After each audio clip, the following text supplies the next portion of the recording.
how to do the work. Recognize your patterns, heal from your past, and create yourself. By Dr. Nicole LePera. This is the author. A note before we begin. For a glossary of holistic terms and a list of further reading materials, don't forget to download the accompanying enhancement PDF from your audiobook provider or go directly to www.harpercollins.com/audio/how to do the work. For Lolly, who saw me before even I could, to each of you, I see you. As above, so below. As within, so without, to perform the miracles of one only thing.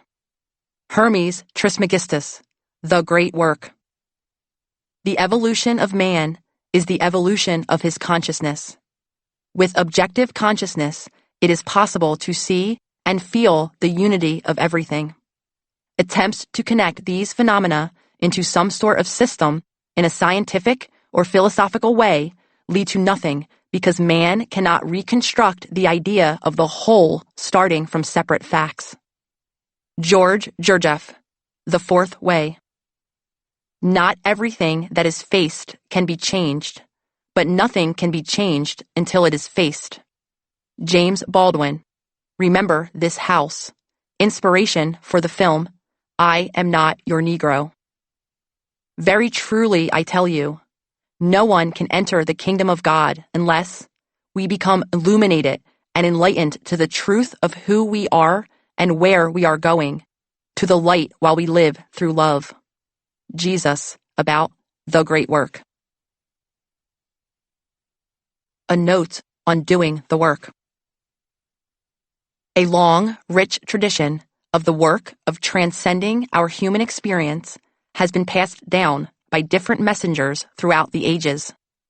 The ancient Hermetic traditions spoke of mysterious alchemy, while modern mystics, such as George Gurdjieff, urged seekers to engage more deeply in the world by attaining higher levels of consciousness. We see similar language used in the required knowledge for anti-racism training and the necessary dismantling of systemic oppression, as well as in substance use recovery models like 12-step programs. What all of these iterations of the work share, and what this book will foster and continue, is the pursuit of insight into the self and our place in our community. The goal of my work is to provide you with the tools to understand and harness the complex interconnectedness of your mind, body, and soul. This will foster deeper, more authentic, more meaningful relationships with yourself, with others, and within the greater society. What follows is my journey, and I hope that it inspires you to find your own version of the work. Preface. Dark Night of the Soul. Poets and mystics always seem to have their transcendental awakenings somewhere divine, on a mountaintop, while staring off into the open sea, by a babbling brook, next to a burning bush. Mine happened in a log cabin in the middle of the woods, where I found myself sobbing uncontrollably into a bowl of oatmeal. I was in upstate New York with my partner, Lolly, on what was supposed to be a vacation, a retreat from the stress of city life in Philadelphia. As I ate my breakfast, I pored through the pages of another psychologist's book, my version of a beach read. The topic? Emotionally unavailable mothers. As I read it, for professional enrichment, or so I believed, the words activated an unexpected and confusing emotional response. You're burnt out, my partner Lolly offered. You need to take a step back. Try to relax. I brushed her off. I didn't believe that I was in any way unique in my general feelings and experiences. I heard similar complaints from so many of my clients and friends. Who doesn't get out of bed in the morning dreading the day ahead? Who doesn't feel distracted at work? Who doesn't feel distanced from the people they love?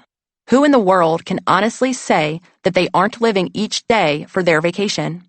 Isn't this just what happens when you get older? I had recently celebrated my 30th birthday, and thought to myself, is this it? Even though I'd already checked off so many of the boxes that I dreamed of since I was a child, living in a city of my choosing, running my own private therapy practice, finding a loving partner, I still felt like there was something essential in my being that was lost or missing or had never been there in the first place. After years of being in relationships yet feeling emotionally alone, I had finally met a person who felt right because she was so different from me. Whereas I was hesitant and often disengaged, Lolly was passionate and headstrong. She often challenged me in ways that I felt were exciting. I should have been happy, or at the very least, content. Instead, I felt outside myself, detached, emotionless. I felt nothing. On top of it all, I was experiencing physical issues that had become so acute that I could no longer ignore them. There was the brain fog, which would cloud me so thoroughly that I sometimes not only forgot words or phrases, but entered a complete state of blankness. This was particularly upsetting, especially during the few times when it happened in session with clients. Persistent gut issues, which had plagued me for years, now made me feel heavy and constantly weighed down. Then, one day, I fainted out of the blue, full-on passed out at a friend's house, which terrified everyone. Sitting in the rocking chair with my bowl of oatmeal in such a serene setting, I suddenly felt how hollowed out my life had become. I was energetically drained, in the clutches of existential despair, frustrated by my clients' inability to make progress, angered at my own limitations in the pursuit of their care and my own, and deeply constricted by a free-floating sluggishness and dissatisfaction that made me question the point of everything. Back at home, in the hustle and bustle of city life, I could mask these troubling feelings by channeling all of these energies into action, cleaning the kitchen, walking the dog, making endless plans, moving. If you didn't look too closely, you might admire my type A efficiency. But dig in just a little bit, and you'd realize that I was moving my body to distract myself from some deeply rooted, unresolved feelings.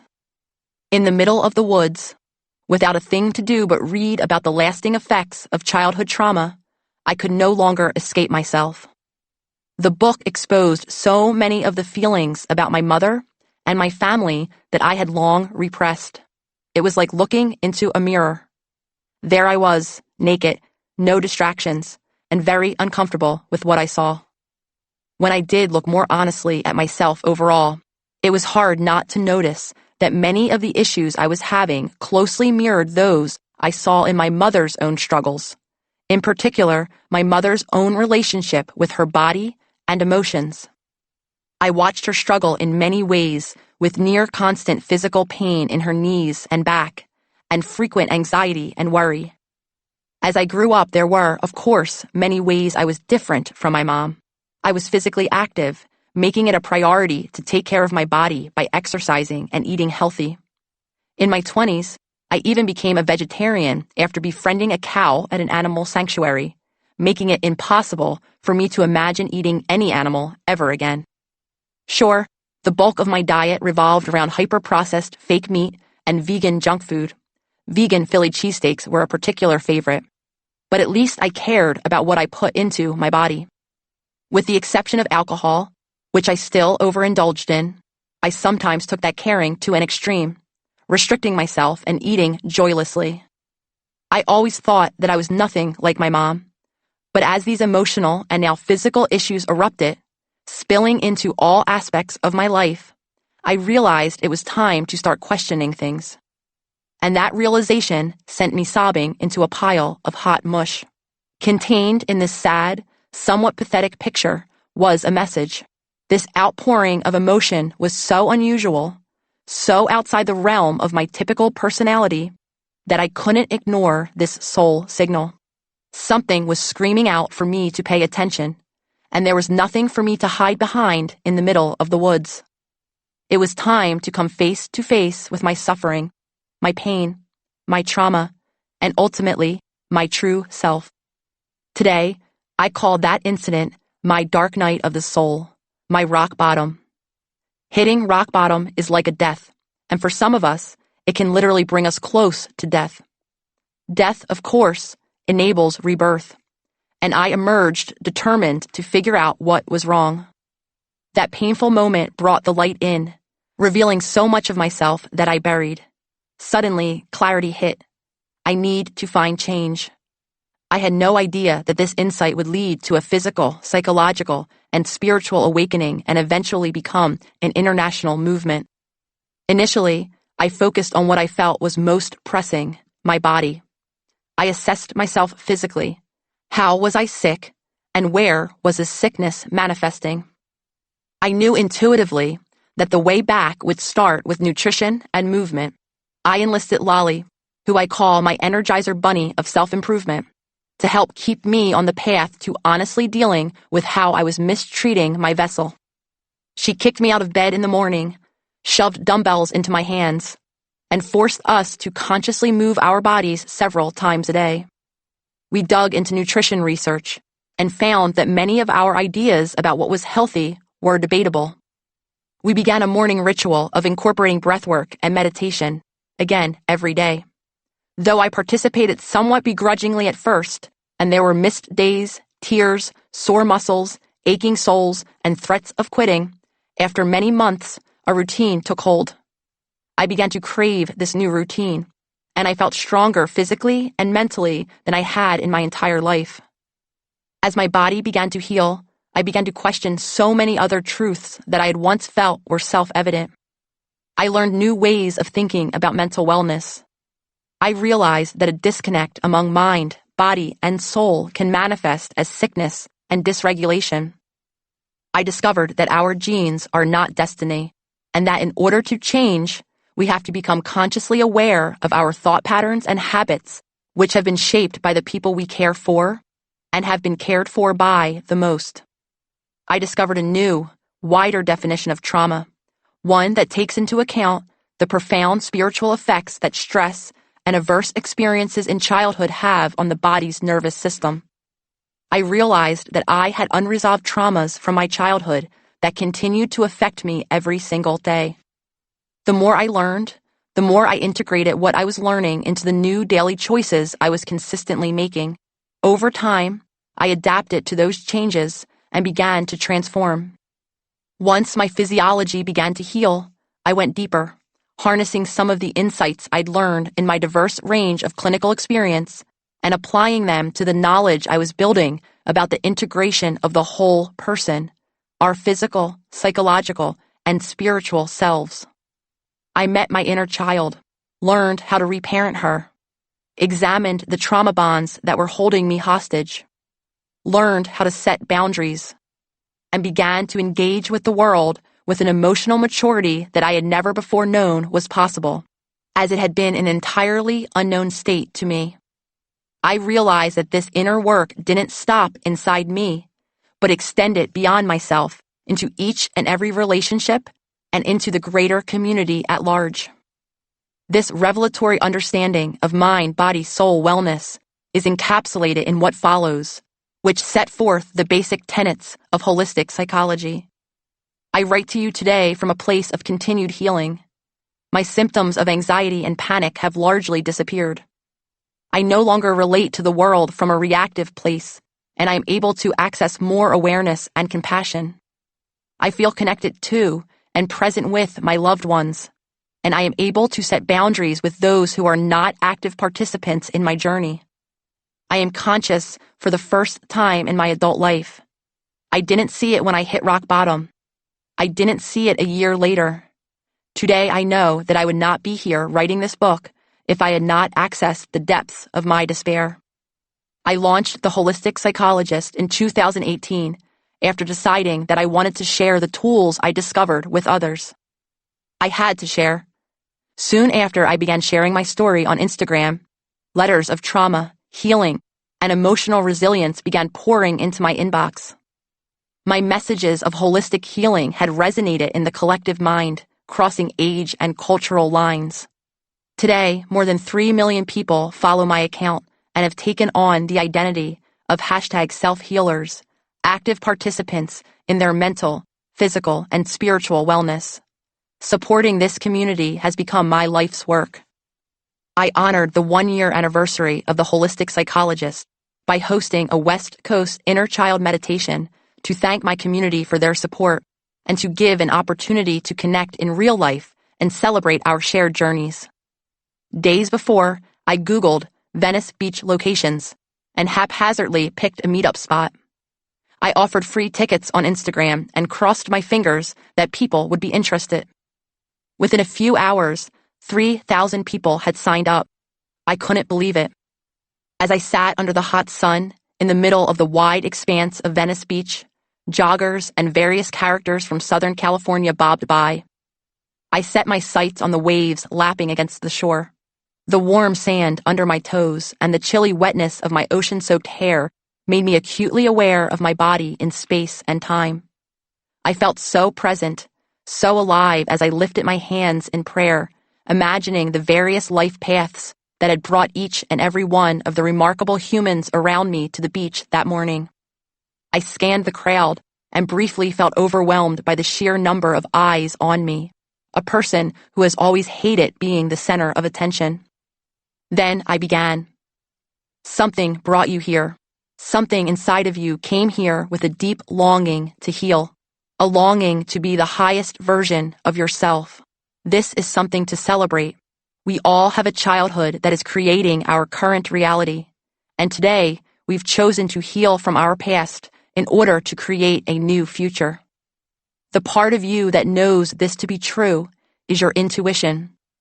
It has always been there. We have simply developed a habit of not listening to or trusting what it says. Being here today is a step in healing that broken trust within ourselves. As I said those words, I locked eyes with a stranger in the crowd. She smiled at me and touched her heart as if to say, "Thank you." Suddenly, tears filled my eyes. I was crying, and these were not the same tears that I had shed into my oatmeal all those years before. These were tears of love, of acceptance, of joy. These were tears of healing. I am a living testament to this truth. Awakenings are not mystical experiences that are reserved only for monks, mystics, and poets. They are not only for spiritual people. They are for each and every one of us who wants to change, who aches to heal, to thrive, to shine. With your awareness awakened, anything is possible. Introduction. A primer on holistic psychology. How to Do the Work is the testament of a revolutionary approach to mental, physical, and spiritual wellness called holistic psychology. It's a movement of empowerment that's committed to the daily practice of creating your own wellness by breaking negative patterns, healing from your past, and creating your conscious self. Holistic psychology focuses on the mind, body, and soul in the service of rebalancing the body and nervous system and healing unresolved emotional wounds. This work gives you the power to transform yourself into the person you've always been at your core.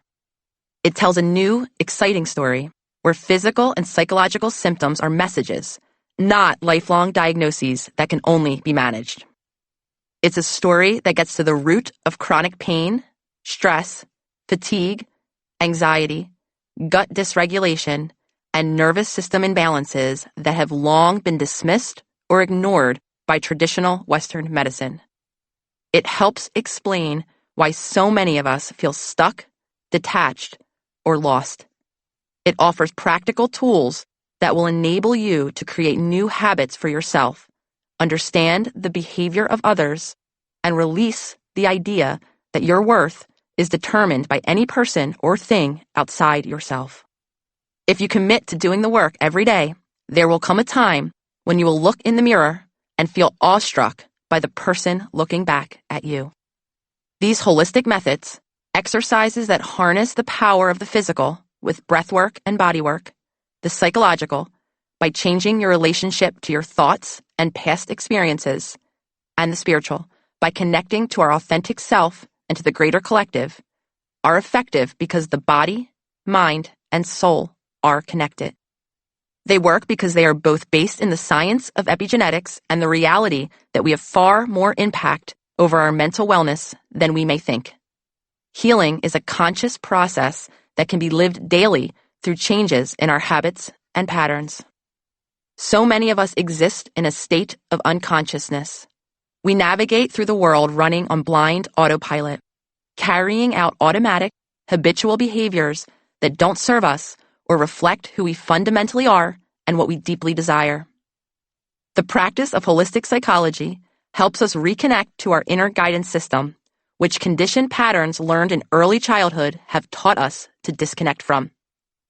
Holistic psychology helps us find that intuitive voice, to trust it, and to let go of the personality that has been modeled and shaped by parent figures, friends, teachers, and society at large, allowing us to bring consciousness to our unconscious selves.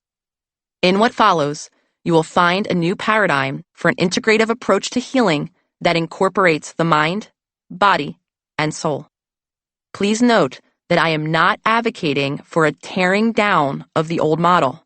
I am not suggesting that the tools of conventional psychotherapy and other therapeutic models don't have value.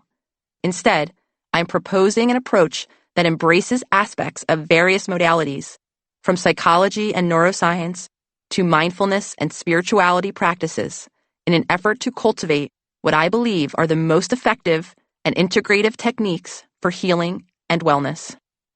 I have incorporated lessons and insights from traditional models like cognitive behavioral therapy, CBT, and psychoanalysis, while also bringing in holistic aspects that are, as of this writing, not entirely embraced by mainstream psychology.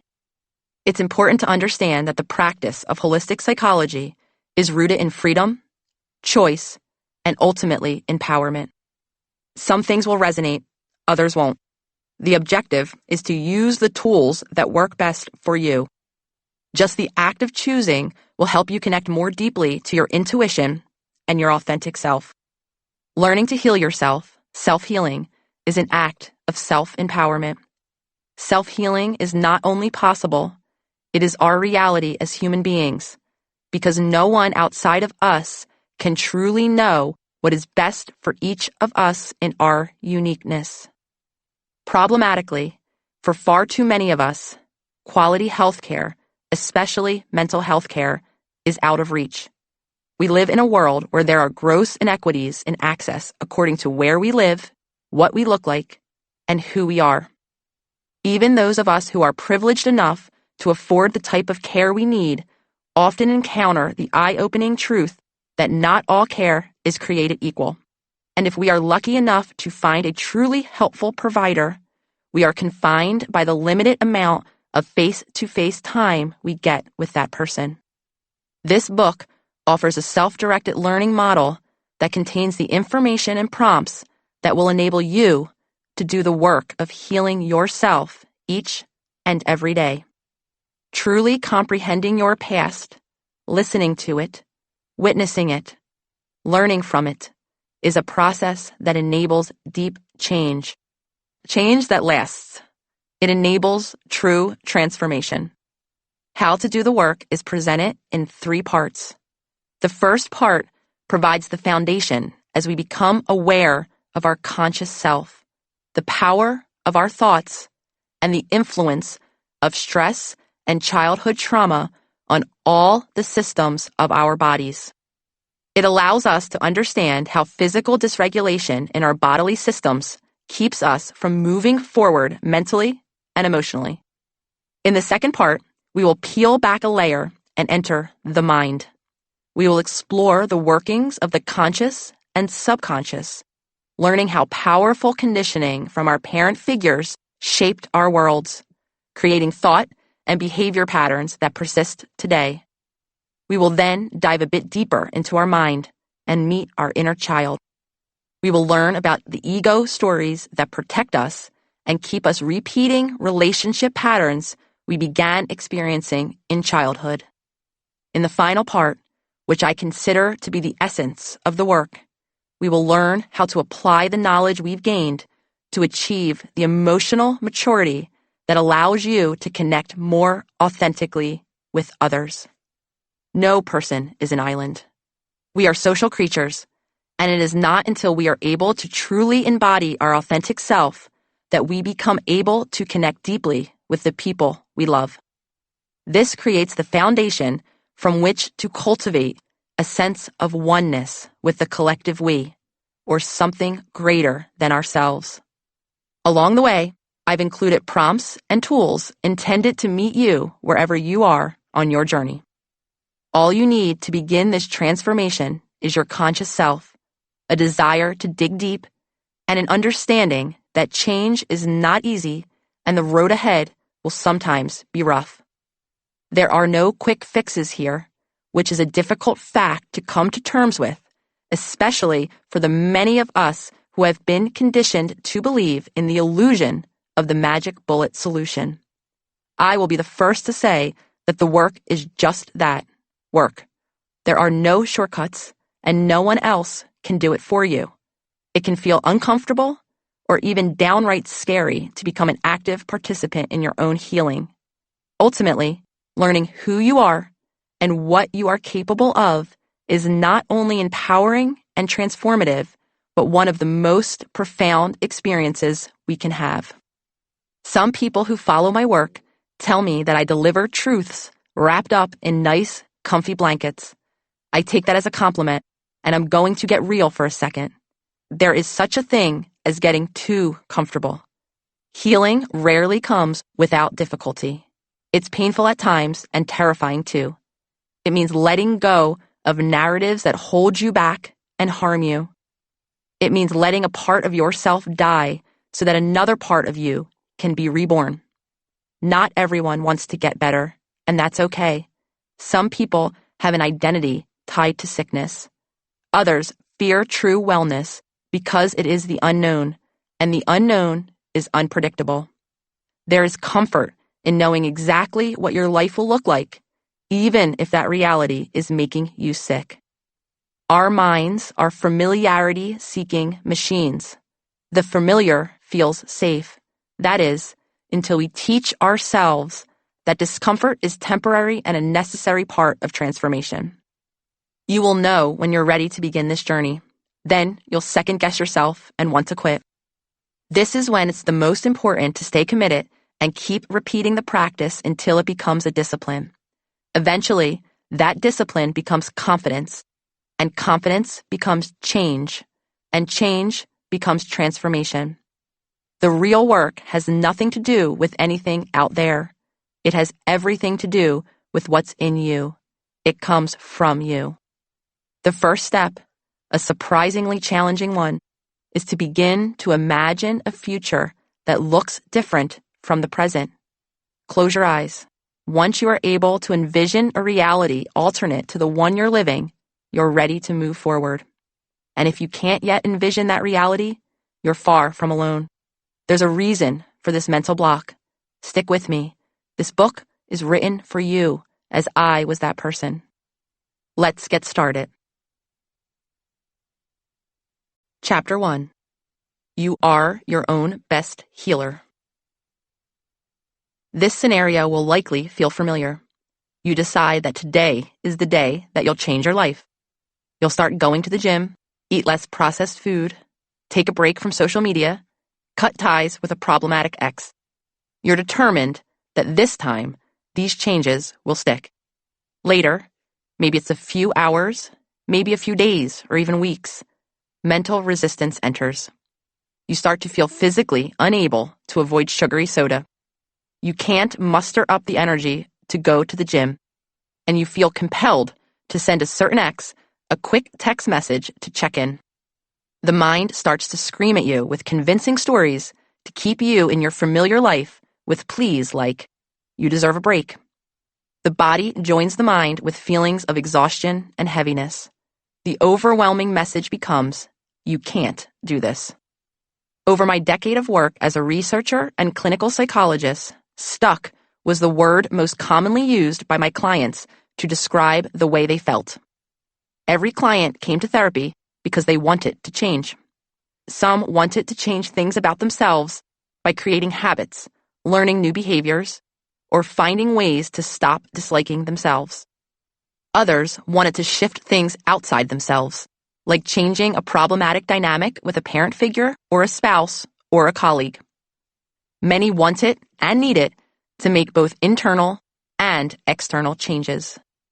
I've treated wealthy people and people living in poverty, hyper-functional, high-powered types, and those who have been incarcerated and shunned by traditional society.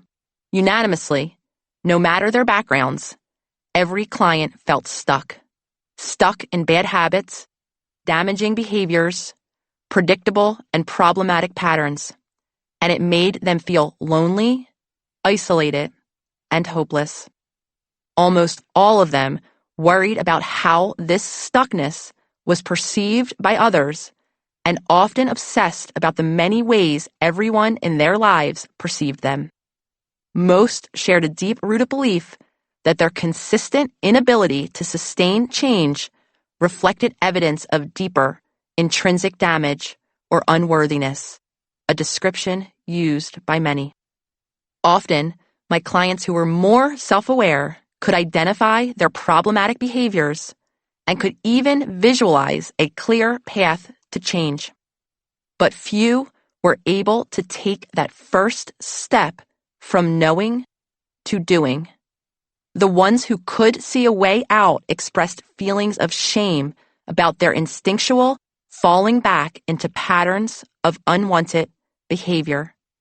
They felt ashamed that they knew better and still could not do better, which was why they had ended up in my office. Even my help and support were often of limited value. 50 minutes of therapy per week did not seem sufficient to effect meaningful change for a majority of my clients. Some became so frustrated by this unfulfilling merry-go-round that they stopped seeking therapy altogether. Although many others benefited from our time together, the improvements were painfully slow to come. A session would seem highly productive, and then the same client would return the next week with stories that reflected the same predictable set of problems. Many clients expressed incredible insight in therapy, piecing together all the patterns that held them back, and would then feel unable to resist the instinctual pull toward the familiar in real life, outside of my therapy office. They could look backward and see the issues, yet they hadn't built the capacity to apply that insight in real time to their present life.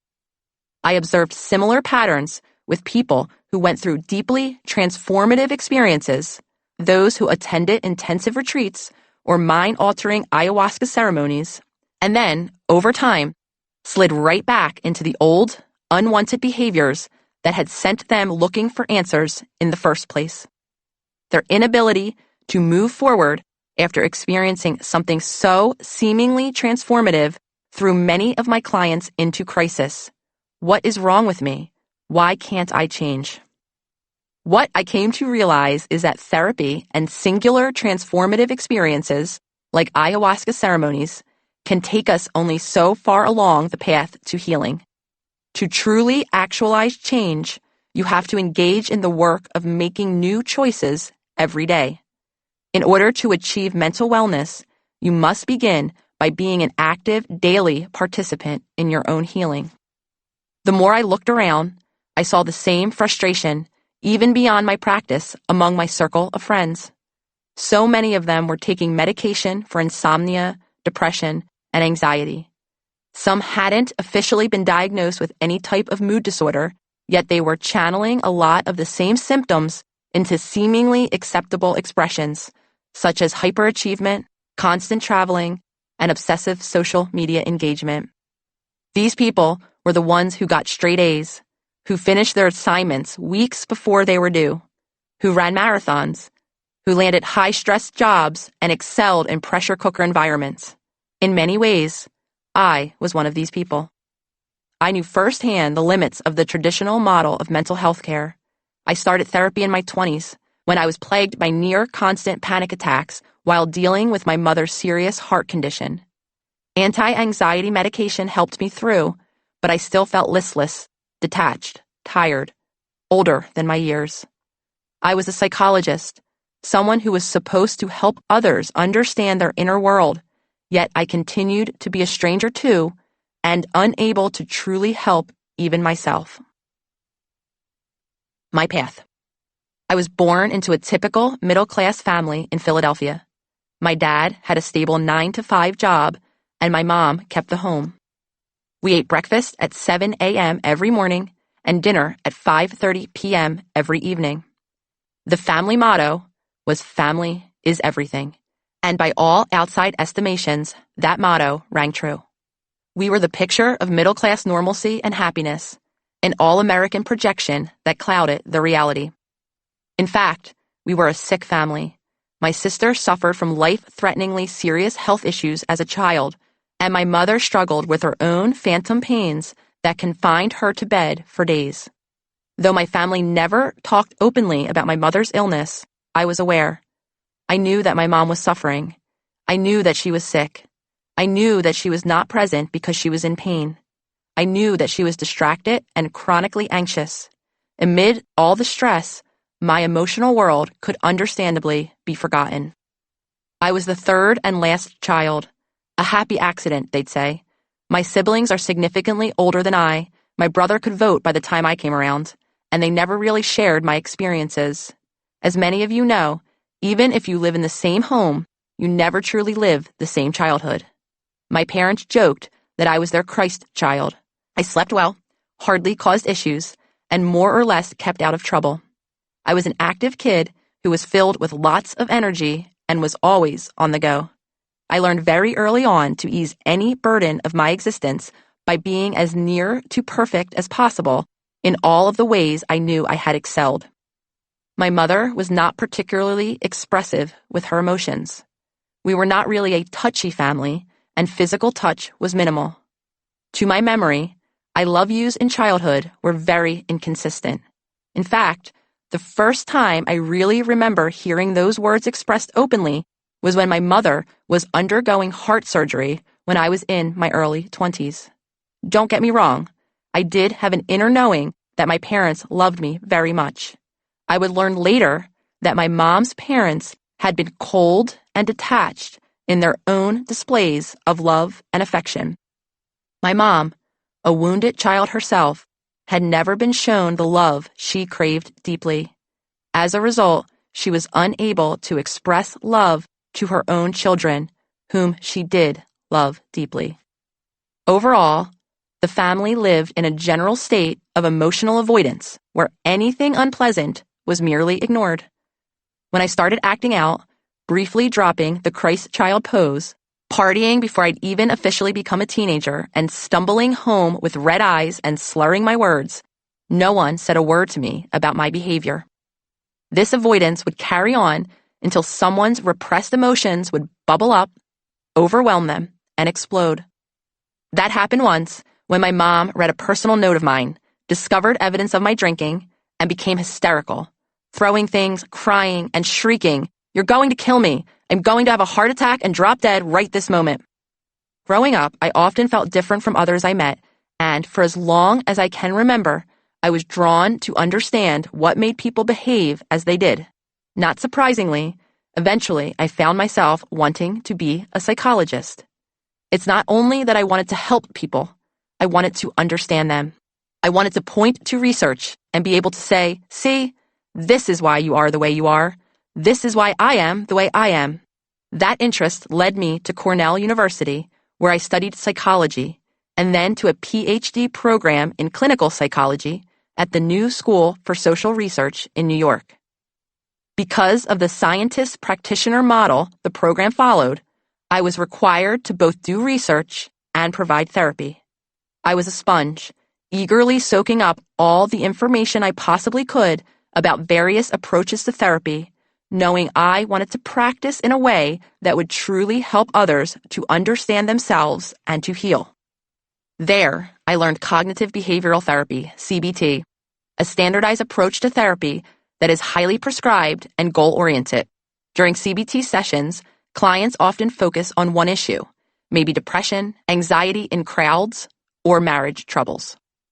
The objective of this practice is to help a patient identify the flawed thought patterns that underlie their behavior, a process that can help some find relief from consistent problematic feelings. The CBT model is based on the premise that our thoughts affect our emotions and ultimately our behaviors. When we change our relationship with our thoughts, we change the cascade of emotions that floods our bodies and persuades us to act in certain ways, which is a cornerstone of the work in this book. CBT is often referred to as the gold standard in psychotherapy because its highly replicable or repeatable structure and format makes it great for lab study. While studying it taught me a valuable lesson about the power of our thoughts, it can be a bit rigid when applied in the real world. Eventually, in my practice with clients, it sometimes felt constraining and not really tailored to the unique individual in front of me. During my graduate studies, I was particularly drawn to interpersonal therapy, a far more open-ended therapeutic model that uses the bond between client and practitioner as a catalyst for improving other relationships in the client's life. Most of us have problematic relationship dynamics in some part of our life, whether with family, partners, friends, or colleagues. So being able to engage in a new, healthier dynamic with a therapist can be profoundly healing. How we show up in our relationships is really emblematic of our general wellness and often indicates how we show up in life, a theme we'll explore throughout this book. In the holistic psychology framework, we incorporate the understanding that our relationships are modeled on our earliest bonds with our parent figures, an act of behavior modeling called conditioning, which we will learn more about in Chapter 2. Over the course of my training, I studied psychodynamic approaches, theories of the mind that suggest that people are driven by forces inside them. I studied these models, ones usually associated with the cliché of the couch and the pipe-smoking analyst, at both the New York Psychoanalytic Society and Institute and the Philadelphia School of Psychoanalysis.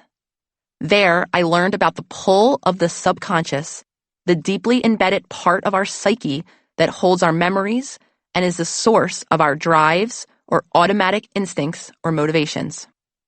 As I started practicing therapy, the insight I gained into the role of our subconscious was profound. I kept noticing that all of my clients would realize the aspects of their lives they needed to change, using substances as distractions, flying into anger in romantic relationships, reverting to childlike behaviors in familial relationships. Yet every time, they'd return to therapy with a story that reflected the same repeated subconscious cycle. I saw it in myself, too. That realization was instrumental in the creation and evolution of the philosophy of holistic psychology. While I learned these new modalities, I started to research and work in the substance use recovery field. I ran outpatient and inpatient substance treatment groups and facilitated a program to help those with substance abuse issues develop the interpersonal skills to support their recovery processes. This helps me gain perspective into the actual lived experiences of those who struggle to control their substance use. Eventually, these experiences led me to the conclusion that addiction isn't limited to specific substances and experiences such as alcohol, drugs, gambling, and sex. Cycles of human emotions can be addicting too. Emotional addiction is particularly powerful when we habitually seek or avoid certain emotional states as a way to cope with trauma. Studying addiction showed me the inextricable link between our bodies and minds, as well as the central role of the nervous system in mental wellness, a topic that we will discuss in detail later in this book. At various points in my postdoctoral work, I tried to incorporate outside elements into my psychology practice. I felt that mindfulness gave us tremendous opportunities for self-reflection and self-awareness. After conducting and publishing my own research on this topic, I tried to convince my doctoral advisor to let me study the practice of meditation and its effect on addictive behaviors for my dissertation project. I was denied. He didn't believe that mindfulness had therapeutic value. He saw it as a fad, not something worthy of study. Looking back now, I can see that a path was unfolding before me. My inner guide was showing me all that I needed to create a holistic model of healing. I opened my own private practice where I incorporated many aspects of all the modalities that I had studied. Though I was offering an integrative approach to therapy, several years in, I started to feel frustrated. My clients were gaining some awareness, but the changes were slow. I could feel their confidence leaving them, and simultaneously, I felt my own confidence waning. I looked around me, really looked as if for the first time. It's not an exaggeration to say that every single one of my clients who came to me for psychological treatment also had underlying physical symptoms. Long out of school, I started to ask new questions. Why did so many of my clients suffer from digestive issues, ranging from irritable bowel syndrome, IBS, to constipation? Why were there such high rates of autoimmune diseases? And why did almost all of us feel panicky and unsafe almost all the time? I can say with certainty that I would not have found my path without the mainstream training I received in school. I brought so much of what I learned in the academic setting into my creation of holistic psychology. But the more I discovered on my own about the mind, body, soul connection, the more clearly I saw the limitations of my traditional training. Mind, body, soul connection. Close your eyes. Picture a lemon. See its glossy yellow skin. Hold it in your hands. Feel its ridges. Put it to your nose. Imagine the clean scent hitting your nostrils. Now imagine slicing a wedge from the lemon. Watch the juice jump out as you cut through the flesh. See the oval pits. Now put that lemon wedge to your mouth. Your lips may sting on contact. Taste the acidity, the cool citrus, the freshness. Does your mouth pucker or fill up with saliva? The mere thought of a lemon can provoke an entire sensory response. You've just experienced the mind-body connection without pausing this book. This visualization exercise is a simple but powerful way to show how mind and body are united. Unfortunately, Western medicine is constrained by the belief that the mind and body are separate entities. Clinicians treat the mind, psychology or psychiatry, or the body, every other branch of medicine, and rarely incorporate treatment for both at the same time. This arbitrary separation of mind and body holds medicine back from its potential for healing and sometimes even makes us sicker in the process. Indigenous and Eastern cultures, on the other hand, have fully understood and honored the connections among the mind, body, and soul, spirit, the sense of something higher than ourselves, for thousands of years. They have long used ritual and ceremony to tap into the self in order to connect with ancestors for guidance and clarity, and operate it with an inner knowing that a whole person is made up of interconnected parts. Mainstream Western medicine has long deemed this connection unscientific. In the 17th century, the concept of mind-body dualism, a literal disconnection between the mind and body, was birthed by the French philosopher René Descartes. This dichotomy persists 400 years later. We still treat the mind as distinct from the body. If you're sick psychologically, you see one type of doctor, have one set of medical records, and end up in one type of hospital. If your symptoms are deemed physical, the process plays out much differently.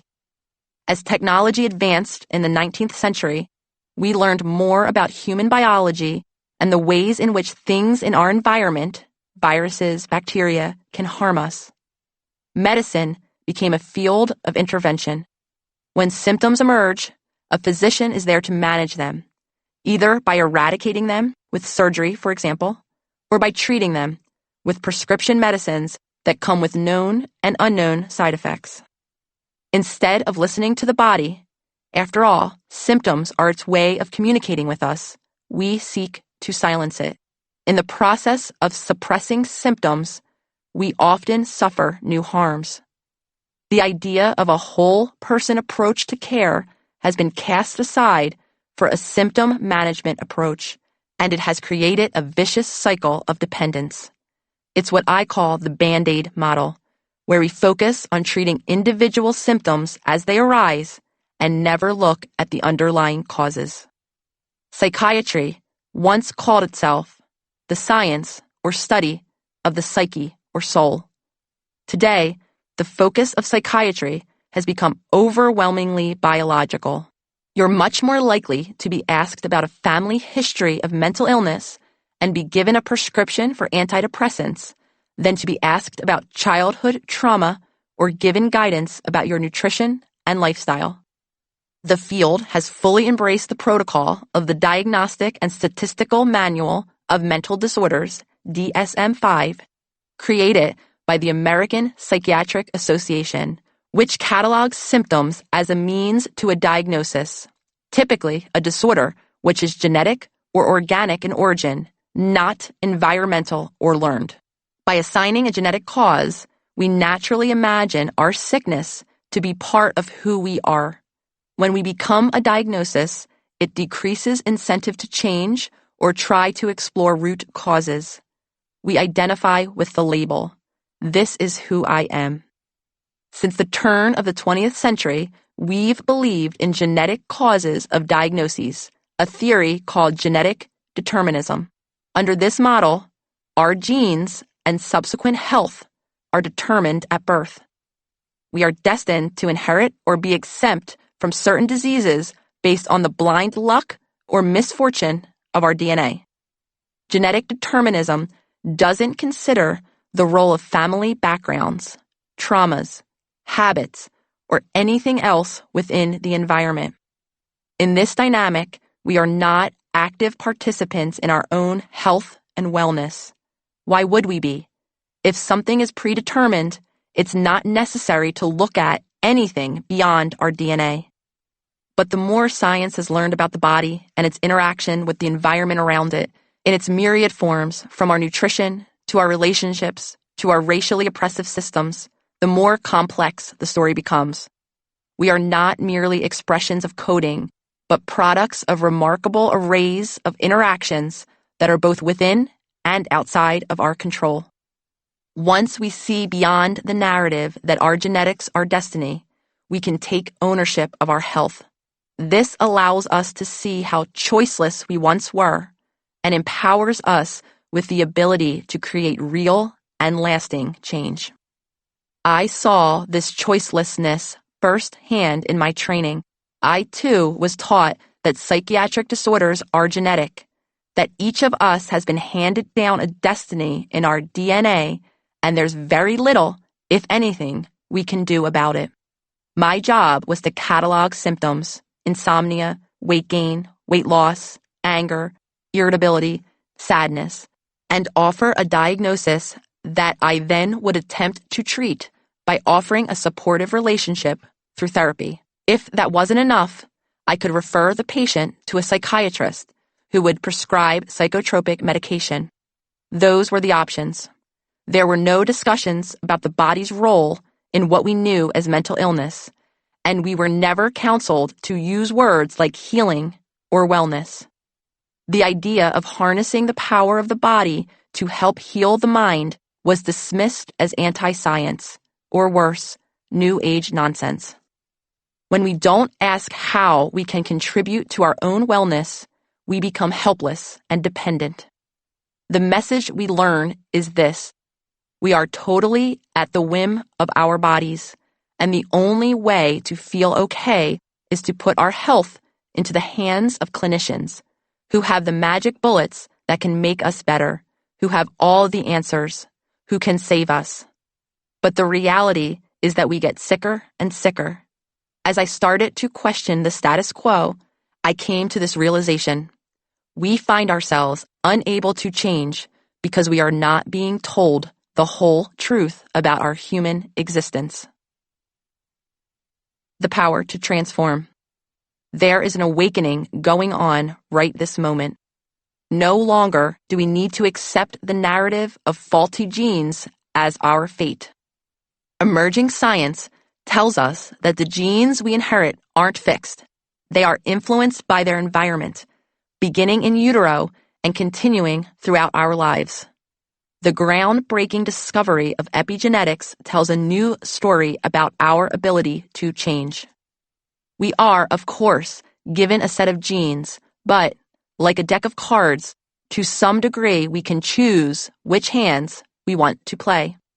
We can make choices about our sleep, nutrition, relationship, and the ways we move our body that all alter gene expression.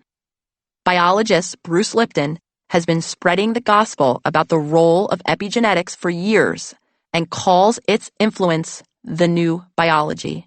Along the way, he has been a powerful critic of genetic determinism as a gross distortion of the truth of our biology. In reality, everything, from the amniotic fluid that surrounds us in the womb, to the words we hear from our parent figures as children, to the air we breathe, to the chemicals we ingest, influences our genes, causing some to switch on and others to switch off. We do have a genetic code at birth, but gene expression and repression are influenced by our environment.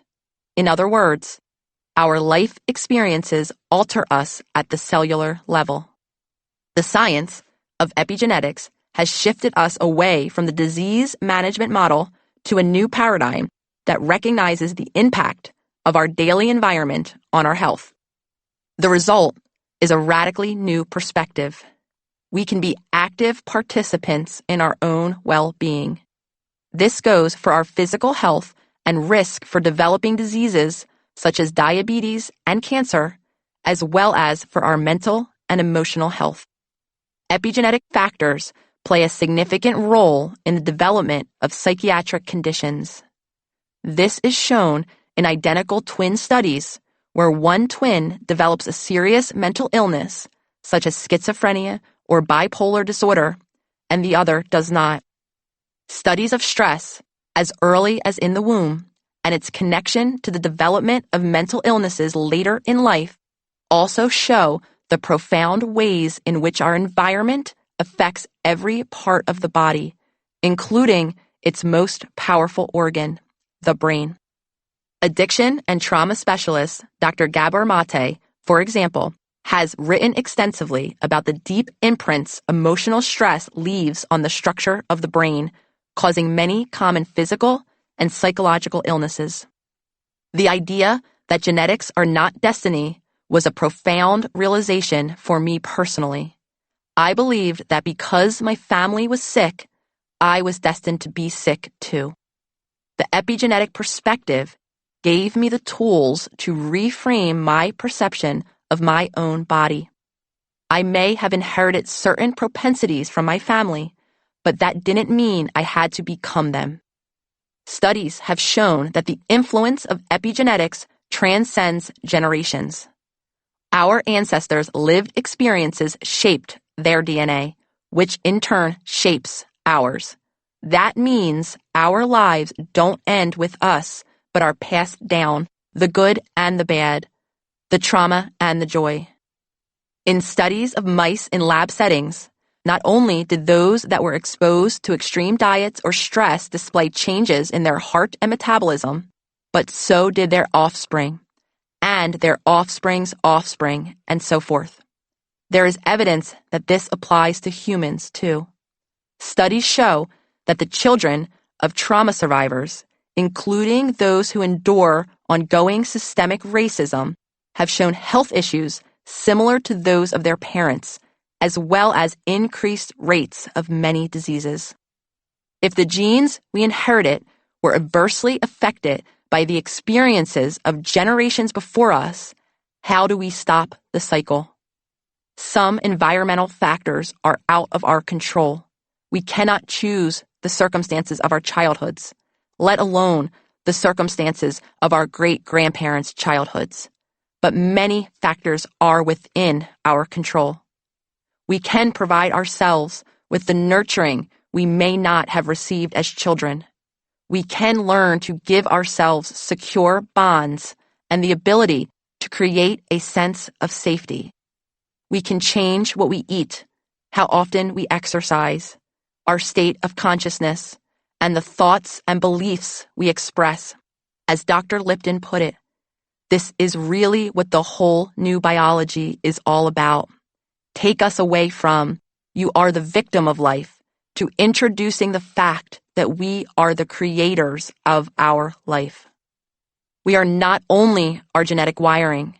Once we understand this, the more inadequate the traditional deterministic approach of recircuiting faulty wiring through interventions such as medicine and surgery seems, we can and should help heal our bodies and our minds to create wellness for ourselves. The placebo effect. The more I learned about epigenetics, the more I began studying the literature of healing and transformation. I learned about the power of belief and the placebo effect, which is a term that describes the power of an inert substance, such as a sugar pill, to improve symptoms of illness. I've been obsessed throughout my life with stories of spontaneous remission and people overcoming the most debilitating illnesses, seemingly impossible without medical intervention. Even still, these stories always seemed radical. They seemed more like miracles than anything scientifically valid. The mind can create real, measurable changes in the body, and the placebo effect is mainstream science's recognition of this fact. A significant placebo effect has been documented in conditions ranging from Parkinson's disease to irritable bowel syndrome. Some of the strongest responses have been observed in depression studies, where participants who believe they are on antidepressants but are really taking sugar pills report feeling generally improved. You don't even need to be sick to experience the placebo effect. In a study at the University of Glasgow, researchers told 15 runners that they were being administered doping drugs and then asked them to run a race. The runners' race times increased significantly, even though they were getting only saline injections. When our body expects to get better, it sends out messages to start the healing process. Hormones, immune cells, and neurochemicals are all released. The placebo effect provides proof that when we believe we are going to get better or feel better, we often do. It's a testament to the power of the mind to affect the body with mere suggestion. But there is a flip side to this. It's called the nocebo effect, and it's the placebo effect's evil twin. This occurs when our thoughts don't make us better, they make us worse. To study this effect, researchers often tell participants that the drugs they are taking have terrible side effects when they are really only taking a sugar pill. Believing they were taking an active medication, many people actually began to experience the warned about side effects. One notable and extreme example of the dangers of the nocebo effect took place outside a lab in the 1970s, when a physician accidentally told a patient who had been diagnosed with esophageal cancer that he had 3 months to live. When the man died a few weeks later, an autopsy revealed that he had been misdiagnosed. There was zero evidence of cancer in his esophagus. He died, it seemed, though it's impossible to say for sure, because he believed he was going to die. His doctor later said in an interview, "I thought he had cancer. He thought he had cancer. Everybody around him thought he had cancer. Did I remove hope in some way?" In another documented case of the nocebo effect from 2007, a 26-year-old man who was participating in a clinical trial on antidepressants was rushed to the hospital after an attempted overdose. On the heels of a fight with his girlfriend, he took 29 of the pills that he'd been prescribed for the study. When he arrived at the hospital, His blood pressure dropped to dangerously low, near-death levels, and he was sweating, shaking, and breathing rapidly. Once the doctors were able to stabilize him, they tested him and found no evidence of drugs in his system. When a doctor from the clinical trial arrived at the hospital, he realized that the young man had been in the placebo group, meaning that he had taken an inert or non-active pill. He had, it seemed, overdosed on his own negative thoughts and wishes. Holistic psychology. Gaining this insight into the connection between mental and physical health was game-changing for me. Learning that we actively participate in our mental wellness, or lack thereof, with every choice inspired me to keep learning and studying as much as I could about our potential for full body healing. I learned about the diffuse effects of chronic inflammation on the brain thanks to the emerging field of psychoneuroimmunology. So many great thinkers opened my eyes to the role of nutrition and its effects on the ecosystem of the gut, which talks directly to the brain. I geeked out on the new science of polyvagal theory and the role of the nervous system in mental and physical well-being, all things we will tackle later in this book. It's unbelievable what we are learning. We're in the midst of a major shift in our understanding of what makes us sick and helps us get healthy. As I lifted my head from all the books and research papers, I realized that that knowledge was shaping my perspective on the role I played in my own health. I wanted to integrate everything I'd learned from mainstream psychology with all the new research on mind-body healing. It was from this perspective that I formulated the tenets of holistic psychology, which are fundamentally meant to address all aspects of the person, mind, body, and soul. The basic tenets of holistic psychology are as follows. 1. Healing is a daily event. You can't go somewhere to be healed. You must go inward to be healed. This means a daily commitment to doing the work. You are responsible for your healing and will be an active participant in that process. Your level of activity is directly connected to your level of healing. Small and consistent choices are the path to deep transformation. 2. Though many things are beyond our control, others are within our control. Holistic psychology harnesses the power of choice because choice enables healing. 3. Holistic tools are very practical and approachable. Change can and often still feels overwhelming. This is because the main function of your subconscious mind is to keep you safe, and it is threatened by change. We experience this pull toward the familiar in the different discomforts we often feel as we change. The practice of making consistent, small, daily choices through these push and pull resistances helps empower us to maintain change. 4. Taking responsibility for your mental wellness, though intimidating, can be incredibly empowering. There is a palpable shift occurring in the collective, with many people becoming increasingly frustrated with the inequities and limitations of our healthcare system. There is likely an intuitive part of you that knows there's more available to you, or you wouldn't be listening to this book. I will share the emerging science that illustrates the many reasons why the old model no longer works and provide you with a roadmap to harness this new model of mental wellness. As I share the philosophy and tools of holistic psychology with a widening circle of people, I am constantly in awe of the outpourings of gratitude and stories of resilience and healing.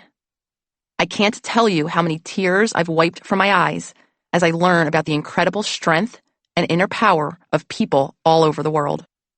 There is one story that sticks out in my mind as a truly remarkable metamorphosis, and I want to share it with you. I connected early with a woman named Allie Baisley, who recognized herself in many of my discussions about self-sabotage, especially her need for external validation and her inability to maintain new productive habits. Most of all, it was the understanding that her deepest wounds were not caused by others, but by her betraying her intuitive self or authentic being that resonated deeply and enabled her to see her life more clearly. It was like, for the first time, someone was shining a light on the shadows that were causing me so much pain, she later wrote. This was an especially difficult time, which she would consider to be her own dark night of the soul. She recently survived a terrifying adverse reaction to the medication she was taking to treat her multiple sclerosis. Her throat swelled. She weaved in and out of consciousness, watching The Price is Right on her mother's couch. Her doctors told her that she would likely never be well enough to return to work. Nobody could tell me what was happening. Not my doctor, not my neurologist, not the drug company. Nobody knew what my recovery would look like, or if there would even be one, she wrote.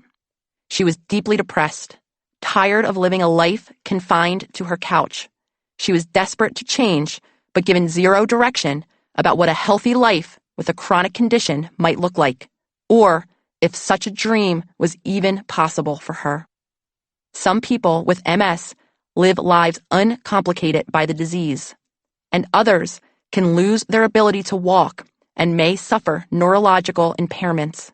She had no idea which of those people she would or could be. In fact, her parents started looking to move her into a wheelchair-accessible condo because it seemed that she would never walk again, as her options for treatment were limited and her prognosis was poor. Despite that broad range of outcomes, no one advised Allie on how she could manage or better yet alleviate her symptoms. No one asked about her prior struggles with depression or traumas from her experiences as a child. No one even asked her how she could take part in her own healing, because that was not a part of the vocabulary of care used by mainstream medicine. Allie had to investigate those things herself. During that low point, Allie was scrolling through social media on her phone when she saw my post on self-betrayal. She read about how to heal self-betrayal by rebuilding the trust you have with yourself, and was inspired to take a meaningful step forward.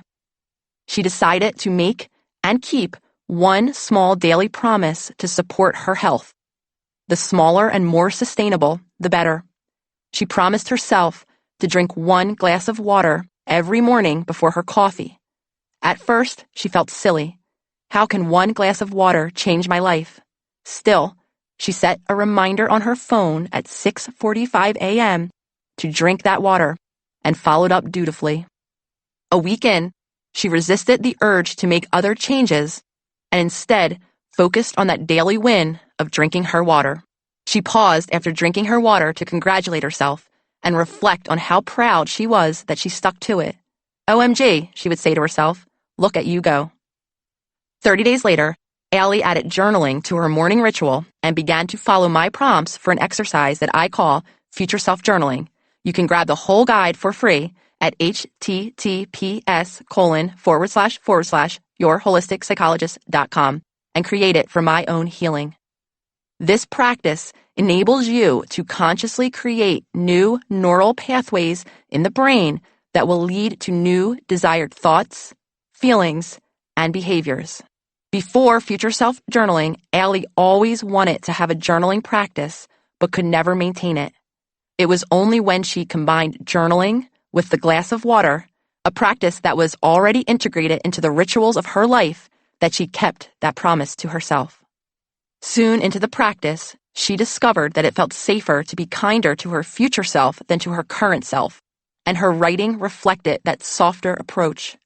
The more she wrote about herself in a kinder way, the more she began to notice the constant chatter of negative self-talk running through her head all day long. The more she started to trust herself, the quieter the chatter became, and the more her daily acts of self-care and self-love started to extend out into the rest of her life.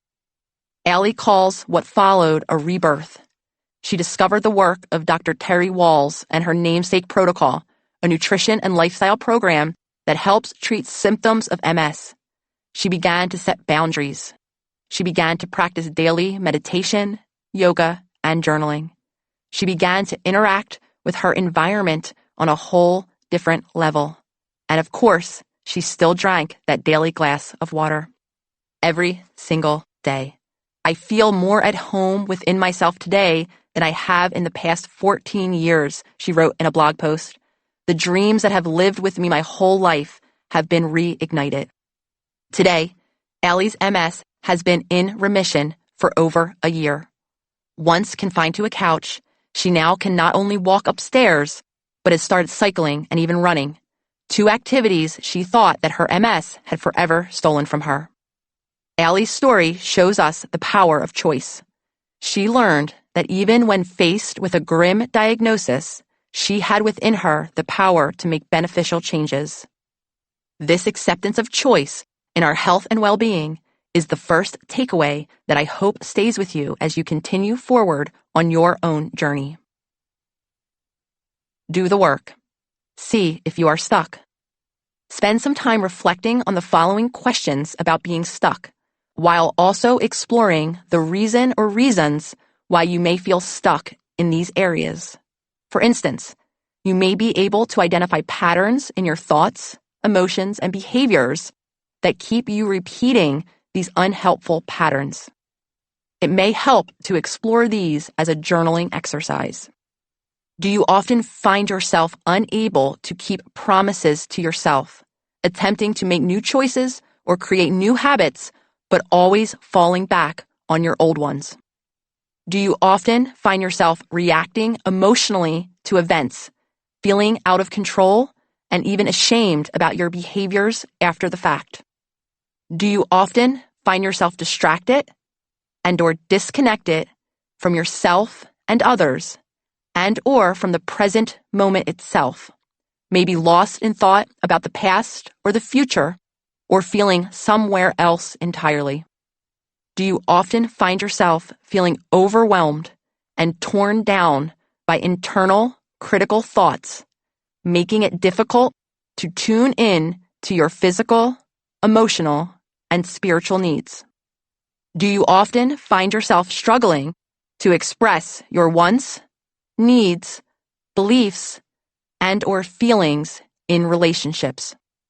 Do you often find yourself feeling overwhelmed or unable to cope with stress or any or all of your feelings? Do you often find yourself repeating past experiences and patterns in your day-to-day life? If you answered yes to one or more of these questions, you are likely feeling stuck as a result of your past experiences and conditioning. It may seem as though change is not possible, but I assure you that this is not the case. The first way to create change is to begin to practice imagining a future that's different from your past and present realities. Future Self Journal.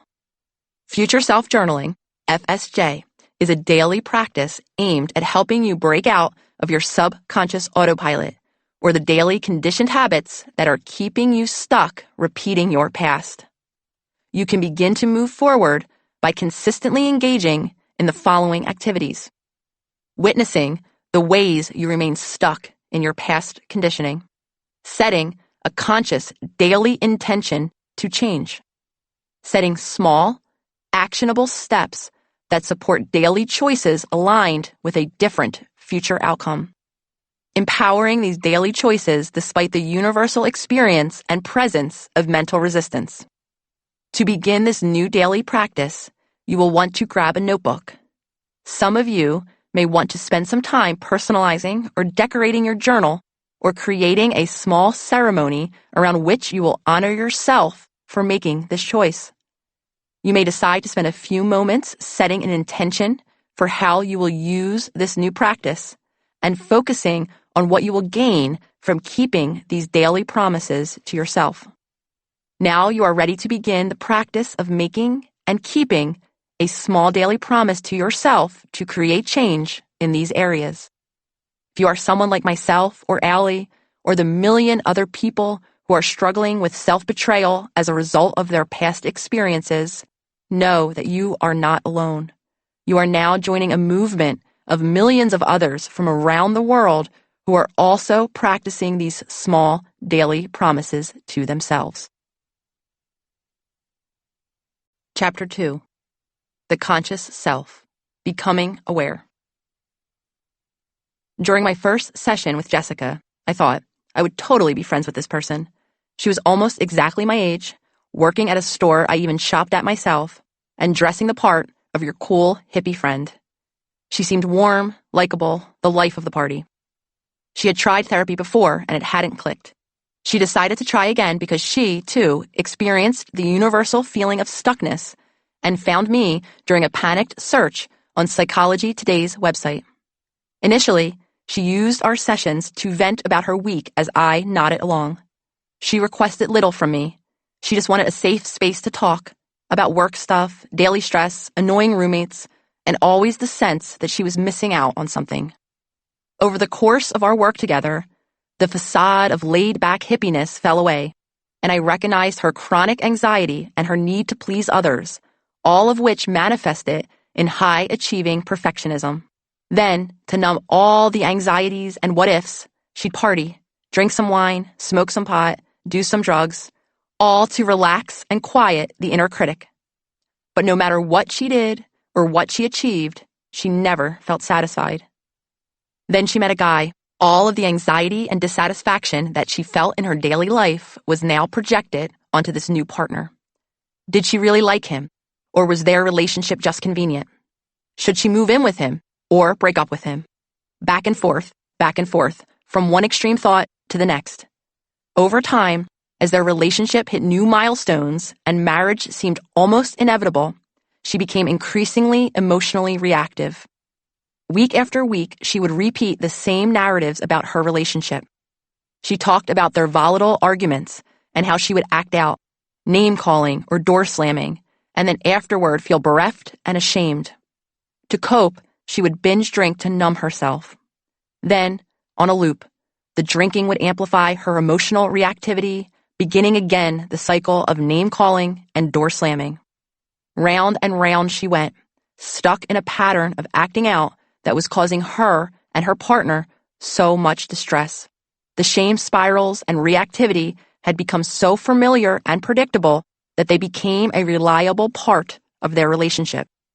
Every week, Jessica would tell me about her behavior, and we would identify several things she could start doing that would set her up for a better outcome the following week. After witnessing the role alcohol played in her reactivity, she decided one of those things would be limiting her use of it. When she returned to therapy without having made those changes, she would belittle herself for her lack of follow-through. As usual, she would say, "I haven't stuck with anything I said I would." 2 years into our weekly therapy sessions, she got so frustrated that she angrily blurted out, "Maybe I should take a break from therapy. I just come here repeating myself over and over again." It wasn't the first time I heard this frustration expressed. It's hard enough experiencing disappointment alone. It's even harder to have a witness to your perceived failures. It's understandable how clients can begin to see me or any other therapist as a disapproving parent figure. The trouble was, she couldn't move forward. She was trapped or stuck in a cycle of her own reactivity. Every thought that crossed her mind became a belief, a communication expressed by her core self. She couldn't make a decision because as her thoughts switched from one extreme, "I love this guy," to another extreme, "I hate this guy," she followed each fully without any questioning or restraint. The reality is this: few of us have any real connection to who we really are, yet we want others to see through all of our layers of self-betrayal and into our core selves. Like Jessica, we all want to be better versions of ourselves, but our attempts to do so have failed because we don't understand our own minds and bodies. We don't have the practical tools to understand how to create the changes we seek to make. We can't expect others to do for us what we can't do for ourselves. You are not your thoughts. When people hear about my whole person approach to healing, they want to dive right in and meet their inner child. Start the reparenting process. Do the ego work. Remove the trauma. This desire for the quick fix, emblematic of the Western culture in many ways, comes from an understandable want to end the incredible discomfort of living with these wounds. Before we can get to these deeper layers, we first have to gain the ability to witness our internal world. It may not sound sexy, but it's fundamental. Everything that follows is grounded in awakening your conscious awareness. I was introduced to the concept of consciousness when I was least looking for it. It was a desperate time. I was in my 20s, living on my own for the first time in New York City, heavily medicated for anxiety, ordering all manner of supplements and magic potions to manage the physical and emotional agitation that seemed to follow me around. I was working a research job in Midtown Manhattan to supplement my lack of income in my PhD program, and during lunch breaks, I would take a walk, attempting to fend off an approaching anxiety attack. I gravitated to the beautiful Romanesque brick church of St. Michael the Archangel near the Empire State Building. I would sit outside it, breathing in and out and pleading, "God, help me through this." One day, after experiencing one of these panic attack walks, ironically, on my way to school, I found myself in front of a building that I had never noticed before. It was the Rubin Museum of Art, a museum featuring art and textiles from Eastern religions. On the building was a sign that read, "We do not remember days, we remember moments." Something about that short phrase captured my attention. When I got home, I Googled the quote, the source of which turned out to be the 20th century Italian poet Cesare Pavese, which led me to an abundance of literature on the power of the present moment. Intrigued, I dove down a rabbit hole of personal research, one stream of inquiry spilling into the next, which eventually led me to the concept of consciousness. It's a word we all know. As a medical term, its basic meaning is awake. For our purposes, however, it means something much more expansive, a state of open awareness that not only allows us to witness ourselves and the life around us, but also empowers choice. Touch your forehead. Right behind your fingers in the most forward part of your skull is the prefrontal cortex, the seat of the conscious mind. This is where we plan for the future and engage in sophisticated reasoning and complex multitasking. Our conscious mind is not constrained by the burdens of the past. It is forward-thinking and constructive. It makes us uniquely human. Though the rest of the animal kingdom is undoubtedly alive and present, other animals do not seem to share our ability to think about thought, something called metacognition. Even though consciousness makes us human, most of us are so immersed in our own inner world, so unconscious, even asleep, that we aren't aware that there's a script continually running through our minds. We believe that script is the true us, the self. But that chatter is just our thoughts. We practice thoughts all day long. You might have stopped listening and thought, you don't practice thoughts, but we do. We practice thoughts from the moment our eyes open in the morning until we close them at night. You've practiced thoughts so consistently and for so long that the act of practicing is beyond your awareness. You practice thoughts in your dream states and in your subconscious. You may label these thoughts as you, but they are not you. You are the thinker of your thoughts, not the thoughts themselves. Thoughts are electrochemical responses that happen thanks to the firing of neurons in the brain. Thoughts serve a purpose. They allow us to problem solve, create, and form connections. There is, however, such a thing as relying too much on our thoughts. When we're in the monkey mind, as the Buddha first described it, we never stop thinking. Our thoughts jumble together. There is no space to breathe and examine them. Let's return to Jessica. Her indecisiveness, one day feeling negative, the next feeling positive, was a product of her monkey mind. Some days her thoughts revolved around how lucky she was to have such a great guy in her life, and she fully believed it. And when she fully believed it, it manifested itself in her behavior. moving in with her boyfriend, agreeing to marry him. But on other days, when she wanted him to get the hell away, she believed those thoughts too, and picked fights, slammed doors, and threw things. The seesawing made her distrust herself, and as a result, she began to numb herself with drugs and alcohol as a way to further disconnect from her conscious self. Jessica could not move forward because her thinking mind trapped her in a state of reactivity. It was impossible for her to get any clarity about what she wanted because she wasn't tapped into her intuition. We all have an intuition, a psychological and spiritual concept that refers to an innate and unconscious wisdom. It's the evolutionarily driven gut instinct that helped keep us alive throughout human history and still speaks to us. It's that feeling of hair on the back of our neck standing up when we walk down a dark alley alone. It's the deep belly feeling of distrust we get when we encounter someone we have no logical reason to doubt. It's that spine tingle we get when we meet someone we know is special.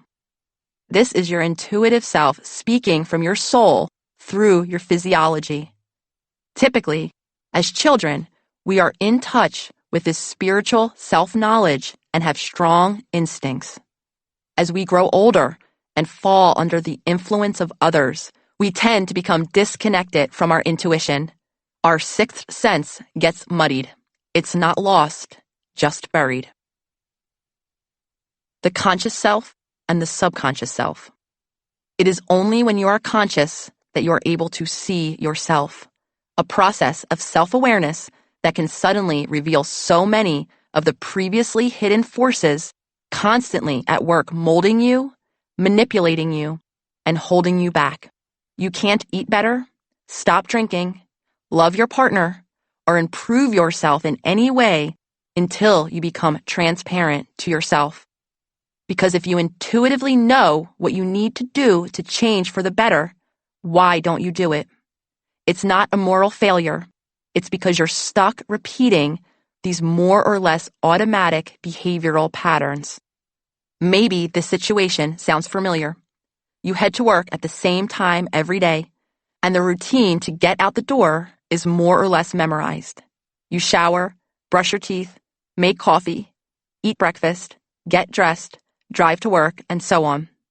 You barely have to think consciously about doing any of these things because you've done them so frequently that your mind is on autopilot. Have you ever traveled to work and wondered, how did I get here? When we're running on autopilot, a primitive or subconscious part of our mind drives our reactions. Astonishingly, our subconscious stores every single experience we ever have. This, however, isn't just a neutral storehouse for facts and figures. It's emotional, reactive, and irrational. Every moment of every day, this subconscious mind is shaping the way we see the world. It is the primary driver of most of our often automatic behaviors. Anytime we are not fully conscious, our subconscious mind is hard at work being us. How we think, speak, and respond. All of this comes from the subconscious part of ourselves that has been conditioned by thoughts, patterns, and beliefs that became ingrained in our childhoods through a process called conditioning. Running on autopilot is a function of our conditioning. Most of us are stuck in subconscious programming. In fact, some brain scans reveal that we operate only 5% of the day in a conscious state. The rest of the time, we are in subconscious autopilot. This means that we are making active choices during only a small sliver of our days and letting our subconscious run the show the rest of the time. Homeostatic impulse. The overwhelming pull of the subconscious mind makes it hard for us to change. We are not evolutionarily wired for change. When we do try to push ourselves out of our autopilot, we face resistance from our mind and body. This response has a name, the homeostatic impulse. The homeostatic impulse regulates our physiological functions from breathing to body temperature to heartbeat. And it all happens at the subconscious level, meaning that we do not actively initiate any of them. They are automatic. The goal of the homeostatic impulse is to create balance in the mind and body. When there's dysregulation, the imbalances can be problematic and even self-betraying. The subconscious mind loves existing in a comfort zone. The safest place, it turns out, is the one you've been before because you can predict the familiar outcome. Habits, or behaviors that we repeatedly return to, become the subconscious's default mode. Our brain actually prefers to spend most of its time coasting on autopilot. It is best able to conserve its energy by knowing what to expect. This is why our habits and routines feel so comforting and why it's so unsettling and even exhausting when our routines are disrupted. The trouble is, following our conditioned routine keeps us stuck in that routine. This gravitation toward the familiar kept our ancient ancestors safe from various threats such as wild animals, food shortages, and hostile enemies. Any behavior that kept us alive, fed and housed, would be repeated and favored by the homeostatic impulse, all without our actively making a choice in the matter. Today, in our world of relative comfort, speaking from a developed world perspective, our minds and bodies have not evolved past that reactive state in which everything unfamiliar or slightly uncomfortable is viewed as a threat. There is also the reality that Black, Indigenous, and people of color, BIPOC, living in even the developed world face daily threats from our oppressive systems. Because of these instinctually driven reactions, when we try to change our habits, many of us remain trapped in cycles of disempowerment. Instead of understanding that this comes from an evolutionarily honed body response, we tend to shame ourselves. This shame is a misreading of our physiology. Every time we make a choice that is outside of our default programming, our subconscious mind will attempt to pull us back to the familiar by creating mental resistance. Mental resistance can manifest as both mental and physical discomfort. It can take the form of cyclical thoughts, such as, I can just do this later, or I don't need to do this at all, or physical symptoms, such as agitation, anxiety, or simply not feeling like yourself.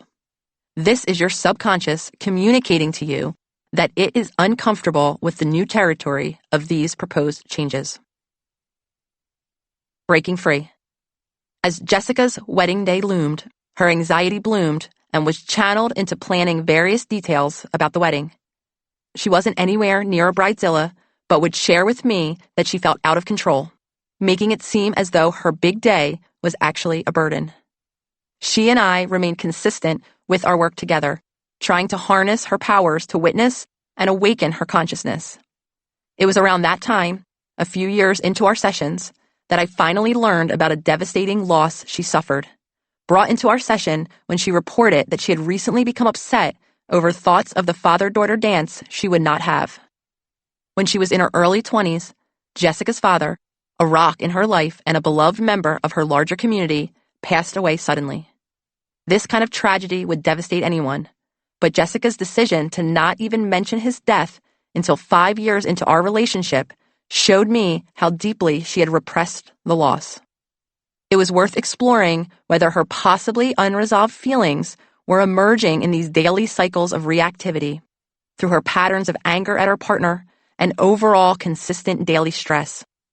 Because Jessica had never faced her grief head-on, the feelings felt too big and scary to handle, so she stuffed them away in order to carry on with her life. She was stuck in a loop.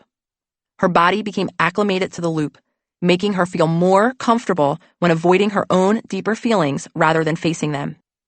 I mentioned to her that it was unusual that her father had not come up sooner in our conversations, and asked her why she thought she didn't tell me about such a pivotal and traumatic event. She expressed surprise that she hadn't yet mentioned him, and uncertainty about the effects of this loss. That was how far she buried her grief. As she began to plan her wedding, her father became a more frequent topic. His obvious absence made it impossible for her to continue denying his place in her life. Still, she rarely showed any emotion in relation to his loss. She remained composed, almost numb, when discussing him.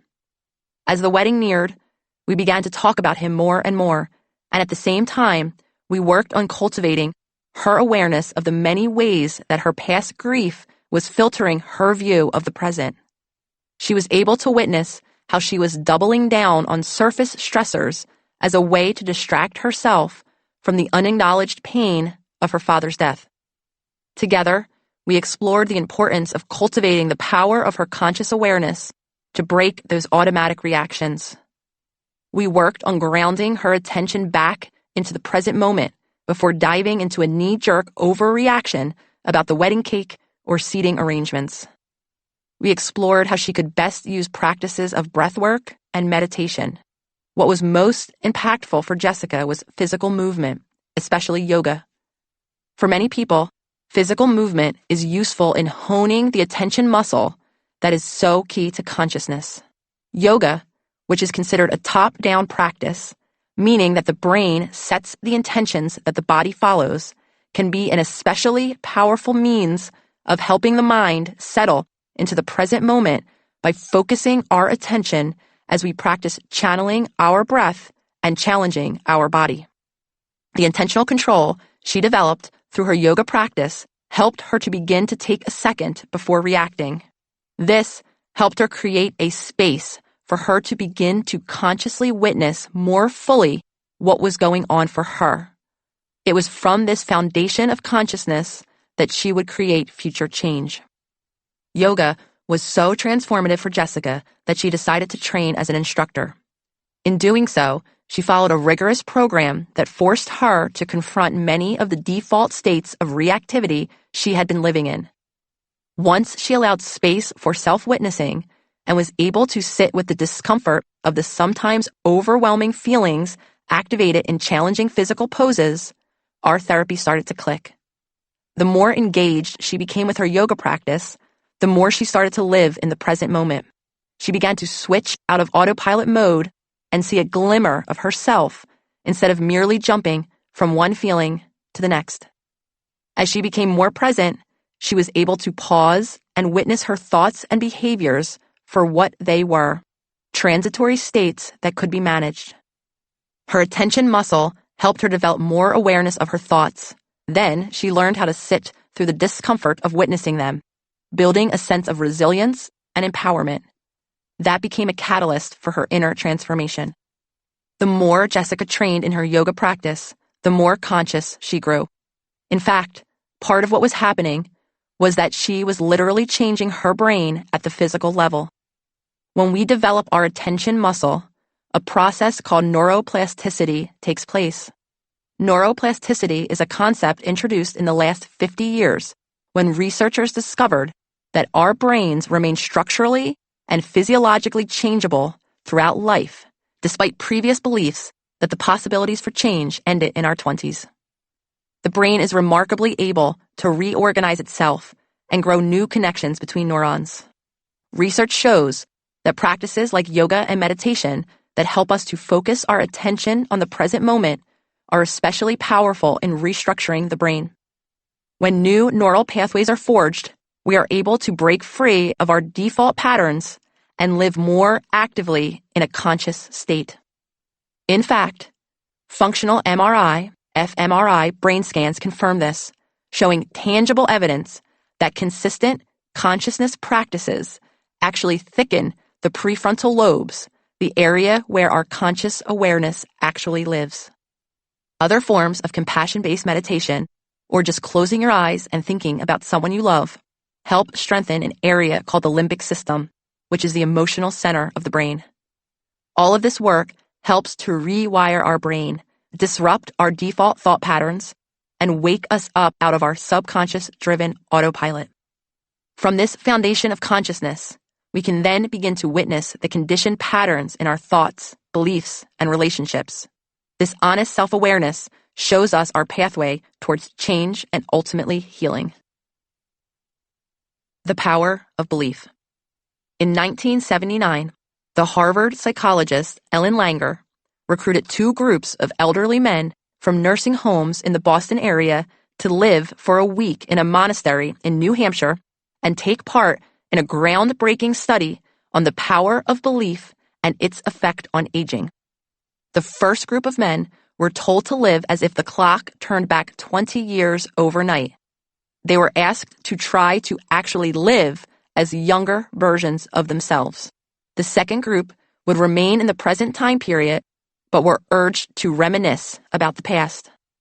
Everything in the first group's area of the monastery, which had been decorated for the study, supported the participants' transformations back to their younger selves. The furniture was mid-century modern. Past issues of Life magazine and Saturday Evening Post were scattered around the living quarters. The men watched Ed Sullivan on a black and white television, listened to the vintage radio, and screened 1950s movies such as Anatomy of a Murder. They were encouraged to discuss events from that past time, the launch of the first U.S. satellite, Fidel Castro's rise in Cuba, and their fears about escalating Cold War tensions. All mirrors were removed, replaced by photographs of the men 20 years earlier. The study lasted only 1 week, and the changes the men experienced were astounding. Both groups showed vast improvements on every measure, from the physical to the cognitive and emotional. All of the men were more flexible. They stooped less physically, and many of their fingers, riddled with arthritis, were more dexterous and even appeared healthier.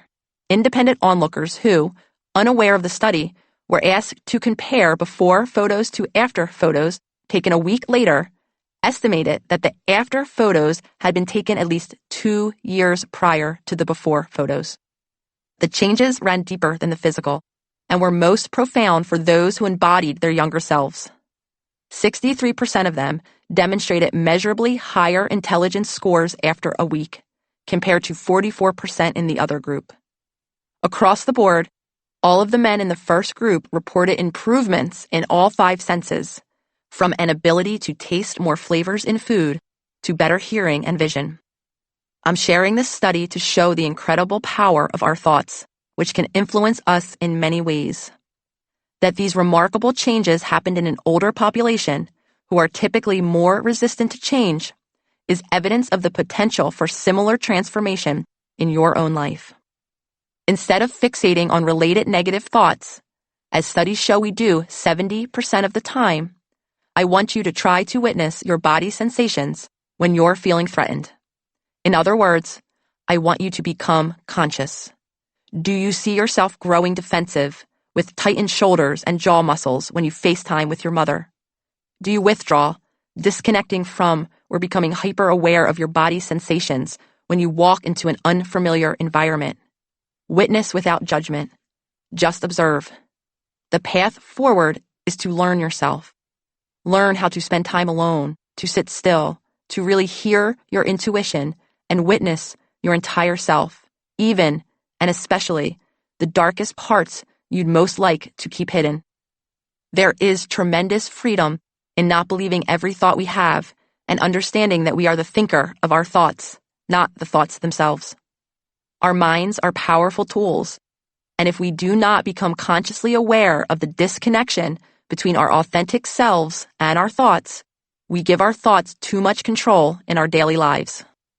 To begin this work, we must be in an environment we consider safe and supportive. We cannot become conscious in a hostile environment, especially not at first. We need to be in a place where it will be okay to let down some of our defenses, take chances, and let ourselves go. For those of us who are living in unsafe physical environments, especially those under our current oppressive systems, our safest places can be found in short, quiet moments within ourselves. It's time to try a few exercises that will help you access this consciousness. It will be helpful to use these prompts for a few minutes every day. Why? Because to effect change, you will need to create a routine that you stick to, a small daily promise to yourself that you can practice keeping for yourself during your healing journey. You'll notice that as you begin this practice, there may be a lot of discomfort. This is because the mind is screaming, "Hey, wait, this is uncomfortable." We want to operate on our familiar programming. This may manifest as some form of agitation. It may be helpful to try to practice breathing through this and try not to judge the experience. If the discomfort becomes too intense, empower yourself to stop And most importantly, acknowledge yourself for identifying your limit. Rest, of course, and know you can return to practice the next day. Remember, this may feel awkward and silly at first. Stick with it. This consciousness building exercise sets the foundation for the work that follows. Do the work. Build consciousness. 1. Find 1 to 2 minutes in your day when you can practice being focused on and truly present in whatever you're doing. This could be while you are doing the dishes, folding laundry, or taking a bath. It could mean stopping on your walk to look up at the clouds, or taking a moment to really smell the aromas of your workspace throughout the day. Make a conscious choice to witness the entirety of your experience in that moment. Say to yourself, I am in this present moment.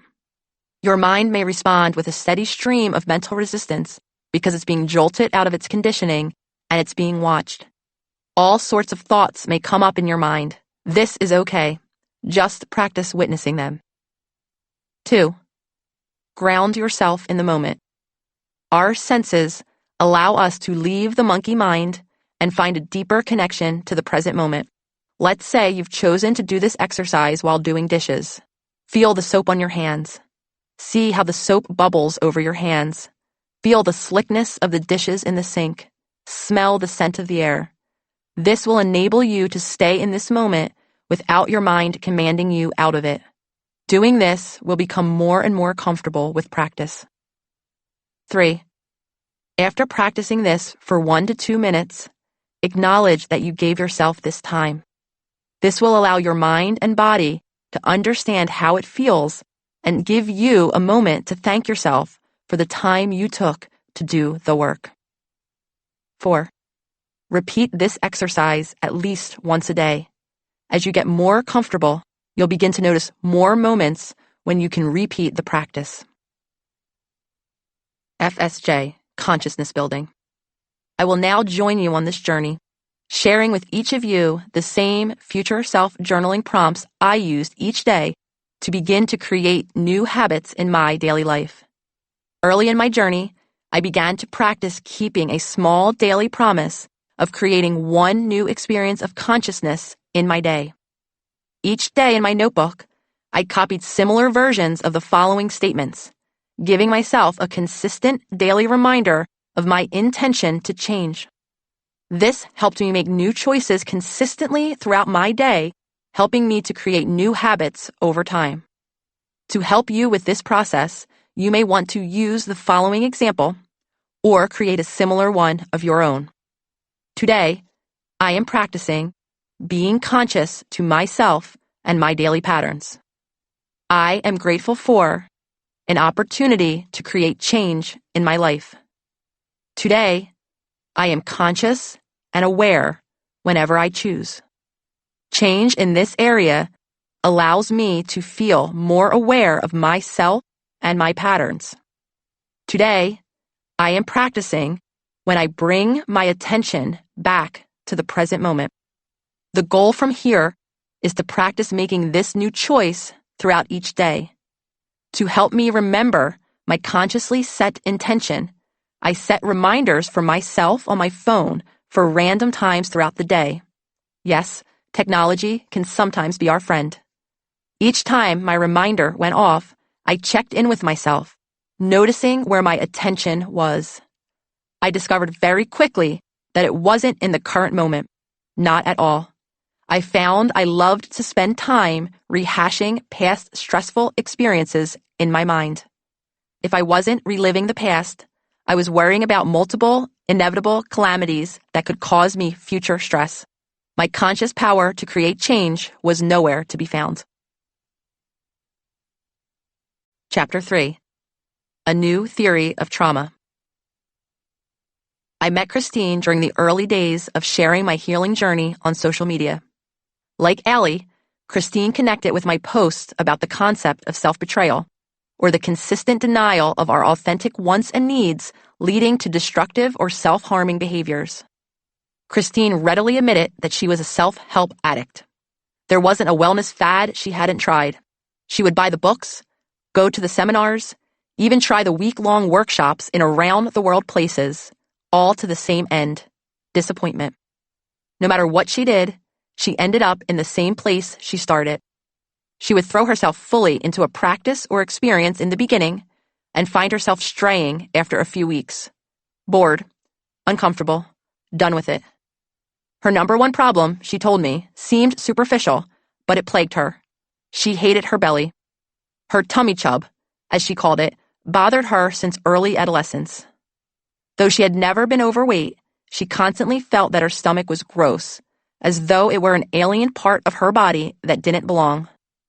When she started to explore her nutrition, she discovered that she often could not remember what she consumed in a day.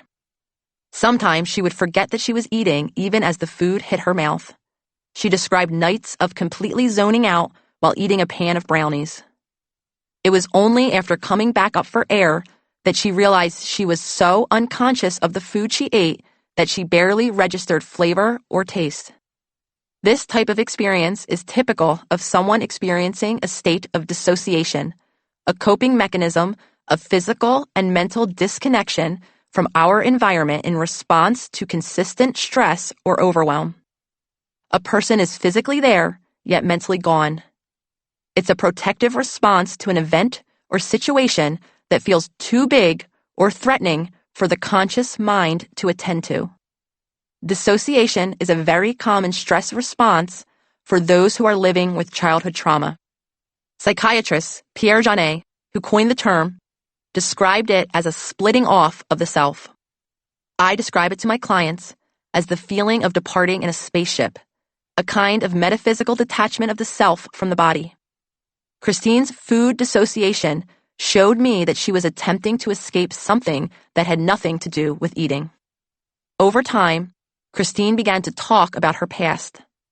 She came to realize her family had not provided a trusting or supportive environment, and that her mom often bullied her and enlisted her siblings to pile on. In the absence of safe, secure relationships, she kept a terrible secret that tortured her. A close friend of the family, a man in his 40s, had begun sexually abusing her when she was 9 years old. The man had convinced Christine that what he was doing to her was a secret, and that if she told anyone, she would get into trouble, a common strategy used by sexual predators. The abuse went on for several years. Her family even teased her about the man's clear preference for Christine. "You're his favorite," her mother would say. Her siblings would get annoyed when he brought her gifts or took her on special outings. "You're such a suck-up." Christine knew intuitively that what was happening was wrong, but she learned to reject her intuition and believe her perpetrator. She coped by disengaging, mentally leaving as her body endured the abuse. Repeatedly disconnecting from her intuition, she eventually learned that she could not trust herself, instead looking to the thoughts, beliefs, and opinions of others. Her dissociative behavior became a default coping strategy, and in adulthood, that meant leaving the present moment when she was experiencing uncomfortable feelings.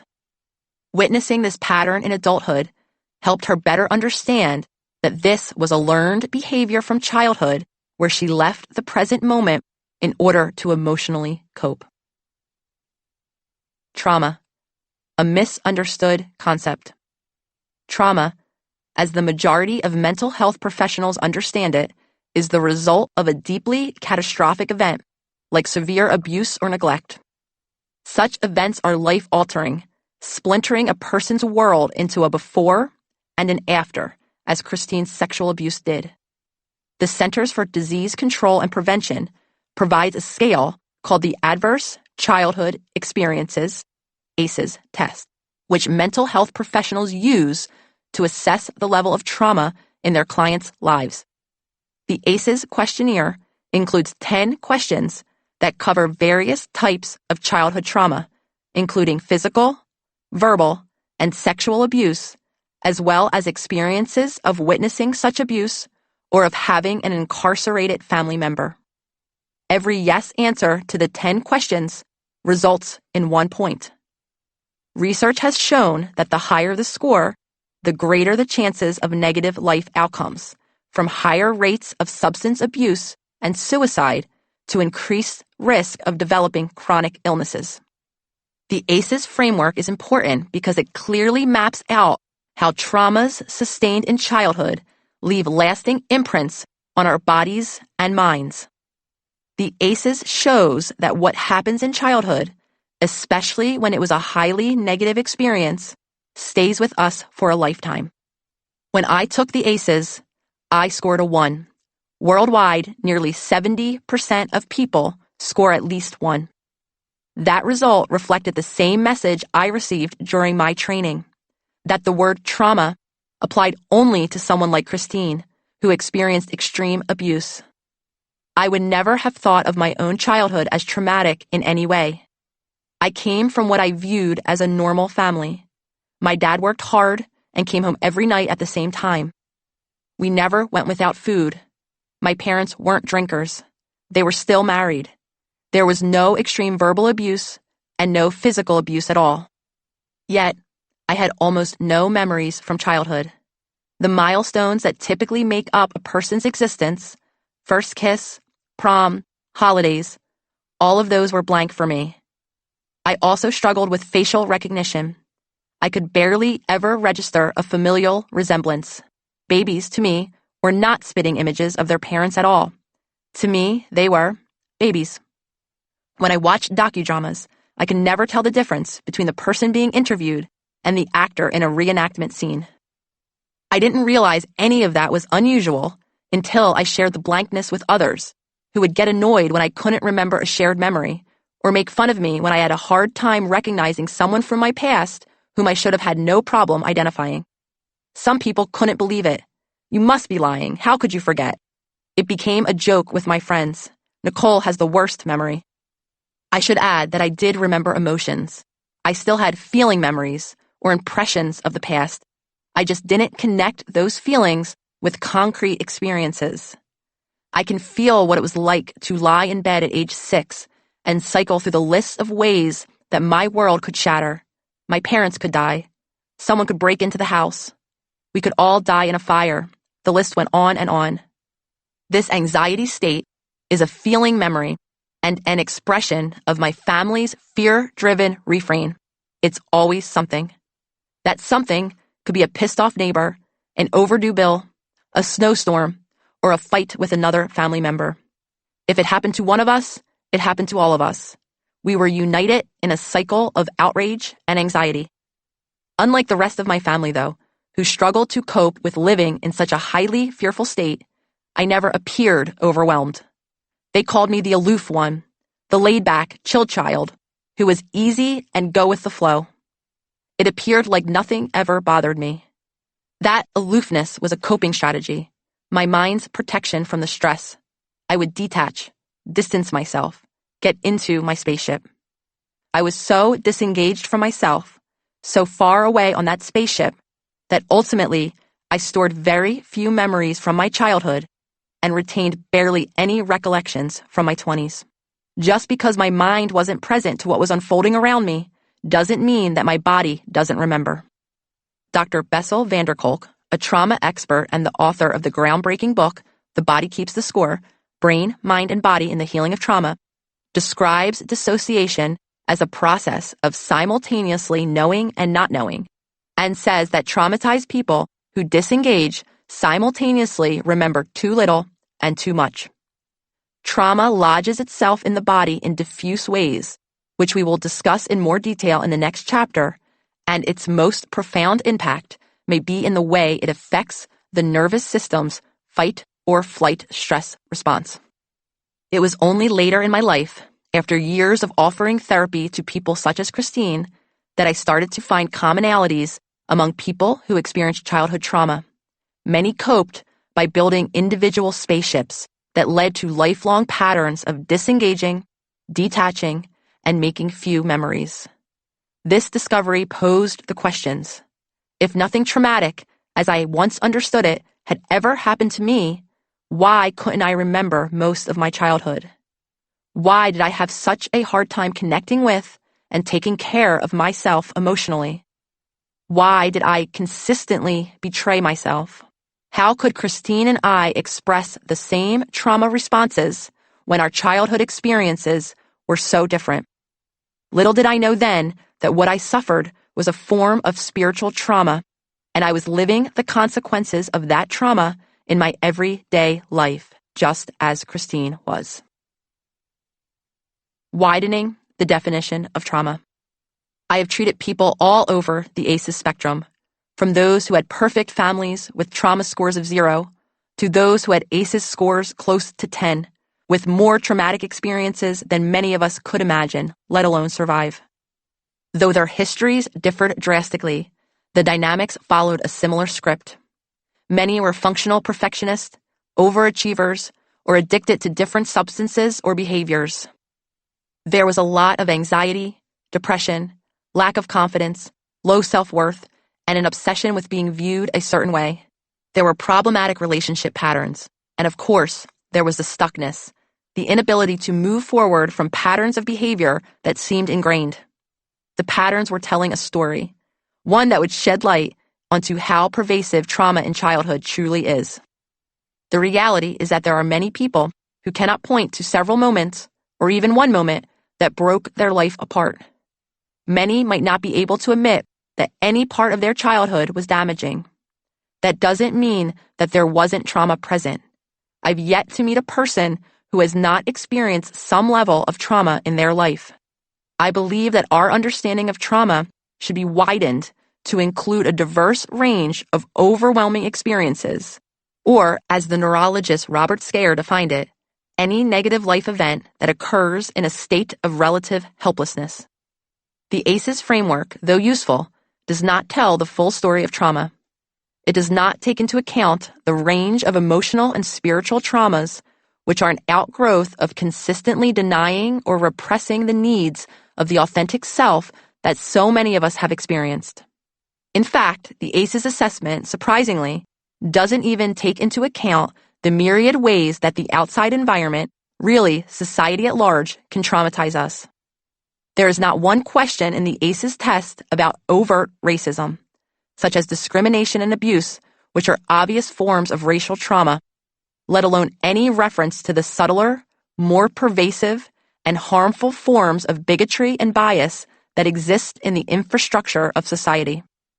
When you live in a world that is unsupportive and outright threatening in the education system, prison system, healthcare system, and most workplaces, you are existing in an almost constant state of trauma. Marginalized groups, especially BIPOC, are navigating systemic oppression, discriminatory laws, and a prejudicial framework that may place them squarely into a state of relative helplessness, the essence of Scaer's definition of trauma. In other words, traumatic experiences aren't always obvious. Our perception of the trauma is just as valid as the trauma itself. This is especially true in childhood, when we are most helpless and dependent. Trauma occurred when we consistently betrayed ourselves for love, were consistently treated in a way that made us feel unworthy or unacceptable, resulting in a severed connection to our authentic self. Trauma creates the fundamental belief that we must betray who we are in order to survive. Childhood conditioning. A parent figure's role is to be a guide. A loving parental relationship provides a secure base for a child to return to as they venture out into life, with all the ups and downs associated with this great transition. A guide is largely non-judgmental, allowing the child to exist as they are. A guide is more likely to observe and act from a state of awareness and wisdom. This allows the child to experience the natural consequences of their actions without intervention, and laying the foundation for them to build self-trust. Think of the guide as a wise teacher, someone who has faith in the foundation they have provided and trusts that the student will be able to weather what life brings. The child then internalizes this faith. This doesn't mean that the child avoids pain, loss, anger, or grief, the wide array of human feelings. Instead, the guide or parent figure has provided a base of security and resilience for the child to return to when hard times come.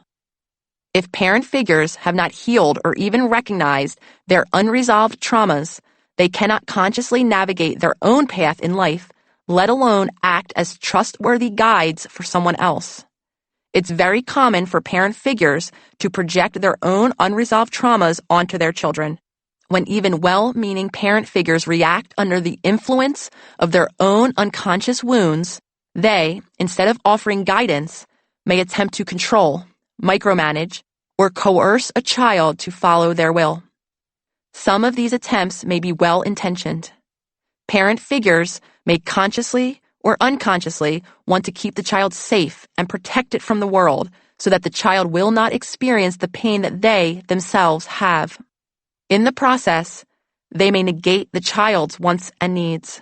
Even when this can seem intentional, these reactions often stem from their own deep-rooted pain, which may not be visible on the surface.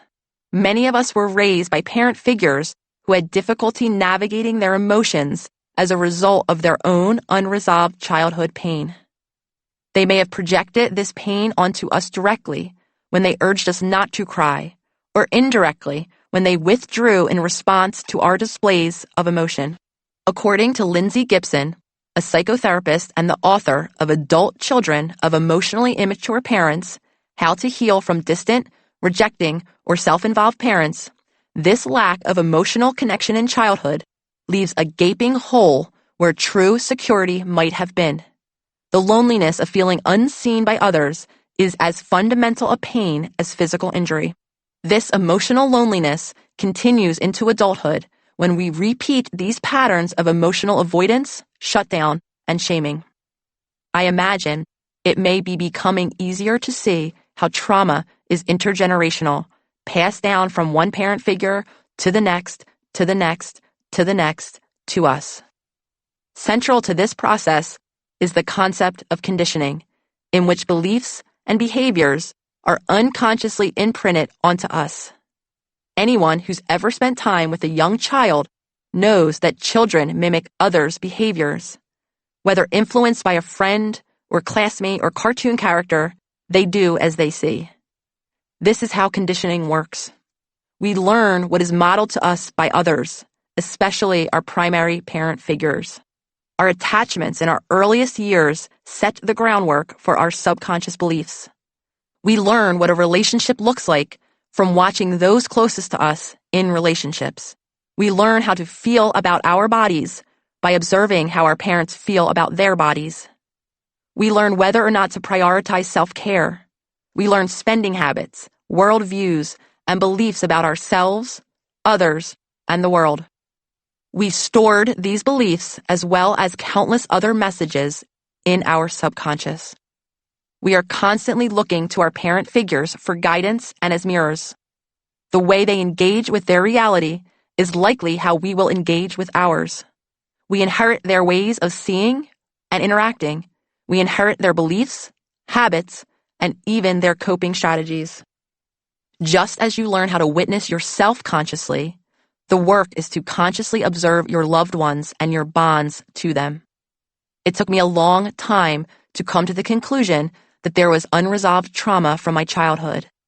I was not willing to admit it to myself for a long time. I would have fought you tooth and nail if you suggested that my childhood was less than perfect. This didn't come just from an idealization of my past. It also came from a culturally ingrained protection of the family unit. Admitting publicly that everything was not all rosy would have been deeply disrespectful. We were one big happy Italian family.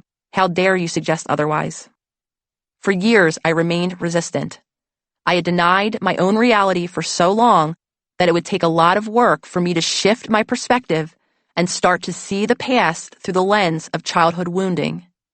I had rejected my needs for so long that I wasn't even aware of them. As with most of us, many of the habits I learned in childhood, I repeated and carried with me throughout my life. Many of us never stop to think, is this really me?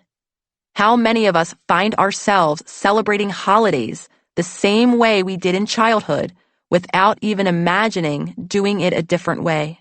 How many aspects of your life have you actually chosen, and how many have you inherited? Identifying your wounding is a fundamental step on the healing journey, and it's rarely an easy one. This reckoning often unearths deep reservoirs of pain, sadness, and even anger that have long been suppressed so that you could, at least on a surface level, function and move on. As you dive deeper into this work, it is important to keep in mind that sometimes old scars will be opened and an outpouring of feelings will come with the process of healing wounds from childhood. Just remember, this too can be a moment of witnessing. Begin to practice being kind to yourself and your loved ones, regardless of what comes up. How a parent figure treated you as a child is not a reflection of who you are, or even who they are. You do not need to be a reflection of their unprocessed trauma. What follows is a new framework for understanding childhood trauma, with archetypes I've developed based on the common dynamics I've observed in my extensive clinical practice, as well as within the self-healer community. These are by no means hard and fast categories. You might identify with one dynamic strongly, or several of them may resonate. You don't have to fit into a box. I just want to help you think about your primary relationships and the conditioning you've experienced. The first step to healing is awareness. The archetypes of childhood trauma. Having a parent who denies your reality. A typical example of reality denial occurs when a child, feeling uncomfortable around a relative, tells his mother and is met with a response like, "Oh, she's just trying to be nice. You'd better be polite." We saw this to an extreme degree with Christine and her family's view of the man abusing her. When a parent figure denies a child's reality, they are unconsciously teaching the child to reject their intuition, their gut feeling. The more we learn to distrust ourselves, the deeper this intuitive voice withdraws, becoming harder and harder to hear. This results in lost intuition and internal conflict. We learn that our judgment cannot be trusted and look to others to shape our reality. Denying a child's reality can take on subtle forms. A child might confide in their parent figure that their friends didn't want to sit with them at the school lunch table. For the child in that moment, it was an extremely distressing situation, resulting in them feeling rejected at a time when the need for peer validation is an important part of development. The well-intentioned parent figure might respond with some degree of dismissal. "Don't worry, you'll find new friends. It isn't a big deal. It will get better. It's only your first day." Anyone with their own level of unresolved feelings will generally feel uncomfortable with a child's expression of feelings and may cope by attempting to dismiss them. The child's experiences may activate similarly painful past memories for the parent figure. These are often unconscious, who tends to push the child to repress or ignore the feelings that are coming up. The problem is that the child was having a legitimate feeling and looking to be comforted and supported. Instead, they were told that the pain was inconsequential.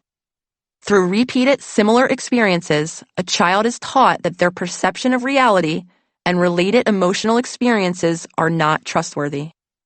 Our childhood realities can also be denied when our parent figures and families dismiss objective issues. I once had a client whose father was a functional alcoholic. Though he had a job and provided financially for the family, the minute he walked through the door, he'd crack open a beer and drink through the night until he either got hostile and started yelling or passed out. When my client was old enough to notice and comment on his father's behavior, his mother dismissed his fear and excused her husband's behavior as a result of a hard day at work. This denial was a learned behavior modeled by my client's mother, who was raised in a household that denied the reality of a family member's substance use. Over time, my client began to inherit his mother's way of viewing his father's behavior, talking to himself about how hard his father worked. It wasn't until he lifted the curtain a bit and acknowledged the rows of empty bottles and the nightly drinking that he began to see his father's behavior for what it was. Having a parent who does not see or hear you. We've all heard the saying, "Children are meant to be seen, not heard." It was a slogan of sorts that summed up our older generation's mindset around raising children. This mindset was born out of an understanding that the only needs children had were basic, such as food and shelter. Resource scarcity was a reality for many members of these generations, many of whom were locked in survival mode. These adults often defined successful parenting as the fulfillment of basic survival needs with little energy or attention left for emotional needs. The effects of this survival-based parenting style have been passed down through inherited trauma, and we are living with its long-term consequences. Not being seen or heard in childhood is an experience of feeling emotionally disconnected from a parent figure. Sometimes this involves severe neglect, though often it comes in the form of more subtle experiences. It can look like a parent figure who is overwhelmed by their own feelings and distracted by chronic stress, or, by contrast, one who is in a state of complete emotional shutdown and unable to listen to and support their child's emotional expression. Another version of this looks like a parent figure operating on autopilot, running from task to task, distracted in their own mind and unable to truly see their child in front of them. This prevents any deeper emotional connection with their child because mentally the parent figure is simply not there. It is painful not to be heard. It is upsetting to be ignored. It is confusing to learn that we must hide our true selves in order to be loved. Being acknowledged is one of the deepest human needs. If your childhood thoughts or ideas are not heard, your mind feels dismissed. If your childhood self-expression is not seen, your soul feels diminished.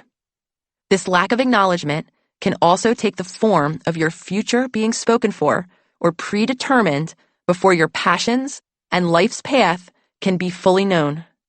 Experiences such as these make it hard for us to learn how to trust our inclinations and follow our intuitive needs. For parent figures listening to this, it's important to remind yourself that children exceed us in their connection to their intuition and their core self. As adults, we easily get lost in our own steady stream of thoughts. Children are still highly intuitive. Their world is in flux, still being formed. In providing a secure and open space for your children to explore, you will also learn about yourself and the possibilities that each of us contains when we are free to express our authentic selves. Having a parent who vicariously lives through you or molds and shapes you. This type of parent figure is typically known as a stage parent, someone who is overzealous and pushes their child to become an actress or a singer to fulfill the parent figure's own needs for fame, achievement, or attention. Though this archetype is most often associated with performance, and unfairly with mothers, this kind of behavior isn't limited to the stage. It's easy to vilify stage parents, as they are often portrayed in popular culture as outright abusive.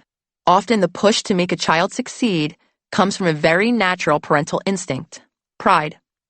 Unfortunately, pride turns sour when the motivation to push a child to succeed originates from an unprocessed trauma. Parent figures who live out their lives through their children carry a deep-seated, painful belief that they are a failure or in some way inadequate, and often project this core belief onto their children. Let's say a father wanted to be a basketball player and broke his leg before he was able to make his college team. Or maybe a mother wanted to be a doctor and that path wasn't open to her, so she became a nurse. The result is that the child may feel an oppressive amount of pressure to succeed and abandons parts of their authentic self in order to please the parent figure. Ultimately, trying to establish one's own validity through the successes of another leads to disappointment on the parent figure's side. It also leads to resentment on the part of the child who neglected their own needs to fulfill another's unmet needs. Anytime an intrinsic need is denied, resentment soon follows. This loss of self can manifest in a number of ways in adulthood, and I've seen it play out most often as either severe indecisiveness and procrastination or as an obsessive need to succeed. To clarify, sometimes the stage parent acts with intention. This is associated with the more maligned Hollywood parent who pushes their kid on stage for financial gain, though many other times the parent truly desires a better life for the child.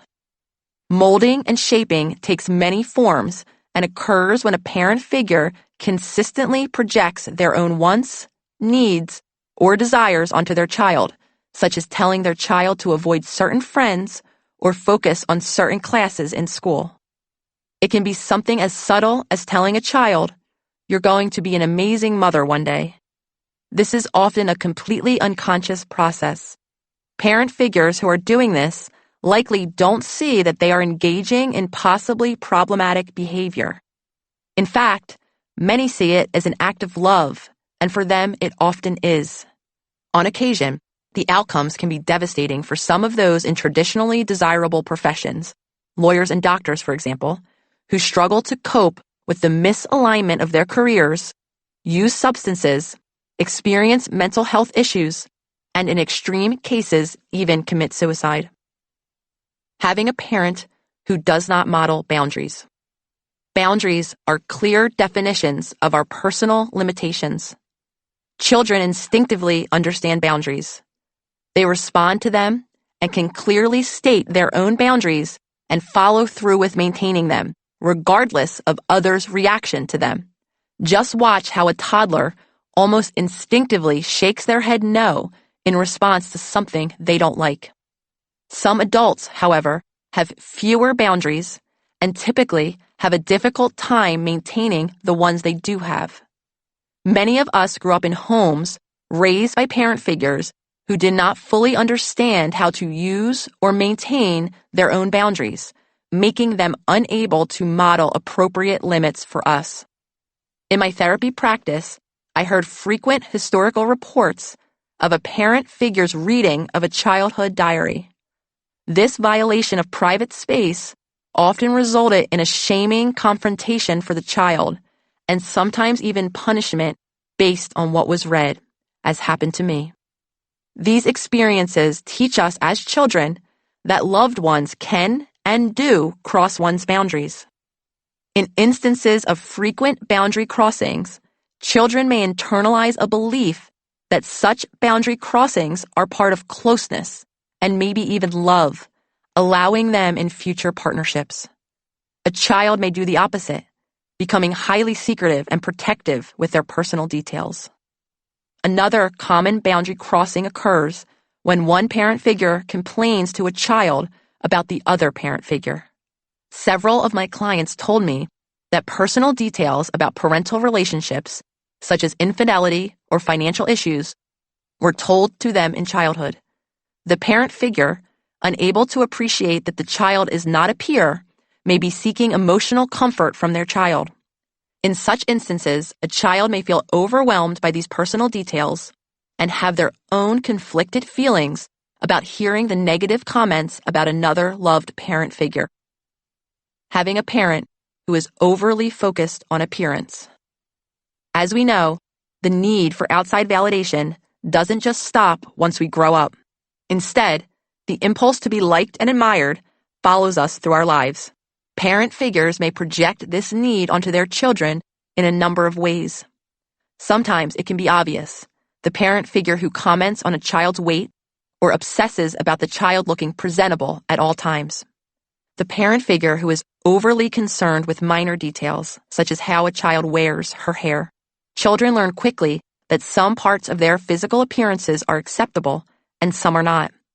This begins a lifelong practice of believing that receiving love is conditional on one's outward appearance. The same imprinting happens when our parent figures are overly fixated on how they look, modeling behaviors such as obsessive dieting, paying extreme attention to grooming, or excessive exercising. It can take the form of deeming certain foods bad or fattening. It can also take the form of commenting about the body or appearance of friends, family, or public figures.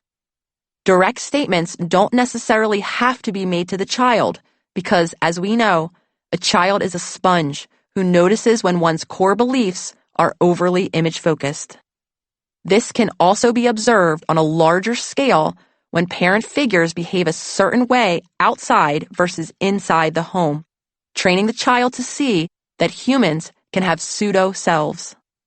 An example of this is family members who are constantly bickering or yelling inside the home, but once in public, speak and act lovingly, or at least politely, upholding persona that are, in fact, masks. Children learn quickly that they must shift who they are depending on where they are, just as they saw modeled, in order to survive and be loved. Having a parent who cannot regulate their emotions. Emotional regulation is the process of experiencing an emotion, allowing the sensations to pass through the body, rather than trying to distract oneself with, say, drugs or alcohol or an iPhone or food, identifying it, I am angry right now, or I am sad, and breathing through it until it eventually passes. The practice of emotional regulation enables us to remain centered and calm through the various stresses that life brings and return to a physiological baseline. Most of us did not have parent figures who were able to identify, let alone regulate, their feelings. Instead, when they were emotionally flooded or experiencing many intense feelings at once, they didn't know what to do. Some may have projected the overwhelming emotional energy outward, screaming, slamming doors, and throwing things or storming off. For others, the emotions project inward, resulting in some kind of withdrawal. This looks like parents using the silent treatment or icing someone out. Icing behavior takes place when a parent figure becomes emotionally distant or withdraws love from a child, usually as a result of feeling emotionally overwhelmed. Not being able to control their own feelings about a particular experience, the parent figure shuts down and shuts out their children. Many self-healers resonate with this experience. Some of them identify with the phenomenon of a parent who used the silent treatment as a punishment. In our healing circles, people have spoken about parent figures who disengaged, those who stopped speaking to them, those who deployed other family members to reject them. When we have loved ones who shut down instead of managing their feelings, we are modeled an overall lack of emotional regulation and often do not develop coping skills that enable us to build emotional resilience of our own.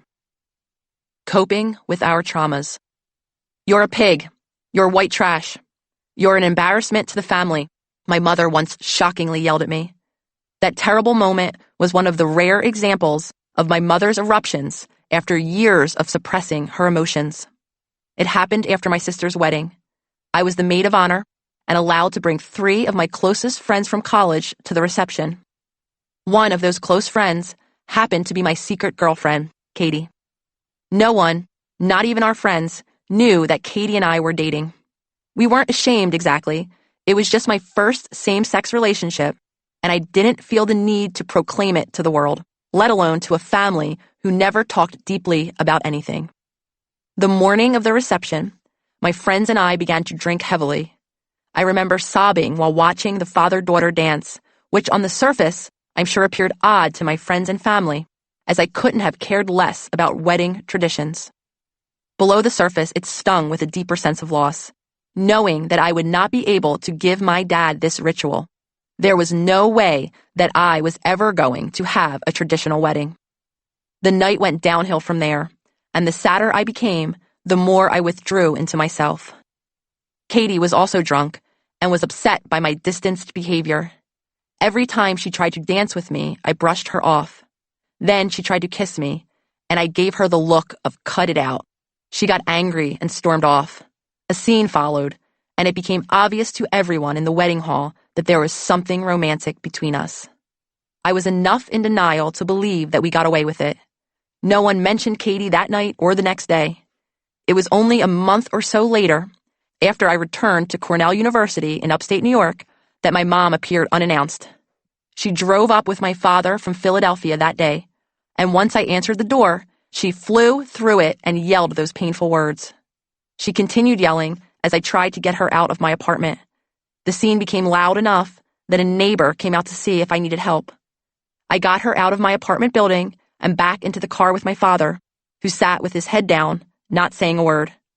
I found myself very caught off guard, as my mom rarely, if ever, showed this degree of emotion, making this outburst destabilizing for us all.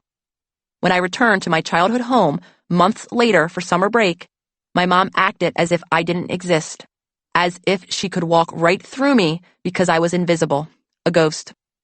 If we passed in the hallway, she would walk by with her head up and her gaze focused past me. My father played along with my mother's silence, though he still spoke to me. This was the trauma of my childhood fully realized. I was so unworthy, so unlovable. I didn't exist.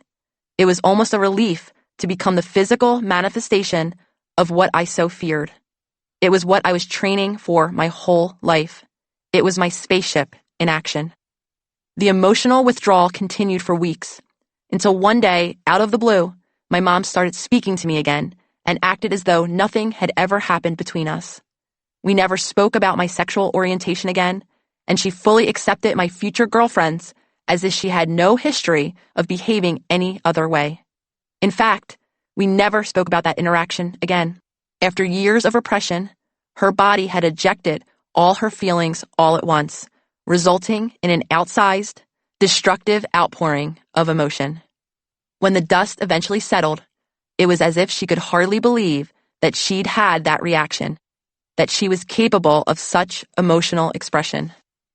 In and out of romantic relationships as a young adult, I kept finding myself in the push-pull dynamic of emotional reactivity and emotional withdrawal.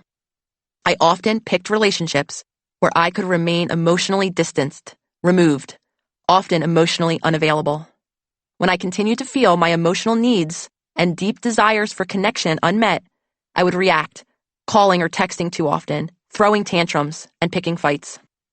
If I eventually did get an emotional reaction I on some level craved, I would then detach and dissociate, feeling overwhelmed. I'd become the ghost I'd learned to be as a child. I'd blame them when the relationship inevitably turned south.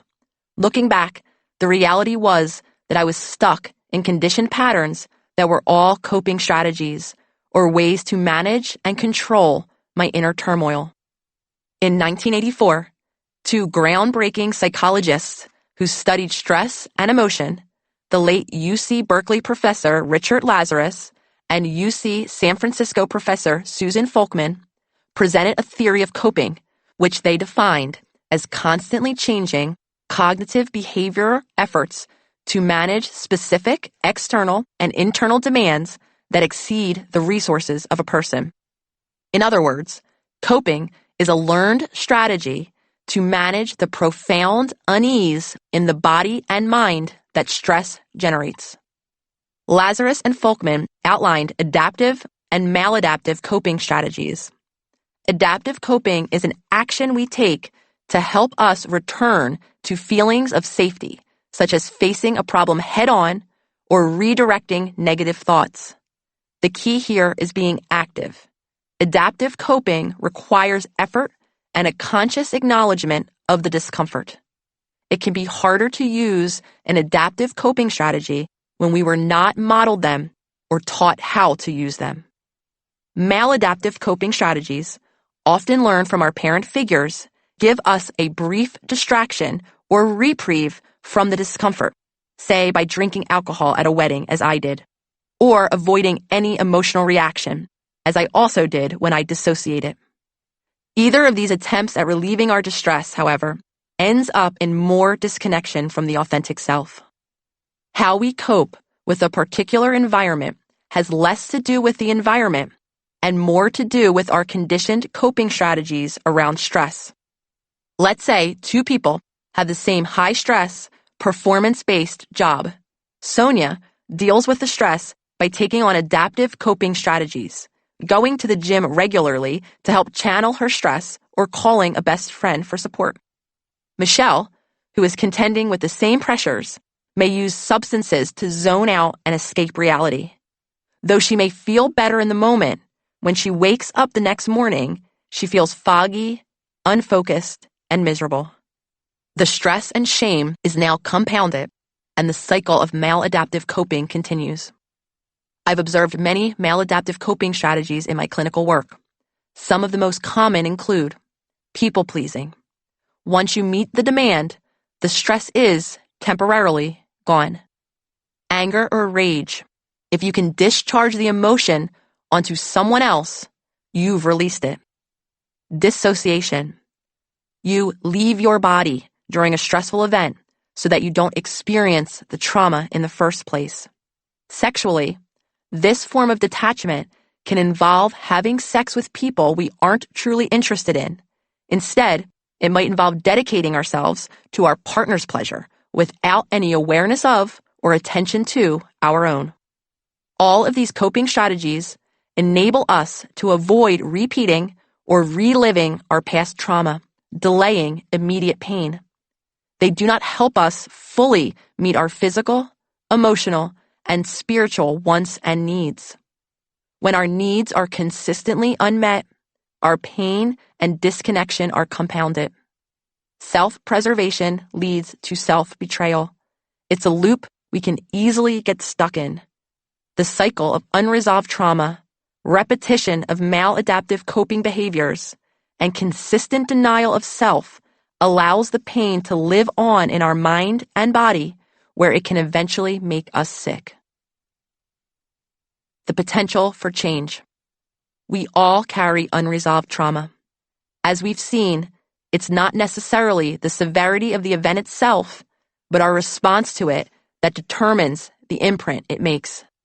Resilience is learned through conditioning. If we didn't see it modeled by our parent figures when we were young, we may have never learned it.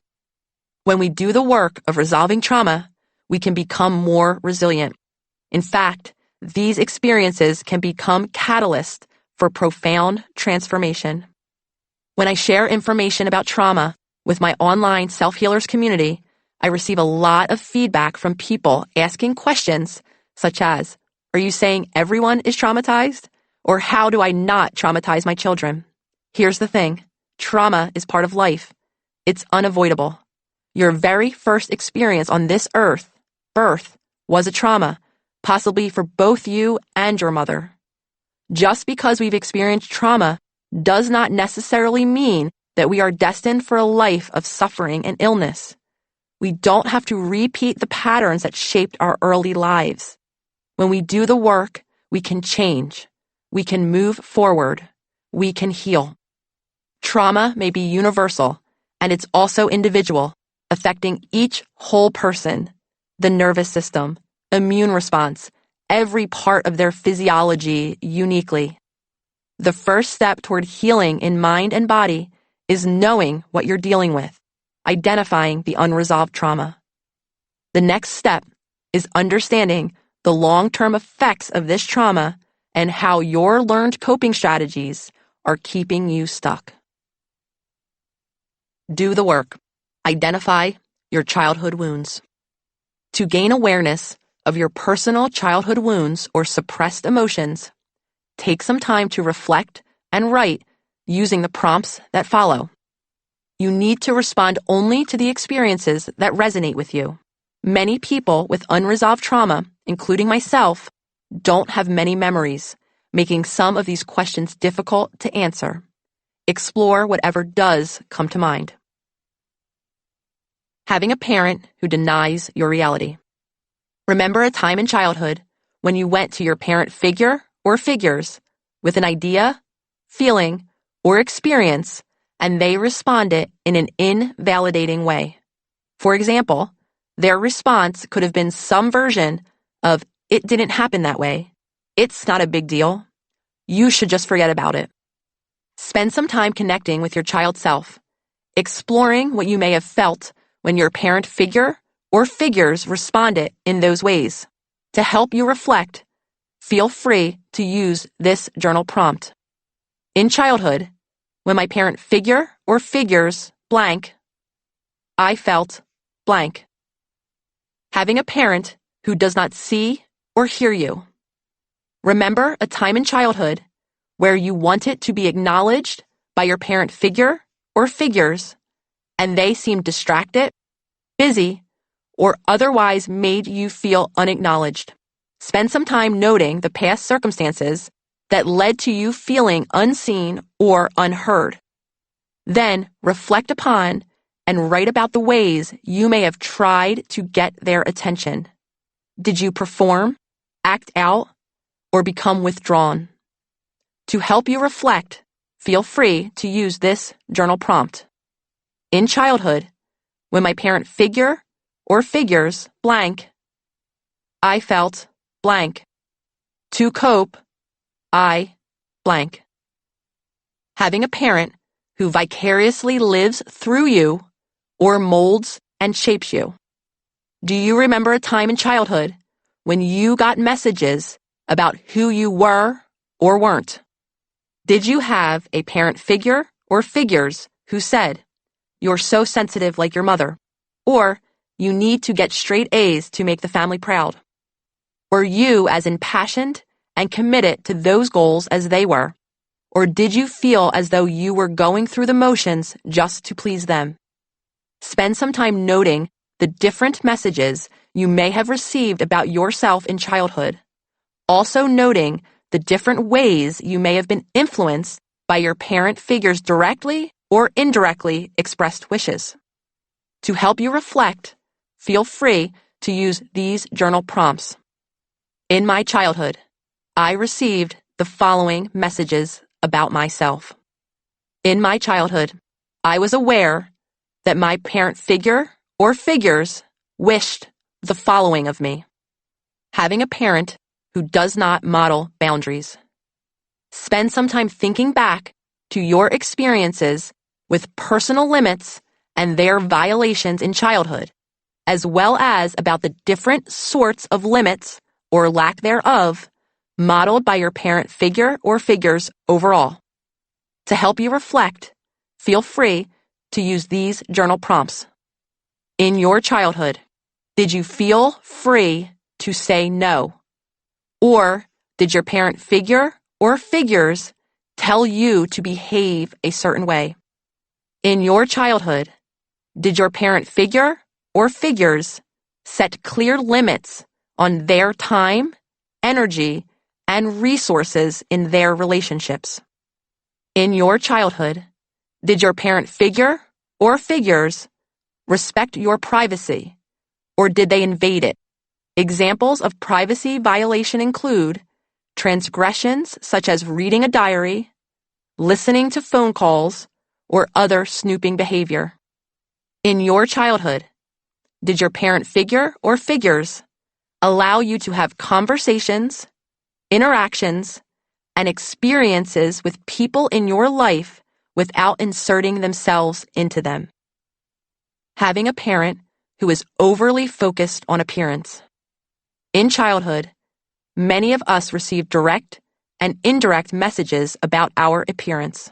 A parent figure or figures may have even commented directly on certain aspects of your appearance with statements such as, "You should wear your hair down. Your thighs are getting bigger. Do you really think it's a good idea to have seconds?" Or, "You'd look a lot better if you didn't wear clothes like that." Sometimes, such statements may also be directed at others. Your parent figure or figures may have commented on aspects of other people's appearances, highlighting some qualities positively and others negatively. Your parents' attention to or rituals around their own physical appearance also model beliefs and values about what is acceptable and what is not. To help you reflect, feel free to use this journal prompt. What are the messages you received regarding appearance? Having a parent who cannot regulate their emotions. One of the most important aspects of your emotional health is how you regulate and process your emotions. In childhood, you learn emotional regulation by watching how your parent figure or figures express their feelings or don't, and by the way they respond when you express yours. Spend some time reflecting on how emotions were handled in your childhood. To help you reflect, feel free to use these journal prompts. When your parent figure or figures had strong feelings, such as anger or sadness, how did they respond? For example, did they slam doors, vent, scream, or give the silent treatment? Did your parent figure or figures have a specific coping strategy? For example, did they overspend when shopping, use substances, avoid certain or all emotions entirely? When your parent figure or figures had strong feelings, how did they communicate with you or those around you? For example, did they resort to name-calling, blaming, shaming, or the silent treatment? After strong feelings, did your parent figure or figures take time to explain or help you process your own feelings around what happened? In childhood, I received the following messages about feelings in general, or my feelings in particular. Chapter 4. Trauma Body. The breaking point for me, at least physically, came the day I fainted, passed out cold. I'd been experiencing symptoms of dysregulation for years. Like a game of whack-a-mole, I tried to fix each problem individually when the symptoms became uncomfortable. The dissociation, I thought, was a function of my personality. I have a bad memory. The anxiety was a result of both my genes and my current circumstances, I rationalized to myself. I'm living in New York City on my own. My mom is sick. So I went to a psychiatrist for medication to get me through the rough patches. The headaches were also genetically inherited. The brain fog came from working too hard. I had no clue why I was so constipated, again seeing a similar pattern in my mom and sister and not bothering to think too hard about it. Instead, I downed bottles of brewer's yeast and prune juice and numerous over-the-counter medications. It was all individual issues with individual treatments. Nothing was connected. Around that time, I moved from New York City to Philadelphia to pursue postdoctoral psychodynamic work at the Philadelphia School of Psychoanalysis. Since I was physically closer to my family, I saw them more frequently than I had in years.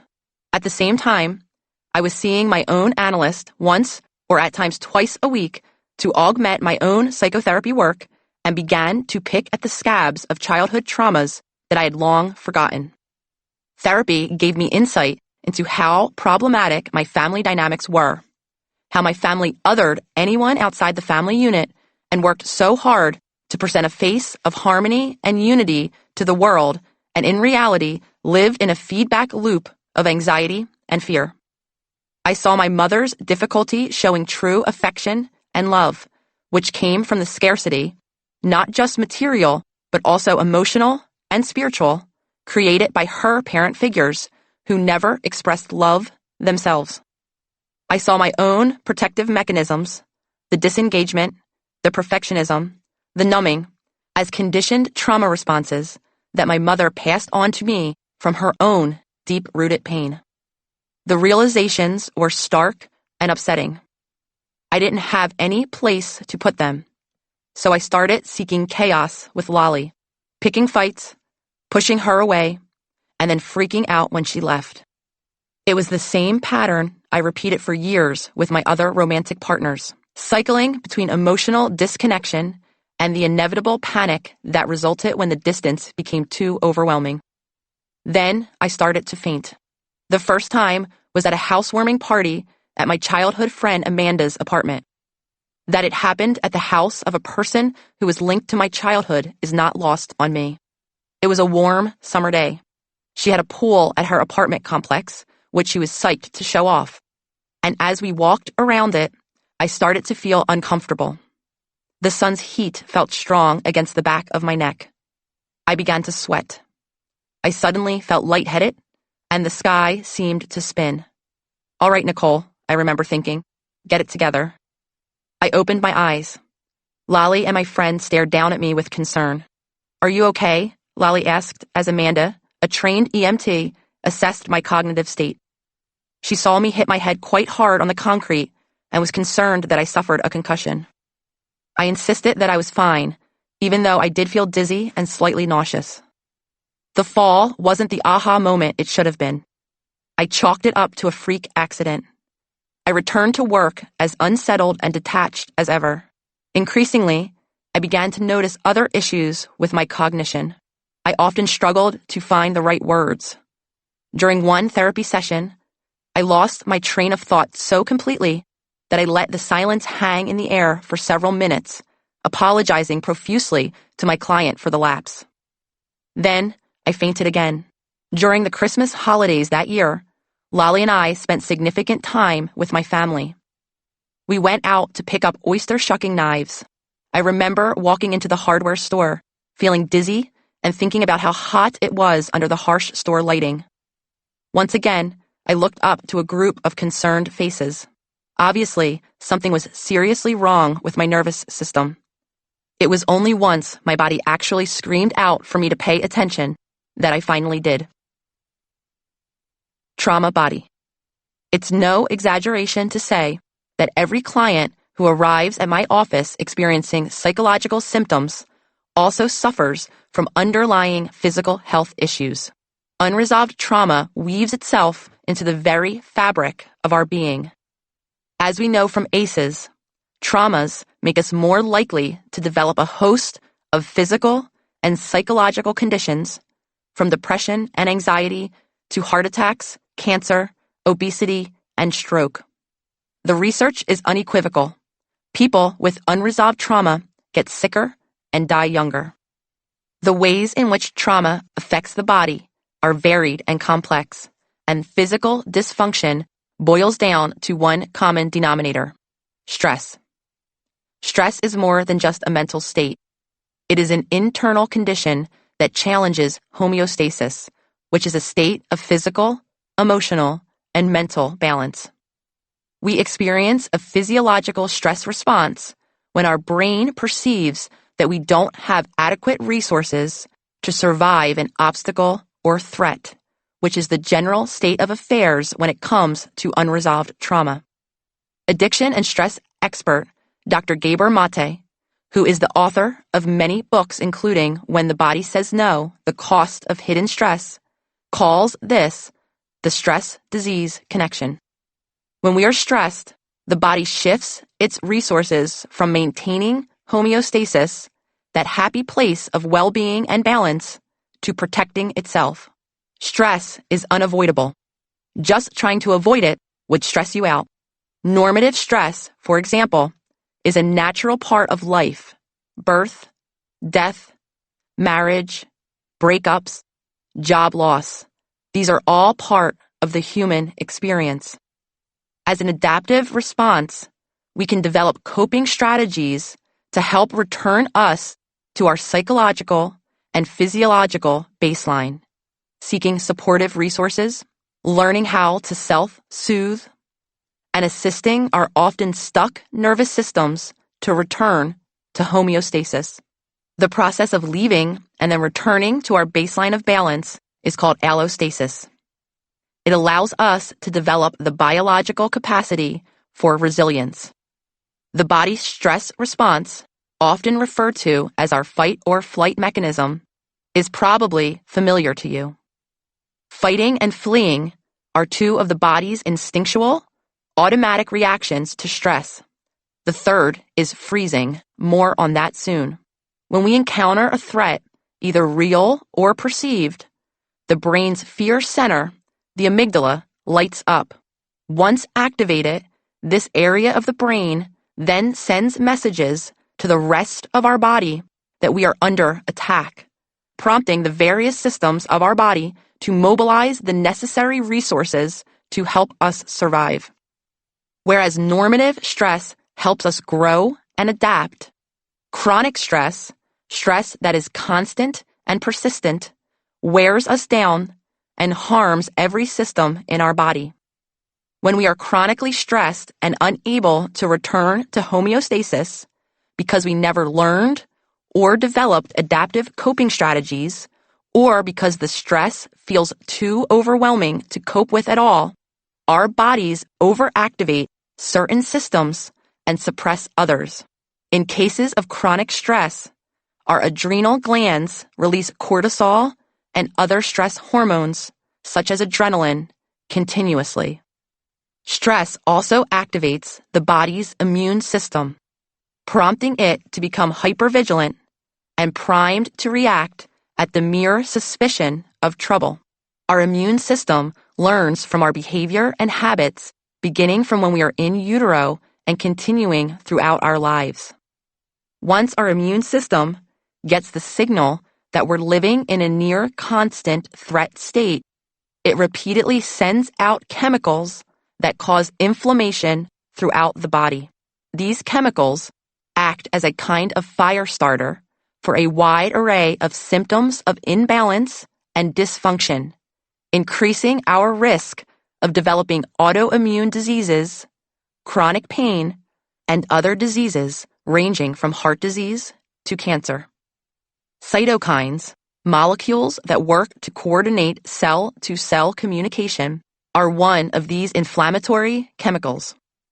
Cytokines incite the immune system to act when faced with injury or toxic invaders. They are all responsible for the inflammatory symptoms we've all experienced when we've been ill: fevers, swelling, redness, pain. And when they overreact or storm our body, the results can be deadly. If the immune system is constantly misdirecting its inflammatory chemicals, like the cytokines, the body's ability to respond to real illness is diminished. At the same time, inflammation occurs all over the body and may even affect the brain. The impact of stress and trauma on our immune system and brain is so significant that scientists have launched a new field of inquiry into the mind-body connection called psychoneuroimmunology.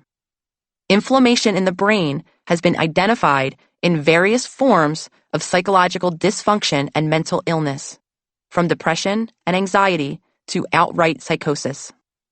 Given these possibly devastating consequences, it is critical to address an overactive fight or flight response. If left immobilized or stuck in this response, our immune system will continue to activate a full-body inflammatory reaction. As long as the trauma is not resolved, wrote Dr. Bessel van der Kolk in The Body Keeps the Score, Brain, Mind, and Body in the Healing of Trauma, the stress hormones that the body secretes to protect itself keep circulating. The body must also devote excessive energy to suppressing the inner chaos of trauma, or the activated fight or flight response, which further pushes us into a state of dysregulation. It's a vicious cycle, a physiological loop repeated over and over again. Stress affects every system of the body, including the gut. It's no coincidence that gastrointestinal GI problems are one of the issues most commonly cited by people dealing with anxiety.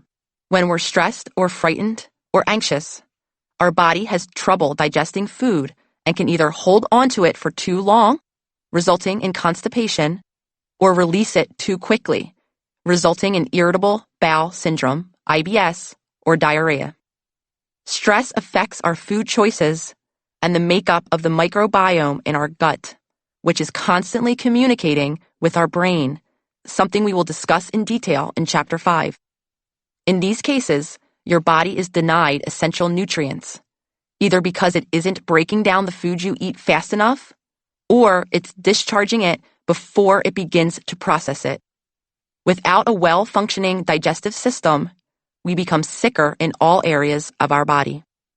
The stress-disease connection is especially damaging for oppressed populations. Oppressive environments enforce a near-perpetual trauma state in individuals, inducing stress responses that are chronic and unending. It is no wonder that there has been a documented connection between oppression and higher rates of physical illness and psychological distress.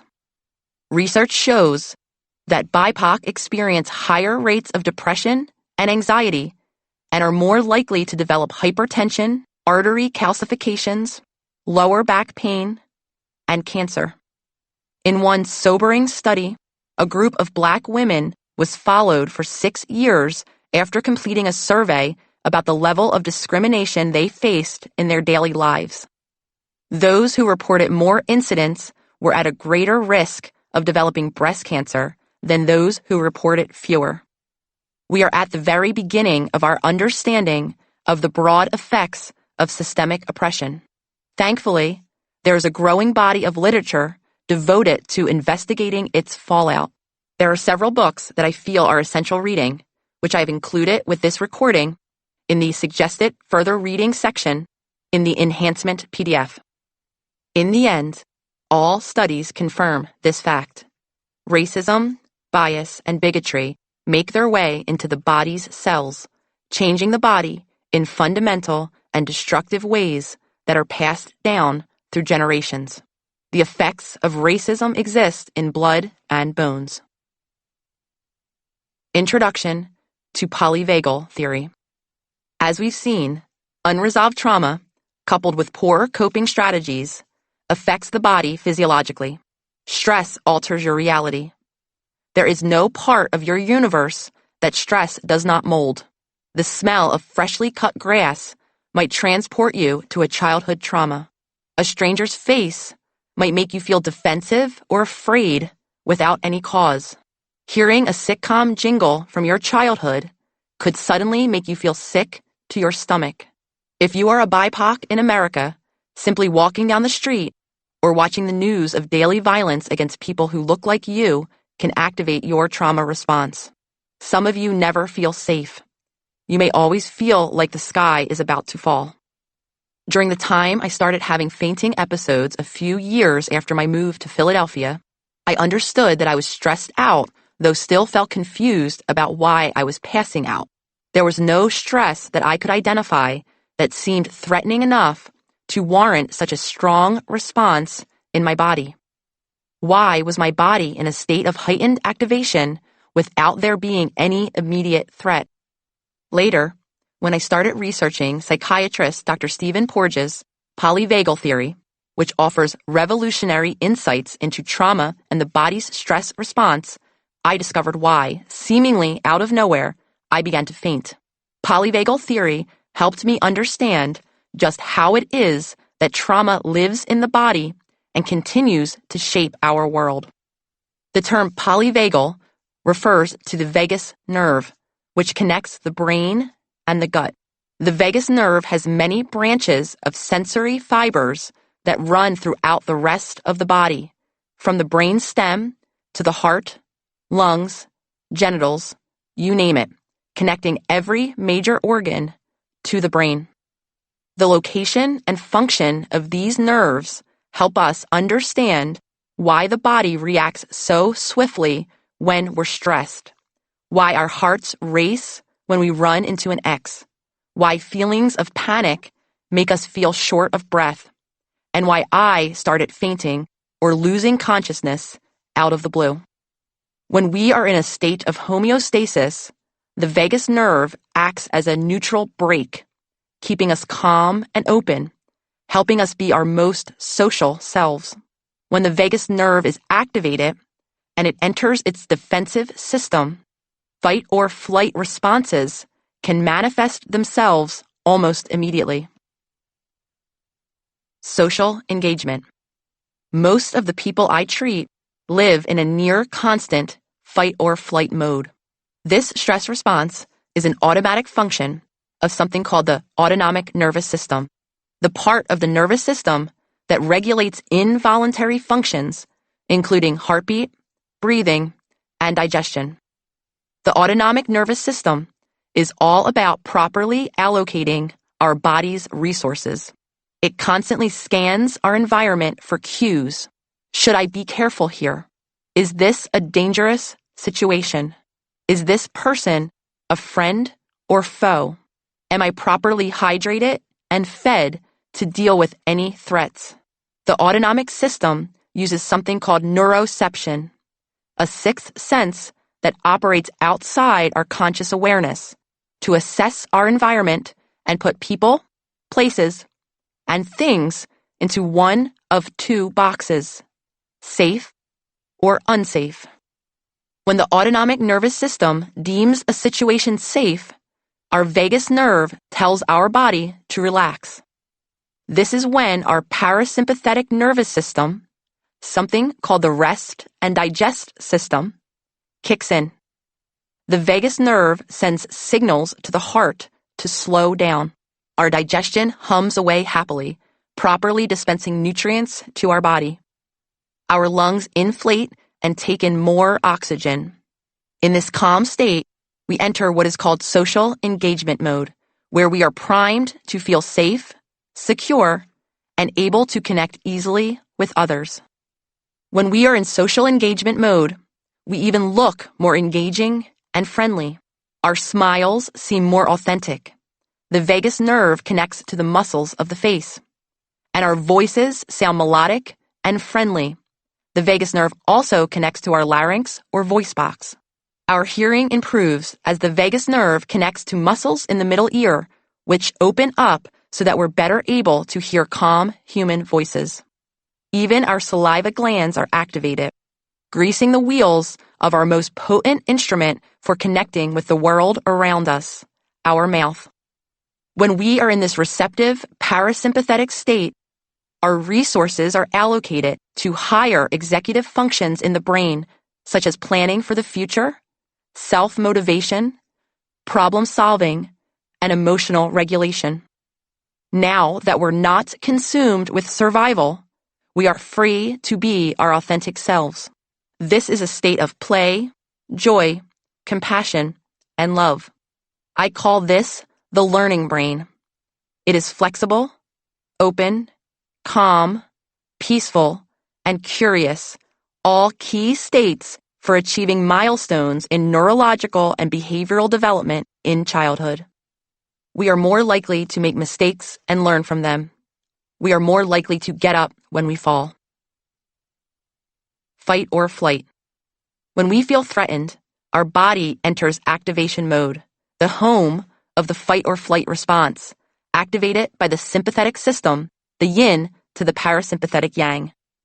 In activation mode, the vagus nerve sends SOS signals to the sympathetic nervous system, making our hearts pump harder and faster, activating stress responses in our adrenal glands that increase our cortisol levels, and raising our body temperature, making us sweat. In this heightened state, we literally experience the world differently. Pain doesn't register. We focus on louder, more distressing sounds. We lose nuances in our sense of smell. And in activation mode, we look different. We grow dead-eyed. Our brows furrow. Our shoulders hunch, and we take on a defensive stance.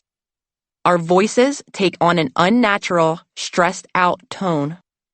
The muscles of the middle ear close, and suddenly we register only high and low frequencies, what are known as predator sounds. Everything filters through a lens of possible threat. A neutral face becomes hostile. A fearful face grows angry. A friendly face is suspicious. Our body has primed itself for battle, an evolutionary necessity that we inherited from our ancestors. It's an innate adaptive response that we learned when we had to face constant threats in the form of wild animals, famine, and war. All of this is helpful and protective if we are in fact facing this level of threat. The same supercharged response occurs during the mundane, everyday trials in life. For example, when you receive a text from your boss or watch your computer crash when an assignment is due. In addition to all the health issues associated with this chronic stress state, people who struggle with an overactive sympathetic response system, what is known as poor vagal tone, report hosts of troubling issues.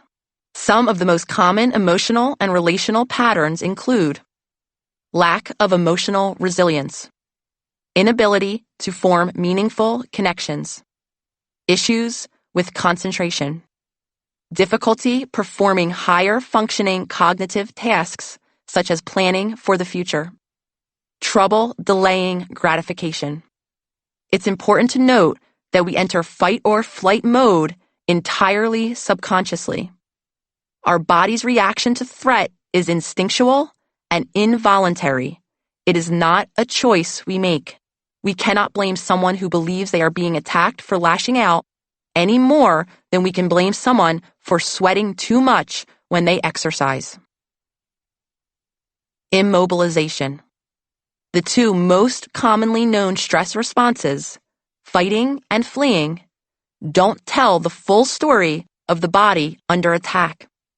As Dr. Porges pointed out in his legendary paper on the polyvagal theory back in the 1990s, there is also a third mode, immobilization, or freezing. Our vagus nerve has two pathways. Social activation and engagement mode are on one pathway. This pathway is myelinated, meaning that it's sheathed with a layer of fat to make it engage quicker and shut off faster. The second pathway is unmyelinated and therefore less reactive and slower to shut off and more primitive. In fact, we share this pathway not with our ape ancestors, but with reptiles. When the second pathway is activated, we become immobilized. Our whole body shuts down. Our heart rate and metabolism slow to a crawl. Our bowels either release completely or clench up and hold. Our breathing may stop. We may pass out. This happens when our body feels that there is no hope for survival. Justin Sunseri, a polyvagal informed therapist, describes immobilization mode beautifully.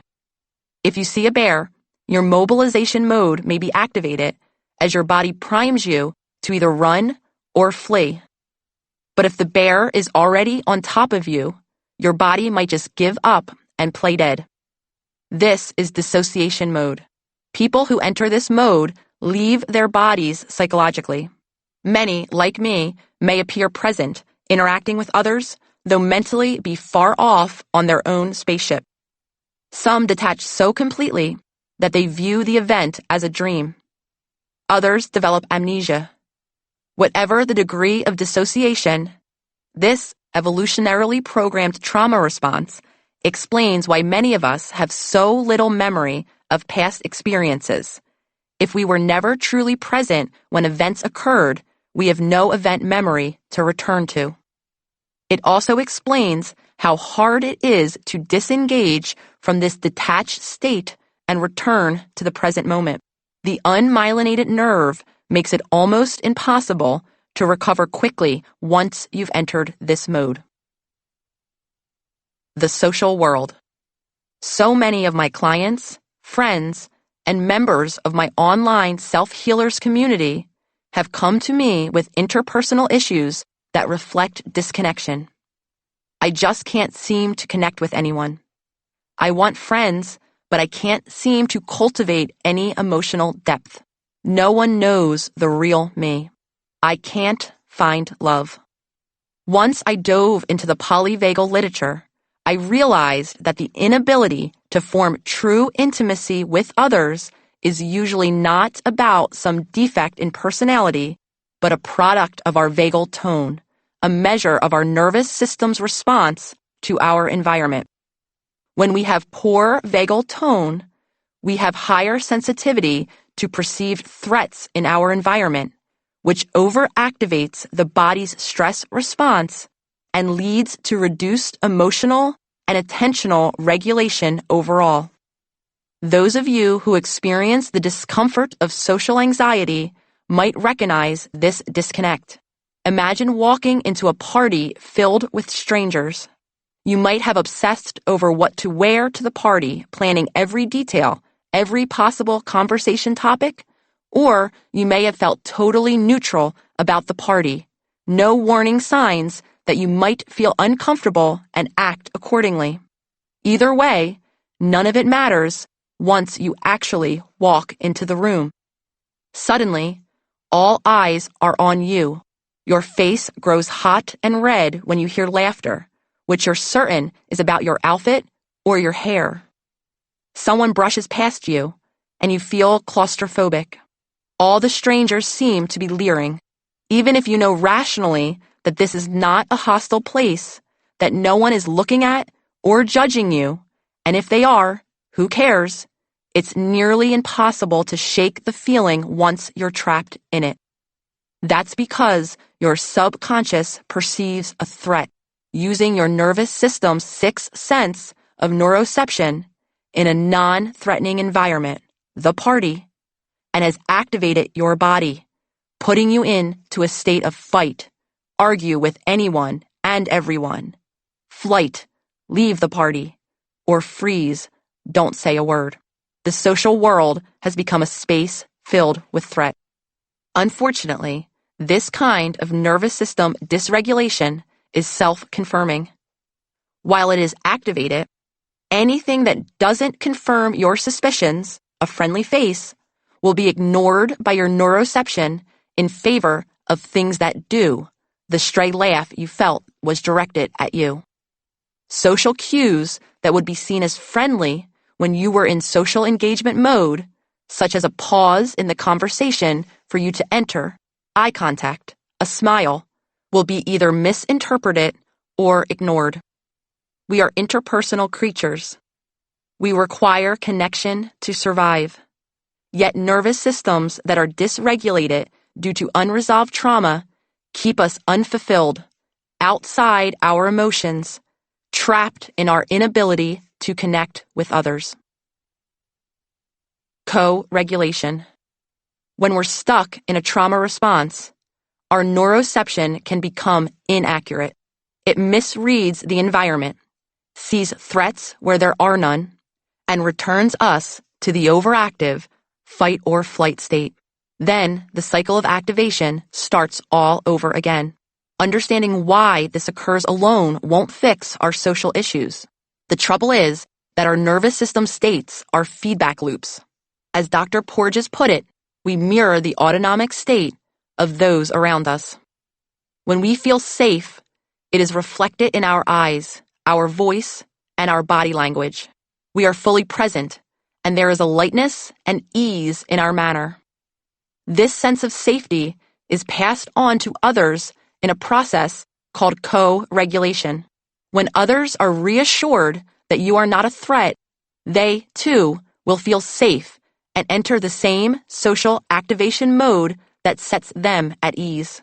Our energies and states are transferable.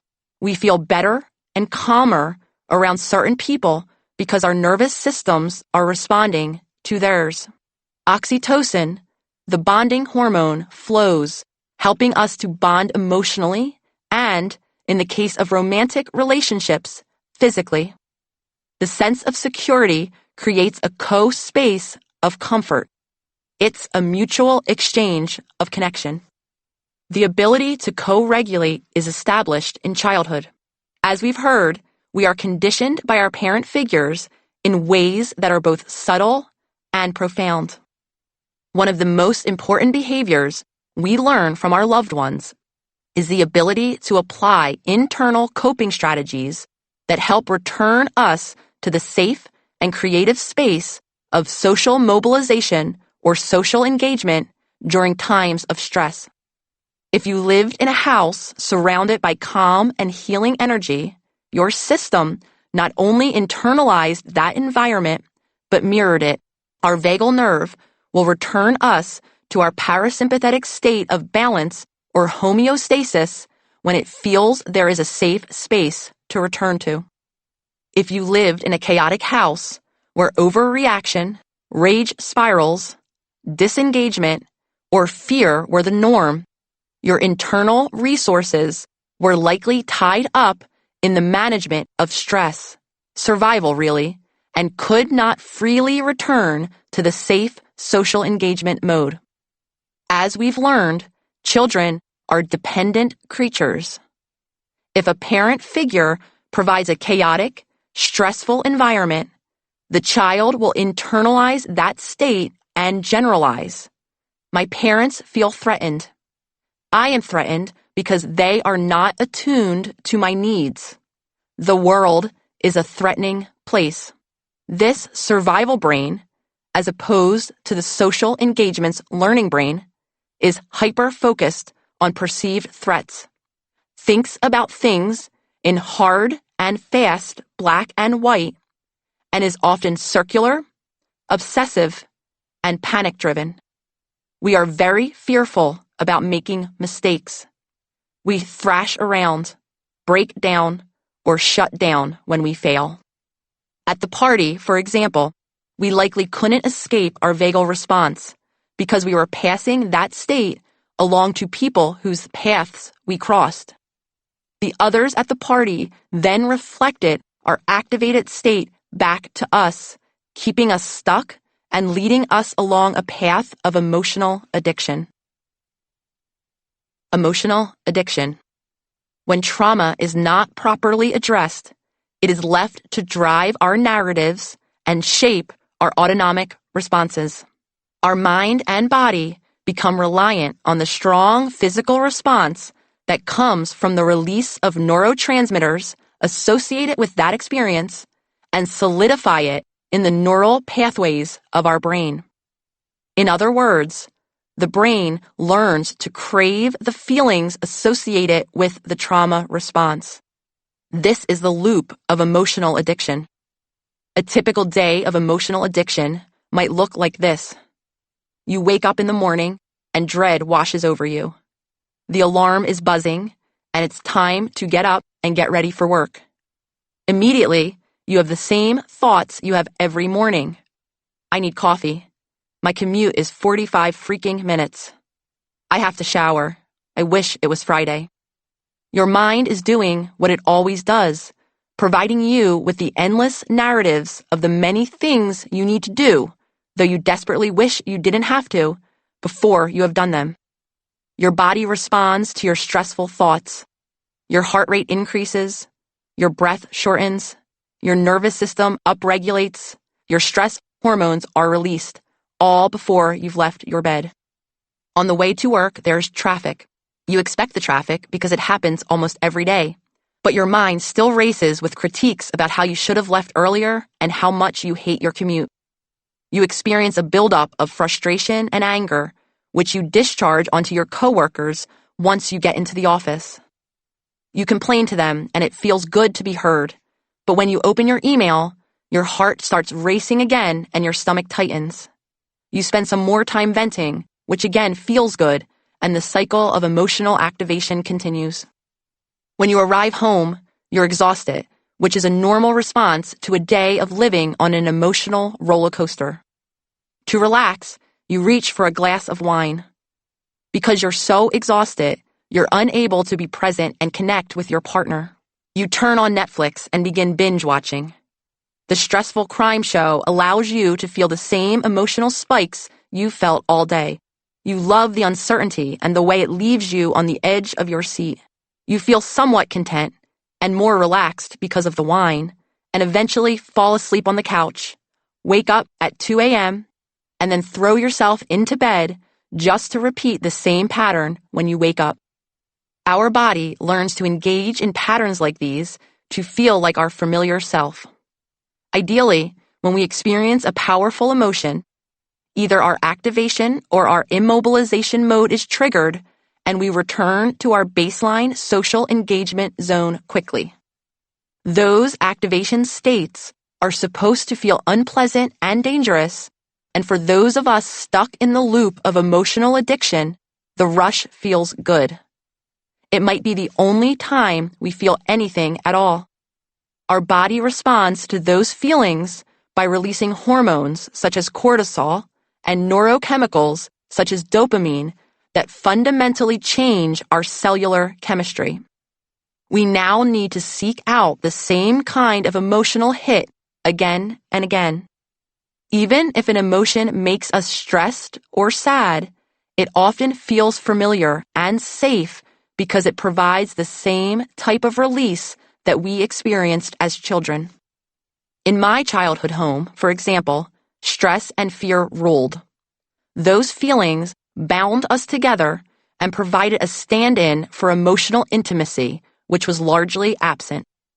Instead of connecting authentically, we connected over drama and pain, frantically coming together over each new crisis, mom's health, a rude neighbor. The downtimes, when we didn't experience these feelings, felt dull in comparison to the jolts of outrage, fear, and anger. When I wasn't in the emotional addiction cycle, I didn't feel like me. My body became so accustomed to adrenaline, cortisol, and other powerful hormonal responses that I continued to unconsciously seek them in adulthood to repeat the emotional baseline established in childhood.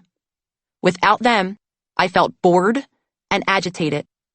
That was why I would nitpick when things were calm in my romantic relationships, throw myself into a panic about upcoming work I was tasked to complete, or push myself into a state of anxiety while trying to unwind and relax. My body was feeling uncomfortable and pulling me back into the familiar stress of my childhood. Some of my clients have described how the outrage they experience from watching the news actually makes them feel pleasurably charged. They want that rush of anger or disgust. It's the one thing that makes them truly feel because their body has become so accustomed to operating from a highly charged baseline. Our relationships are another common place where we act out our emotional addictions. Many of my clients found themselves in relationships with people who are unpredictable or unreliable. They were unsure of and unclear about their emotions, which leaves them feeling anxious. Most of their thoughts revolved around their love interest and how they felt about them. Any action or behavior the other person engaged in became something my clients overanalyzed. Intellectually, they were seeking a completely different kind of partner. They wanted someone who would commit and who would be clear about their feelings. Yet they kept returning to the same relationship dynamics because it felt exciting, addicted to the cycle of unpredictability and the powerful biochemical response they get from it. They couldn't pull away. Over time, as with other addictions, such as to sugar or sex or drug or alcohol dependency, our body needs more and more intense experiences to receive the same chemical hit. Our subconscious leads us into situations where we can get that hit in increasingly powerful doses.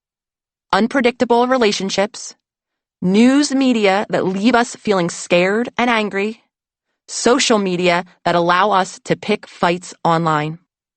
This is why we are drawn to vent to friends and chronically complain. These behaviors help us remain in a heightened state. Non-activated peace is dull and unfamiliar. Our body and mind seek the familiar, even if it is painful, and many of us are left ultimately feeling ashamed about and confused by our behavior. Coming full circle. Consistent cycles of emotional addiction exacerbate other dysfunctions of the trauma body, including the chronic inflammation and gut issues that are key physical symptoms expressed by every single one of my clients. Because the vagus nerve is connected to the gut, if we have a dysregulated vagal nerve or poor vagal tone, our digestion suffers. When we enter the fight or flight mode, the cascade of stress hormones activates our body to pump out inflammatory chemicals, such as cytokines, which create even more inflammation. Our nervous system and our unconscious addiction to keeping it in a highly activated state is at the heart of many of our psychological and physical symptoms. Understanding why the nervous system becomes dysregulated and realizing that stress reactions take place outside our conscious control can help normalize these behaviors and explain why so many of us feel alone when we're in a crowded room, why we put substances into our body to numb our natural physiological responses, why we lash out, run away, or disengage. As we have heard, these are all automatic responses that are conditioned by the experiences with co-regulation in childhood or lack thereof. However, this is not the end of the story. As we will hear in the next chapter, there are ways to improve our vagal tone and help manage our nervous system responses. Learning how to harness the power of the vagus nerve was the most impactful and empowering discovery of my early healing journey, and I hope the tools that follow help you to do the same. Do the work. Assess your nervous system dysregulation. Step 1. Witness yourself. Nervous system dysregulation is a term used to describe symptoms that come from repeated activation or extended periods of stress. Ideally, when you face a stressful situation head-on, your nervous system becomes activated and then returns to a baseline state of balance, which allows your body to rest and digest. If your nervous system cannot regulate itself, however, you cannot recover from stress, and you may have the following symptoms. Possible psychological plus emotional symptoms. Activation symptoms. Shame, guilt, mood swings, fear, panic, aggression, anxiety, rage, terror, confusion, self-blame, overwhelm. Shutdown symptoms. Inability to connect to people or experiences. Feeling spacey and numb. Inability to think clearly. Fear of speaking up or being seen. Possible physical symptoms. Hypervigilance symptoms. Insomnia. Nightmares. Jumpiness, easy to startle. Fear of loud sounds. Trembling. Shaking. Racing heart. Migraines. Digestion issues. Autoimmune disorders. Tension symptoms. Teeth grinding. Migraines. Muscle tension or aches. Exhaustion. Chronic fatigue. Possible social symptoms. Attachment symptoms. Push-pull or avoidant relationship patterns. Consistent fear of abandonment, often resulting in clinginess or the inability to be alone. Emotional symptoms. Boundarylessness or overly rigid, absolute boundaries without flexibility. Social anxiety. Irritability. Social withdrawal. For a week, spend some time tuning in to your body each day. You can use the consciousness building exercise to help you do this. Witness and note when you are experiencing any of the above symptoms of nervous system activation. Step 2. Restore balance to your nervous system. Achieving an awareness of your state of nervous system activation will be an important part of your healing journey. Incorporating the following practices daily will help you regulate your nervous system. Over time, this practice will help give you the ability to engage with yourself, others, and the world in new ways.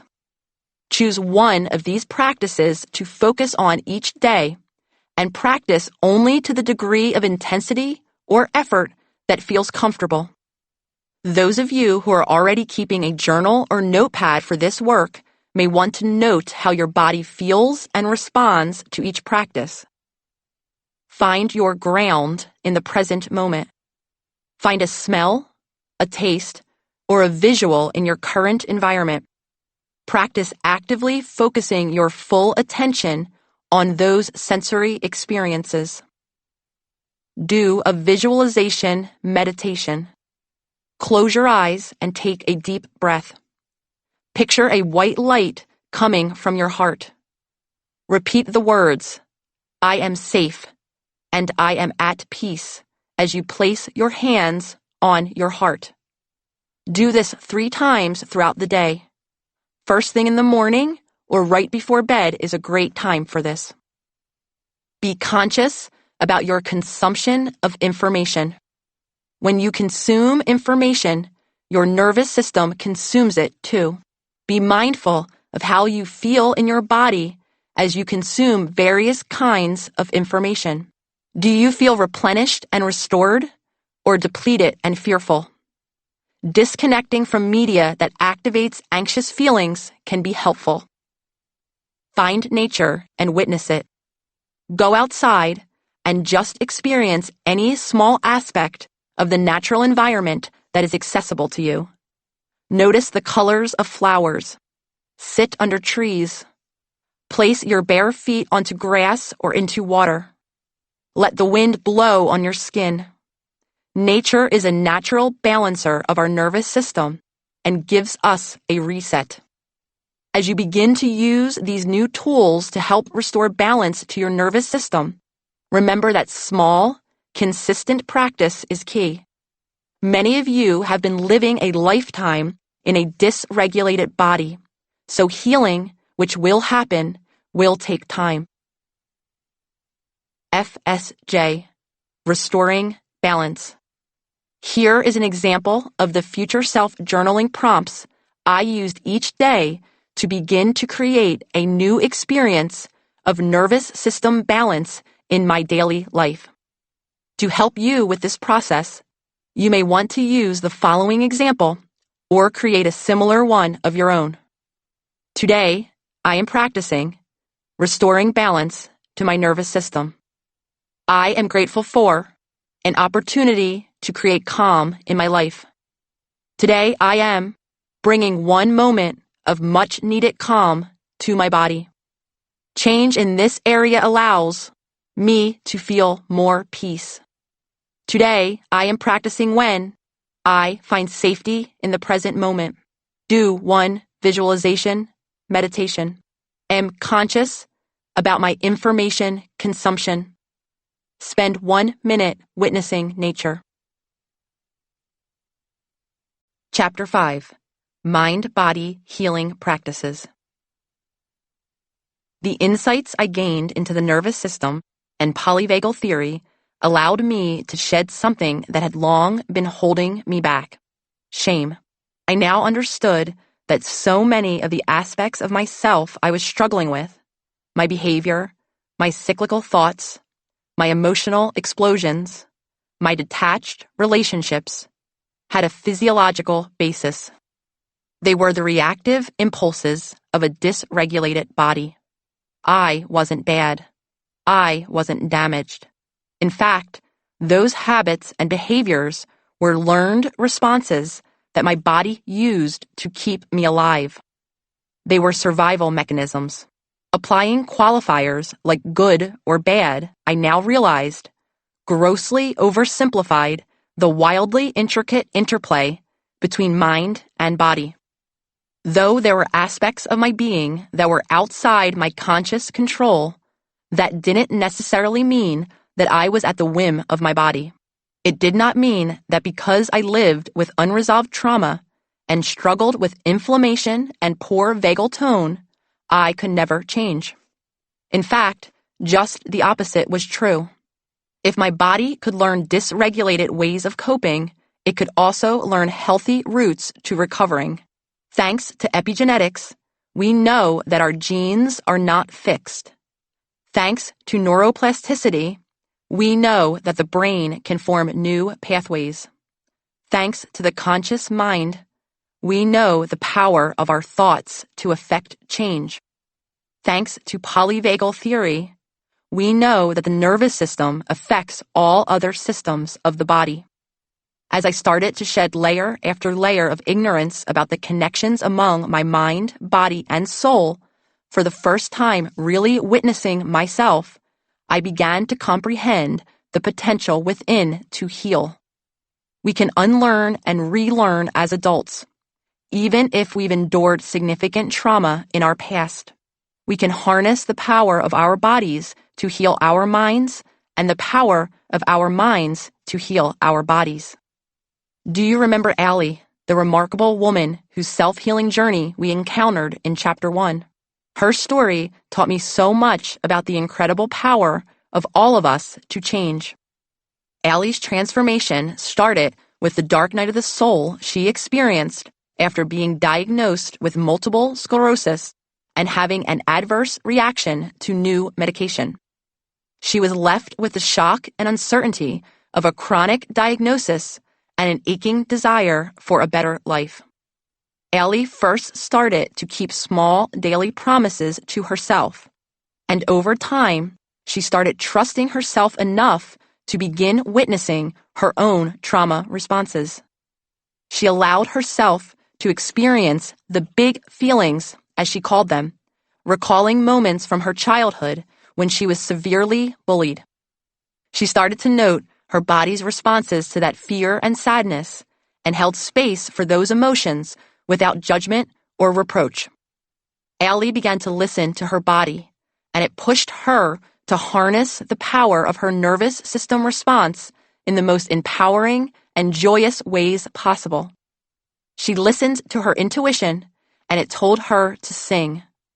She signed up for vocal lessons, fighting against her tyrannical inner critic, her subconscious push to remain comfortable, and battling the fear that coursed through her body before each session, spiking her adrenaline and ultimately filling her with excitement and pride. With practice, she released the need for perfection and threw herself into the play and joy of creating. Now she sings, plays guitar and violin, and is beginning to take the small steps to write her own music. She was even cast in a musical, which made her inner child, something we will learn more about in Chapter 7, beam with pride. Along the way, she began a yoga practice, which strengthened her body that for months was confined to her bed and couch. This expanded her capacity to endure discomfort and helped her develop resilience in the face of stress. In addition, she made impactful changes to her diet as she followed the anti-inflammatory WALS protocol, a food program that has helped many people struggling with autoimmune disorders. Allie knew none of this at the time, and with each of the practices she was honing and strengthening the connection between her mind and her body, specifically her nervous system, helping her return her body to balance and heal itself. The results were dramatic. She lost 80 pounds. Her cognition improved, and she was no longer impacted by mental cloudiness and memory loss. She felt motivated, clear-headed, and filled with purpose. Most astoundingly, she no longer takes any medications for MS. As of this writing, she is in full remission. I left behind what was familiar for something very unfamiliar, and where I am now is somewhere I never thought I'd be, she said in a podcast interview. It's better than I ever could have imagined would be possible. Life is crazy and beautiful and challenging and sometimes dark and stormy and also light-filled, and I'm thankful for mine. Allie's dramatic transformation provides a beautiful testament to the power of the mind-body connection. Her dedication to her well-being shows us that investing in our mental and physical health requires daily, committed effort. Her story also serves as an inspiring reminder that no matter how broken, out of control, tired, or hopeless we may feel, change is possible. Top down, bottom up. Healing starts with learning how to tap into the needs of our body and reconnecting with our intuitive self. It begins with the act of witnessing. How is my body reacting? What does my body need? Asking these questions and listening to her body's responses led Allie to discover her passion for singing, which activates the vagus nerve and helps to rebalance the nervous system. She didn't know anything about how her nervous system worked, and through listening to her body, she gained an intuitive sense of how to activate it in healing ways. We can all learn from Allie and use the helpful feedback our bodies offer us. Even though our nervous system reactions are automatic, there are ways to improve your vagal tone, manage your trauma-conditioned responses to stress, and return more quickly to the open, loving, safe space of social engagement mode. This is such a fruitful area of research right now that many researchers are studying the use of vagal tone stimulators, essentially implants that deliver electrical impulses directly to the vagus nerve, to treat an amazing array of illnesses, from epilepsy to depression to obesity to recovery after heart and lung failures. The way to do this without intervention is to activate the parts of our autonomic system that are within our control, such as our breath and voice. As you may remember, the vagus nerve is a bidirectional communication pathway that carries information from your body to your brain and from your brain to your body. The brain-to-body conversation is called a top-down process. Top-down processes recruit your brain to guide your body on a path toward healing. An example of a top-down practice is meditation, which in the act of training your attention helps regulate your autonomic nervous system responses. A similar, though opposite reaction happens with bottom-up processes, wherein you use the power of your body to affect your mind. Most exercises that engage the polyvagal nerve that we discuss here employ bottom-up processes, such as breathwork, cold therapy, and the physical aspects of yoga. Though many bottom-up and top-down processes are out of our control, we can consciously choose specific interventions that actively decrease our psychological stress, slow the sympathetic responses in our nervous system, and even strengthen our musculoskeletal and cardiovascular systems. In addition, when we activate, challenge, and tone our vagus nerve in a safe and controlled environment, we build tolerance and learn how to live with discomfort, which is the key to building resilience, the ability to recover quickly from hardship. As you begin to work on toning your vagus nerve, it may be helpful to know that you will undoubtedly experience uncomfortable internal pushback.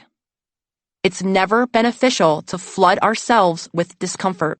Easing our way into it can bring us closer to healing. It's important that this work be done in a safe, stable place where the stress and challenge to our bodies and minds are under our control. That way, we can push ourselves within safe confines, which prepares us to deal with stresses outside our control. What follows are some of the most effective, practical ways we can harness the healing power of our bodies to regain balance and build resilience. All of these practices are important tools for strengthening the mind-body connection and promoting healthy vagal tone. These are foundational steps on the path to holistic healing. Healing the gut. Most of the clients I've worked with express complicated feelings surrounding food and often live with chronic gut and digestive issues. For these clients, it is helpful to gain an awareness of the effects of their nutrition on their body and thus their mental state. Very few of us meet the nutritional demands of our body. Instead, we tend to eat based on how we feel: sad, bored, happy, lonely, excited. Or, on the flip side, we make food choices out of necessity, habit, or obligation. All of this input around food disconnects us from the actual needs of our body. This isn't hardwired, but learned. When we're babies, we're driven by our essential needs. When we're hungry, we cry. When we're full, we turn away. Babies are very clear about their likes and dislikes, much to the distress of worried parents around the world. They are driven by their bodies. As we grow older and are modeled other reasons to eat and drink, we stop listening to these innate needs.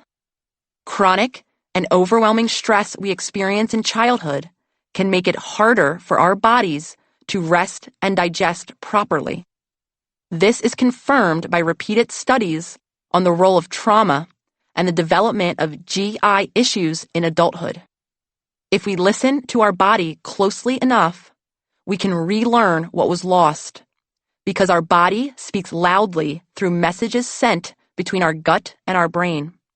We just have to pay attention. We have around 500 million neurons in our gut, which can talk directly with the brain via a pathway known as the gut-brain axis, one of the most studied examples of the mind-body connection. The gut-brain axis is the highway that enables the exchange of a range of information, including how hungry we are, what kind of nutrients we need, how quickly food is passing through our stomach, and even when the muscles in our esophagus contract. Our friend, the vagus nerve, is one of the key messengers that facilitate the sending of these signals back and forth between our gut and brain. The gut is also home to an extensive network of nerve cells along the gut wall that make up what is known as the enteric nervous system, ENS. This is a mesh-like system of nerve cells that is so complex that researchers often refer to it as our second brain. Like the neurons found in our actual brain, these cells are constantly in communication with various regions of the body, signaling the release of hormones and sending chemical messages all throughout our body. The ENS gathers information from the microbiome, the diverse array of bacteria, fungi, and other microbes that live inside our gut. Gut microbes make neurotransmitters as they break down the food we eat, sending these microbial messages to our brain. Those microbes influence our reality. Just think about when we have to speak in front of a group of people and we say, "I feel sick to my stomach." This is not a metaphor. Our emotional state actually does make our stomach feel sick. In fact, 90% of the neurotransmitter serotonin, commonly referred to as the happy hormone, though it is also involved in sleep, memory, and learning, is made in our gut. This finding has led to the theory that a group of antidepressants called selective serotonin reuptake inhibitors, SSRIs, such as Prozac, actually act on the serotonin produced below the neck in the ENS. This profound insight overturned an older belief that these neurochemicals were made only in the brain. When we were sick psychologically, we thought the root cause must be identified and treated above the neck. We now know that the brain is only one small part of a larger interconnected network. In a trauma state, physical dysregulation in both the nervous system and the gut impairs our digestion, working against our ability to properly absorb nutrients from our food. When our body is stressed, we cannot enter the parasympathetic state that sends messages of calmness and security to our body. Without these necessary messages, we either expel our food or hold on to it, resulting in symptoms such as diarrhea and constipation. Our body's dysregulation is likely mirrored in the gut, where an imbalanced microbiome also hinders the extraction of nutrients from our food. Over time, our bodies become chronically deprived of the nutrients they need, and no matter how healthy or plentiful our diet is, we can often end up undernourished and hungry. If our diet isn't so healthy, things get worse.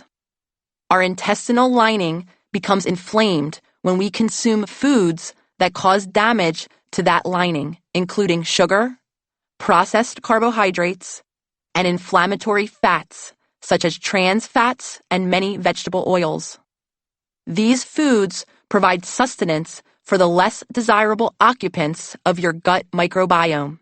Some microbes are good for you, while others can make you sick. This collection of microbes lays the groundwork for a condition called gut dysbiosis, in which the balance of your inner ecosystem favors the bad bugs. When dysbiosis occurs, a condition called leaky gut typically follows. Leaky gut is just what it sounds like. A gut lining that instead of acting as a barrier has become permeable, allowing bacteria to leak out of it and into our body's circulatory systems. When bad bacteria leaks into the bloodstream, our immune system responds, recognizing those bacteria as a foreign invader and ratcheting up our immune response. This, as we learned, spreads inflammatory chemicals all over our body, including the cytokines we learned about in the last chapter. A chronically inflamed gut often leads to larger systemic inflammation, in which inflammation runs rampant throughout the body. This can make us feel sick, lethargic, and even in some cases psychologically ill. Gut dysbiosis, studies suggest, may be a possible root cause for some conditions that we label mental illness, including depression, autism, anxiety, ADHD, and even schizophrenia. Several animal studies have shown a direct link between a decline in the health of our microbiome as a result of poor diet and environmental influences such as stress and toxic chemicals, and a sharp rise in the symptoms associated with anxiety and depression in humans. In fact, in some studies, people who suffered from depression had lower levels of specific beneficial bacterial strains, Coprococcus and Dialister, than did controls. Other studies have offered evidence that people diagnosed with more severe forms of schizophrenia tend to have higher levels of the bacterial strains Veillonellii and Lachnospiraceae. This research has been so promising that there is now an emerging field of medicine called neuroimmunology, which is devoted to exploring the gut immune system-brain connection. Early research in this field indicates that inflammation in the body can cross the blood-brain barrier and enter the brain, and an inflamed brain can lead to a host of neurological, psychological, and psychiatric conditions. There is promising evidence that when the gut wall is healed via dietary interventions, along with supplemental probiotics, some mental health symptoms may be alleviated. Several recent studies have found that the use of probiotics has greatly reduced distressing social and behavioral issues in children with more severe forms of autism spectrum disorder. The quickest way to improve your gut health, to support your microbes and maintain the integrity of your gut wall, is to eat whole, nutrient-dense food. The direct line between the gut and the brain makes each meal an opportunity for healing and nourishment.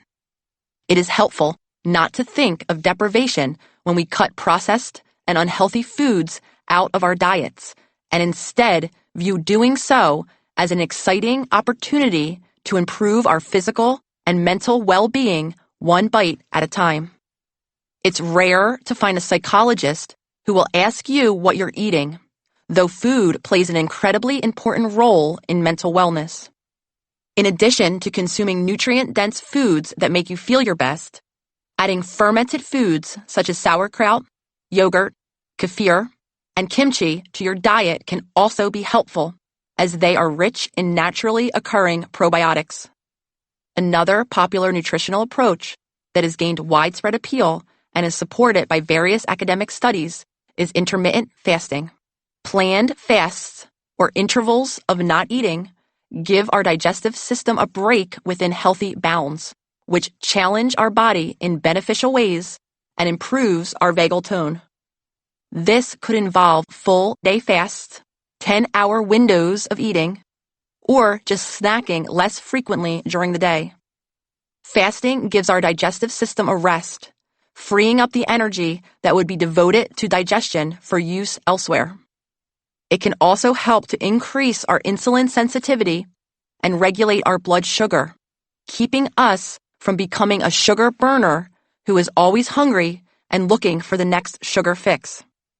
Until I changed my nutrition, I was a notorious sugar burner. My girlfriends always knew to pack snacks for any outing, or else the day would end poorly for both of us.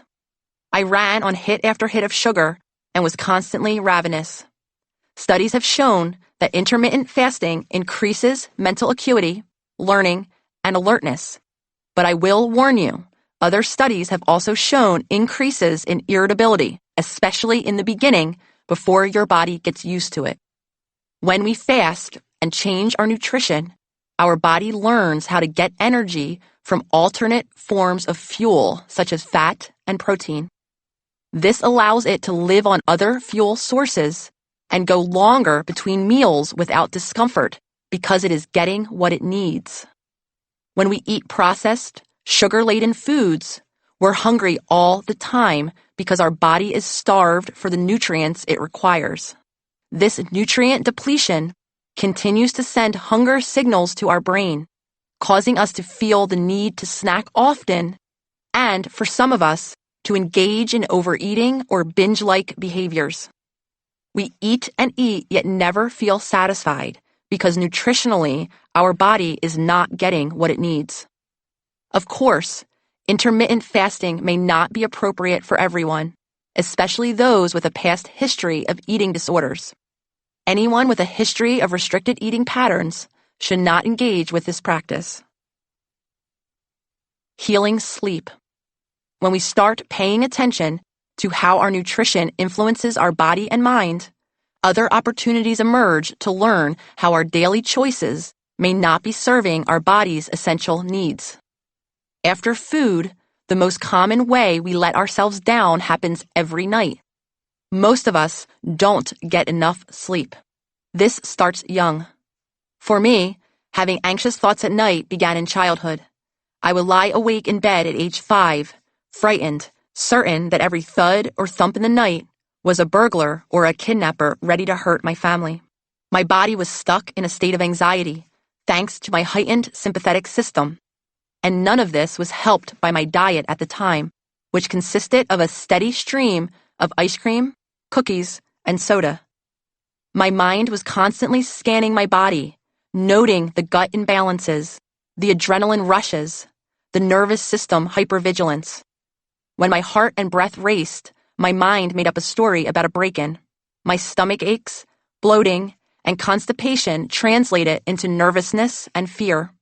I tossed and turned and got poor quality sleep many nights. We now know that inadequate sleep is incredibly damaging, especially to a growing body. When we sleep, our body repairs itself. This is when our gut gets a chance to take a break from digestion. Our brain washes itself and clears away debris, and our cells regenerate. Sleep is a time of ultimate healing. All of the organs and systems of our body, including our nervous system, benefit from sleep.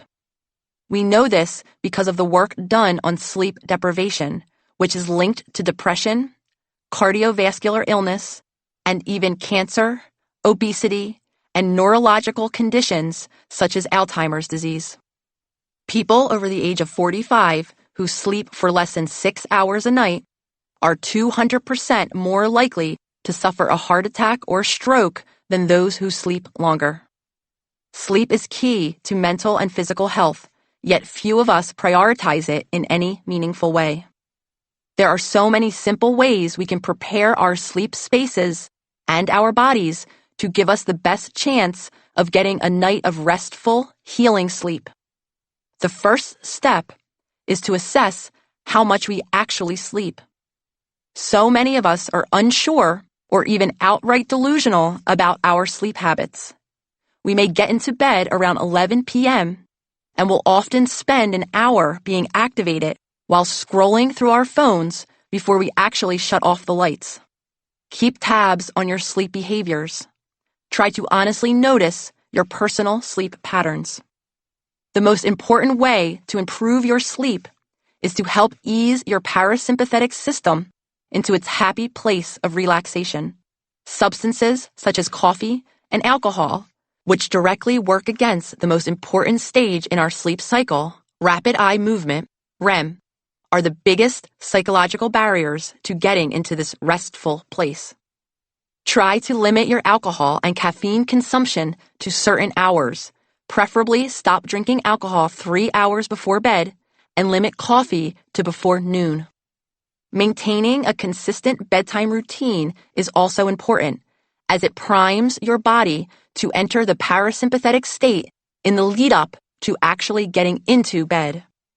These days, I get a prompt from a sleep app around 5 p.m., even before I start dinner, to start the winding down process. My bedtime is around 9 p.m. A few hours before bed, I turn off my screens.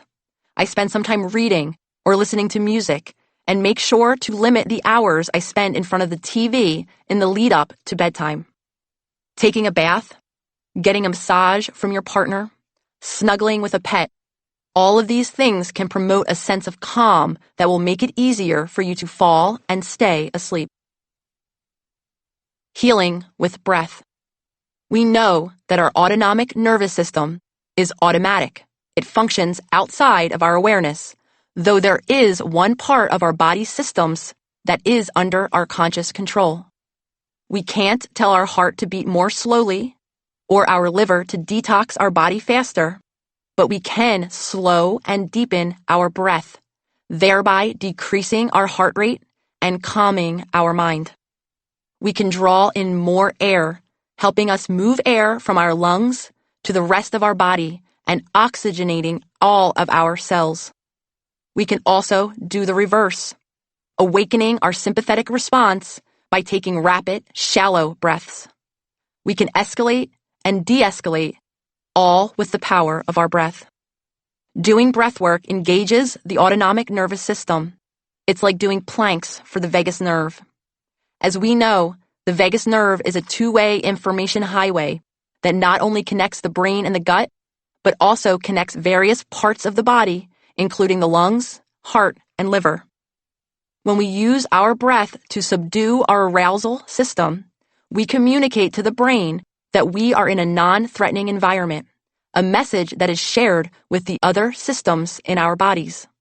This is a bottom-up approach to polyvagal toning. Studies have shown a link between daily breathwork practices and increased longevity.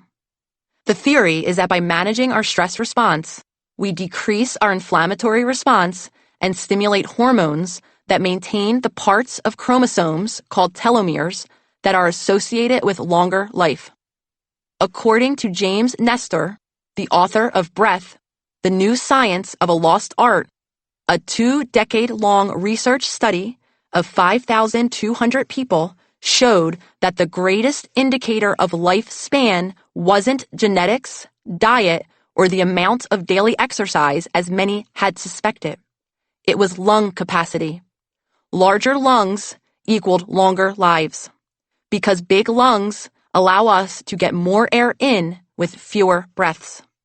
Shallow breathing, mouth breathing in particular, can create or worsen a variety of illnesses, from hypertension to attention deficit hyperactivity disorder, ADHD. It strips our body of essential nutrients and weakens our skeletal structure. One of the most extraordinary utilizers of the power of breath is Wim Hof, popularly known as the Iceman. Wim set a Guinness World Record for swimming under ice, took a 2-hour ice bath, and ran a marathon barefoot and without a shirt above the Arctic Circle. Your mind makes you strong from within. It is your wise companion, he wrote in his book, Becoming the Iceman. If you can grab the wheel of your mind, you can steer the direction of where your mind will go. To put it simply, Hof's breathing technique involves inhaling through the nose and exhaling through the mouth, then holding the breath, which challenges and expands the lungs. He often couples this with exposure to cold, another kind of bottom-up approach that tests our body limits and stresses the vagus nerve in beneficial ways. I'm a little less hardcore. I like to ease my body into challenges. There are many breathwork practices to explore, and my personal favorite place to start, if you have the space and time to engage in a slightly longer practice, is this. 1. Try to start this on an empty stomach. Morning or night is best. 2. Sit or lie down in a comfortable place with few distractions. 3. Take in a deep breath from the lowest part of your stomach. 4. When you can't take in any more air, stop and hold your breath for 2 to 3 seconds. 5. Exhale nice and slowly without any force. Take 1 cycle of regular breathing, in and out. 6. Repeat 10 times. I do this every morning a few moments after waking to start the day. Most days I practice for 5 minutes, which sounds short but is deceptively challenging when you're new to the practice. As a beginner, this exercise should take no more than 1 minute max. Over time, you can add more reps. It took me years of daily practice to get to this point. Initially, I had a hard time breathing from my belly and found it nearly excruciating to sit still for even a few minutes. Over time, and with consistent practice, I cultivated my ability to consistently use deep belly breathing throughout the day, instead of my regular shallow chest breaths. Over time, as my nervous system reset, I found that I was generally calmer and more at peace which in turn enabled me to breathe more deeply. Today, with consistent practice, I am able to intentionally use deep breathing as a tool to calm my body when I'm emotionally activated and need it most. Healing with movement. Any activity, running, swimming, hiking, where mind and body are linked in a safe place helps us widen the window, as Dr. Porges wrote, of stress tolerance. Exercises that challenge your mind and body reduce your risk of developing cardiovascular disease and dementia and may even slow the aging process. Physical exercise deepens sleep and improves mood by releasing neurochemicals in the brain, including dopamine, serotonin, norepinephrine, which all make you feel happier and less stressed. In general, cardiovascular exercise, which increases oxygen and blood circulation all over the body, creates measurable changes in the brain, increasing the size and health of the organ while stimulating new neuronal pathways and strengthening existing ones. An ultimate window-widening exercise, given its direct activation of the vagus nerve, is yoga. Dr. Porges is also a huge advocate of yoga. He's written extensively about its benefits on vagal tone in academic journals. Yoga engages both the mind and body by combining the regulatory power of our breath with movement. As we advance in the practice, increasingly challenging poses begin to test our body's physical limits, further stressing our system and offering an opportunity to reconnect with the calming power of our breath. Regular yoga practice has been shown to have more diffuse effects on the body, likely because of the strengthening of the vagal response over time, including reducing inflammation levels and regulating blood pressure. It does not seem to matter what kind of practice we engage in: Kundalini, Hatha, Ashtanga, even a hot yoga hybrid. Dr. Porges started studying yoga in the 1990s in India and found that many yogic practices are designed to activate the body's stress responses of fight, flight, or freeze. The whole idea behind yoga, he said in an interview, is that through training, you can begin going into these immobilizing states normally linked with faint and freeze, but more aware and less frightened. He described it as the ability to go deep inside oneself and feel secure in response to a perceived threat. This is key to healing, learning the power of your body and your mind by testing their outer limits. As we take on deeper and more taxing postures, our vagus nerve learns how to control our stress response and return more readily to the state of calmness and safety where healing happens. We learn how to bounce back faster or become more resilient in the face of controlled physical and mental adversity. In one study, people who were practicing yoga for 6 years or longer could keep their hands in ice water for twice the time of controls who never practiced it.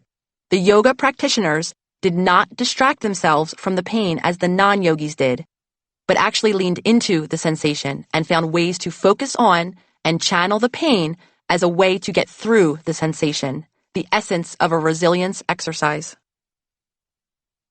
Healing with play. Joy, the expression of pure happiness, is a mere memory for most of us. We've forgotten the happy freedom of doing something for the mere delight of doing it, not for any secondary gain, requirement, or external motivation. When we were children, we did things just because we wanted to. Many of you can remember a time in your childhood when you felt this way. Maybe it was while taking a dance class, running around freely on the beach, or expressing yourself artistically through drawing and painting. As adults, we can still experience a similar joyous freedom when we allow ourselves to play.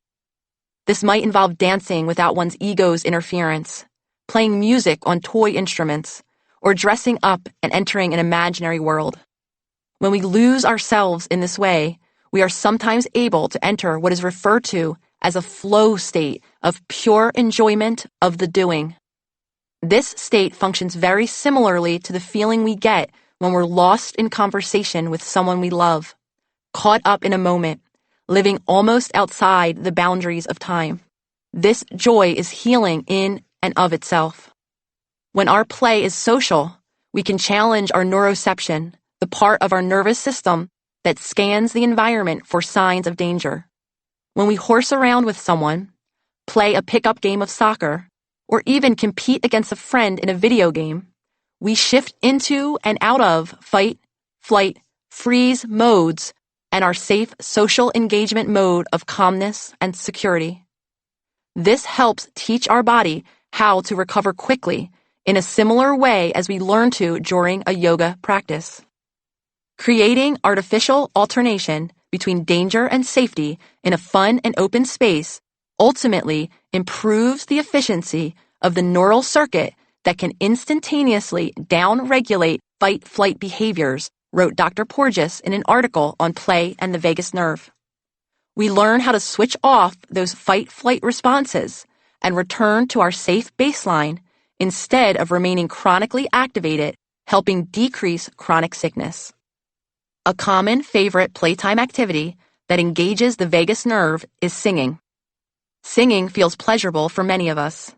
We may have been conditioned to keep our voices to ourselves when others said we couldn't carry a tune. Try to remember back to when you were a child and the various ways singing was used to develop self-awareness, confidence, and joy. The benefits of singing do not stop in adulthood.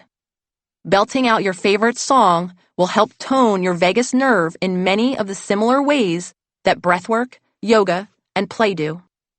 If you can sing with others, the benefits are even greater. The co-regulatory force of a room full of singers is incredibly uplifting. Even singing to yourself in the shower can be healing. As you may remember, the vagus nerve connects to many muscles in the face and throat, including the larynx and vocal cords. When we are in a place of safety and security, our voices sound different and we hear a wider range of tones, especially in human voices. We can help create that sense of calmness via the muscles in our mouth and neck when we sing. The science journalist Seth Porges, a son of that Dr. Porges, also suggests that we listen to mid-frequency music to open up our middle ear muscles, the same muscles that are activated when we are in the happy place of social engagement mode. One of the most effective places to look for mid-frequency music? Disney movie soundtracks. So yes, put on that Lion King opening and belt it out to your heart's content. Controlling emotional activation in real time. Over time, through each small daily promise I made to myself, I built a new foundation for healing. This foundation helped my body and all of its systems return to the balance it so desperately longed for. I started choosing foods that allowed my body to feel energized and nourished. I prioritized sleep. At the same time, I worked on different exercises to activate my consciousness. I started a daily meditation and breathwork ritual, deepened my yoga practice, and incorporated play, finding time to sing and dance and hike in nature. It took years to incorporate all of these elements.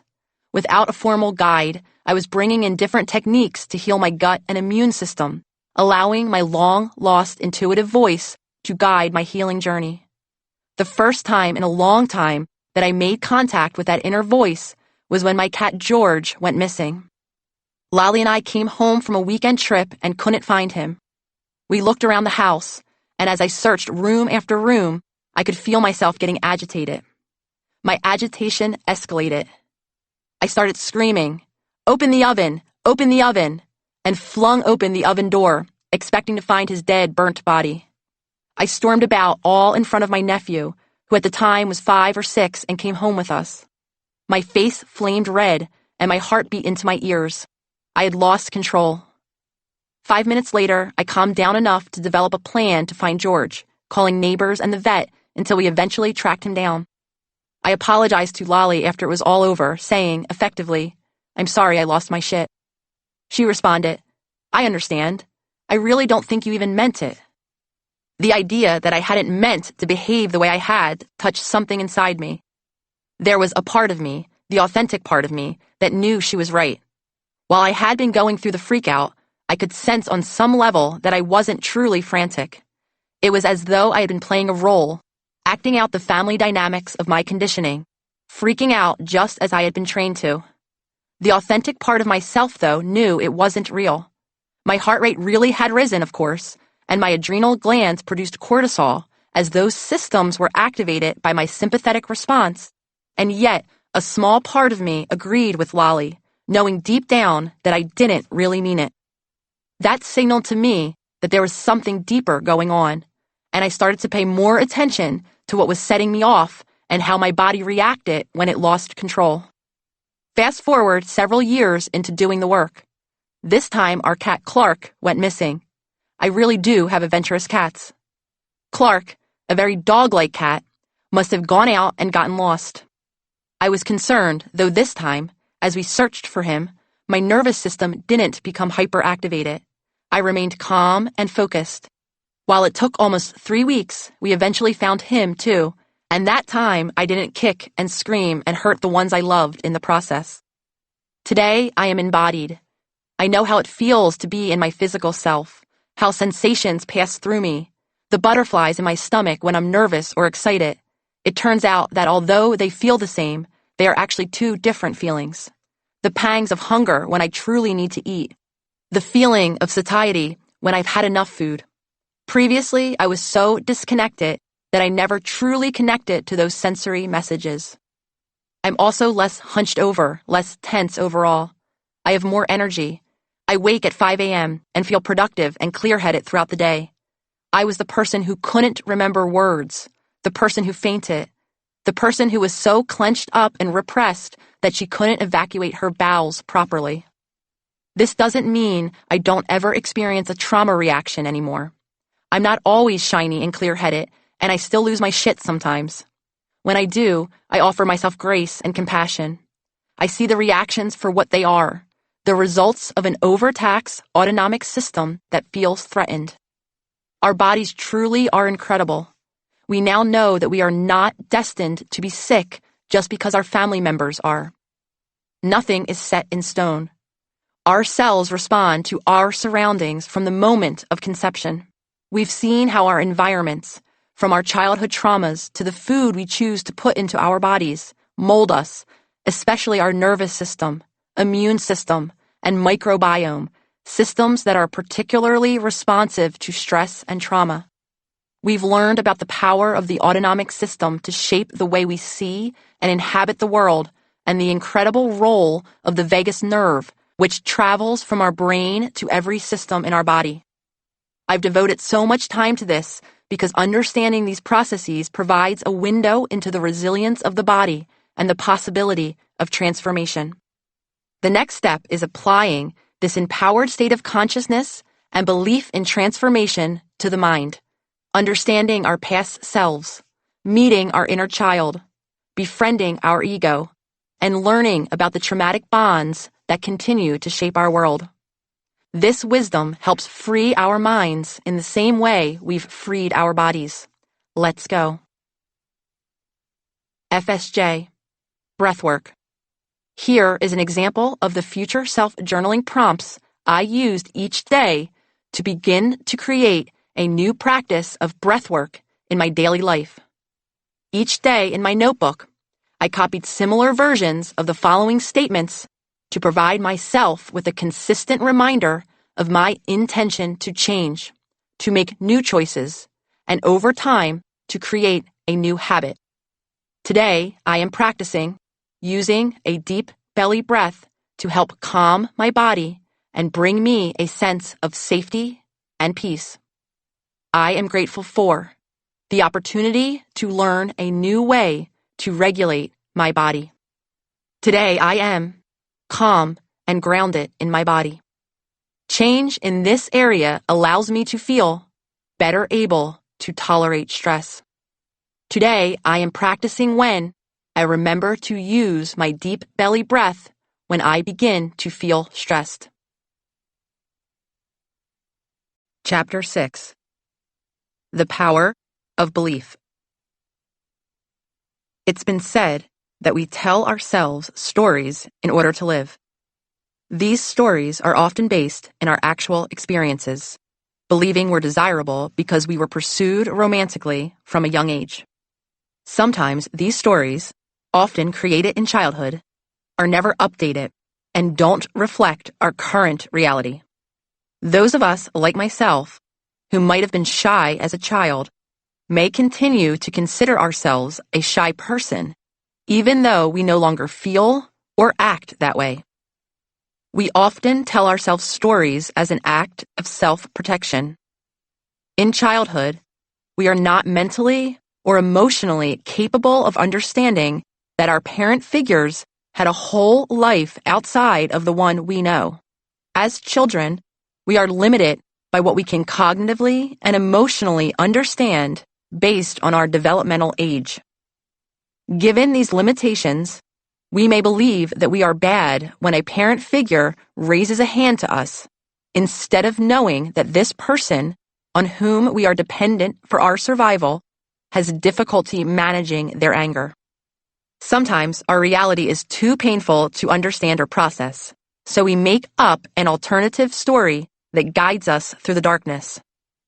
A child who feels neglected might make up a narrative about how the parent has an important job, making an excuse for their absence without having to dig into the harder truth. Like all of us, I am made up of many such narratives, which are also called core beliefs. I'm the Christ child. I'm unemotional. I'm anxious. Core beliefs are the many stories about ourselves, our relationships, our past, our future, and the innumerable other topics we construct based on our lived experiences. One of my deepest narratives, one that ran the show for years without my knowledge, became clear to me once I started doing the work of becoming conscious and witnessing my internal world. That story is, I am not considered. This has been an issue in almost all of my romantic partnerships.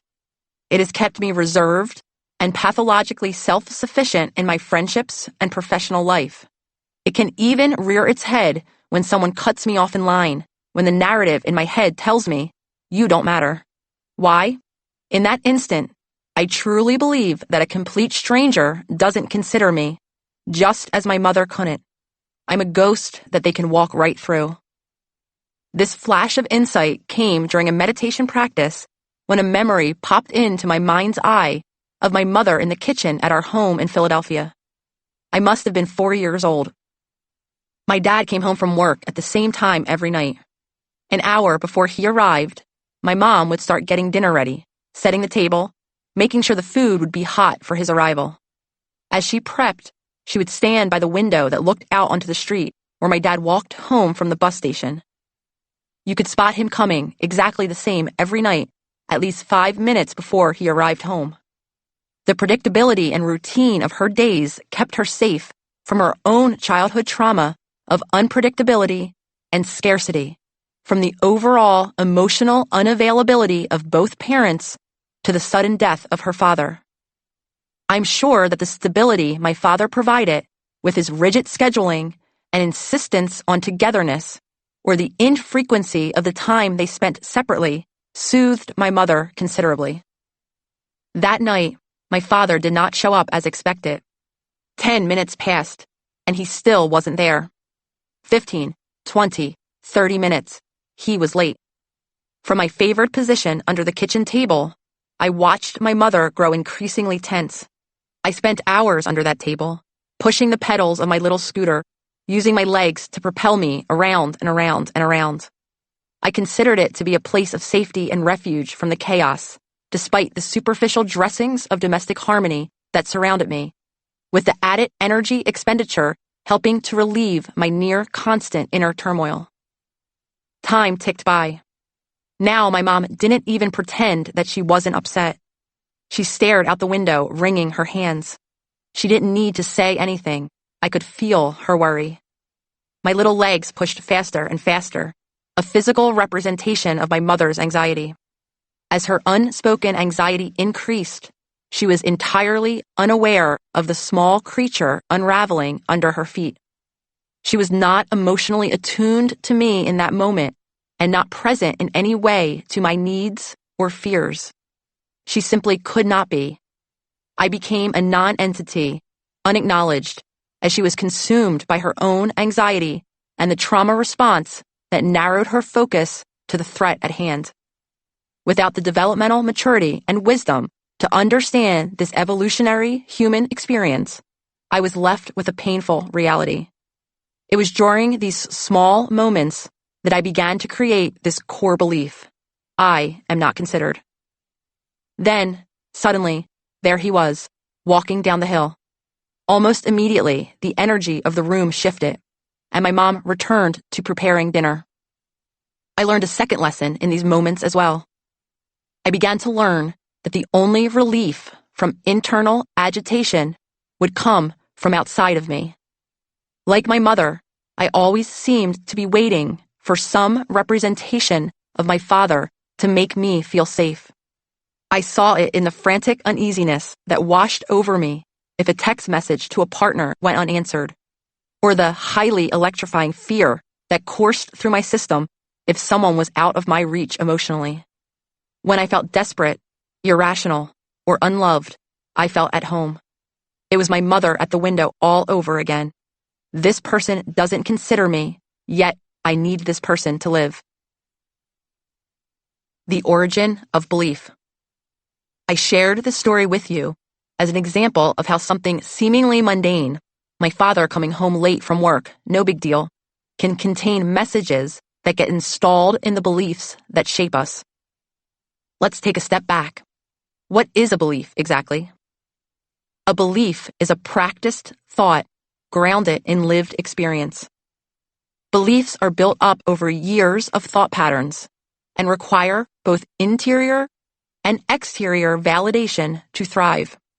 Beliefs about ourselves, our personality, our weaknesses, our past, our future, are filters that are placed over the lens of how we view our world. The more we practice certain thoughts, the more our brain wires itself to default to these thought patterns. This is especially true if the thoughts activate our stress response and vagus nerve. This creates an internal turmoil that can easily become compulsive over time, which is the definition of the conditioned trauma reaction we know as emotional addiction. The habit of thinking a particular thought over and over again changes our brain, our nervous system, and the cellular chemistry of our entire body, making it easier to default to such thought patterns in the future. In other words, the more we think something, the more we are likely to believe it. Our practiced thoughts become our truth. Remember, for most of us who have these conditioned patterns of physiological dysregulation, doing the work to rebalance our nervous system is necessary before we can truly change our deep-rooted beliefs. When a belief is repeatedly validated, it can become what is called a core belief. Core beliefs are our deepest perceptions about our identity. They were installed in our subconscious often before the age of 7. These are the stories of who I am. I'm smart. I'm personable. I'm outgoing. I'm introverted. I'm not good at math. I'm a night owl. I'm a loner. That provide the framework of our personality. Though it may seem as though our core beliefs are our own because we've practiced them without question, they came to us mostly from our parent figures, home and community environments, and earliest experiences. Many of our core beliefs, unfortunately, are shaped by traumas. Once a core belief is formed, you engage in what's called a confirmation of bias. Information that does not conform to your beliefs is discarded or ignored in favor of information that does. If you believe you're unworthy, you'll see a job promotion as something that happened by mistake, knowing it's only a matter of time before you're discovered to be the imposter you really are. When you make a mistake at work, either by happenstance or self-sabotage, it will be filtered through the lens of inevitability. Of course I slipped up. I'm not worthy. We universally lean into something called negativity bias, in which we tend to prioritize and therefore value negative information over positive. This is why you can see a glowing performance review and forget it shortly afterward, though you'll never forget the sting of a colleague's criticism. This bias is evolutionarily hardwired. In the early days of our species, we were much more likely to survive if we focused on the things that could kill us rather than the things that made us happy. Just like the autonomic nervous system's fight or flight response, this bias is built into our operating system at the physiological level and is largely out of our conscious control. If we weren't able to filter and prioritize sensory input, we would be constantly overwhelmed by the onslaught of information coming at us. There is a lot going on in our world at all times. Just try to acknowledge the totality of the world around you right now. If your brain took in all of those stimuli at the same time, it couldn't function. This subconscious filtering is the work of the reticular activating system, RAS, a bundle of nerves located on the brainstem that helps us sort out our environment, allowing us to concentrate on the things around us that we feel are essential. The RAS acts as the brain's gatekeeper, using beliefs formed in our early life to sift through incoming information and prioritize evidence that supports these beliefs. In this way, the RAS actively recruits information that reinforces what we already believe to be true. Here's a common and familiar example of the RAS at work. Let's say you're shopping for a new car. You go to the dealership and find one model you're pretty sure you want, and you spend time online researching everything about that car. Suddenly, you notice that everyone and their mother seems to be driving that model, though you could swear you hardly ever saw one on the road before. The RAS can make it feel as though the universe is sending you a message. Maybe it is. It's your own universe, devised by your own incredible brain. The RAS does more than create confirmation bias when we're car shopping. One theory of depression, though overly simplified, believes that people who are depressed filter the world through a negative lens. Think of your last truly bad day, when one negative thing happened after another, and nothing seemed to go your way. It probably felt as though you were truly unlucky, though the RAS was also at work, deprioritizing the positive or even neutral parts of your day. This is why it can sometimes feel impossible to lift yourself out of a fog of dread. Your RAS won't let you. The brain can sometimes use the RAS filter as a defense mechanism. I have met many people who claim that their childhoods were rosy and perfect and refuse to acknowledge any negativity or hardship, despite evidence to the contrary. An idealized view of our childhood becomes a core belief that may come from self-preservation. In real life, no childhood is perfect. Allowing ourselves to honestly witness the entirety of our past and current experiences is fundamental to our healing. Just as we learned in Chapter 2 that we are not our thoughts, we are also not our core beliefs. This is often harder to accept, as our core beliefs are so ingrained, such a part of our identities, that they are hard to part with. The more you learn about the childhood brain and how these core beliefs are formed, the better able you will be, over time, to witness and become aware of them, and ultimately actively choose which ones you want to retain and which to leave behind. Wired for survival. It may be hard to remember this when you're sitting next to a crying baby on an airplane or pleading with a tantrum-throwing toddler, though early childhood is a moment of pure spiritual essence. The childlike wonder, the play, the truth-telling, these are expressions of the authentic self, or what I consider to be the soul. We haven't yet accumulated the lived experience that disconnects us from this authentic self. We haven't yet formed our core beliefs. You can think of a baby's brain like the operating system of a smartphone. It's up to the child to download everything from how to walk, to what to believe, to how long to cry to get food. It's no wonder that babies look at the world with literal, wide-eyed wonder, almost as if they're in a blissed-out, hypnotic state. They are living in a constant state of receptivity and learning. Infancy is a time of endless invention. We learn language, movement, social interaction, and cause and effect, all in service to our survival. Neurons, the building blocks of our brains, are communicating with one another through synchronized electrical impulses called brainwaves. These brainwaves give rise to everything that makes us our human self. Our behaviors, our emotions, our thoughts, even the mechanics of our bodies. It's a beautiful symphony, a unique song never before played, all going on in a newborn's mind. We now know it's also a time when our core beliefs about ourselves and our place in the world are formed.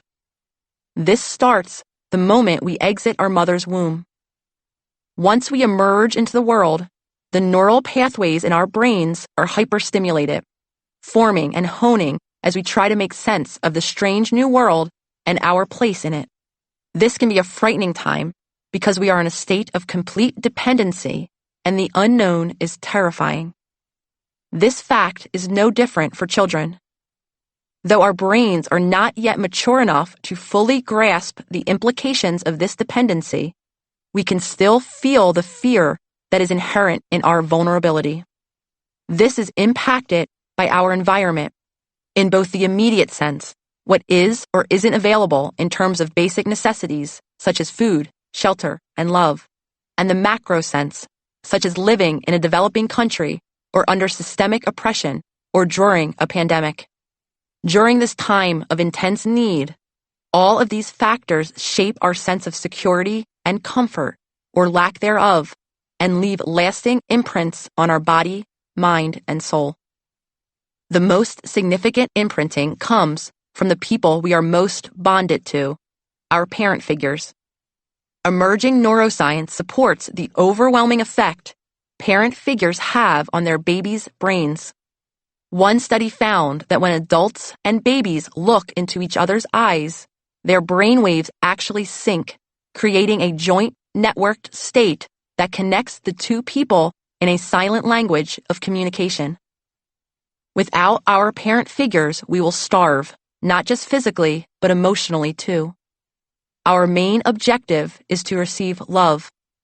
If we are loved, it is likely we will be safe, fed, and generally cared for. This state is the most beneficial mode for brain development in childhood. It's the social engagement mode, which we learned about in Chapter 4. It's a state of peace where we feel safe and secure to play, take chances, and learn. This safe state is essential for achieving milestones in neurological and behavioral development. This learning brain allows us to feel secure enough to take chances, to be more likely to get back up when we fall. We look to our parent figures for clues about how to connect, how to navigate the world, and how to cope with stress, which is called co-regulation. You saw this in action in my kitchen window story. Co-regulation is not only a learning experience for the mind, it's also a learning experience for the body. This is when our parent figures teach us how to moderate our emotional reactions and return to the social engagement mode baseline.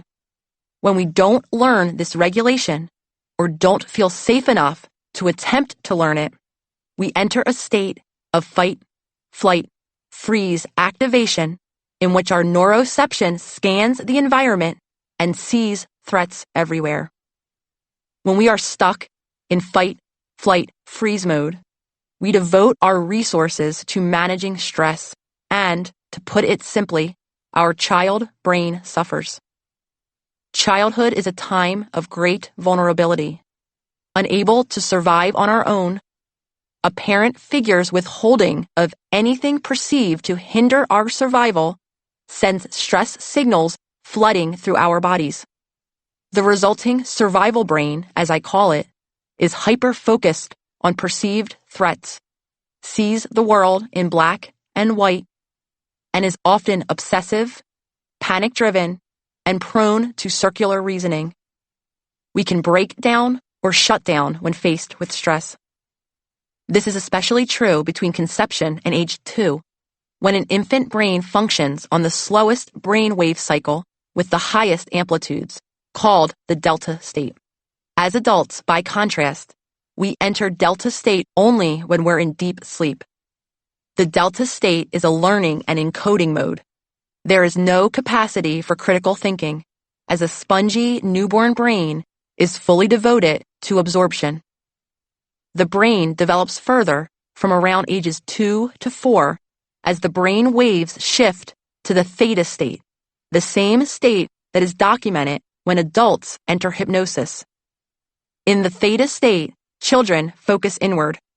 They are connected to their imaginations at the deepest levels and often have trouble distinguishing dreams from reality. Though toddlers do develop critical thinking skills around this time, they are still absorbed in an egocentric state, a stage of development when they cannot see any perspective but their own.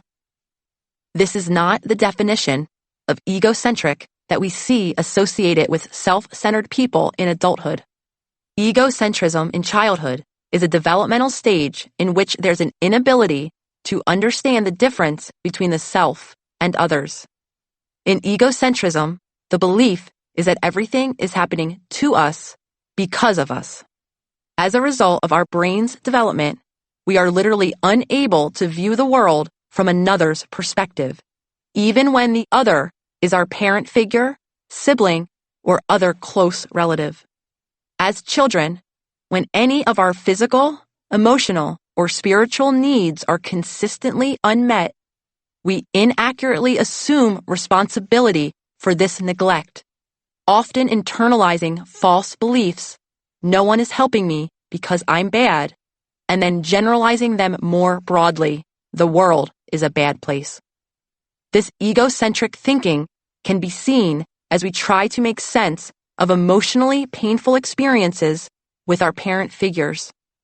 A child, after being yelled at by dad after a stressful day at his office, is unable to understand that they are not the cause of his anger.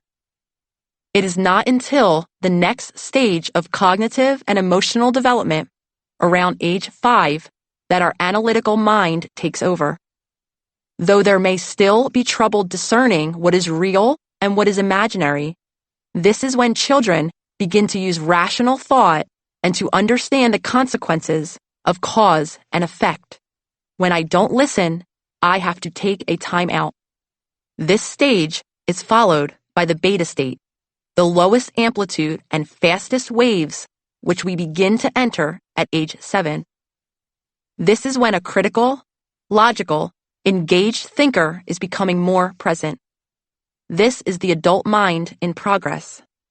By then, however, we have already amassed the core beliefs and subconscious programming that will continue running our daily lives as adults.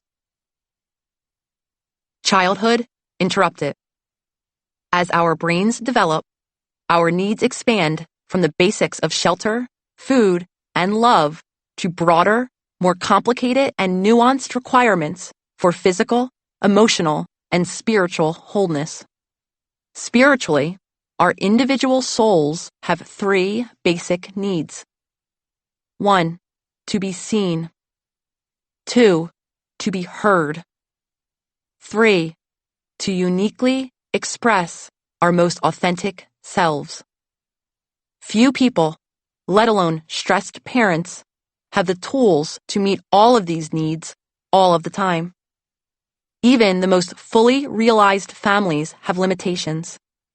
When children's emotional needs are not adequately or consistently met, they often develop a subconscious core belief that they are not worthy of having these needs met.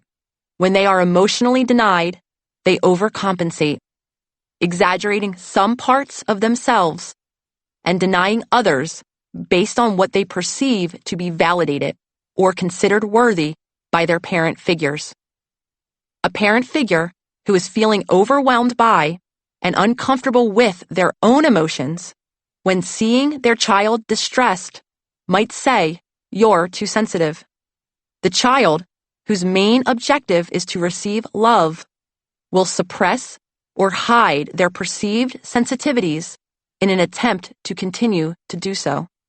If this pattern continues, the child might toughen up or detach, ignoring their authentic self and presenting a false self, which emerges from a core belief that parts of their identity are unacceptable. I see this a lot with my male clients and friends.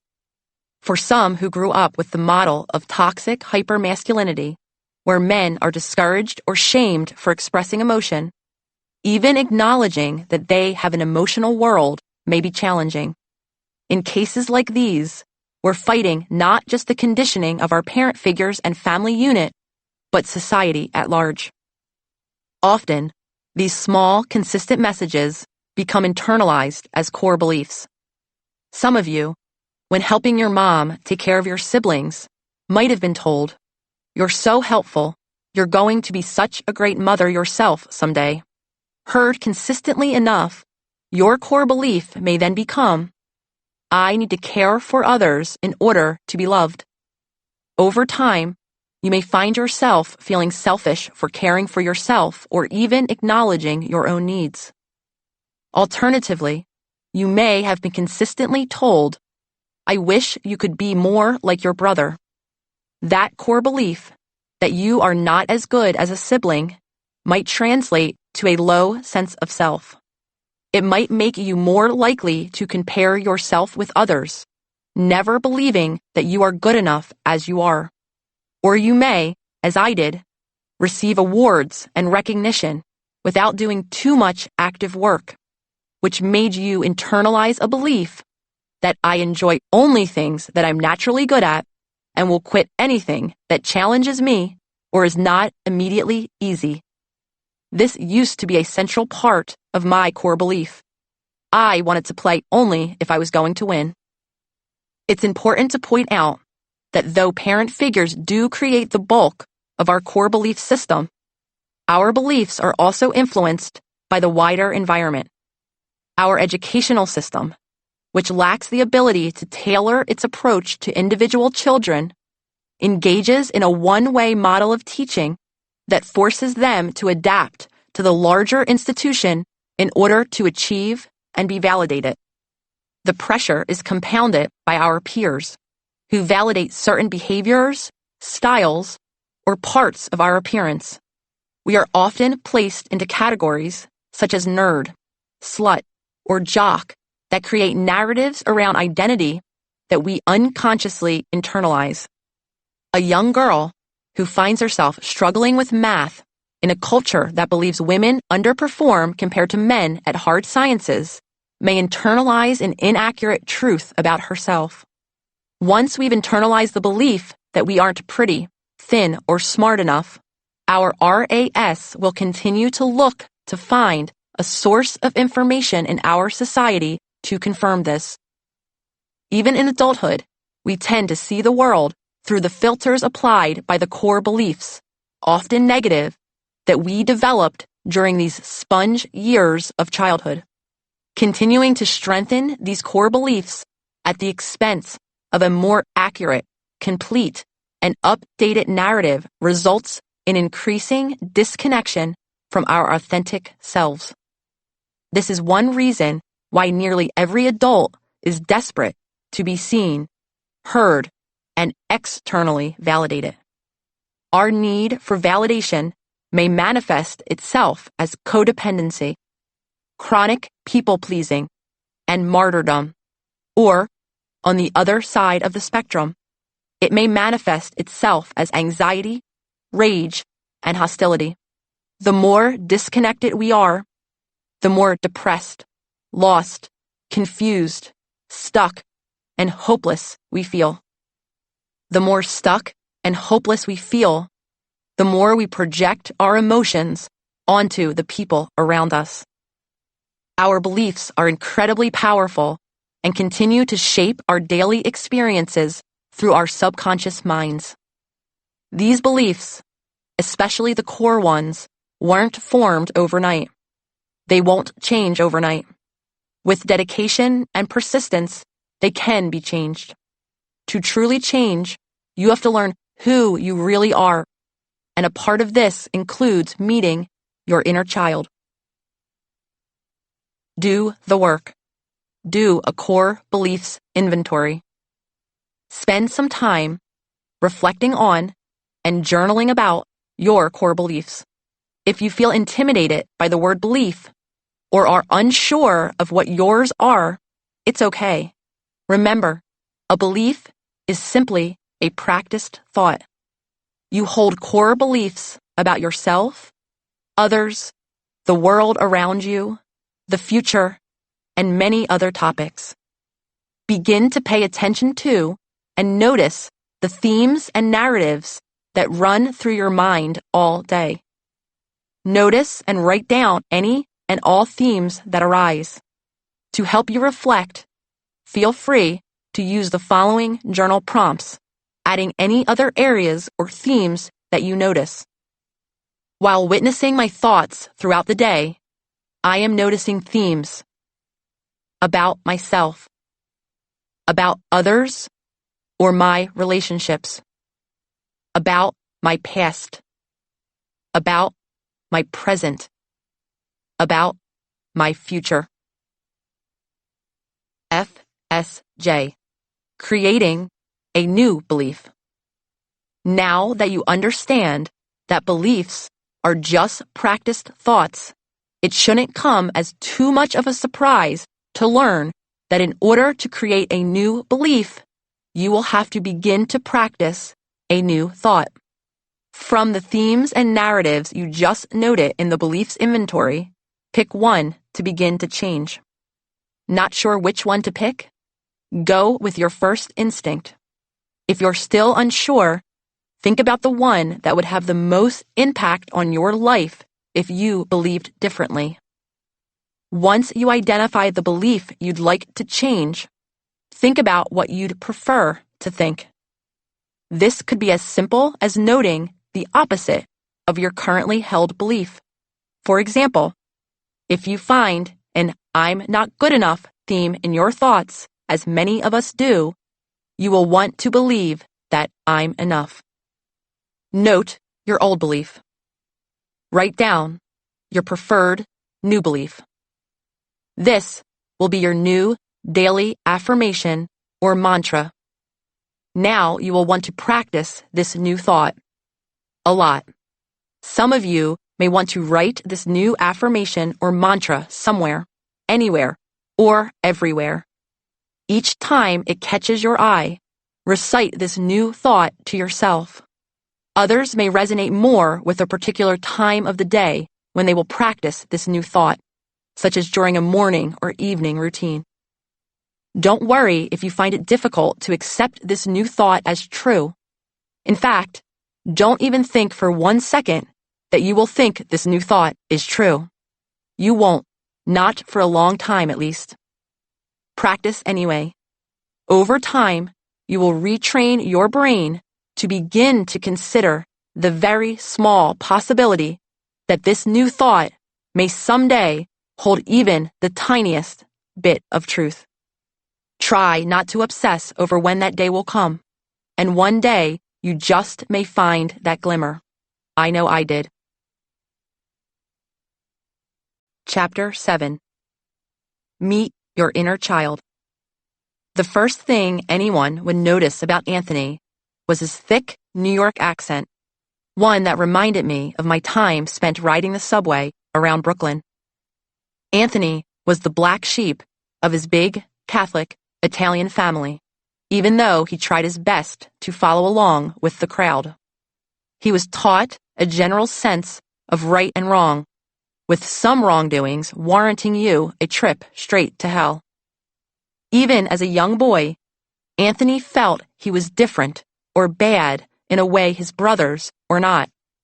His badness started before he was even school age, when he was molested by a neighbor, another child himself, who was practicing the abuse he suffered in his own home. Anthony saw the sexual abuse as a likely message from God telling him that he was an evil person, especially because it happened with another boy. He became convinced of his inherent badness when his father started acting physically, verbally, and emotionally abusive when drinking. These instances of abuse often came as a reaction to Anthony's somewhat more mild-mannered and emotional nature, qualities that separated him from his brothers. To escape the increasing discomfort of his home life, as a young teenager, he began spending more time with older neighborhood boys. Eventually, one of these older boys began another round of sexual abuse, with Anthony believing that it was he who asked for it and enjoyed the encounters he had with that predator. Anthony knew intuitively that the abuse was wrong, that it was not something he wanted, and that he was suffering. When he got up the courage to tell a close family member, he was dismissed as a troublemaker. Meanwhile, his father's physical abuse and drinking escalated to the point that Anthony was removed from his home and sent to live with a relative. Following his removal from his father's home, Anthony fell into a dark depression and began secretly drinking himself. Soon after, he began acting out sexually, obsessively collecting pornography VHS tapes and stacks of pornography magazines. He eventually began isolating himself from others and living within his own sexual fantasies. He continued to attend weekly church services with his relatives' family, where continuous messages that sex and sexuality were sinful and against God's will were blasted from the pulpit. This made him feel even more ashamed about his frequent and ever insatiable sexual thoughts, urges, and behaviors. Not feeling safe enough to share his growing compulsions and fetishes with anyone else, he continued to view his secrecy as further indication of his sinfulness. Healing, he had learned, could only come through prayer, repentance, and self-inflicted punishment, though by that time he had already deemed himself unfixable. He decided that going away to college, away from the judging eyes of his church and family, would provide the only possible relief from his endless pain. He used the move as an opportunity to flee the existence and experiences he had come from, entirely unaware that he was only relocating the abused and shamed child within. Based on appearances alone, Anthony seemed perfect. He was an attractive, physically fit man working as a hyper-successful stockbroker on Wall Street. This allowed him to live in luxury, surrounding himself with the finest things. In addition to those things, he lived a shadow existence that kept him cut off from his close friends. To relieve the stress of his high-pressure, demanding job, he began drinking more heavily in private, not wanting others to see yet another one of his bad habits. During those times of secret and isolated drinking, he began to look outside of his pornography collection in the hope of finding the sexual experiences that would finally fulfill his deeply felt insatiability. He would cruise online platforms that catered to unique sexual fantasies, picking up women with whom he'd have meaningless and sometimes physically aggressive consensual sex. Immediately after the release, he would be filled with an overwhelming self-loathing. He felt that the shame of these encounters would swallow him up, and he'd stare up at the ceiling and beg for forgiveness and peace. One of Anthony's core beliefs was, "I'm a highly sexual, bad person," and he continued to strengthen that narrative. After years of living a hidden life, he suffered a breakdown, which culminated in his cutting his remaining ties with friends and family members. He confined himself to his house for months, drew the blinds, and shut himself off from a world he was never equipped to handle. He entered into a deep fog of unrelenting depression, losing hope that he would ever be normal. Eventually, he emerged from the womb of his home, ready to start addressing his deep inner conflicts. Anthony had never before uttered the truths about his sexual compulsions and concerns of sexual addiction to anyone. Prior to his breakdown and isolation, the thought of doing so had been nothing short of debilitating. With the help of a supportive trauma therapist, he began to speak of his hidden sexual compulsions and concerns about being sexually addicted for the first time. It was as if a dam broke inside him. He now understood that he had been groomed and victimized by his abusers, and that he did not bring the abuse on himself. He had unveiled his secret, yet he was still living with so much pain. That was when he decided it was time to meet his inner child. Attachment theory. Before we introduce the concept of the inner child, it's important to provide some context about the importance of our earliest childhood bonds. To put it simply, our relationship with our primary parent figures is the foundation of the dynamics of all the relationships we have in adulthood. We call these relationships attachments. In 1952, psychoanalyst John Bowlby presented a theory of attachment after studying children and their relationship with their mothers at a London clinic.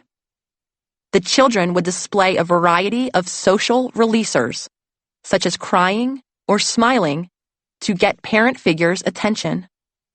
He came to the conclusion that their intense reactions emerged from a survival instinct. The attachment between mother and child, which he defined as lasting psychological connectedness between human beings, was evolutionarily beneficial for both parties, but especially for the child, who is utterly dependent on others to live. Attachment, he concluded, is essential to social, emotional, and cognitive development in babies. The developmental psychologist Mary Ainsworth continued Bowlby's work, creating the strange situation classifications. This technique assessed different attachment styles by observing a child's response when the mother briefly left the child in a room, sometimes with a stranger present, and returned. Ideally, when present, a parent figure serves as a safe base for the child, who, once settled, will feel free to roam, play, and explore. This isn't always the case. Ainsworth and her colleagues observed and outlined 4 different attachment styles that emerge during the first 18 months of life. 1. Secure. A securely attached infant may get upset for a brief period of time after the mother leaves the room, but will recover quickly. When the mother returns, the child is open and receptive to the reunion. The mother appears to have provided a positive, stable environment that acts as a secure home base in which the child can explore and interact. To put it into the physical terms we learned earlier, secure attachments allow for children to freely enter the nervous system's social engagement mode. 2. Anxious resistant. The anxious resistant infant may be so stressed and distressed by the mother's absence that they remain upset the whole time the mother is gone. When she returns, the child isn't comforted easily, remains clingy, and may even punish the mother for leaving. This is typically an outcome of a misattunement between the child's needs and the parent figure's attention, illustrated by the child's inability to be soothed or returned to safety upon the mother's return. 3. Avoidant. Children in this category show almost no stress response when the mother leaves and almost no reaction when the mother returns. These children do not seek out their mothers for comfort. Some actively avoid the mothers. This is typically a product of a disconnected parent figure, a disconnection that runs along a spectrum, who leaves the child to navigate feelings on their own. These children don't go to their parent figure for help with their emotional state because their parent figure doesn't really ever provide that support. 4. Disorganized, disoriented. These children showed no predictable pattern of response. Sometimes they are extremely distressed and stressed. Other times, they show no reaction at all. This is the rarest attachment style of the four and is typically associated with the childhood traumas found on the ACEs, such as severe abuse and neglect. The child's world is so unpredictable that their body doesn't know how to react or find safety. The safer and more secure the bond between a child and their immediate parent figures, the safer and more secure the child feels in the world at large. Research has shown time and again that people who had secure attachments in infancy tend to have secure attachments in adulthood, showing the remarkable lifelong effects of our parental bonds. Brain scans have supported this conclusion, showing that children who had secure attachments at 15 months had a larger volume of gray matter, the part of the brain that contains cells and nerve fibers, than those who did not, suggesting that they had healthier brain function. The inability to form secure attachments in childhood, moreover, has been linked to social anxiety, conduct disorders, and other psychological diagnoses. In recent years, some researchers and clinicians have expanded the idea of attachment theory beyond the immediate parent figure to the larger family unit. One example of this is family systems theory, developed by Dr. Murray Bowen, which extends attachment theory to the entire family unit, including siblings and close relatives. This is an important addition, in my opinion, because it extends our networks of existence from us as individuals outward from our immediate environments to our greater communities and worlds at large. Even though I'm not one to rely on labels, I do think it's helpful to understand which attachment style most resonates with you. What you will hear from marriage and couples counselors around the world is that our attachments live on within us, especially in our romantic bonds. This is also the empirical basis of the work to follow, as the wounds of our inner child that are carried into adulthood are often attachment-based. Introducing the inner child. When I was a child, I never looked overwhelmed. I appeared as if nothing ever bothered me. I'd get a faraway look on my face, and it was as if Nicole had left the room, yet I remained physically present. In fact, I had such big emotions that they nearly erupted out of my pores. I didn't know how to deal with those powerful feelings, so I learned how to distance myself from them as a survival mechanism. The more I practiced disengagement, the better I got at negating my interior world. I distanced myself from myself, my body, my sensations, my feelings. I got into my spaceship to protect myself from the consistently overwhelming experiences. Others described me as laissez-faire and aloof. I internalized those descriptors. I truly believed that I was an unemotional person, that being unaffected was a part of my core being. There was a fire hidden deep down, and I couldn't access it or even identify it. Instead, I felt detached, removed, and unable to find pleasure or joy in anything. In my early teens, after I took my first puff from a plastic water pipe filled with marijuana and drank my first shot of whiskey, I would go on to use substances to externally engineer my disengagement from reality. No matter how emotionally receptive I believed I was being, I didn't feel connected to people. Though I could have fiery blow-ups with partners, I was terrified that they would leave me, just as my mother at the window had been terrified that my father might never come home. Most of the time, I was detached, avoidant, and unresponsive. It was as if I learned not to love anything too much, because if I truly loved something, it could be taken away from me. It wasn't just a feeling of loss and abandonment. It was a fear that without a certain person, I would not survive. So I made myself a shell that no one could get into. I made myself into a person who not only didn't know her own needs, but didn't have any. I became aware of this disconnection once I started to notice my thoughts as I practiced self-witnessing. Along the way, I kept running into recurrent narratives over and over, the familiar theme that no one considers me, the same thing I felt when hiding under the kitchen table throughout my childhood. The belief was consistent.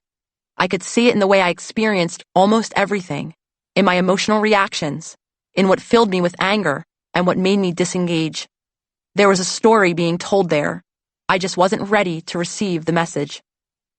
Then, I came across the work of the therapist John Bradshaw, who has dedicated his career to speaking about the inner child in people with substance abuse issues. Bradshaw drew from his own childhood, raised by a father who struggled with alcohol addiction. Like many children whose parent figures struggle with using substances, Bradshaw began to use alcohol himself. The more he studied his family's history, as well as the family histories of those under his care, the more he realized that every single one of them was dealing with a deeply wounded inner child.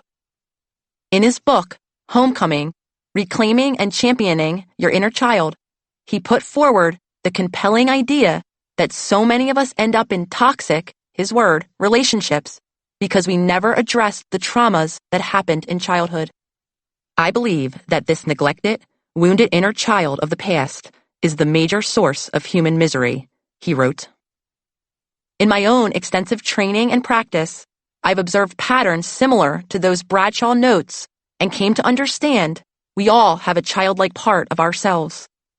This childlike part is free, filled with wonder and awe, and connected to the inner wisdom of our authentic self. It can be accessed only when we are safely in the social connection zone of our nervous system, able to feel spontaneous and open. It is playful and uninhibited, or so fully present in the moment that time doesn't seem to exist. This same inner childlike part of each of us, when not acknowledged, can run rampant in our adult life, often reacting impulsively and selfishly. These reactions emerge from a core wound that the inner child must live with as a response to childhood trauma.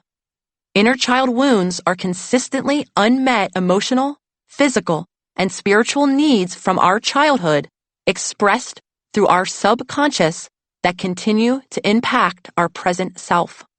It is nearly impossible to fulfill all the needs of another human, especially when both people are dealing with their own unresolved traumas. The majority of us feel unseen, unheard, and unloved, and we carry this pain with us throughout our lives.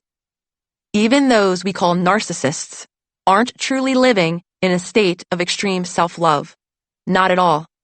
In fact, they are big children who are reacting to an inner child wound that is deeply painful. Our romantic partners tend to activate our wounds at the most intense levels, though we can be emotionally activated by anyone in our lives who touches our wounds. We may argue loudly with partners or friends, slamming doors or stomping around, essentially throwing a tantrum. We may literally grab our toys and leave the sandbox, refusing to share in success at work, feeling resentful about splitting a restaurant bill when you had less to eat. The inner child is a petrified part of our psyche that formed when we were limited in our emotional coping abilities.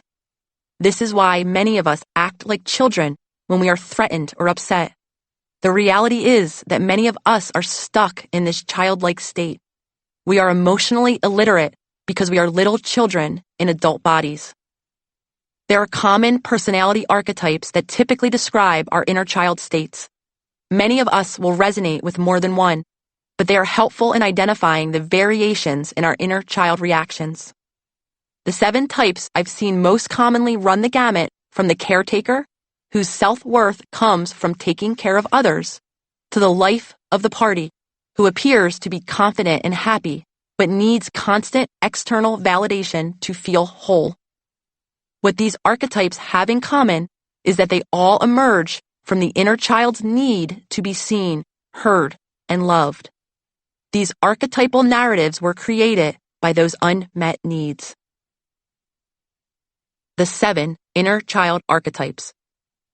The caretaker typically comes from codependent dynamics, gains a sense of identity and self-worth through neglecting their own needs, believes that the only way to receive love is to cater to others and ignore their own needs.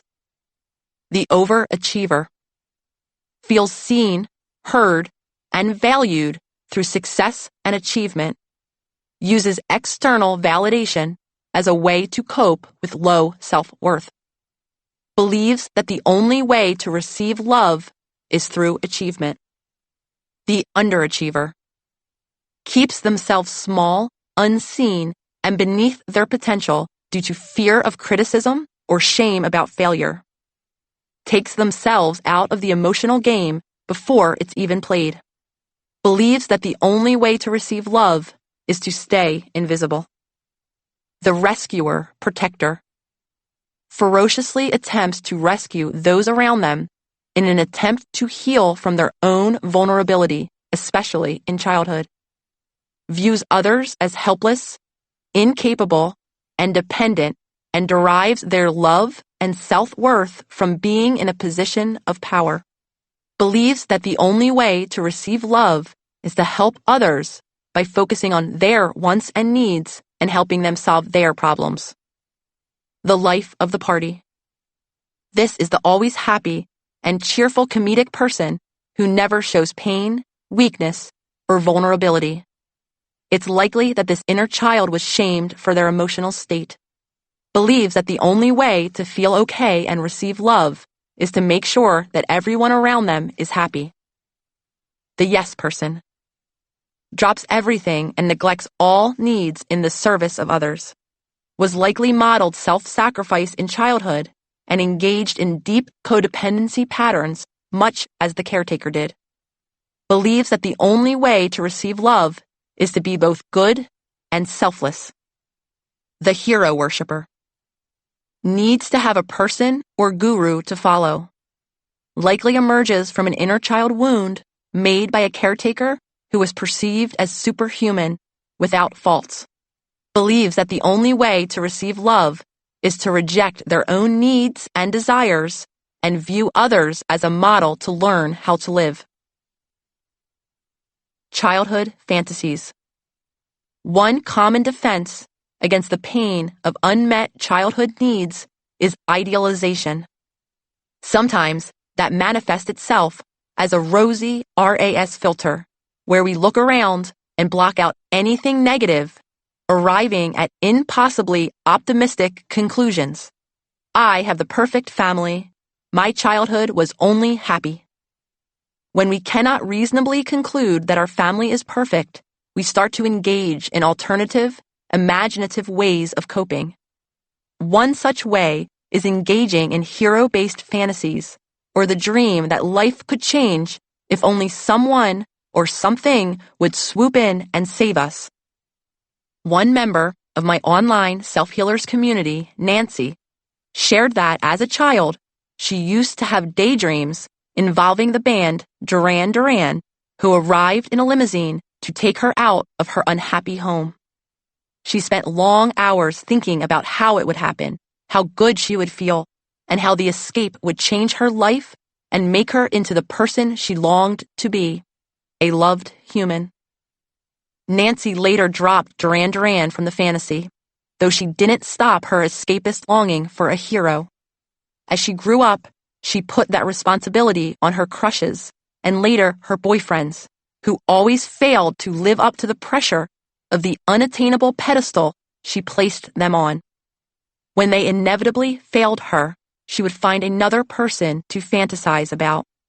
That often led to her seeking emotional and physical affairs, each of which would last until she found herself in exactly the same place again, unhappy, unfulfilled, desiring yet another escape hatch. There is nothing inherently wrong with daydreaming. I think that imagining a different life is actually a productive thought exercise. Nancy's fantasies were not necessarily productive. They enabled her to displace all of her hope for change onto an external figure. Her romantic liaisons provided an escape, and the same principle applies to other fixations. People think they will be saved or fulfilled once they get a great job, buy a house, or have children. They check all the boxes, yet once they've achieved their goals, they find themselves just as unhappy, if not more so. Hence, the ubiquitous midlife crisis. The wounded inner child carries all of these compulsions into adulthood. We carry this powerlessness, hoping that others will change our circumstances and make us happy, externalizing quick fixes and daydreaming of alternate realities. We seek approval from others so that we will feel good about ourselves. We choose the quick fix, drugs, alcohol, sex, to feel pleasure in the moment that will dull our pain. Our real long-term goal is to find that security inside ourselves. Our work is to internalize the feeling of being good enough, a state of okayness that is not reliant on others. How can we begin to get to that place? This is the question at the heart of our inner child work. Meet your inner child. As you begin your inner child work, your first step is to accept that you have an inner child that remains present in your adult life. It's important to note that even if, like me, you can't remember most of your childhood, it doesn't mean you can't access your inner child. It is very likely that what you're doing, feeling, and thinking every day is a living replica of those past experiences in one way or another. It's through these daily experiences that we can all access our inner child. The next step is to acknowledge that our inner child is wounded. This appears simple, though can actually be quite challenging. As we learned in Chapter 3, just because you can't point to a before and after moment, it doesn't mean you didn't experience traumas and that those traumas didn't create wounds that live on within you. You might even say, "My childhood wasn't that bad. I shouldn't complain." I hear that a lot.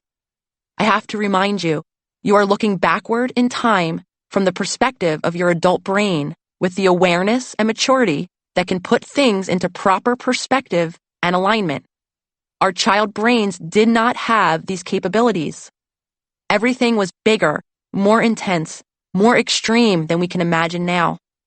Give your inner child the gift of acknowledging its wounds. Accepting that you have an inner child with wounds will help you remove your shame about and disappointment in your inability to change, the stuckness that we've discussed.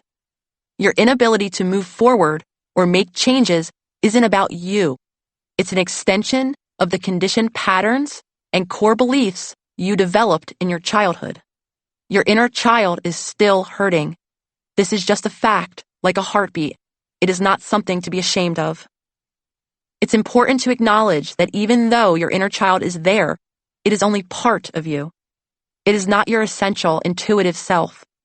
When you react from that wounded place, begin to witness from a place of curiosity. Your goal is to gather information. When you shut down when your mom criticizes your new haircut, what narrative is your inner child telling you? When you erupt in a storm of expletives when someone cuts you off on your way to work, what is your inner child trying to communicate? Honor what your inner child is trying to tell you. Honor its experience. You don't need to have the answers. Just start to listen to the questions. The more you cultivate this listening, the more you will become present and aware. The greater your presence and awareness grow, the greater your ability to distinguish between your inner child reactions and your authentic self will be. And the better you're able to distinguish between them, the better you'll be able to make choices about how you will behave. This distance will give you the opportunity to choose the way you want to react. Anthony's inner child. Doing inner child work will not rid you of your inner child, nor will it fully heal the wounds of the past.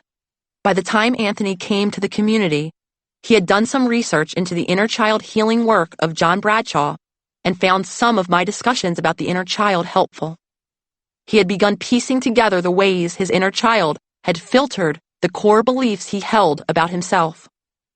As a result, he started to unravel the shame-based narratives that surrounded his sexual behaviors and more recent drinking.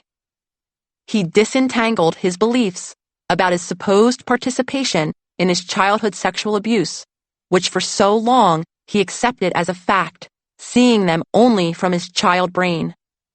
Once he applied the logic of the wise inner parent figure, he saw from an adult perspective the reality of that experience. He had been groomed by a child predator.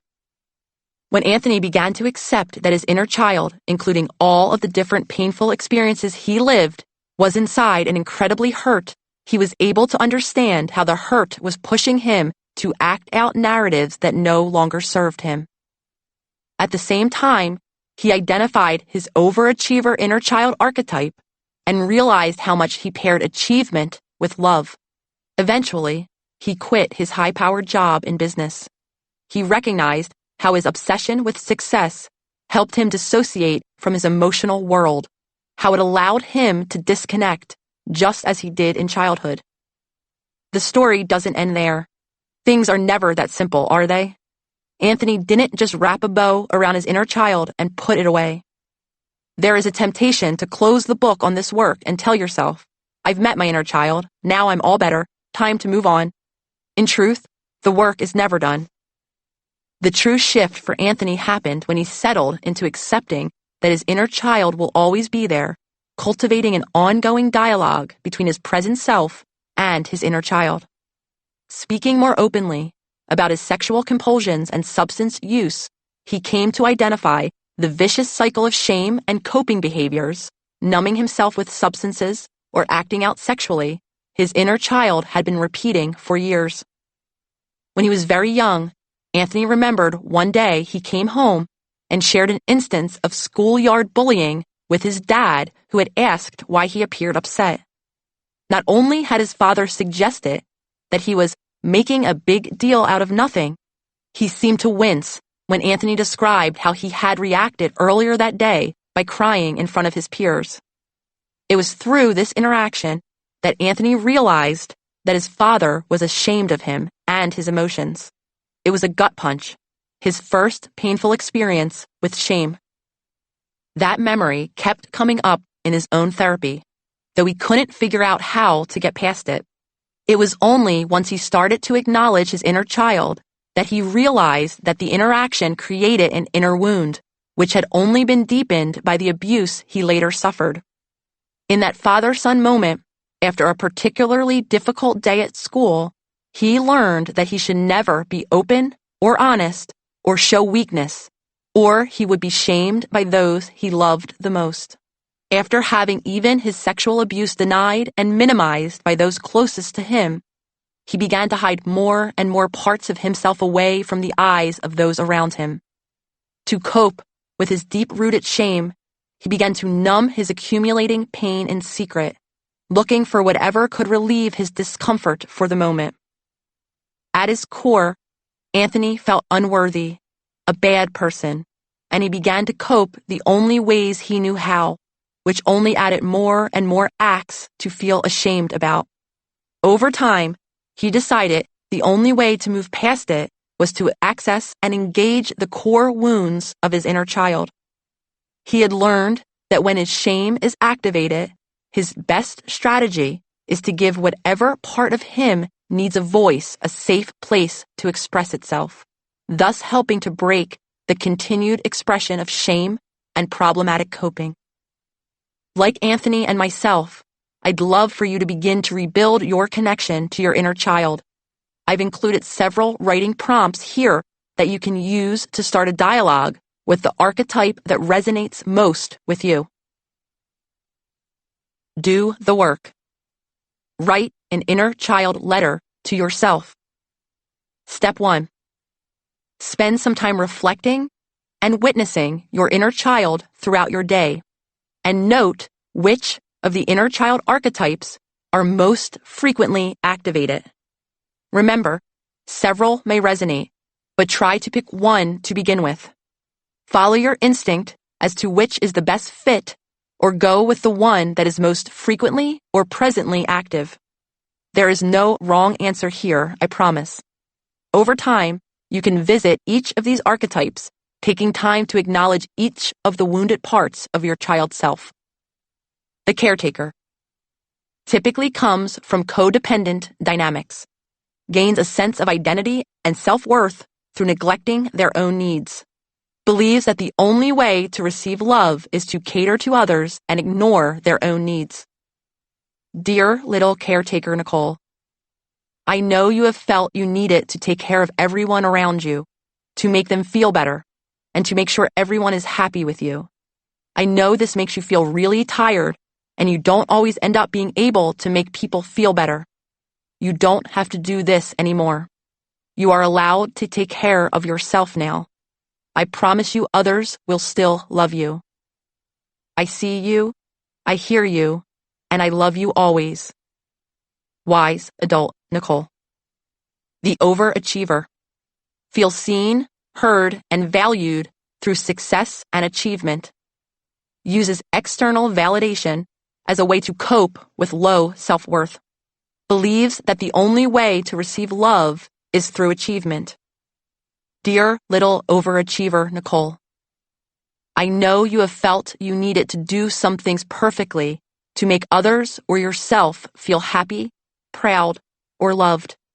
I know this makes you feel not good enough as you are. You don't have to do this anymore. You are allowed to stop pushing yourself so hard to do things perfectly. I promise you are more than enough exactly as you are. I see you, I hear you, and I love you always.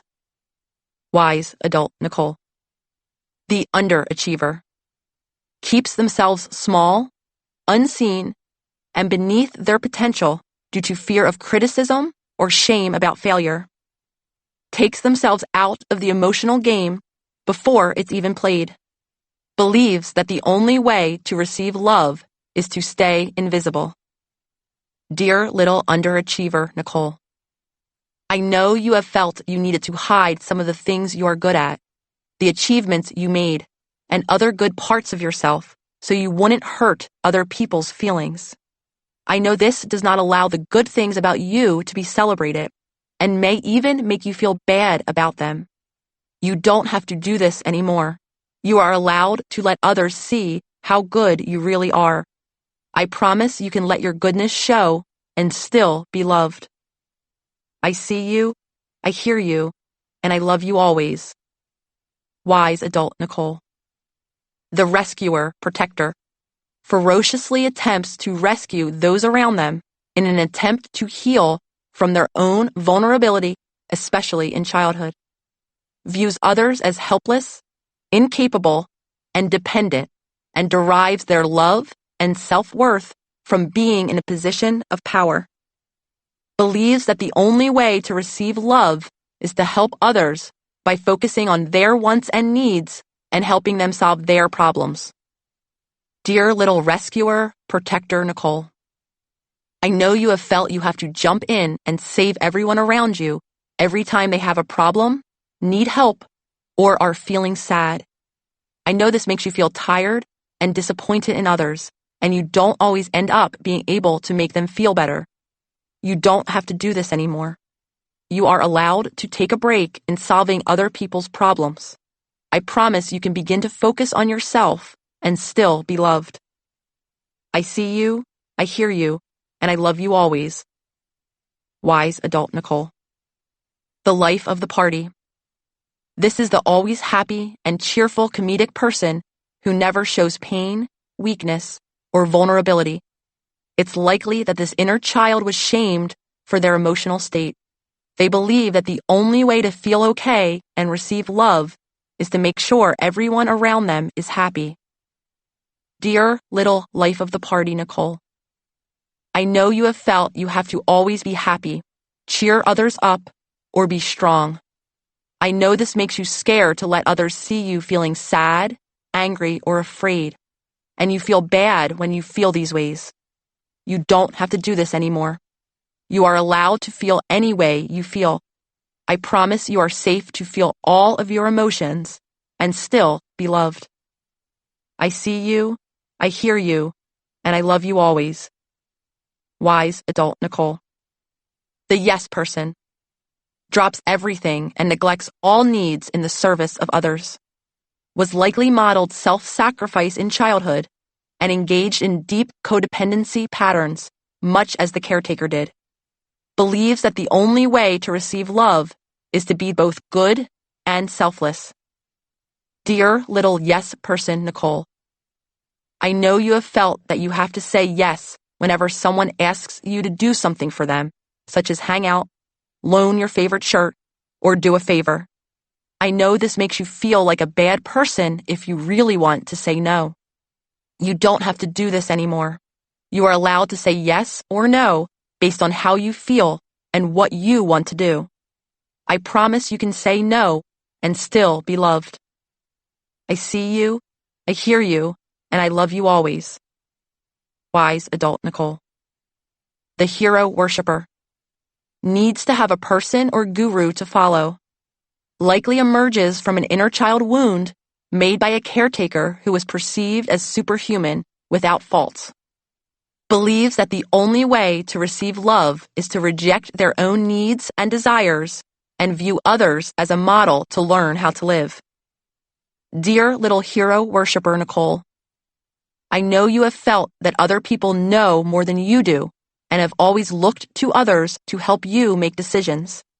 I know this makes you feel that you are not smart enough and you don't trust yourself to make your own choices. You don't have to do this anymore. You are able to think about things and make decisions without looking to others for answers. I promise you can trust yourself and still be loved.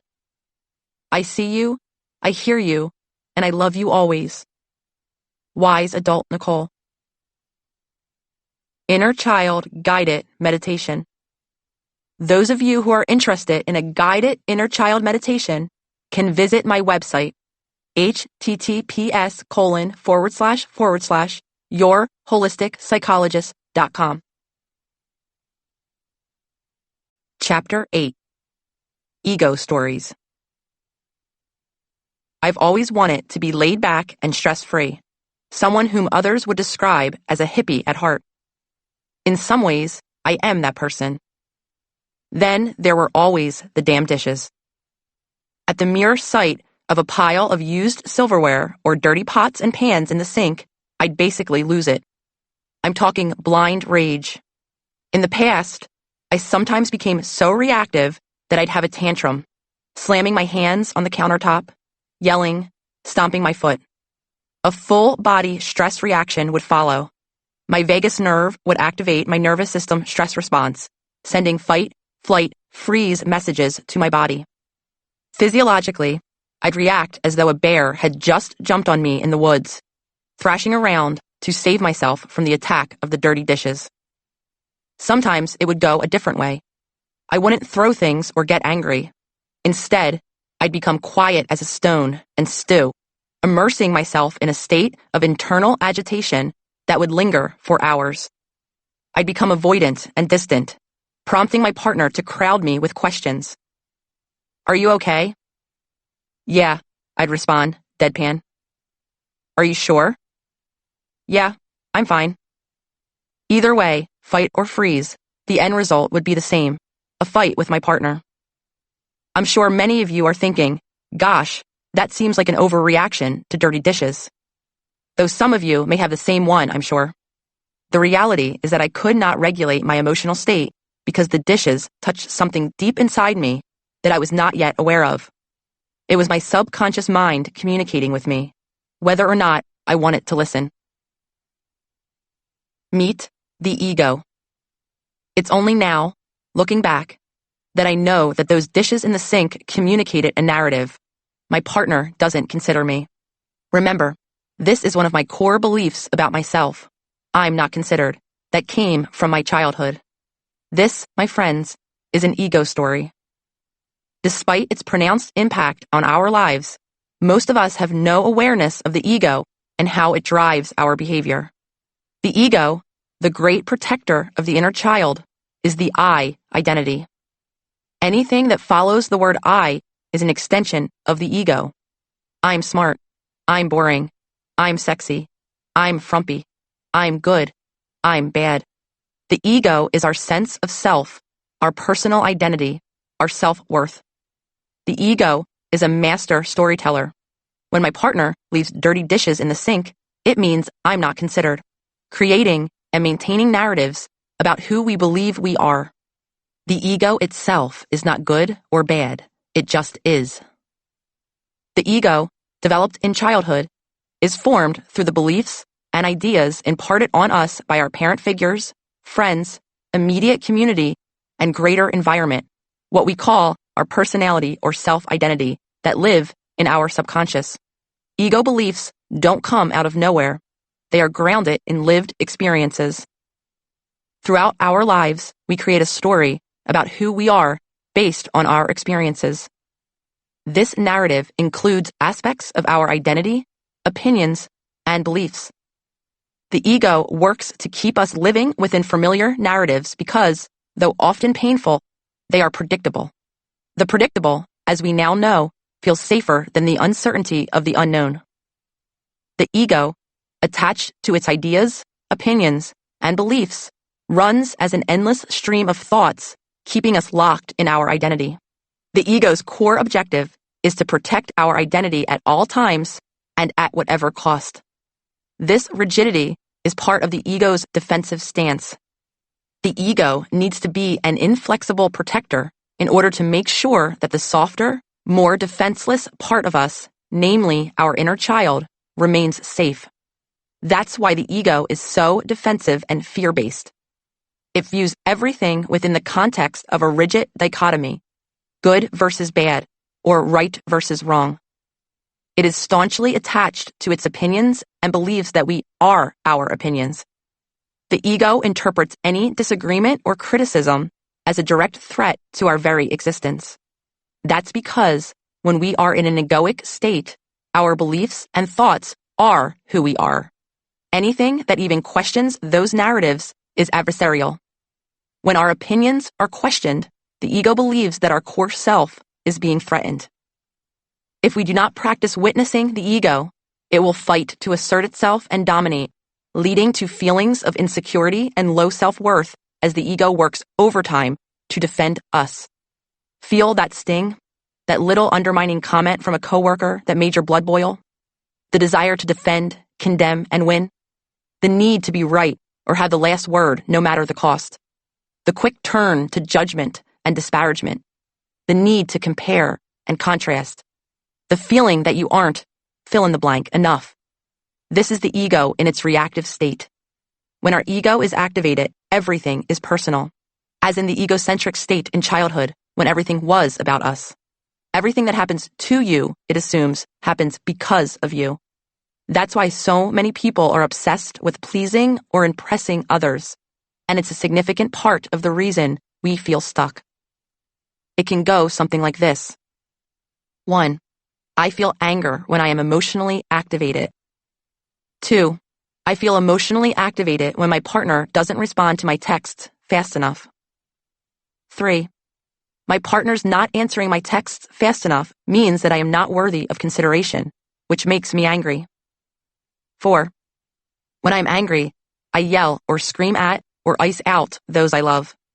My ego feels the core wound of unworthiness and projects it outward, preferring to dump the emotion onto others rather than experience the painful emotion of unworthiness. 5. Conclusion. I am a worthless and angry person. While this, of course, isn't the truth, the more we listen to our ego, the more these narratives become our reality. Let's say you want to start journaling, and your ego says, this is a waste of time. You have so many other more important things to do, as a way to save you from the fear of failure or the fear of what you might uncover. Or you take yourself out of the running for a job promotion even though you're overqualified in order to protect yourself from the possible sting of rejection. The more shame we carry, the more the ego wants to avoid future situations where we could experience more shame or any deeper pain. The ego, in an attempt to make sure you're never hurt again, puts up barriers, because in every opportunity for positive change, there is also the chance of the pain of failure.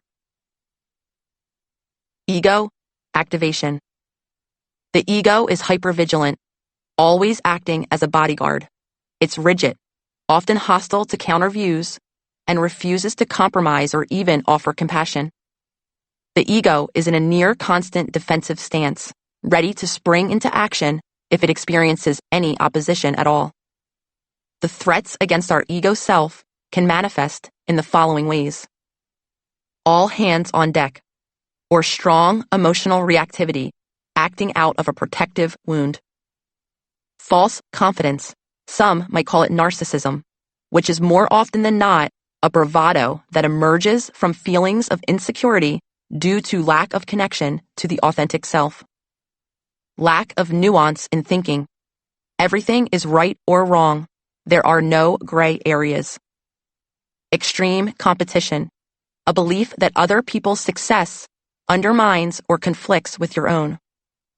These reactions occur when there is a fusion among your opinions, thoughts, beliefs, and selfhood. This is why ego stories take on a life or death quality. When someone disagrees with or criticizes you, that person's opinions don't feel limited to a specific topic and end up being about who you are fundamentally. When a belief is threatened, as when someone hates a movie you like, it's a silly example, but one that can get us riled up if we're reacting egoically. Your whole being is threatened. Often, when disagreement does occur, the goal is not to try to get closer to a shared truth, and is instead to invalidate each other's realities, to destroy the other person, to establish your own worth and power. That's how disagreements get ugly so quickly. That's why no one ever listens to others. Because if what you believe is who you are, there is no space for conversation or contemplation. There is no space for expansion or adaptability. Sometimes, when I watch debates, all I can see is egoic protective stances. All of the wounding and activation from childhood is present right there on stage. Ego projections. Our ego works overtime to defend its perception of who we are. To do this, it denies or represses emotions that we feel are bad or wrong in order to be good or desirable and receive as much love as possible. These bad or wrong parts of us are sometimes referred to as the shadow self. Adults enable this repression by telling children that some things should be hidden and others should be praised. Out of our vast dependency as children, we learn that to maintain our connections, our lifelines, we must appear acceptable. This is a survival mechanism, an evolutionarily advantageous part of maturing and understanding how to interact with the world. When we consistently repress any part of our authentic self in order to receive love, and the act of repression becomes an ego story, we become who we believe we should be. This process, as we know, is unconscious. The more we deny parts of our shadow self, the more shame we feel, and the more disconnected we become from our intuition. This shame and disconnect are projected onto others. Suddenly, we throw the faults and criticisms we feel about ourselves onto other people. The more disconnected from and ashamed of ourselves we become, the more we see the same in others. In order to continue to feel valued, safe, and as though we're a good person, we tell ourselves we aren't like them. In reality, at our core, we have exactly the same faults. Let's say you're standing in line to get coffee. A woman cuts in front of you. You're outraged. This woman is an entitled, arrogant jerk.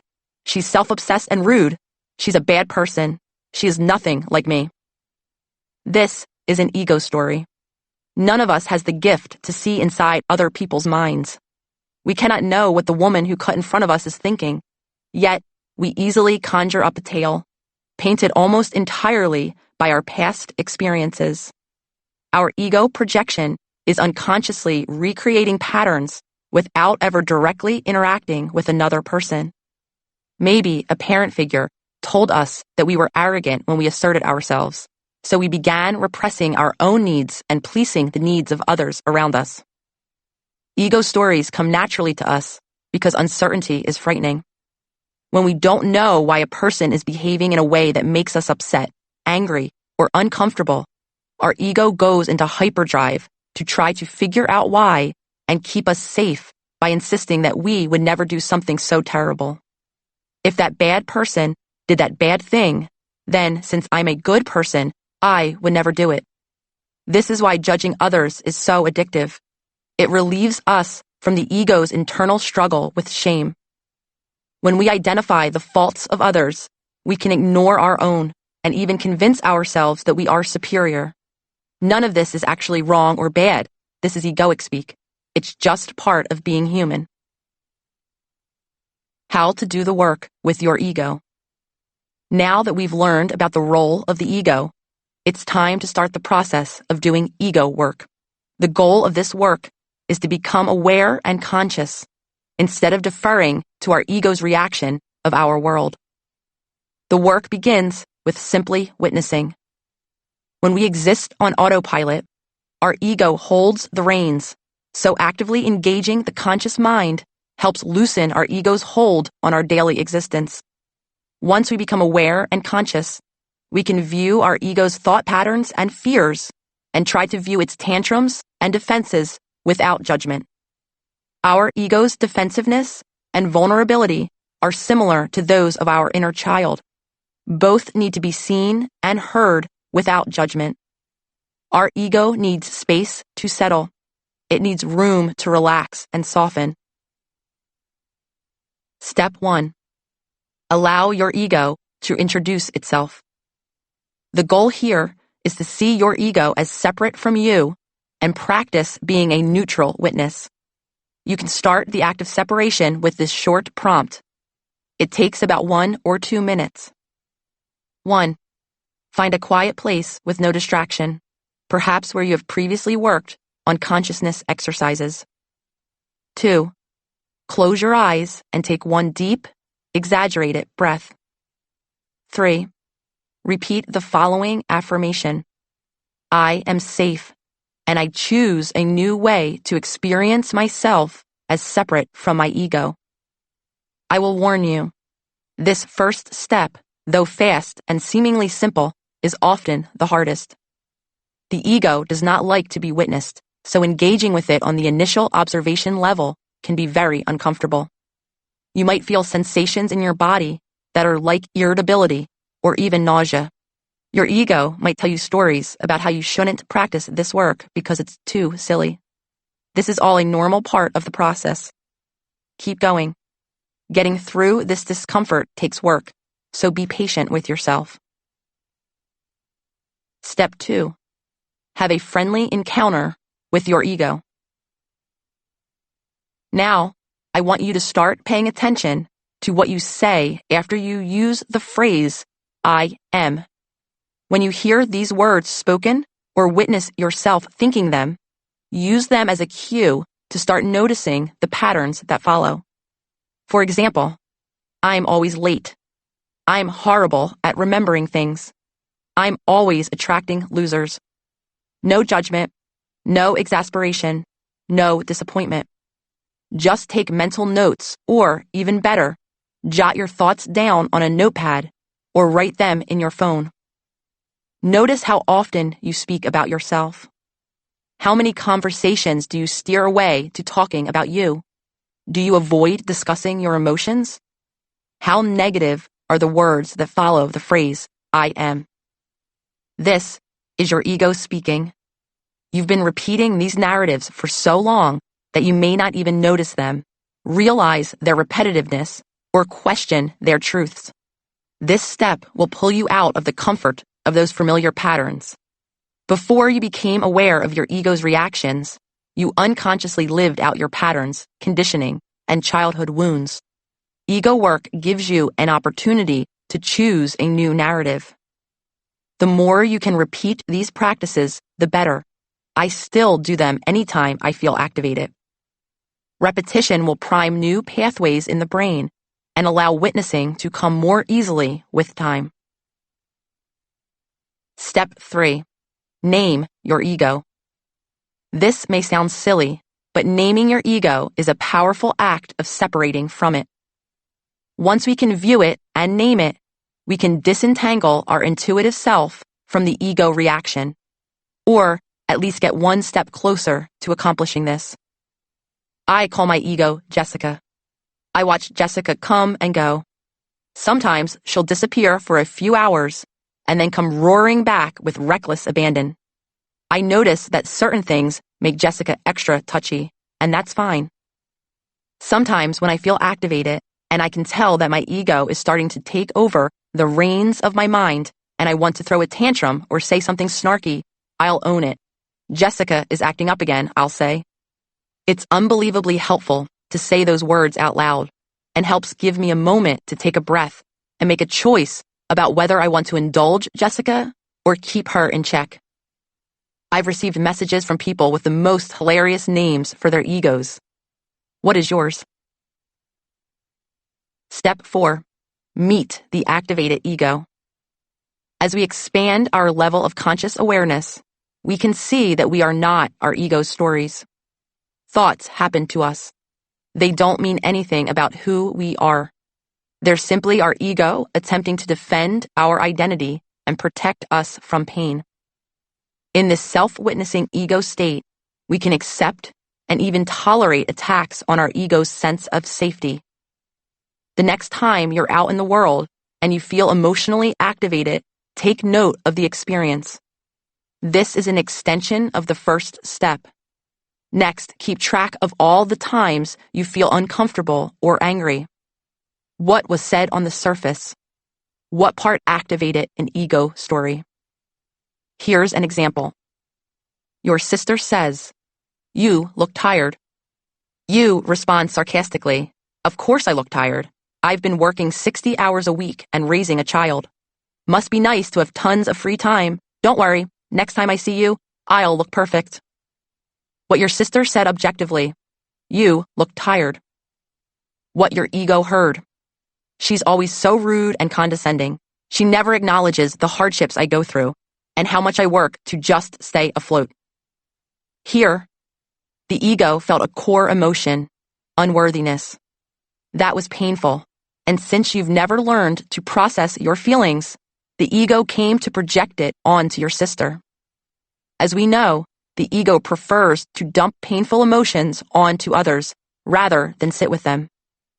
One example of a way to handle the sister's comment in what you just heard is to acknowledge your hurt, not bury it. You could respond, "Ouch, that stung. I think I took that way more personally than you intended it." As we navigate the ego in a more empowered way, we can actually have difficult conversations without feeling under threat when we are questioned or challenged.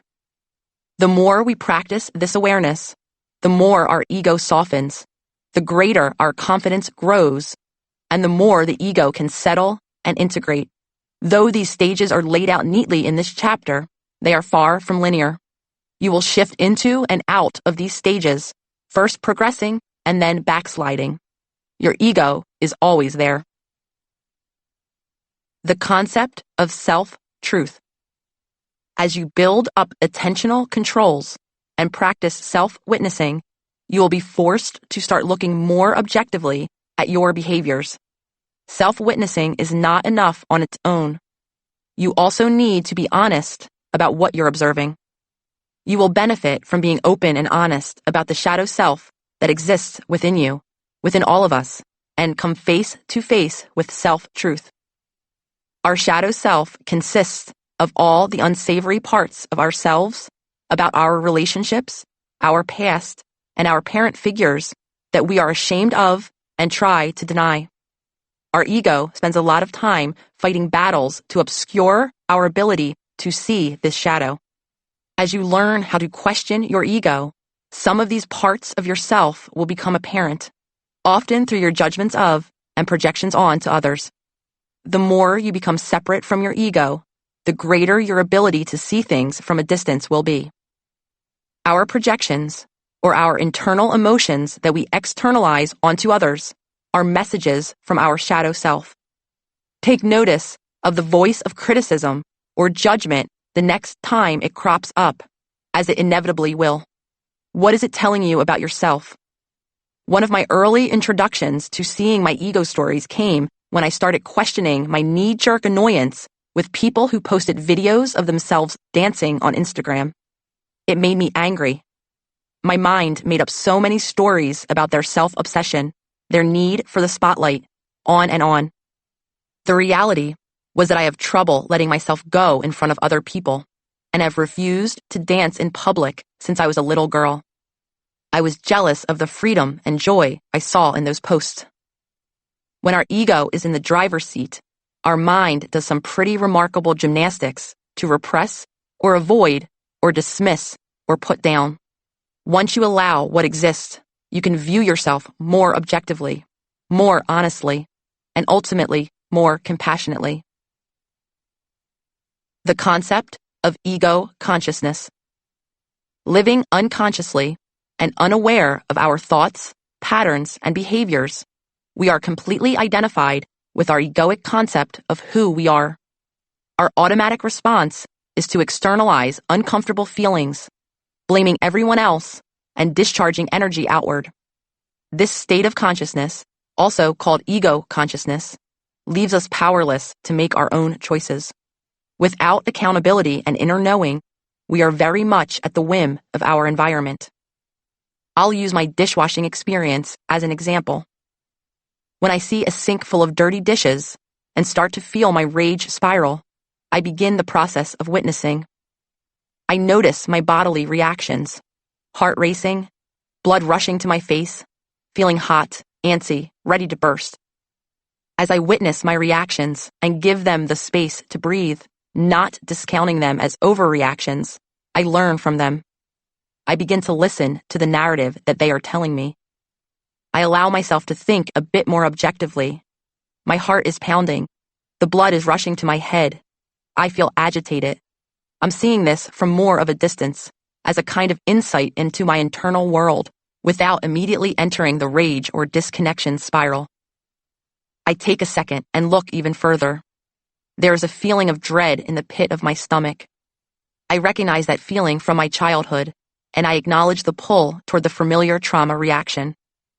My subconscious craves the stress cycle of my childhood. The rage and anger, I realize, were not only about the dirty dishes or even about my partner, but also about my mother. They were about her emotional distance. They were about her distraction. They were about not being seen. The dirty dishes were a kind of time machine, taking me back to sitting under the table in Philadelphia, playing with my toy cars while my mom stared out of the window, waiting for my father to come home. They took me back to all of the times and places when I was not seen or heard, when I felt forgotten or ignored, when my mother was so fearful herself she was unable to offer me comfort or safety. My ego created a story to help protect me from feeling that pain again, so acting egoically meant pushing the other person farther and farther away from me as dramatically and even aggressively as possible. I had never seen myself clearly or honestly enough before to be able to come to that conclusion. Now I can make an active effort to change my relationship with dirty dishes. It took years, and now I enjoy doing the dishes. I no longer see them as a testament to my worthlessness. The change didn't happen overnight, and it started with this. I practiced new thoughts about the dishes. Even though my subconscious was rolling its eyes, I would tell myself, "You are considered. You do matter," as I ran the hot water and felt soapy water cover the smooth dishes in my hands. Even if I didn't believe it, I said it anyway. Then I made a ritual out of doing the dishes that made me happy. After I finished, I'd do something only for me. Maybe I'd take a half hour and read alone in my room. Or I'd take a walk with my dog. Over time, and with more practicing of these thoughts, my subconscious quieted, and the thoughts became beliefs. I still deal with emotional activation, as we will likely always. And over time, lots and lots of time, I channeled my emotional activation into considered, intentional action. I am no longer the victim of circumstances. I have no control over whether or not others will wash their own dishes, and I can intervene and change the narrative. I don't have to rely on anything external to adjust the way I feel. I feel empowered by those dirty dishes because they give me the choice to take the time and honor myself when I wash them. After years of doing ego work, I am still activated, especially when I've gone long periods when my ego has appeared to be in hibernation. or when my physical and emotional resources are low from life's stress and the lack of sleep that so often accompanies these times. Like all aspects of the work, this process is continual. You're never done. The mere practice is transformative. The more ego awareness we have, the more we find grace, humor, and empathy in ourselves and ultimately in the people around us. The ultimate goal, really the final step in your ego work, is to cultivate empowerment consciousness, or an understanding and acceptance of your ego. Through practice, this state of consciousness will create a space of awareness that will allow you to make choices beyond knee-jerk ego reactivity. These consistent new choices will pave the path toward your future transformations. Contrary to popular belief, your goal is not ego death. Your ego will always be with you, even when you feel you've mastered it, which is in and of itself an ego statement. In fact, it will often show up and surprise you when you least expect it to. To be clear, even with the cultivation of empowerment consciousness, there are many of us who do not have the privilege to effect structural or objective change in our oppressive living environments. Many of us continue to live in poverty or under constant daily threats of racism, where escape is not an option. We cannot ego work our way out of systemically oppressed environments. We can, however, empower ourselves with the tools to survive despite and amid our surroundings. My hope is that while we continue to work toward long overdue structural systemic change, we can all empower ourselves with choice, however small, whenever possible. Do the work. Meet your shadow. To meet your shadow self, take some time reflecting and writing using these prompts. When you have feelings of jealousy, ask yourself, what do I feel the other person has that I feel I am lacking? How often do you give others advice, and why do you give it? There will be clear patterns. How do you speak about yourself to others? This will help you understand your self-narratives and limiting beliefs. How do you speak about others when they are not around? This will help you understand your relationship narratives and attachment or spiritual trauma.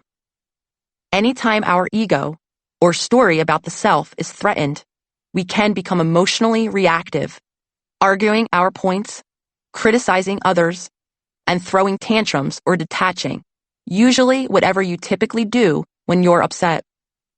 As you begin to explore and identify the deeper beliefs driving these reactions, you must realize that they will not go away overnight. As you have been learning throughout this book, our ego stories, as well as our shadow self, are stored deep in our subconscious, directing our reactions daily and cannot be changed immediately. As you begin this work, you will continue to be aware of your ego, its related reactions, and even your compulsion to react in those old ways. And many times you still will. That's okay. FSJ. Changing ego consciousness to empowerment consciousness. In order for you to empower yourself to break out of your ego's conditioned habits and patterns, you will want to begin to create a space before you instinctively return to those older ego reactions. To help you with this process, you may want to use the following example, or create a similar one of your own. Today, I am practicing breaking old habits of emotional reactivity. I am grateful for the opportunity to choose new responses to my daily life. Today, I am calm and grounded in presence. Change in this area allows me to feel more in control of my choices. Today, I am practicing when I use my breath to ground my reactions and make space for new, conscious choices. Chapter 9. Trauma Bonds. My most frequently uttered phrase while I was growing up was, "I'm bored." I was always chasing the intoxicating high of the cortisol roller coaster. Even outside the home or on my own, I could recreate that stress cycle. Sometimes, when I couldn't sleep, I'd soothe myself by throwing myself right back into the stress cycle with which I was familiar, by listing all the ways that my family could die. In a fire, in a flood, during a home robbery. Later, with romantic partners, I sought the same stress cycles. I'd remained emotionally distant and largely unavailable, a pattern I learned with my mother in childhood. I'd only end up growing resentful over time as I held them solely responsible for the disconnection and distance I helped to co-create. Whenever they tried to move close, I'd push them away, unfamiliar with the intimacy. When they left, I'd panic, running back to the familiar cycle of stress, always something from my childhood. My mind would race, thinking of all the ways a girlfriend failed me, an unanswered text message, an inconsiderate gift, a stray comment of disapproval. No matter what, I could always find something to stress about. Even in the most peaceful moments, my mind would nag. Something is wrong. Maybe I'm not really attracted to this person. Maybe I'm over this relationship. I needed that stress response to feel.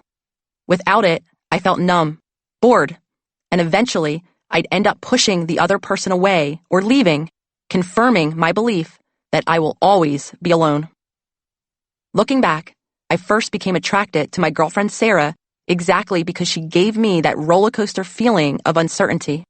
I could never really know where I stood with her, and that discomfort felt exciting and familiar to my dysregulated nervous system. Several years into our relationship, when I started to suspect that Sarah was cheating on me with a mutual friend, the ping of my intuition felt that something was off. I confronted her. After she denied my allegations, I allowed her to wave me off and call me paranoid because I didn't have enough faith in my intuitive voice to follow it as a guide. When I later found out that it was true that she was cheating on me with that friend, it was as though a boulder crashed down onto my inner child. It wasn't the infidelity that hurt the most. It was her denial of my reality, one of the wounds from my childhood when everything was swept under the rug, including my sexuality. Having never developed a trust in my own reality, I found myself believing hers. Retrospectively, I can see how I participated in the disconnection that led to our relationship's ending. I know now how dissociated I was then. I know that I was playing the part of the aggrieved party, and the truth is that I wasn't at all present. The whole time I was pointing my finger at her, I kept myself at an emotional distance that left a crater-sized hole in our relationship. One can only be as connected to others as they are to themselves. When that relationship inevitably erupted, I moved out to a 3-bedroom apartment, which I shared with a woman several years older than me. We quickly developed an intense friendship that grew into attraction. It was like the relationship equivalent of drawing yourself a warm bath, soothing and inviting. It's only now, looking back, that I see that that feeling of safety emerged from the recognizable patterns of my childhood. We connected immediately as we spent more and more time together, bonding emotionally around a shared experience of anxiety. Outside of that very familiar bond, emotionally, I remained at a distance. As I had always done, I ran around seeking to please all those around me, though never able to provide what they all desired most, authentic connection. A few years in, the topic of marriage came up. Marrying seemed like the logical next step, so off we went, flying out of state because it was not yet legal for us to marry in New York. Shortly after marrying, we moved from New York City to Philadelphia, leaving our routine and particularly active social life behind. In our new home, with fewer distractions, it felt as though a flashlight was shone on the depth of our developed disconnection. I was in a near constant state of dissociation, unable to give my wife what she felt she needed, and also feeling unfulfilled myself. Years of unmet needs were projected onto her, with increasing resentment being soothed by my continued pattern of dissociation. My checking out further activated her anxiety, increasing her safety-seeking through connection, and sending me further into my own dysregulation and distance. It's a cycle I've observed often in couples I've worked with that spins many into bouts of despair and eventually to divorce. After one particularly emotional day of work, I came home and started to feel really sick. My heart was racing, and I felt sweaty one second and freezing the next. I put on my sneakers and a heavy winter jacket because I thought I would need to take myself to the hospital. I believed I was having a heart attack. In reality, I was having an anxiety attack, which even the clinician in me couldn't identify at the time. Surrounded by puffy down, I curled up into a ball and rocked back and forth, telling myself to breathe through the pain. Thankfully, it wasn't a heart attack. It was an acute message of the soul. My mind avoided the truth for so long that my body had taken over. I realized that the people I was choosing to love were not random. It was all part of a pattern, a deeper story that started in my attachment bonds in infancy. My current relationship was a part of that pattern, and our marriage was not founded on a solid base of authentic connection. After a few more grueling months of hearkening with my emerging truth, I came to one of the most difficult decisions of my life thus far. I listened to my true self for one of the first times and acted accordingly. I asked my wife for a divorce. Attachment theory in adulthood. Our dependency on other people to survive and thrive doesn't end in childhood. As adults, we continue to seek out attachments, primarily through romantic relationships. In the 1980s, researchers Dr. Sidney Hazan and Dr. Philip Shaver applied attachment theory to romantic partners, employing a love quiz to assess how secure the study participants' relationships were in adulthood compared to those they experienced in infancy. The results of their research confirmed what many in the psychological community had long suspected. Early infant-childhood attachment provides the basis for romantic relationships in adulthood. It's not a hard and fast rule, and typically, if you had affectionate, supportive, and loving bonds in infancy, you are more likely to report having affectionate, supportive, and loving bonds in adulthood. If you had distant, erratic, or abusive relationships in childhood, there's a good chance you will seek out the same kind of bonds in adulthood. Dr. Patrick Carnes, the author of The Betrayal Bond, Breaking Free of Exploitive Relationships, continued this research by coining the term traumatic bonding to describe the relationship between two people with insecure attachment. This is a problematic bond that is reinforced by neurochemical expressions of reward, love, and punishment, removal of love. Dr. Carnes focused on the more extreme cases of traumatic bonding, those seen in domestic violence, incest, child abuse, and even Stockholm Syndrome cases of kidnappings, cults, and hostage takings.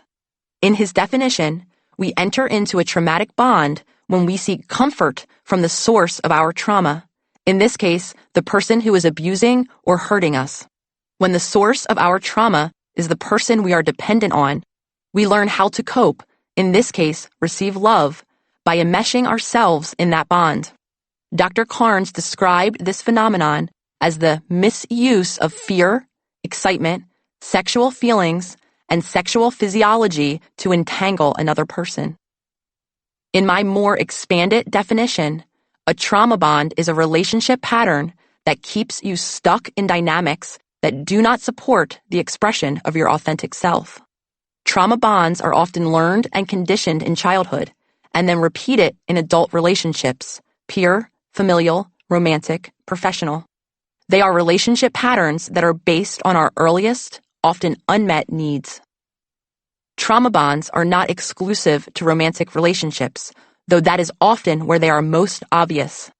Almost all of us participate in trauma bonds, and it is highly likely your very unique needs, physical, emotional, spiritual, were not always consistently met.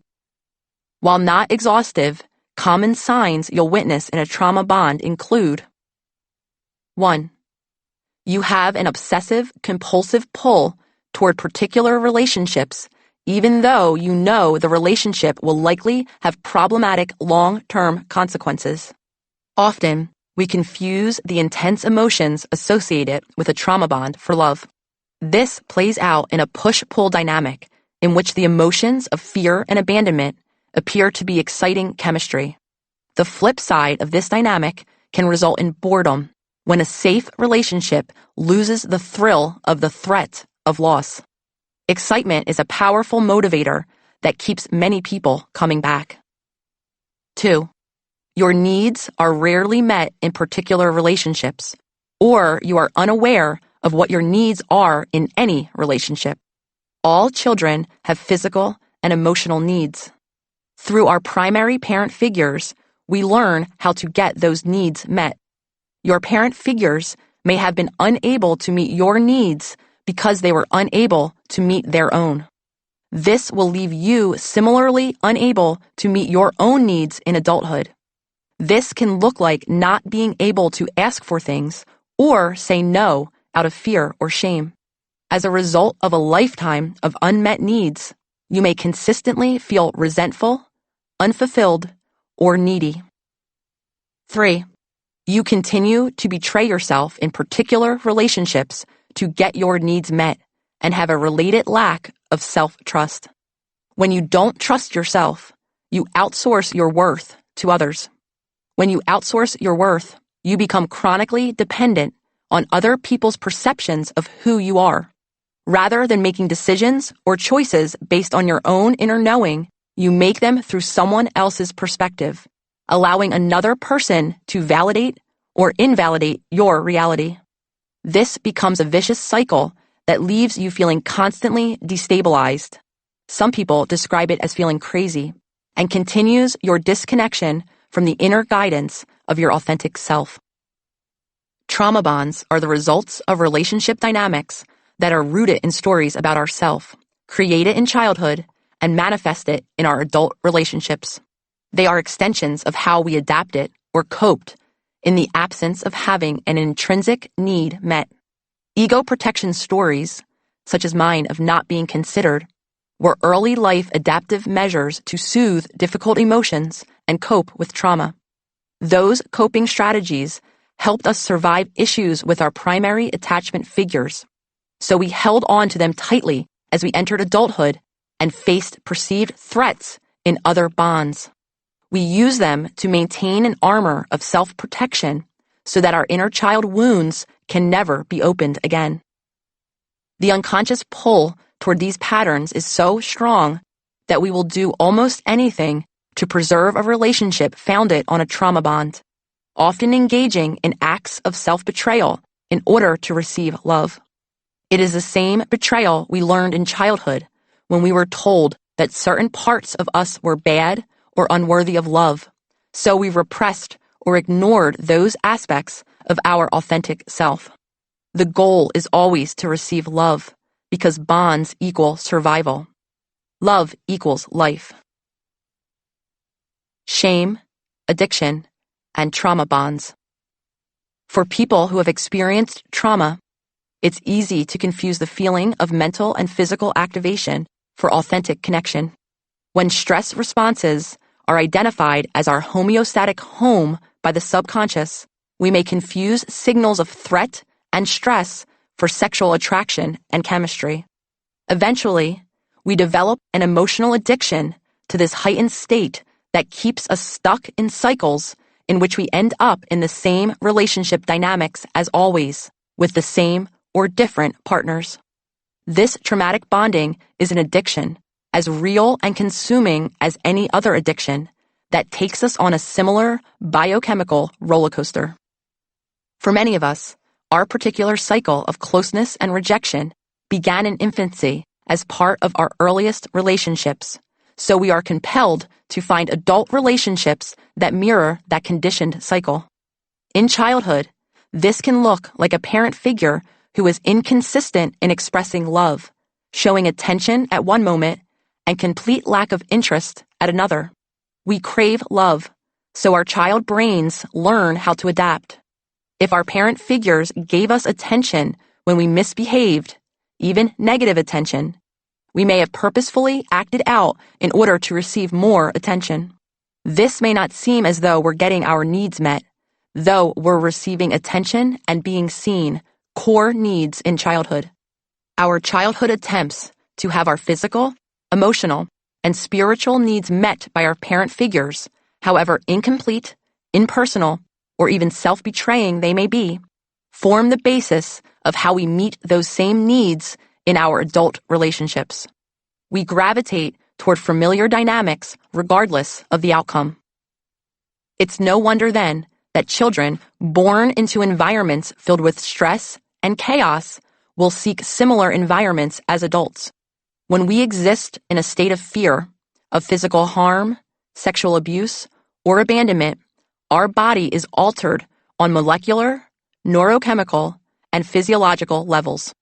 The feeling we get from the release of stress hormones and our nervous system response can become addictive if we were conditioned to associate them with the experience of love. This becomes homeostasis right down to the firing and wiring of our neural pathways in our brain. We are always subconsciously seeking to relive our past because we are creatures of comfort who love to be able to predict the future, even if that future is certain to be painful, miserable, or even terrifying. It's safer than the unknown. Sexual chemistry has powerful physiological effects too.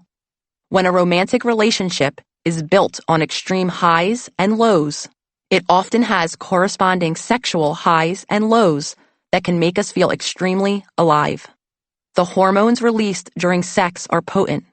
Oxytocin increases the feeling of bonding and acts as a pain reliever, momentarily numbing whatever emotional and physical hurt exists.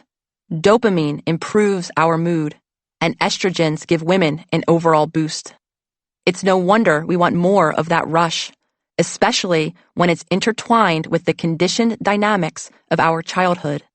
It can be incredibly hard to keep your head above water when the waves are so powerful. This is why issues often emerge after the sex-infused honeymoon period in the early phases of our romantic relationships. Once we progress past that stage, we often complain of boredom or begin to create our own stress by hyper-focusing on what we perceive to be our partner's faults. When we are conditioned to associate love with a trauma response, we feel dull and numb without it. I've lived this cycle.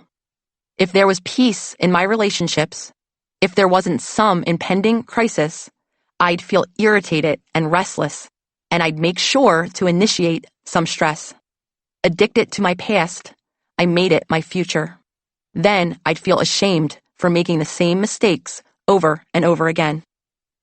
The shame emerges from the feeling that we should know better, and yet our illogical and ever-powerful subconscious keeps us from taking the better, more rational path. I've worked with so many clients who've found themselves stuck in the attraction-shame cycle that is inherent in trauma bonds. We are often aware that we have this history and are engaging in these patterns. This is typically not lost on us. The red flags are almost always apparent.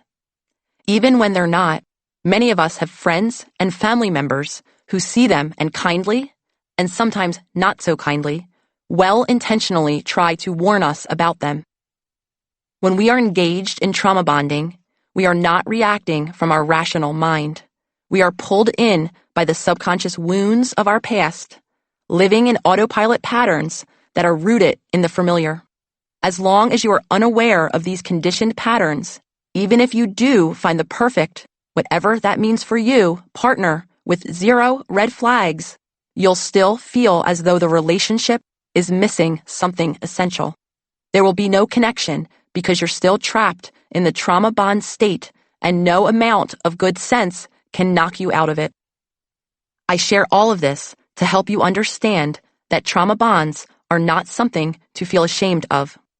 There is a cascade of physiological responses running through your body, working to keep you in the exact place you are in.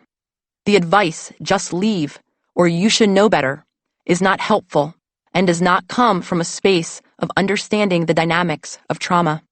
Trauma bonding is a process that has to be unlearned.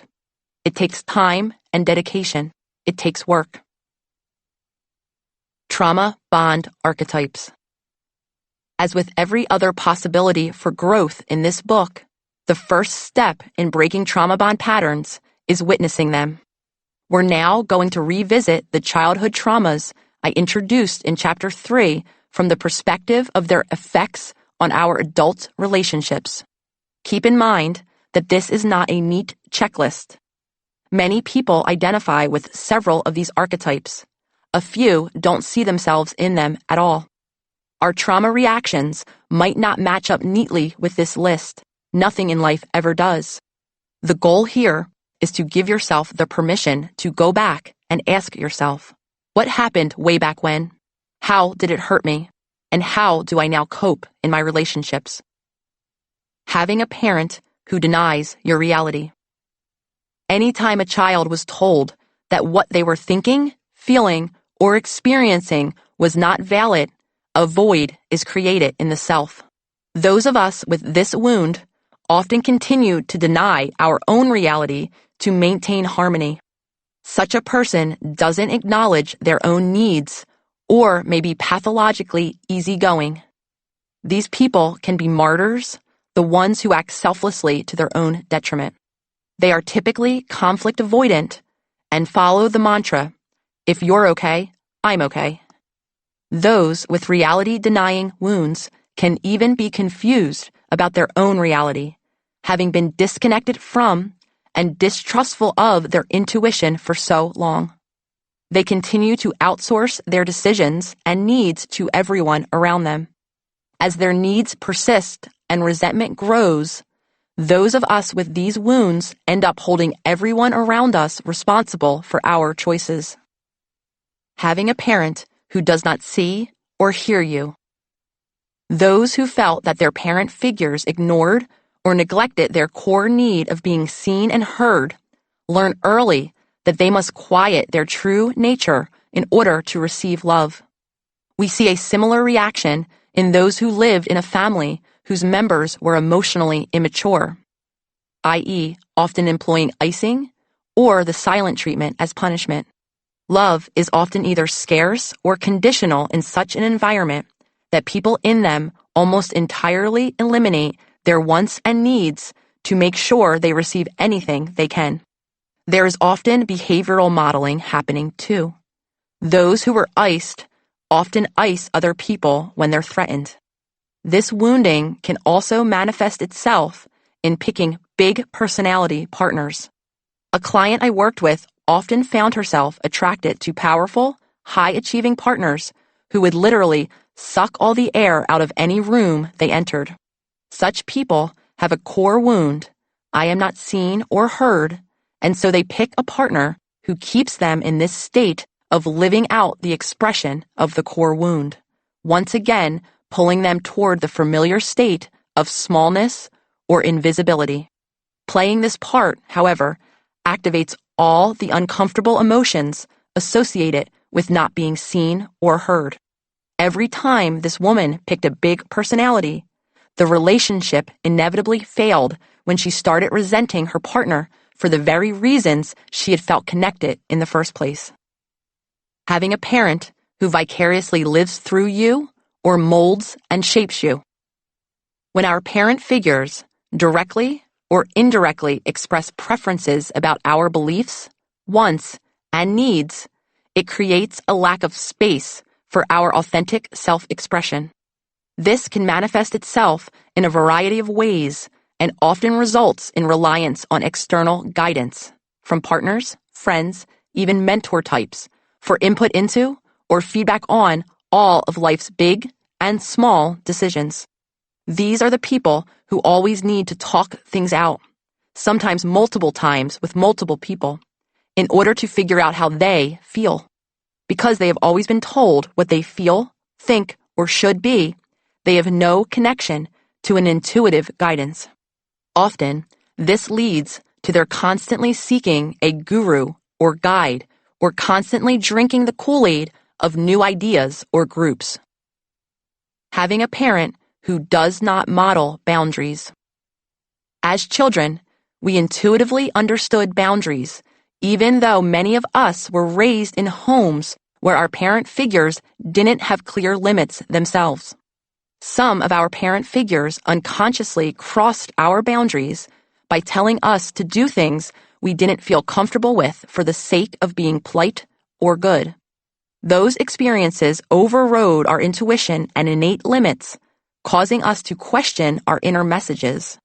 In adulthood, we may find ourselves overriding our own needs in relationships and consistently allowing our limits to be crossed. Over time, this denial of need can morph into anger or resentment, a concept known as contempt and shown in extensive studies by renowned couples therapist Dr. John Gottman to be a known relationship killer. We feel resentment and wonder, why do people take advantage of me? Or, why don't people appreciate me? Which is a normal response to boundary violations.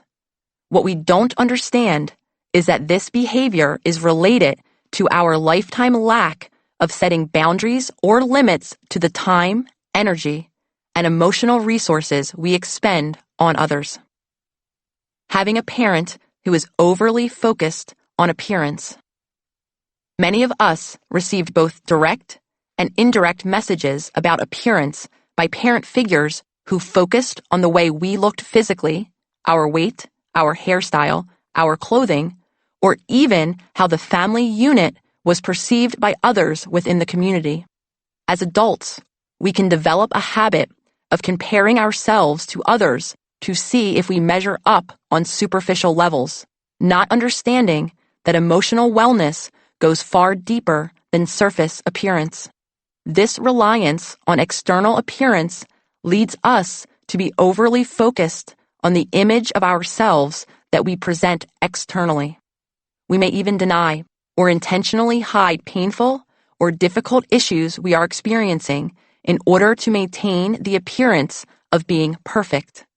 Social media, which enables us to post pretty photos and captions, can exacerbate this, even though many of us are suffering deeply behind the facade.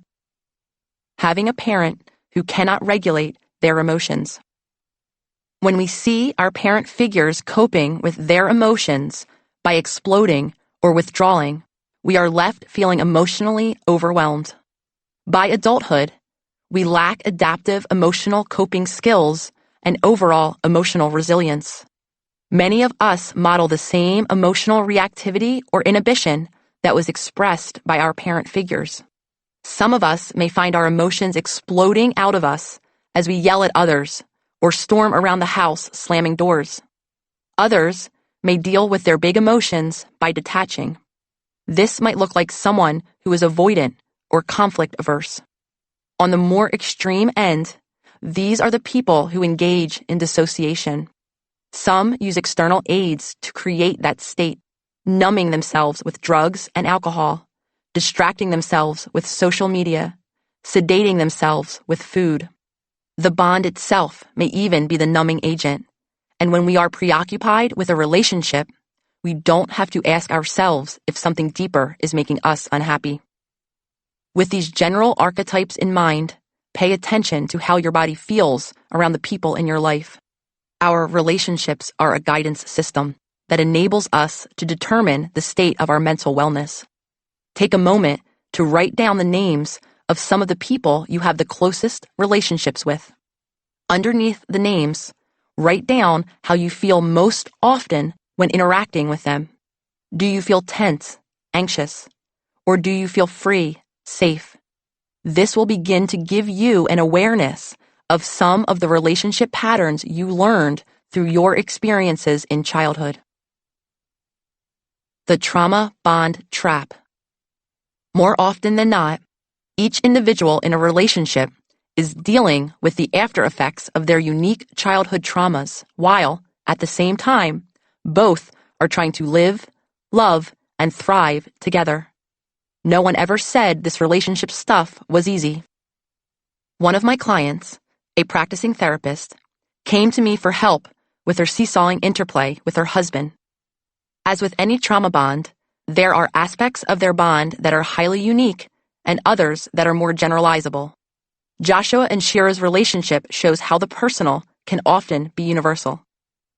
Joshua and Shira are active members of the Orthodox Jewish community. Family, ritual, and tradition are essential to both of them. Other than these shared values, the two could not have been cut from more different cloth. Shira's parent figures both had special needs and were largely unable to care for her, leaving that responsibility to members of the extended family, namely grandmothers and aunts. It was never hidden from Shira that her parent figures had special needs, and on the deepest level, she longed for a bond they were unable to provide. That emotional abandonment left her feeling perpetually unloved. To cope, she became a people pleaser, always seeking out external validation that she was worthy of love. Joshua, by contrast, came from a family with 8 brothers and sisters. His mother struggled to regulate her emotions and was very egocentric. Her needs came before any of her children's, and as the oldest boy, Joshua believed that he had to keep his mother stable to survive. The best way to do that, he learned over time, was to remain quiet and smother his own emotional world. As you have probably already guessed, that resulted in dissociation. His family environment, combined with the cultural messages that men should not be emotional, pushed Joshua to find his love in the outside world through achievement and success. He studied medicine, was accepted to one of the best medical schools in the country, and eventually became a surgeon. When Shira came to me, Joshua had been experiencing physical pains that left him feeling fragile and frustrated, and at times made his work as a physician incredibly difficult. The physical pain exacerbated all the issues that had been ongoing in the relationship since its inception. He was unemotional, keeping himself at a distance during times of stress and conflict, which opened up Shira's abandonment wounds, making her feel desperate, fearful, and needy. When Joshua came home after a hard day, feeling depleted, he would detach and shut down. Sensing a lack of connection, Shira would act out. "What's wrong? Are you mad at me?" The chase for affection would begin. Then it would grow into accusations. "You don't love me. You're having an affair." Panic-stricken and deeply alone, Shira would physically chase Joshua, calling him 50 times in a row, showing up at his practice, confronting family members about his behavior. The only way she felt she could truly feel safe was to reduce the perceived space between them. As an attempt to regain safety for himself, Joshua withheld his emotions even further, feeling Shira's attempts for closeness as threatening, similar to how he felt when his mother's emotions overtook his own. Shira and Joshua's relationship is a classic example of approach-withdrawal patterning. As he withholds his love, she feels abandoned and understandably deeply hurt and begins to move closer to him in order to regain her own felt emotional safety. The closer she comes, the more he pulls away, the greater her anxiety grows. Neither partner's needs are being met, and each partner grows upset with the other. This is the essence of the trauma bond dynamic. When needs are consistently unmet, resentment soon follows. Resentment is a relationship killer. Authentic love. Just because you are participating in trauma bonds, it doesn't mean that your relationship is doomed. Far from it. Trauma bonds are teachers, outlining the relationship patterns we've always carried and the areas that we can begin to work on changing. Luckily, there is nothing determined about these patterns. Like everything else we've learned so far, once you're aware of them, the process of change can begin. I wouldn't say that Joshua and Shira have fully healed their trauma bonds, though I will say that they both agreed to do the work on both themselves and their relationship, accepting the role that their childhoods have had on it. When the push-pull trauma bond trap emerges, Shira has learned ways to compassionately cope with her understandable emotional reactivity and engaging in breathwork and meditation to try to separate herself from her instinctual urges to react. Meanwhile, Joshua has learned to express himself when he starts to emotionally detach, beginning to tell his wife, "I'm feeling myself pull away," or "I'm feeling overwhelmed by this situation." It might not sound like a lot to an outsider, and for Shira, just hearing her partner verbalize the experience of his inner world helped her feel more emotionally connected, deactivating her nervous system from the understandable threat of abandonment. When she hears him express himself, she gets the connection she craves, allowing her to then feel just safe enough to practice giving him the space he needs emotionally. Lolly and I also started out in a trauma bond. We connected in the aftermath of my divorce after I had finally decided I was ready to date casually again. I was instantly drawn to her self-confidence. She seemed extremely self-assured, and that energy was intensely attractive. Even the most secure-appearing people have wounds. Lolly has her own history of trauma, as she dealt with a heightened emotional childhood environment like Joshua did. To cope, she assumed avoidant attachment, which attaches a lot of fear to romantic bonds.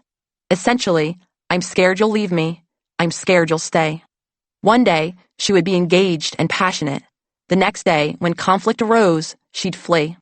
Of course, that activated the hell out of me emotionally, and it also kept me bound to her, as the roller coaster of our early relationship so closely mirrored the stress and chaos of my childhood. When things were bad, I would feel all those emotions storm through me and ride the wave of anxiety until things were good again, at which point I was waiting for the other shoe to drop. Before either of us knew it, we began to collude in various ways to make sure things went south. It was a stress train we were both addicted to, neither of us aware of our dynamics. Lolly always wanted to be an agent of change. She never wanted to stagnate and believed that relationships should constantly evolve in order to thrive. She wanted to grow and expand as opposed to being comfortable with the status quo. I had been looking to grow myself, learning from my newly gained awareness about my past relationship patterns.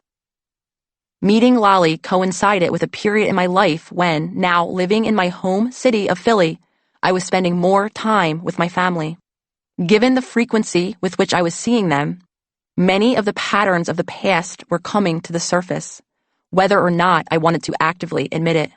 Once Lolly began to spend more time with all of us, she gently began to share her observations. She noticed that in the lead up to seeing my family, I would grow anxious and withdrawn, and then afterward, I would remain in a heightened emotional state, ready to fight and remain on edge for days. That would put her on edge too, as I discharged my emotional energy onto her. I didn't see it at first. In fact, I was actively hostile to these observations in the beginning. Over time, with a deeper awareness and access to self-truth, I began to see all those now obvious conditioned responses. She helped me see the light. Instead of pushing me away or punishing me, she became an instigator of positive change. Our desire for growth extended out further as we dove deeper into the work. We both committed to showing up every day and doing the work together. We went to bed earlier. We worked out. We did our morning routines. We journaled. We changed our nutrition and detoxed our chemical-ridden bodies. In the beginning, all of that awareness and change was emotional. We would sometimes lie on the floor and cry. It was that overwhelming. It was overwhelming together. Our togetherness made the healing journey all the more transformative. Even on days when I really did not want to, I chose to show up because she was. Over time, I began to show because I wanted to, for myself. For a relationship to thrive, it can't be used as a means to fill the voids or wounds caused by a parent figure. A healthy relationship provides space for mutual evolution. This is the essence of authentic love, when two people allow each other the freedom and support to be fully seen, heard, and self-expressed. Authentic love doesn't feel like an emotional roller coaster. It feels like peace and an inner knowing that you are both choosing to show up from a place of mutual respect and admiration. Authentic love feels safe. It's rooted in the awareness that the other person is not property, not something to be owned, and that your partner is not your parent figure, not someone who can fix or heal you. This is not the rom-com depiction of love. Authentic love doesn't always feel good or even romantic. The cycles of emotional addiction that we commonly associate with romance aren't activated, so it doesn't have the charge of excitement born of fear of abandonment or withdrawal of love and support. It is a grounded state. You do not need to perform in a certain way or hide parts of yourself to receive love. You will still feel bored or unsettled.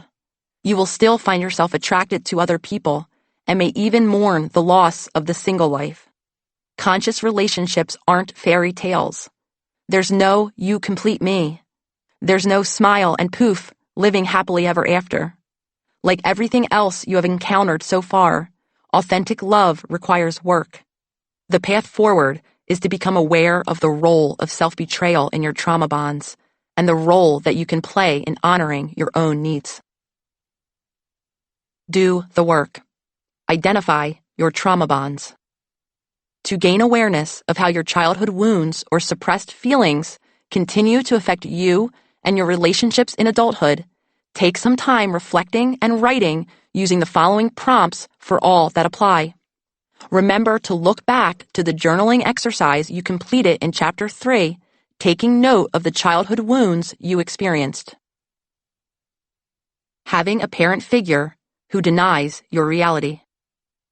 Reflect upon and write about how you react when you perceive someone denying your thoughts, feelings, or experiences.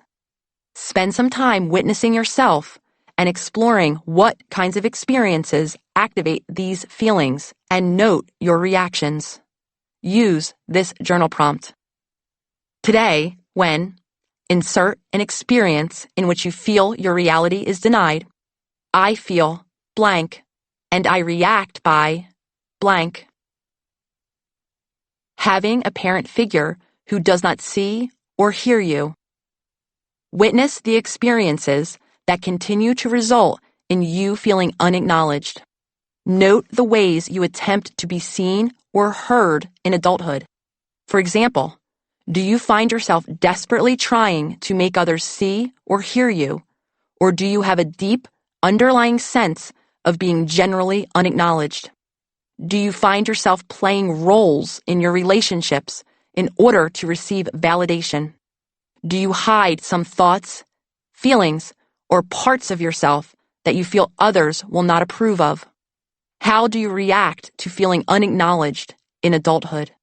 Use this journal prompt. Today, when insert an experience in which you feel unseen and unheard. I feel blank and I react by blank. Having a parent figure who vicariously lives through you or molds and shapes you. Witness the moments, relationships, or experiences in which you find yourself going through certain motions without a real passion or personal purpose behind them. Do you have feelings of shame, confusion, or lack of fulfillment? These often reflect living outside our true nature and purpose. Spend some time noting the different ways you continue to make choices based on external factors, such as the expressed wishes of others, received accolades, or imagined fears. For instance, they'll stop loving me if I change. Notice how you continue to receive, rely on, and change based on messages you receive from others about who you are or aren't. Note the many ways you continue to express only the parts of yourself you deem acceptable, as well as repress the parts of yourself you deem unacceptable based on these messages. Don't worry if you are not yet sure of who you actually are, as many of us don't know because from a young age we've been told who we are. Use these journal prompts. Today, I continue to make daily choices based more on external factors or live for others in the following ways. Today, I continue to receive the following messages that shape my current behaviors. Having a parent figure who does not model boundaries. Spend some time witnessing, not judging or critiquing, yourself in relationships with others, friends, family, romantic partners. The following journal prompts will will enable you to gain awareness of your boundaries in those relationships. You might not have any boundaries at all. I know at one time I didn't. As we become more aware, we can make new choices about the boundaries we have and how we respond to the boundaries of other people. Remember, this is a practice. It will take time to become comfortable with and confident in speaking your limits. Do you feel free to say no, or do you have guilt about or fear of doing so? Do you feel free to declare your limits and your true feelings about situations? Do you unconsciously attempt to force people to take on your viewpoints or opinions? Having a parent figure who is overly focused on appearance. Spend some time witnessing, again, not judging or critiquing, your relationship with your physical appearance. How you feel about yourself physically is reflected in your relationship with both yourself and others. Most of your narratives about your physical appearance are unconscious, so becoming aware of them will enable you to understand your current narratives and create new ones. As you go through these prompts, remember to be kind and compassionate with yourself. You are not judging here. Your goal is to stay objective and curious. How do I speak to myself about my body? How do I speak to my friends about my body? How often do I compare myself to other people physically? How do I speak about other people's physical appearance?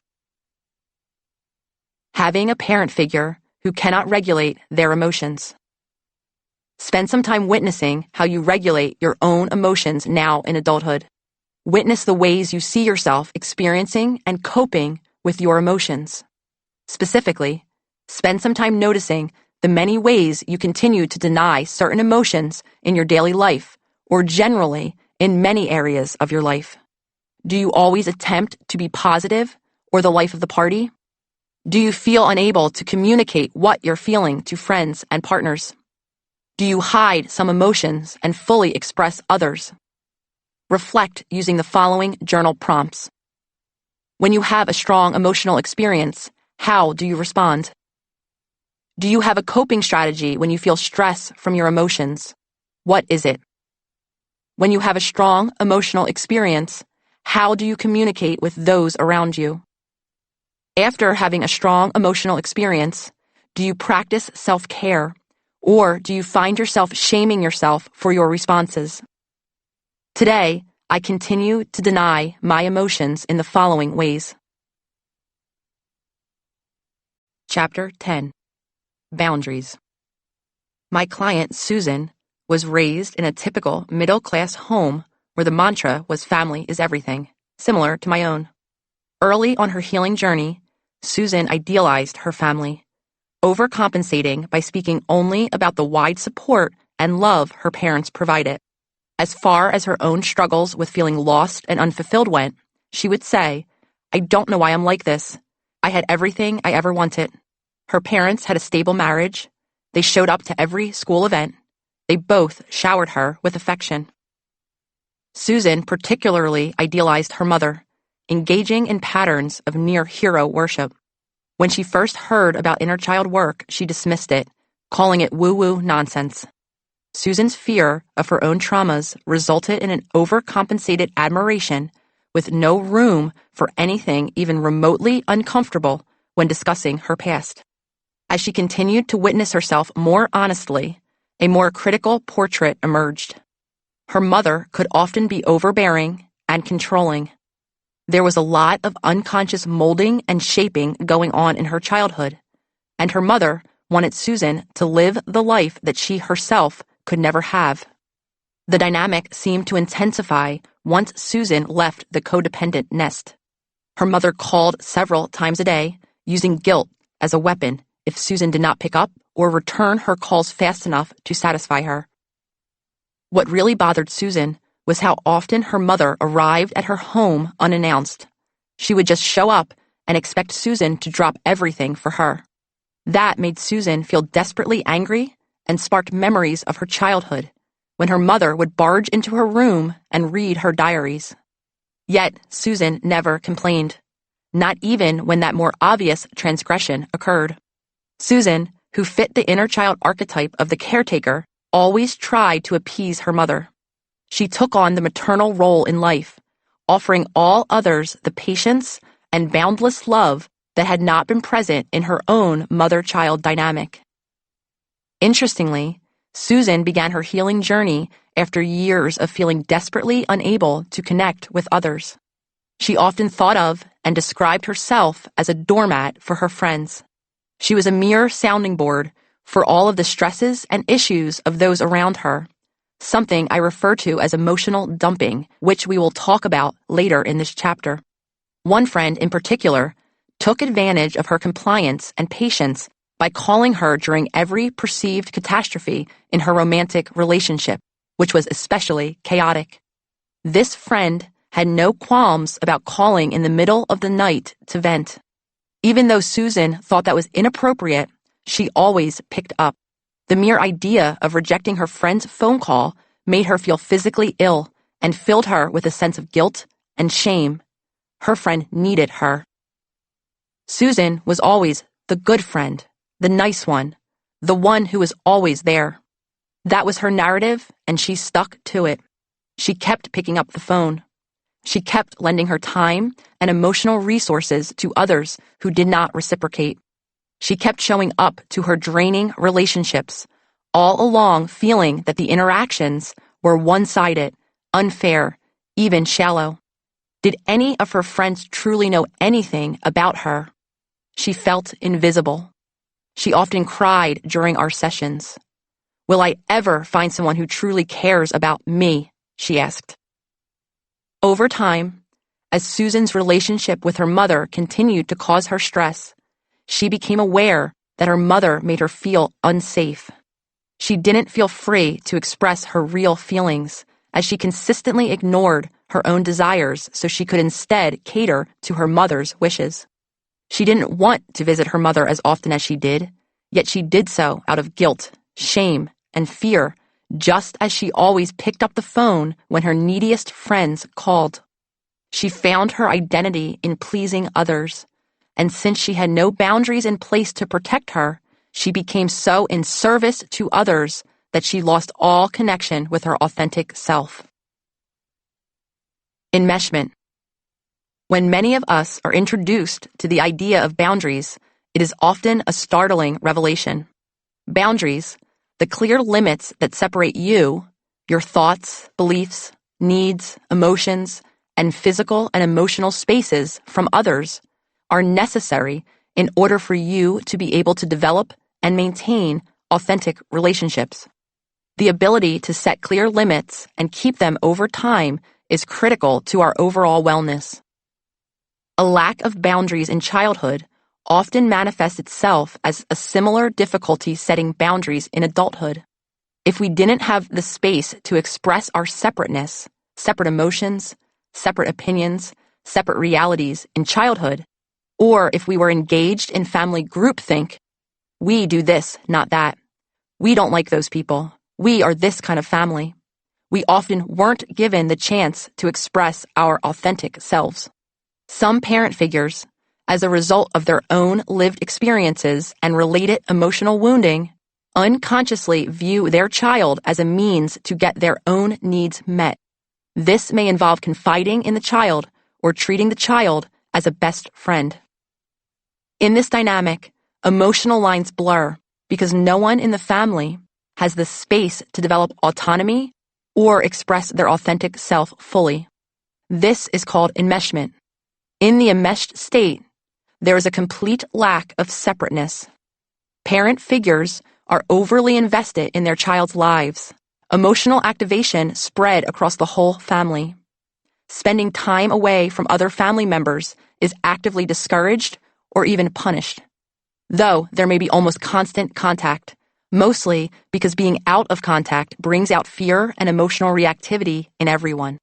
The parent figures fear not being able to control the child, and the child fears being ostracized from the family unit. There isn't a true connection, a uniting of souls, because no one is truly ever fully themselves. Often, those engaging in enmeshed patterns will feel a false sense of closeness and intimacy with their family unit. The sharing of heightened emotions bonds the group together, and the lack of boundaries enforces a shared reality. There is no authentic connection because true closeness, as you will come to find, involves mutual sharing with clear boundaries and the freedom for separate realities to exist at the same time. As we saw with Susan, enmeshed childhood wounds shape the way we engage with others into adulthood, i.e., they are trauma bonds, as we follow external, not internal guidance systems. Because we don't have a secure relationship with ourselves and have actively denied our own needs, we don't know what our needs are, let alone how to communicate them clearly. Instead, we look to others to draw our limits. Susan is a classic example of the enmeshed child grown up. She is a people pleaser, in many ways a martyr who sacrifices her emotional, psychological, and spiritual well-being without asking for anything in return, because that was what was required of her to receive love in childhood. Over time, feelings of worthlessness, joylessness, and depression often emerge. Over time, as our core needs continue to be consistently unmet, we may grow angry and resentful. All of this is intertwined with the guilt and fear of abandonment, keeping us emotionally addicted and stuck in a vicious cycle. True closeness, as we will find, involves mutual sharing together with the implementation of clear boundaries. Once we learn how to establish boundaries, there is a space for us to be as we really are with others as they really are. An introduction to boundaries. Boundaries embody every aspect of the work we've learned so far. I hate to identify one concept as most important, though I truly hope that if anything sticks with you while listening to this book, it's this chapter. Boundaries protect you. They keep you physically balanced. They help you connect to your intuitive self and are critical to experiencing authentic love. Boundaries provide a necessary foundation for every relationship you have, most importantly, the one you have with yourself. They are the retaining walls that protect you from what feels inappropriate, unacceptable, inauthentic, or just plain not desired. When boundaries are in place, we feel safer to express our authentic wants and needs. We are better able to regulate our autonomic nervous system response, living more fully in that social engagement zone because we've established clear limits that cultivate safety, and we rid ourselves of the resentment that comes along with denying our essential needs. Boundaries are essential, and they're also scary as hell, especially if we come from an enmeshed family dynamic where boundaries were non-existent or constantly trespassed upon. Most of us have never learned how to say no. As a result, we say yes to too much and fulfill too many demands until we hit a breaking point where we put our foot down. Afterward, we often feel guilt and shame about our sudden about-face. So we apologize, wave away our own needs, or over-explain. If you see yourself in any of these practices, there is a high likelihood that you would benefit from some new boundaries in your life. The first barrier to boundary work is the notion of niceness, a character trait that needs a reassessment. In his book, Not Nice, Stop People-Pleasing, Staying Silent, and Feeling Guilty, and Start Speaking Up, Saying No, Asking Boldly, and Unapologetically Being Yourself, self-confidence expert Dr. Aziz Gazipura argued that niceness is based on the following inaccurate formula. If I please others, then others will like me, love me, shower me with approval, and everything else I want. He referred to this phenomenon as the niceness cage, wherein the compulsion to be valued locks us in a trap of our own making. The reality is that being not nice, i.e., being true to your authentic self, enables us to assert our own value. It's not about being mean or arrogant or inconsiderate. It's about knowing what you want, what your limits are, and then communicating that. Learning to say no and not being so compliant all the time is an important part of reclaiming yourself. Learning to say no is often the kindest thing you can do for yourself and those you love. Though many of us struggle with permeable or non-existent boundaries, quite a few of us exist on the other extreme. We create too rigid boundaries. We don't allow for any interconnectedness, walling ourselves off with moats of emotional withdrawal to stay separate from others. We uphold strict rules of conduct and behavior for those who do make it past the wall. If a boundary was repeatedly violated in childhood by a primary attachment figure, we may continue to feel unsafe in most other relationships. For some, the wall we build is a form of protection after living in an enmeshed childhood experience. When we withdraw out of self-preservation, we make free and spontaneous connections with other humans impossible, keeping us and others more controlled and therefore, or so we assume, safer. In doing so, we repress our intuitive voice and end up in the same lonely, inauthentic place as those who live with no boundaries at all. Spend some time witnessing different aspects of your life and use this self-diagnostic tool to help you identify where your boundaries fall within the 3 categories: rigid, loose, and flexible. Rigid. Has few intimate, close relationships. Has a chronic fear of rejection. Overall, has difficulty asking for help. Is fiercely private. Loose.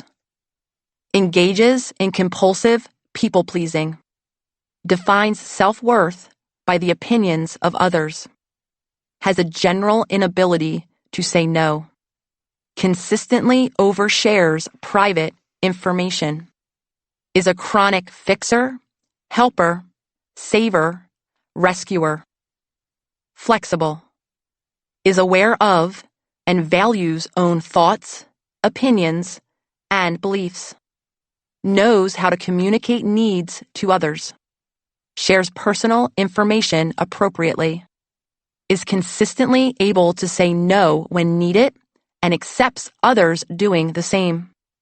Is able to regulate emotions, allowing others to express themselves. With all kinds of boundaries, it's key to understand this. The boundary is not for others. It's for you. It is not an ultimatum to make another person behave a certain way. An ultimatum is a statement that assigns a consequence to someone else's behavior as a means of trying to effect a change in it.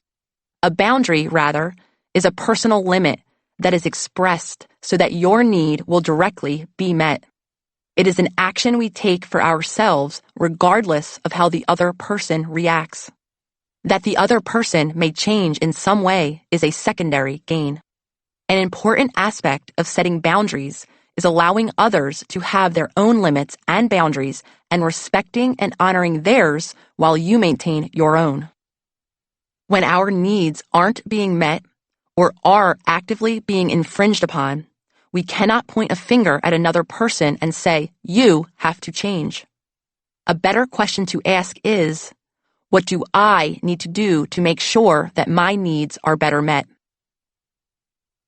Types of boundaries. Since boundaries apply to the wide array of the human experience of body, mind, and soul, there's a need for different boundaries to reflect that range. The first is a physical boundary. Loose physical boundaries can result in a hyper-focus on image, seeing your worth in how you look, what your body can do, how others view you sexually. On the other end of the spectrum, you can almost become bodiless, a floating mind without any connection to your body and wholly disconnected from your physical needs. If we have too rigid physical boundaries in place, we may feel overwhelmed by our bodies and want to restrain or confine our sensations, denying our needs and sexual desires as acts of repression. Honoring your body's wants and needs can look like outlining your personal space and describing your preferred level of physical contact. It can include setting boundaries around what you will and will not discuss, Your comfort with verbal commentary on your body or sexuality, for example. It may also include the awareness and execution of your own self-care needs, such as your required number of hours for sleep, what you eat, how you move your body. The second type of boundary is a resource boundary. When we are too free with our resources, we are always on call, much as Susan was with her friends. Those with too few resource boundaries in place are endlessly giving and generous to a fault, which makes for unequal, draining exchanges with friends, partners, and family members. When we give and give, it's typically out of a belief that the more selfless we are, the more love we will receive, and that our time should be given away freely. This is not an accurate reflection of reality. Time is one of the most precious of our resources. Yet most of the people I've encountered who struggle with resource boundaries can't say no when asked to devote time or energy to things they don't really care about. There is also the flip side to this. Those who have too rigid boundaries around their resources. Having a rigid resource boundary around time can involve adhering to a predetermined schedule every day. Going to the gym at a certain time is a common one, no matter what the external situation or their internal state may be. Even in the face of a family emergency, those with rigid resource boundaries will engage in their scheduled activity no matter how dire the circumstances around them are. I used to have this rigidness around planning. I would even painstakingly plan my TV consumption. Ultimately, a lack of flexibility around how we expend our resources can be confining and doesn't serve the varying needs of the authentic self. Then there is the mental-emotional boundary, one that is often crossed in families with enmeshment issues.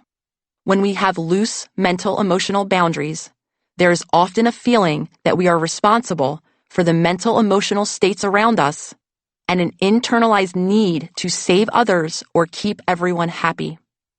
It is impossible to always make another human happy, so this boundarylessness is often detrimental to our own resources and exhausting. Always meeting the needs of others is an unattainable goal and ultimately results in a neglect of our own needs.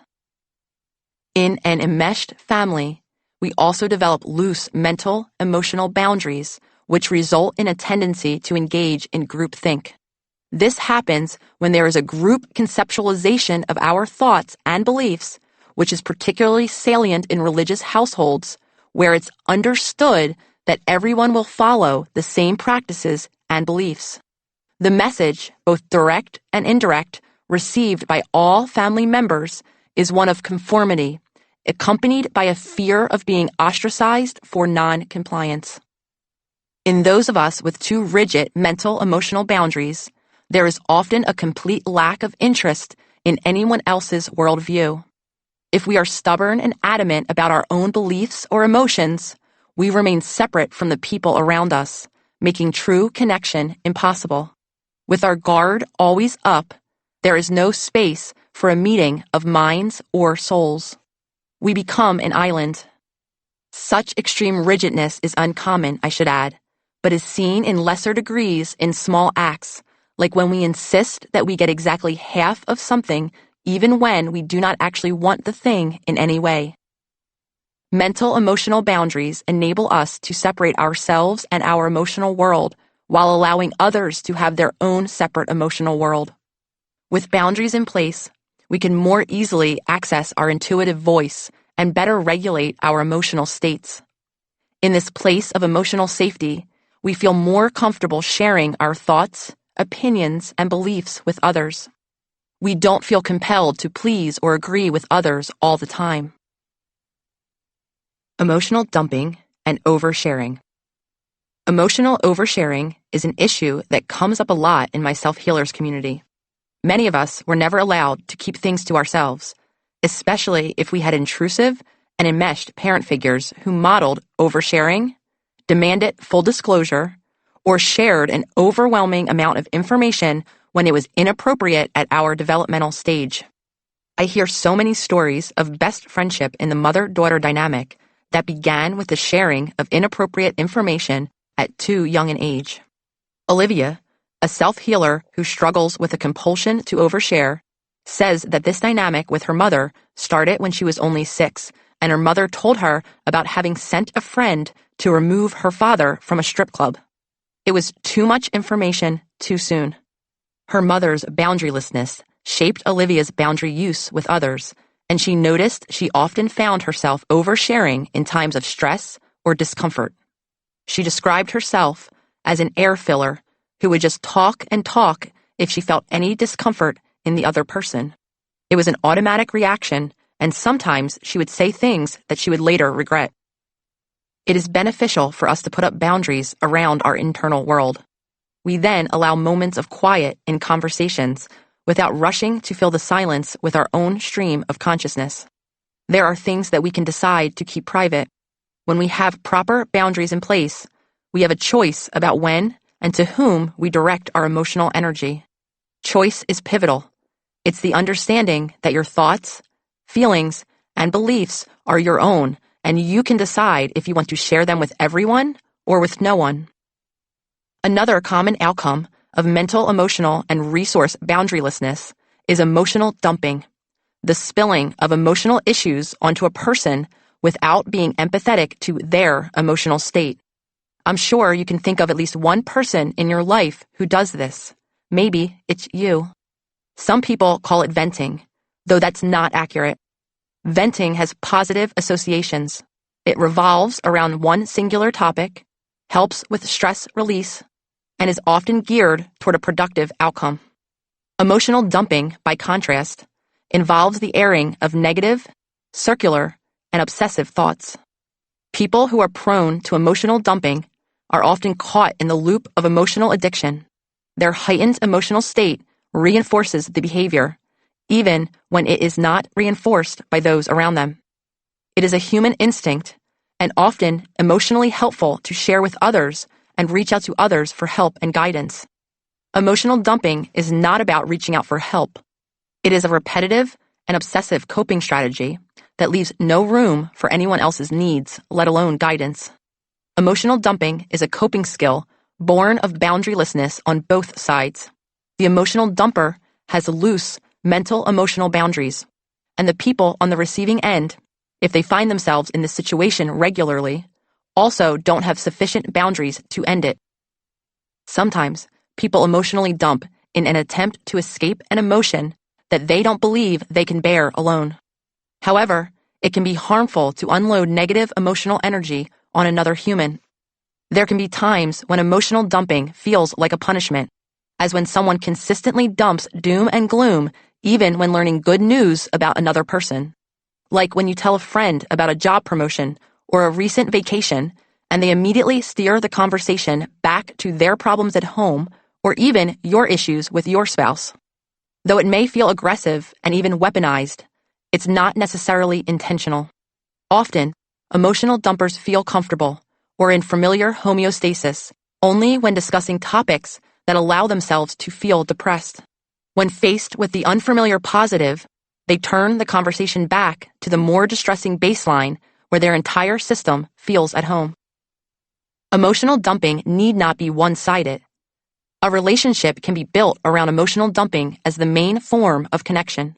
An example of mutual emotional dumping is when a relationship revolves around a central shared conflict. Two people might bond over their bitter divorces and share detail after detail of the horrible things about their partners, even if their marriages ended years before. The two people are locked in an emotionally addictive cycle of autonomic activation. How to set boundaries. The first step in using boundaries is to define them, to examine your life and notice where boundaries are lacking. If you don't have boundaries, it can be hard to decide where to set them. This is totally normal. Look at the people and events in your life. When you think about having brunch with a college friend, how do you feel? Does your chest tighten? Is there a feeling of resentment leading up to it? How about during the meeting?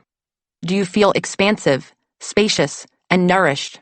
Or do you feel depleted, constricted, and limited? How about afterward? Do you want to see her again soon? Or are you already wondering how you can dodge her next call? Boundaries keep us connected to our intuitive voice. That tightness in your chest is a big clue. It is important to tune in to how you feel to use boundaries.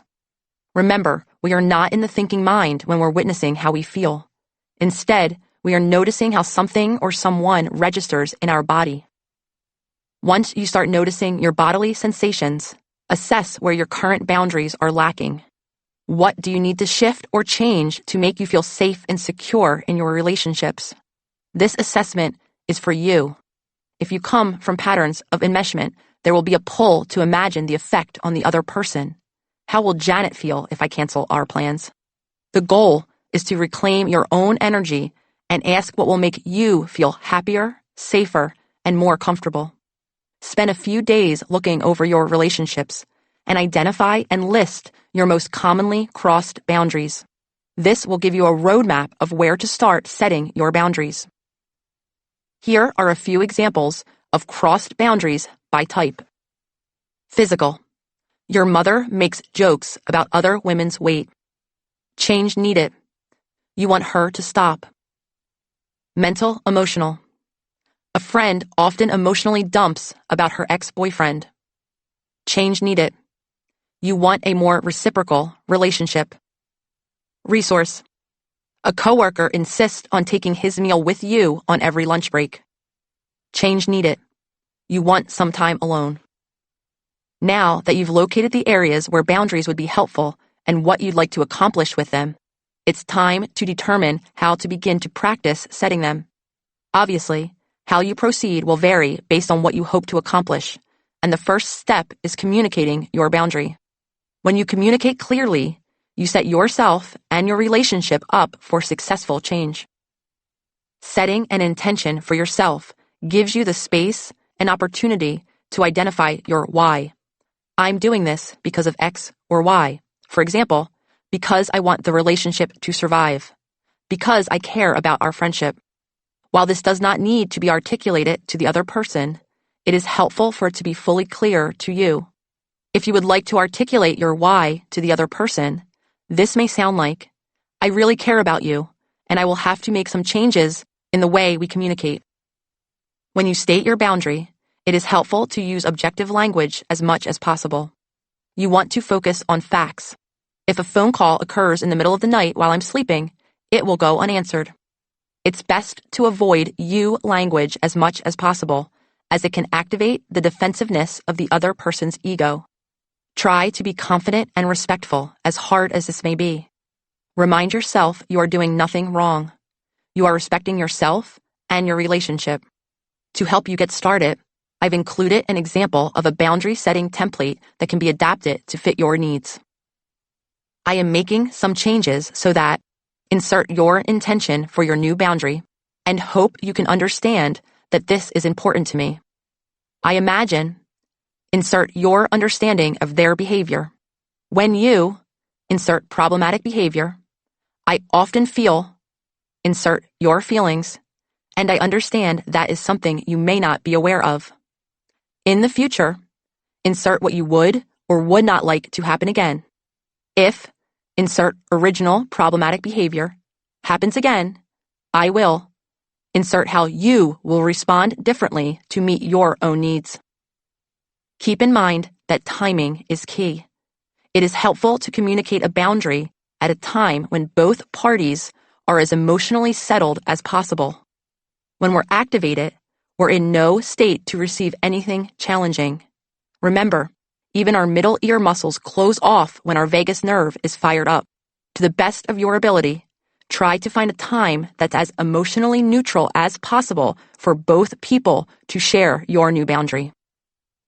As you begin to think about creating new boundaries, it is helpful to focus on how you will continue to respond differently in the future, instead of becoming consumed with how the other person will feel.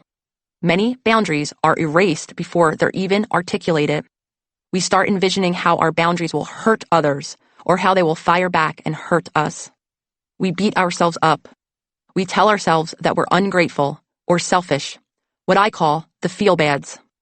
Without doing the holistic work that comes beforehand, rebalancing our dysregulated nervous system, acknowledging the wounds of our inner child, and understanding our trauma bond patterns. These feel-bads can easily prevent us from taking concerted action that would ultimately help maintain and strengthen our bonds. Sometimes it's not realistic to have an active conversation about the boundary, and you can communicate your new limit without having a preemptive conversation. This is especially relevant in less intimate relations, such as having lunch with a coworker. Here are some prompts to establish a boundary with a mere sentence. I wish I could. Now isn't a good time. I'm not comfortable with that. This isn't doable for me. Wow, thanks for the invite, though that isn't something I can do right now. I will have to get back to you on that. For me, setting boundaries started professionally. It felt safer for me to say no via an email to a stranger than to my partner or family members. I started setting time boundaries around how much emotional energy I would expend on certain activities, such as scrolling through social media or with certain people. Especially if you are new to boundary setting, I suggest you start small. Practice on the periphery or in less stressful emotional entanglements, such as having lunch with a coworker. These are great places to begin to practice boundary setting. Because there's not as much history or baggage associated with more casual relationships, they're great places to flex your boundary-making muscles and get used to saying no. The more you practice, the better you'll get. Over time, you will learn that boundary setting will go one of two ways. The other person will be offended, or won't. Imagine all the worst-case scenarios. Are they really that bad? In action, trust me, they often aren't. The discomfort we face while setting boundaries will save us years of anger and resentment. The relationship that emerges after a boundary is set might not look anything like the way it did before, and it will be stronger, more honest, and ultimately more sustainable. Boundaries are essential to all healthy relationships. Think of them as an act of service. The third step may seem simple, though it's often the hardest one. Maintain your new boundary. Once you've set a boundary, it's important to remain present and calm, resisting the urge to defend or over-explain yourself, regardless of the reaction you are receiving from the other person or persons. You may feel stress as a result of someone's reaction, or the reaction from a greater unit, your family, work, etc. It's very important that once you set a boundary, you keep it set. When we begin to change how we show up in relationships, it is helpful to remember that the longer the relationship has existed, the more expectations have been enacted and solidified over time. It can be helpful to accept the fact that the other person's expectations of you will be disrupted, sometimes abruptly from their perspective.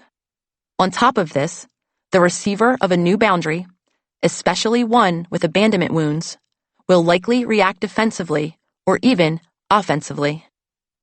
Much of this maintenance involves quieting an inner voice, those feel-bads, that sneaks up on us, telling us that I have no right to set boundaries. I am being selfish or rude or mean. As you set your boundary and keep it in place, you might encounter confusion, pushback, snarky remarks, "You've changed" is a common one, or even rage. At the same time, you'll likely feel fear, doubt, and a pull to return to the familiar, that pesky homeostatic impulse at work. Once you've decided to start honoring and keeping yourself feeling a bit safer, don't look back. There is no going back to old patterns if you truly need and want change. If you put up a boundary and take it down when someone freaks out, all you are doing is reinforcing that person's ability to walk all over your limits with their behavior. It's classic negative reinforcement. They'll continue that behavior anytime they're faced with opposition in your relationship. If I scream and yell enough, everything will go back to normal. Expectation and compassion. The mother who expects you to listen to her gossip, the colleague who expects you to have lunch with them every day, the friend who expects you to pick up the phone when she wants to emotionally dump. All of these people will likely be disappointed, upset, or angry when their expectations and their perceived needs go unmet. That's okay. Instead of expectation, What you've given them is a choice. They can choose to continue engaging in that behavior and be faced with a boundary, often the removal of your presence or support, or they can choose to respect your boundary and continue their relationship with you in a new way. This is what is empowering about setting boundaries. You are giving them a choice, too. Remember, expectations run both ways. Often, the internal work around boundaries involves navigating our own expectations and acknowledging what certain people are and aren't capable of.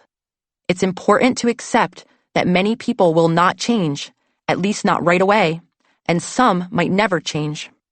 It can sometimes be helpful to use your past experiences to form your expectations around another person's response to a boundary. If you have a mother who has historically been unapologetically intrusive, you might choose to engage in some level of compromise. It's likely that mom is going to keep doing what she does. In this case, it can be helpful to determine your absolute limits, using them as no compromise areas for yourself. You may also find it helpful to shift your internal expectation that others change more completely and become more flexible in response to their limitations, abilities, and level of consciousness. In a circumstance where flexibility is impossible for us, we may have to take ourselves completely out of the interaction or relationship, which means forming the most extreme kind of boundary, discontinuing contact. As we begin to practice the tools of self-healing, gaining more understanding of our own repeated patterns, we similarly begin to see others from a bird's eye view. When we do so, we often find that compassion emerges for other people in our relationships, even those with whom we may have chosen to cut contact. I'll return to the example shared prior about the mother who often makes mean-spirited jokes about other women's weight. The fellow self-healer, Zoe, whose mother does this, believed for a very long time that it was meant to cut her down, as she has often struggled with her weight. After beginning her own healing journey, she took a step back when I asked her, "What is it about heavier women that makes your mom so reactive?" A light bulb flashed behind Zoe's eyes. The woman who my father left her for is a heavier person. A few moments passed. My mom has a core abandonment wound that was activated by my father's infidelities. But the wound is truly the abandonment she felt as a child when her father died suddenly. Aha! Suddenly, those jokes weren't about cutting her daughter down. They were the expressions of a deeply wounded child dealing with the loss of a parent figure. Even though Zoe still refused to participate in her mother's comments, she set a new boundary and ended any and all conversations when her mother started to discuss weight. She now felt sympathy for her mother and love for the inner child inside her who felt so unlovable, so worthless, that she needed to disparage others to feel better about herself. When we understand other people's limitations, when we see pain and fear where we once saw cruelty, this is healing. The ultimate boundary. Boundary work came into my life organically. It wasn't as if I decided, now that I've worked on my body and mind, it's time to do people work. Instead, as I started to explore my past and present selves, my need for self-protection became apparent.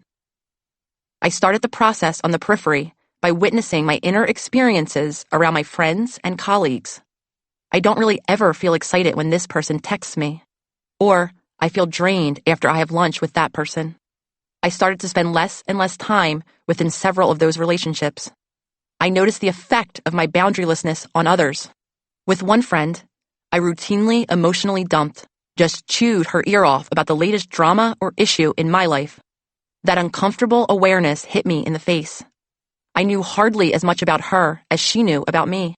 It didn't feel great to see myself as I truly was, yet it was instrumental in saving our relationship. Today, we continue to be friends as I've actively worked on changing our interpersonal dynamic. The unfolding of my boundary journey eventually led me to my enmeshed family unit. It took time, and I became ready to pose the question, can I create a relationship structure that is healthy with my family? It started with food. In a big Italian family, meals are the primary source of bonding and an expression of love. There's guilt if you don't take a second helping, and disapproving looks if you decline a particular meal when you're being careful about what you're putting into your body. As Lolly and I began to drastically change our nutrition, I decided to set a new boundary for myself around food and my family. I wouldn't eat anything I didn't want to eat. If there was pushback, I would remain steadfast. I wouldn't expect anyone else to change their habits or make special meals for me, and I would honor my new personal choice. Then, I began practicing time limit boundaries, using similar techniques from my professional life. I set a timer for myself on holidays. I'll spend 2 hours with my family on Christmas Eve, and I won't go to Christmas Day dinner. When my parents called to invite me, I made a conscious effort to take a minute or two before calling them back. The texts and calls inevitably rolled in. "Are you okay? Are you okay?" "I'm okay," I would respond. "I just need some space." A couple of days later, the frantic calls and texts would start up again. In response, I set a boundary that I wouldn't call or text back until I actively wanted to.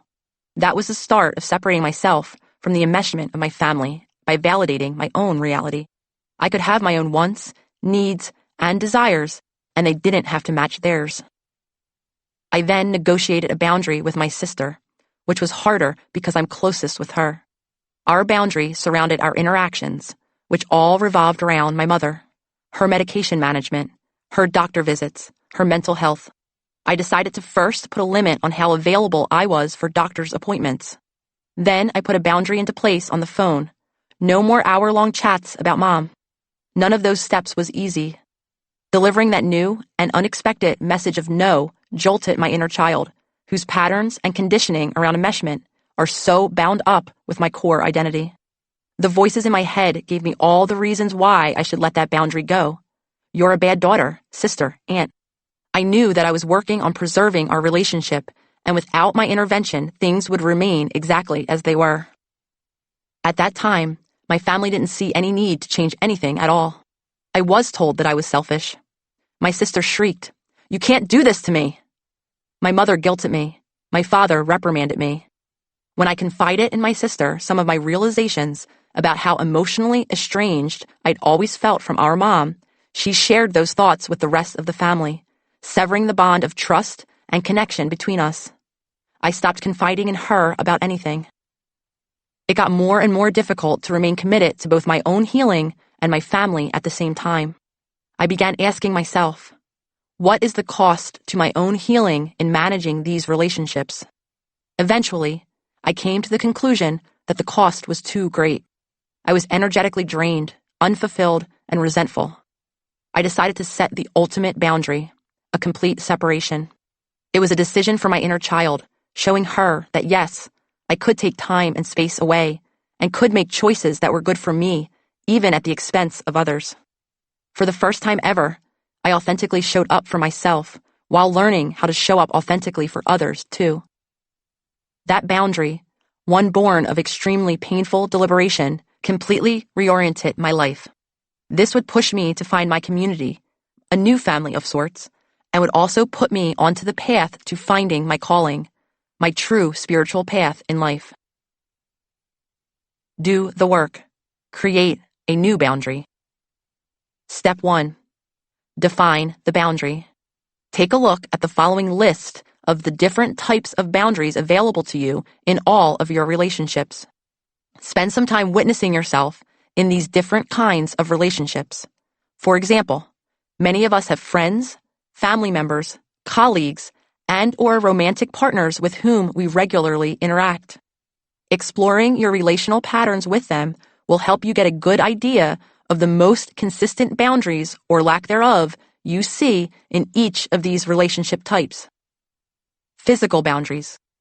The amount of personal space, physical contact, etc. that is most comfortable for you and your preferred timing for physical contact. Your overall comfort with verbal comments on your appearance, sexuality, etc. Your overall comfort with sharing your personal space, apartment, bedroom, office, etc. with others, including friends, partners, colleagues, etc., sharing personal digital passwords, etc. Mental, emotional boundaries. Your overall comfort with sharing your personal thoughts, opinions, and beliefs with others without changing them to match those of another or insisting that others change to match yours. Your ability to choose which personal thoughts, opinions, and beliefs you share with others without feeling it necessary to overshare or attempting to insist that they overshare. Resource boundaries. Your ability to exercise choice around where and how your time is spent, avoiding any tendency toward people-pleasing, etc., and to allow others to have a similar choice. Your ability to negate personal responsibility for others' emotions, avoiding the tendency to play the role of fixer or to make others responsible for your emotions. Your ability to limit the amount of time spent on venting problems on the part of either person. Take some time to identify your most commonly crossed boundaries in each of these areas. Not sure? That's okay. Many of us have never heard of boundaries before, so it's hard to know if we are setting them at all. If this is you, you will want to take some time to explore your own boundaries or lack thereof in all areas of your life. You may tend to place and hold similar boundaries across most of your relationships, lacking certain boundary types entirely. Or you may find variations across different relationship types. You may be able to set boundaries around your time at work and with friends, though not with romantic partners, becoming unable to say no consistently to a certain family member or romantic partner's request for time or favors. It will be helpful to begin to identify the changes you would like to see in this area. To help you do so, you may want to use the following prompts. My physical self feels uncomfortable, unsafe when blank. To create space for my physical self to feel more comfortable, safe, I blank. Examples. My physical self feels uncomfortable, unsafe when my coworker, uncle, friend, etc. consistently makes jokes about my appearance. To create space for my physical self to feel more comfortable, safe, I no longer want to be around people who make those types of jokes. My mental, emotional self feels uncomfortable, unsafe when blank.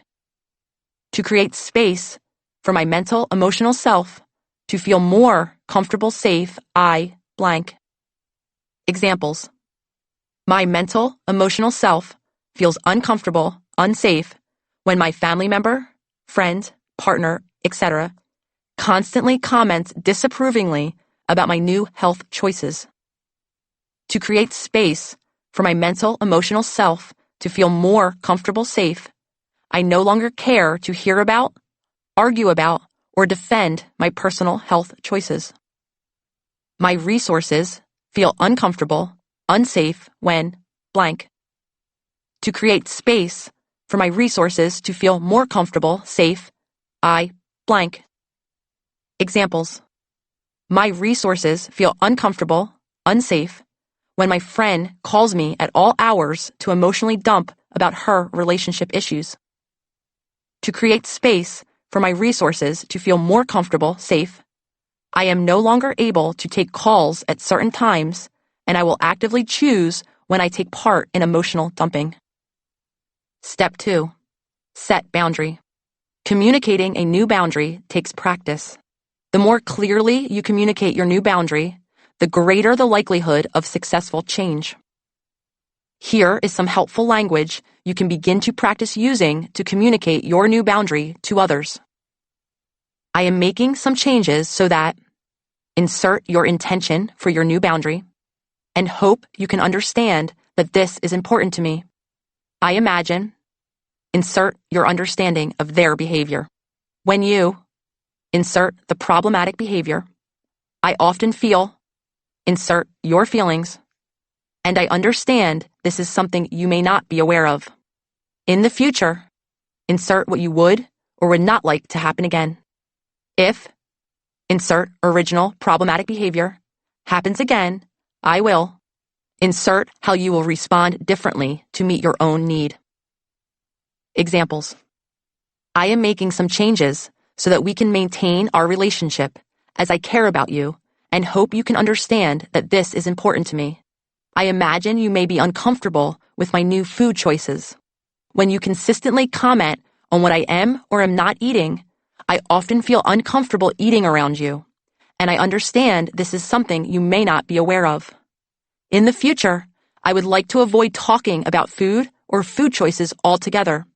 If commenting on my food choices happens again, I will remove myself from our conversation or the activity we are engaging in. I am making some changes so that we can maintain our relationship, as I care about you and hope you can understand that this is important to me. I imagine you may be unhappy in your relationship and want to be heard. When you consistently call me to vent, I often feel emotionally depleted, and I understand this is something you may not be aware of. In the future, I may not be able to always be available when you feel you want to vent. If calling me for each relationship issue you're having happens again, I will not always be able to support you at that exact time.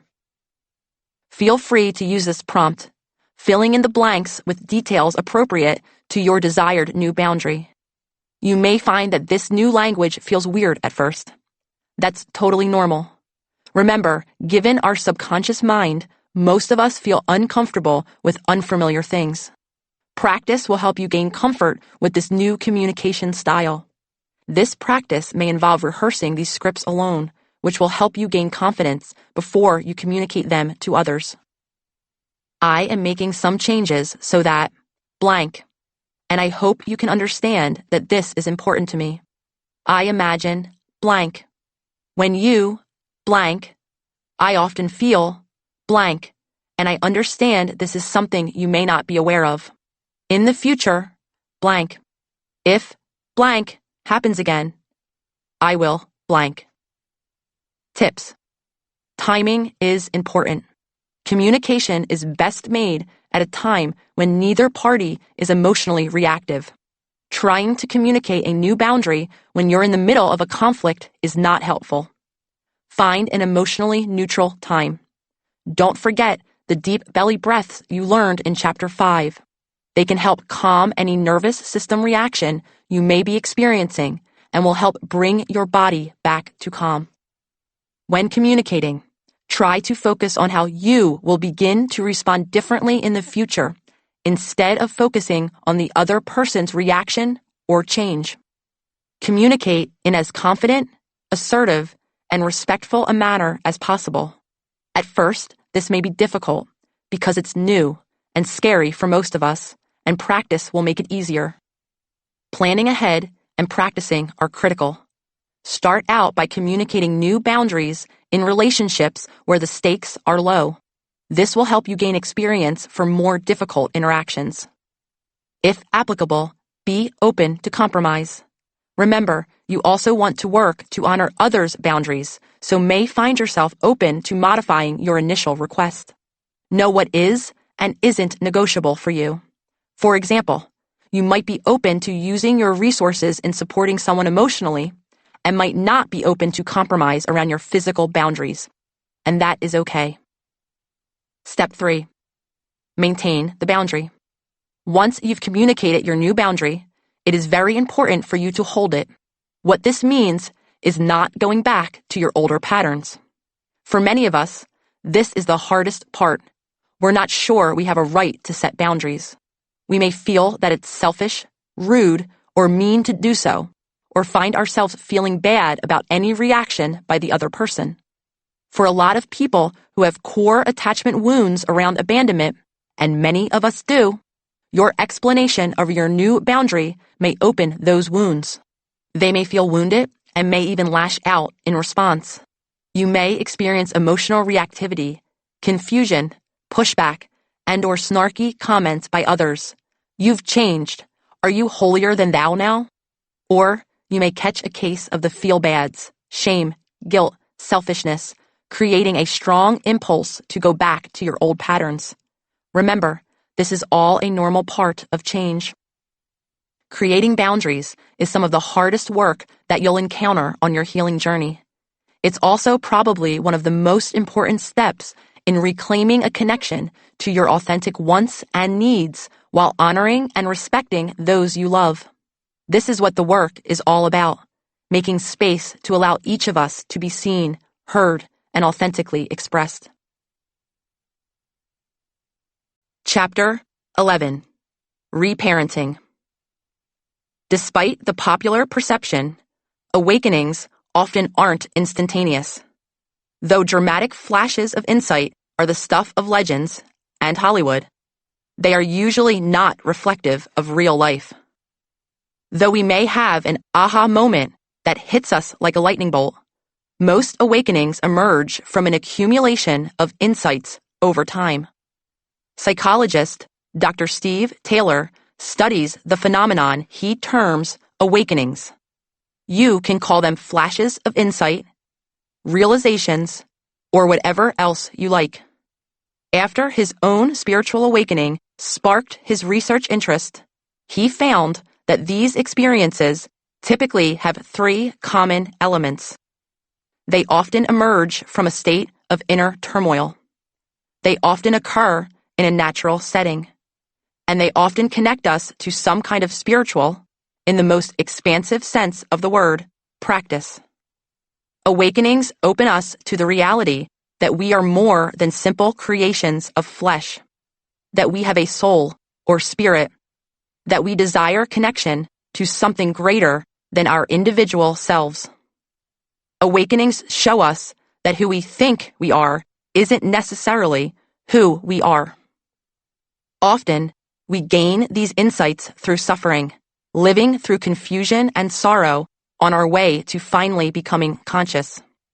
An awakening is a rebirth of the self that involves tearing down parts of who you were when you lived in an unconscious, autopilot state of existence. Even if we've primed our bodies in all the right ways, the jolt of opening our eyes to a whole new world is painful. Being conscious in an unconscious world is uncomfortable as hell. It's telling that brain scans have shown that during and after spiritual awakenings, the same neural pathways light up as are active in depression, which researchers called two sides of the same coin. The critical difference is that people who are engaged in consistent spiritual practices activate and even expand the size of their prefrontal cortex, the site of the conscious mind, while those who struggle with depression and negative thoughts decrease activity in the same area. My awakening unfolded in phases. It occurred during a time of extreme physical and emotional stress when I was imbalanced in body, mind, and soul. It was a crisis of the self. Life began to feel intolerable. Old and new struggles compounding around me so that I had no choice but to address those that had gotten so far out of hand that they were my normal. It's highly likely that if I had sought outside help again at this time, I would have been diagnosed with depression or anxiety as I had been in the past. Instead, I was intuitively drawn inward to self-witnessing that showed me how disengaged I had been. For the first time ever, I began to view these signs as messengers, not as something to repress or avoid. I remember the time in my late 20s, years before I embarked on the journey of self-healing, when I complained to a friend about feeling pulled in two separate directions, by my wife at that time and by my family, about where I would spend my holidays. My friend looked at me and innocently asked, "Well, what do you want?" I almost fell off my chair. I had no idea what I wanted. Years later, during my self-imposed period of isolation after cutting ties with my family, removing myself from people and places that I no longer felt energetically served me, and generally becoming less available to others, feelings of disconnection began to haunt me again, though this time, they did not come from my old habit of dissociating. I felt as though I had abandoned most everyone I had known from my past and imagined that some might now hate me. I was lonely, terribly lonely. I thought to myself, will I ever find my people? I didn't know it at the time, but I was in the midst of a spiritual transformation. A spiritual transformation, those words coming from the brain of a data-obsessed psychologist who considered herself at the very least an agnostic. My God was science, I shunned the idea of spirituality. It just wasn't part of my awareness at that time. Before I could fully connect with others, I had to understand my own emotional, physical, and spiritual needs, and, for the first time in my life, work on meeting them. It's a painful process, a shedding of old skin, becoming aware of yourself in a way you've never been before. You have to see yourself to love yourself, and you have to love yourself in order to give yourself what you weren't able to get from others. An introduction to reparenting. Children's healthy development is dependent on their intrinsic needs being met. When we are in a state of dependence, we rely on our parent figures and the family unit as a whole to provide us with physical, emotional, and spiritual nourishment. We deeply desire to be seen, heard, and authentically expressed, to simply just be us. When we experience our parent figures engaging in supportive behaviors, we learn that it's safe to express our needs and reach out to other people for help. Most parent figures never learned how to meet their own needs, let alone another person's, passing on their own unresolved traumas and conditioned coping strategies. Even well-intentioned parent figures don't always give us what serves us. Meeting all of someone's varied and unique needs all the time is almost impossible.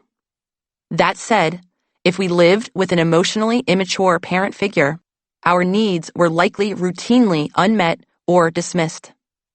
Emotional immaturity results from a lack of emotional resilience, the ability to process emotions, communicate boundaries, and return our nervous system to balance.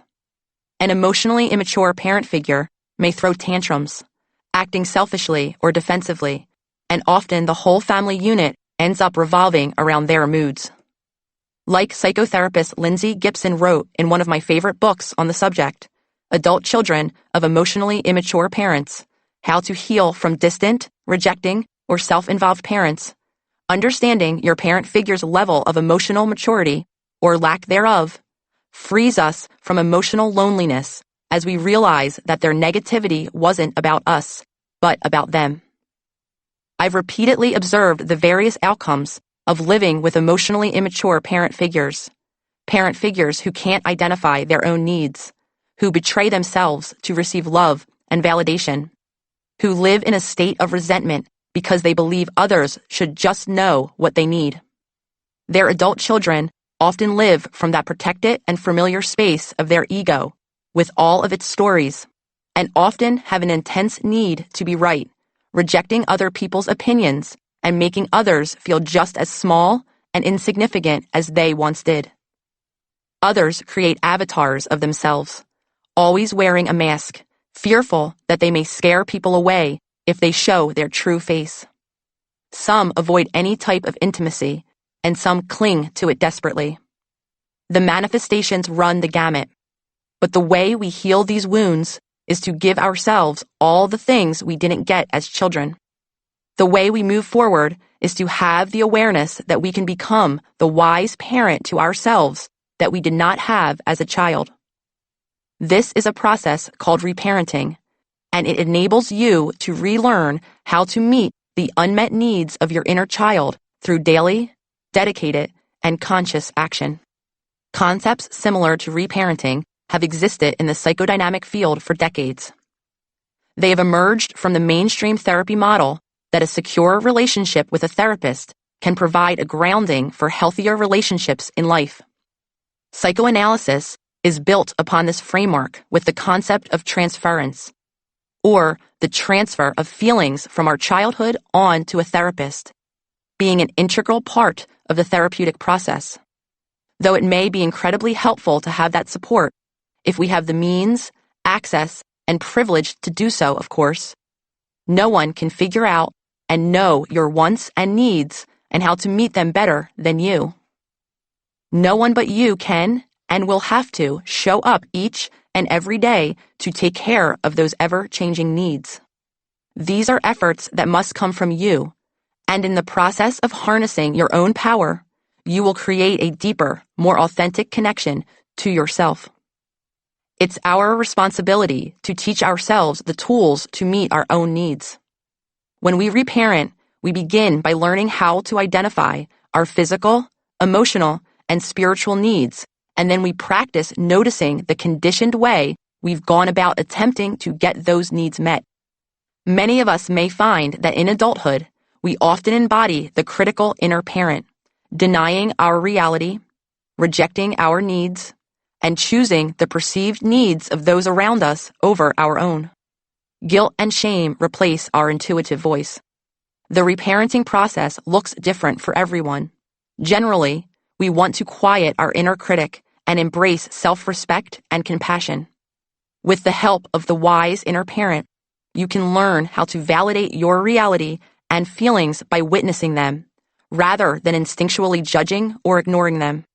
Your wise inner parent cultivates acceptance while honoring the needs of your inner child, to be seen, heard, and valued for the authentic parts of yourself. You become the priority. To develop your wise inner parent, you will want to learn how to trust yourself, maybe for the first time in your life.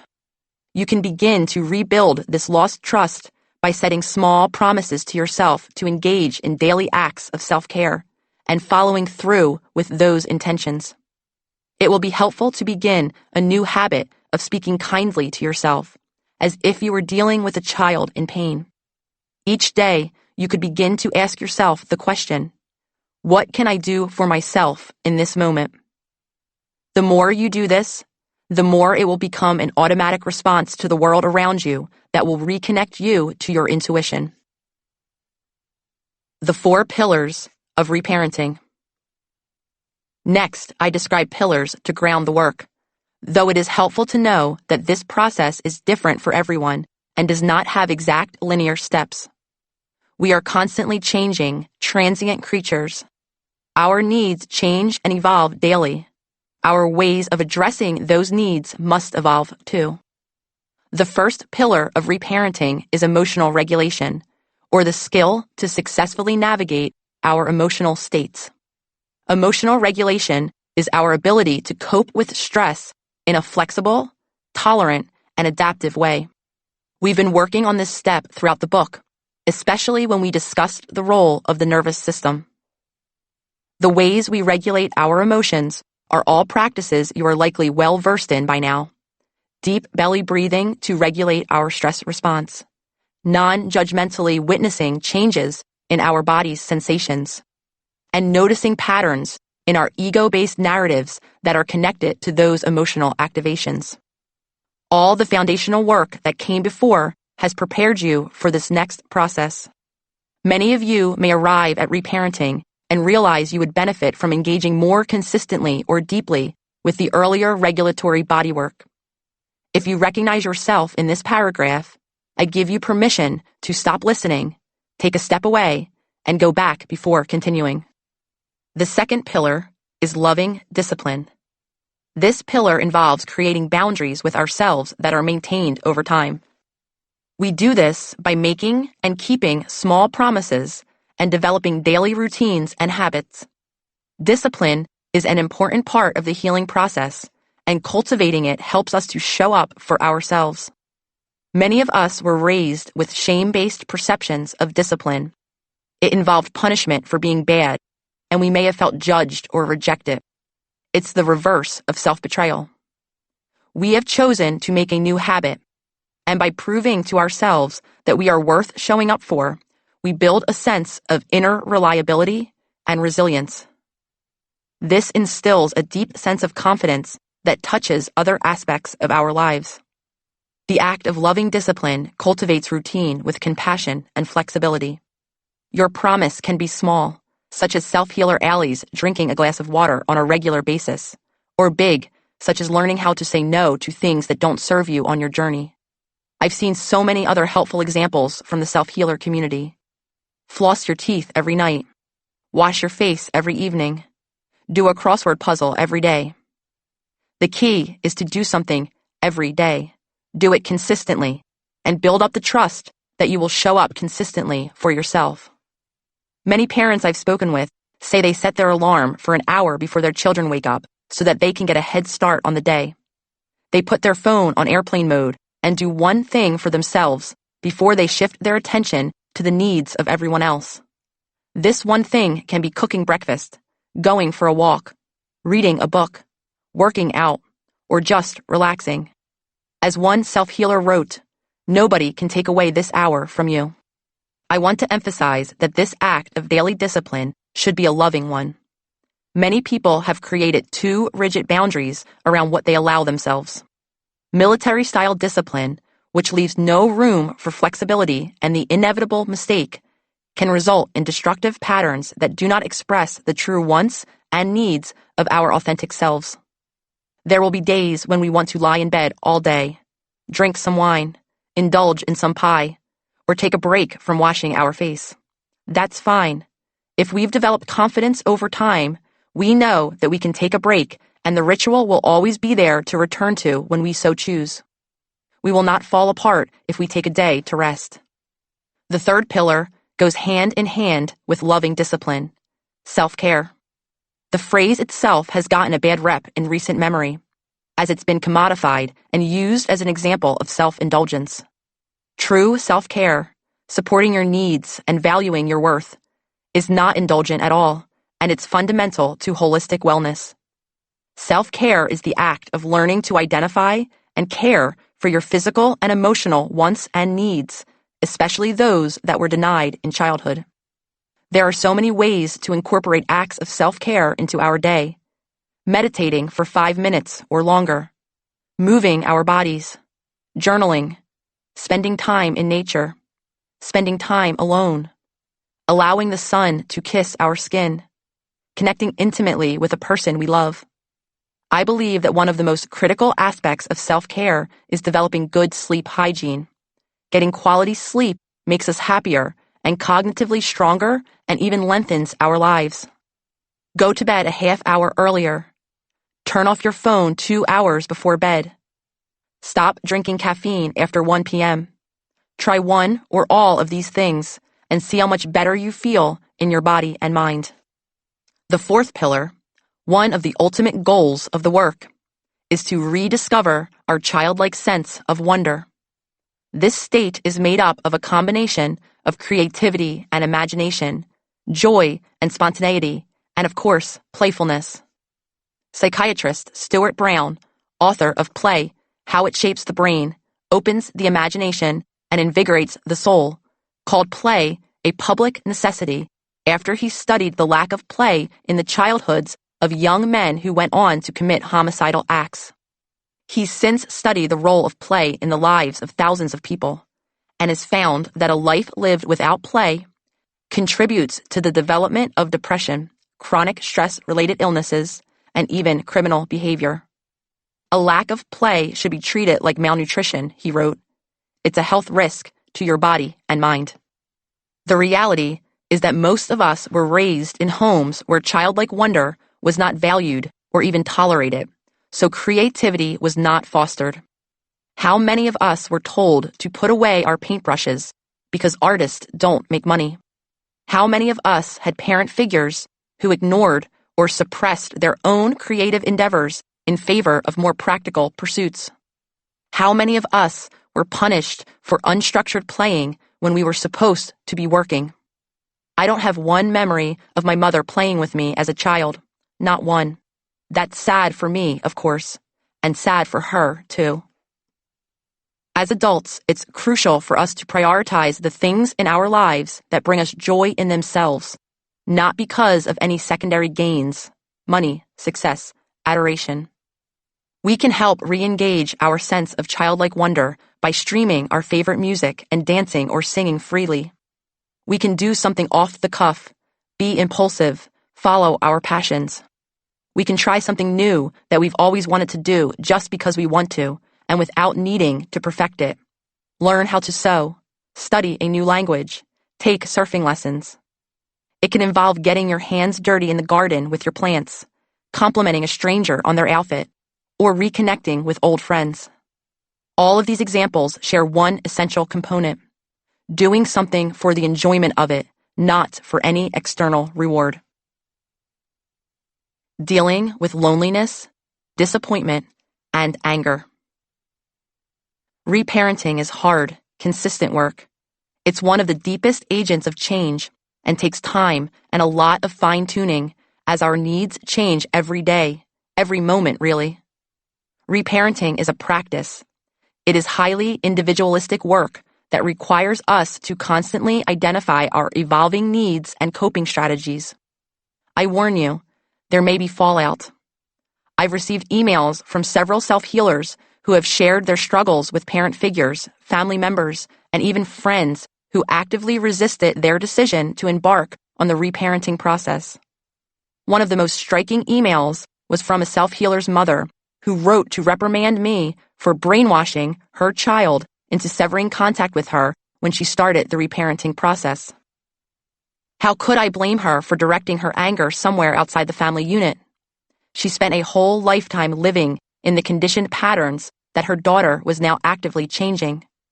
It was not only normal, but probably felt safer to place blame on an outsider rather than looking at how the intergenerationally transmitted patterns played a role in her daughter's decision. It's not just the judgment of outsiders that we will face, but also the judgment that comes from within. Loneliness is a theme that comes up throughout the healing journey, but especially during the reparenting process. Reparenting forces us to come into close contact with our authentic self, and if we don't have a strong bond there, it can feel unnerving. It might make you feel insecure, lonelier than you were when you began. It might even seem irritating or counterproductive to engage with yourself so openly. You can't deeply engage with reparenting until you truly become conscious of yourself. One realization many self-healers have while reparenting is that they've been living with unexpressed anger. Opening our eyes to the ways we were let down, rejected, or traumatized in our past can awaken latent feelings of anger and sometimes even rage. Some of us may want to point a finger at or blame our parent figures for our suffering. Some of us may want our parent figures to swoop in and kiss it all better, as we hoped they would do in childhood. At the very least, many of us want our pain to be acknowledged. Those of us who are problem solvers often wish for a concrete resolution. In fact, many self-healers go back to their parent figures and demand to be heard or ask for an apology. Some may be willing to have this kind of dialogue. I've spoken to many self-healers who have improved and deepened their relationships with their parent figures after having painful and honest conversations with them. If you feel this is a step helpful for you on your reparenting journey to speak your truth, then go ahead and do it. The primary goal in this communication would not be to change the other person's experience. It would be to express your own reality. There is a deep intrinsic value in expressing how we feel and how we view the past. If you can find this value and you're able to tolerate and hold space for whatever reaction may come, you are ready to take part in a dialogue. If you're going in with the expectation that your parent figures will apologize, validate your feelings, or affirm your experience, I would suggest holding off on having this conversation until you feel more tolerant of the uncertainty of the outcome. Your inner healing is the priority. Often, parent figures are not as open to these conversations as many of us would hope. This makes perfect sense. Our parent figures have lived in a conditioned state for their whole lives. Decades of learned behavior do not just evaporate when you point them out. There will undoubtedly be confusion. Sometimes these conversations may be more hurtful than they are productive. There might even be anger directed back at you. All of this is to say that it's natural to unearth anger, and it's easy to let that anger start to consume you. It's important to allow the anger in, be in it, and yes, communicate it if you choose. And it's helpful to do so without expecting that an outside party will validate your reality or experiences. The only person who can do that for you is you. Your reality is valid because you've experienced it, not because someone or something external has said so. I think it's time for me to remind the listeners with children to take a deep breath. Parent figures often enter the reparenting process with a huge dose of fear and guilt. They can't help but think of all the ways they will fail or have already failed their own kids. How can we make sure we don't do this to our children is a question I'm asked almost every day. Let's get this out of the way. You can't. Parenting is difficult and incredibly emotionally activating. Being present and attuned to oneself, enough to be present and attuned to another in order to identify and meet their needs, is a tall order. The reality is this: you're going to make mistakes. You're going to fall short. You're going to mess up in some way or another. It's not only okay, it's actually beneficial in the long term. Experiencing some stress helps children build resilience, which is a key component of emotional maturity. We will discuss this in more detail shortly. Heeding the call of the West. Even though the origins of my awakening were very uncomfortable, they afforded me an opportunity to shift my entire existence. When I finally distanced myself from my family, giving myself the space to exist without being in relation to my family, I started to truly understand the varied needs that I had been denying or suppressing. As someone who was codependent, my needs were always defined by others, and many times I even believed I didn't have any needs. I had to create space for myself to gain entry into my separate being and see myself as independent of my family. In the wake of the fear and devastation, I met myself. I found out for the first time what I really needed. There have been only 3 times in my life when I honored my needs, even though it meant that others would be hurt by my decision. The first time was in college, when I decided to quit playing softball because it was no longer making me happy. I did that even though I knew that my parents, my mom in particular, would be disappointed and that I might be letting my team down. I did it for me. The second time was when I finally ended my marriage after years of disconnection. There was a part of me that would have gone on forever, but another part decided, this isn't working for me. I need to make a change. The third time was when Lolly and I decided to move to California. Moving out west was something I wanted to do, though dismissed as even a possibility because I knew that it would upset my family. After I cut ties with them, I was no longer bound by the invisible chains that held me to the East Coast, a place that I knew intuitively was no longer serving me. Just a decade ago, if you told me I would be living thousands of miles from Philadelphia and New York City, I would have laughed in your face. I was addicted to the emotional activation of the city environment. The chaos, the noise, the bright lights, and the vacant-faced crowds were a direct reflection of my inner world. Former friends interpreted my transition as evidence of an early midlife crisis. I dropped my whole life, a private practice, a family, my friends, my past, and moved across the country to start a new life. When I began to speak my emerging new truth to some of those closest to me, I'd at times be met with raised eyebrows, intrusive questions, and even hostility. When Lolly and I visited California, we both knew that it was the place for us. More balanced internally, I became drawn to what naturally instills balance in my body. Nature itself, the sun's warmth, a place where I can breathe freely and move my body. When we finally decided to act, it was a symbolic extension of the reparenting process. I acknowledged my needs. I listened to my desires. I allowed myself to fulfill them.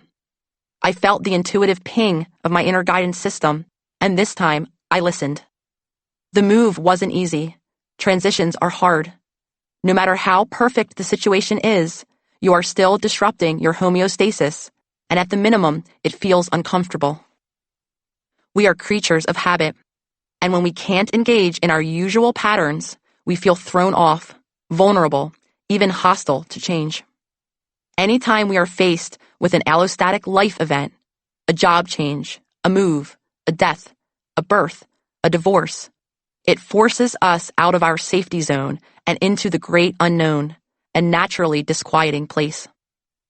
When I decided that California was my destiny, it meant closing down the private practice that I worked so hard to build and saying goodbye to many of my clients whom I'd grown attached to.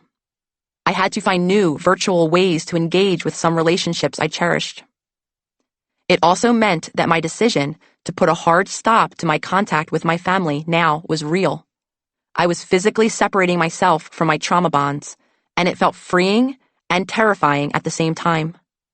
I now had the skills and practices to deal with the discomfort and uncertainty.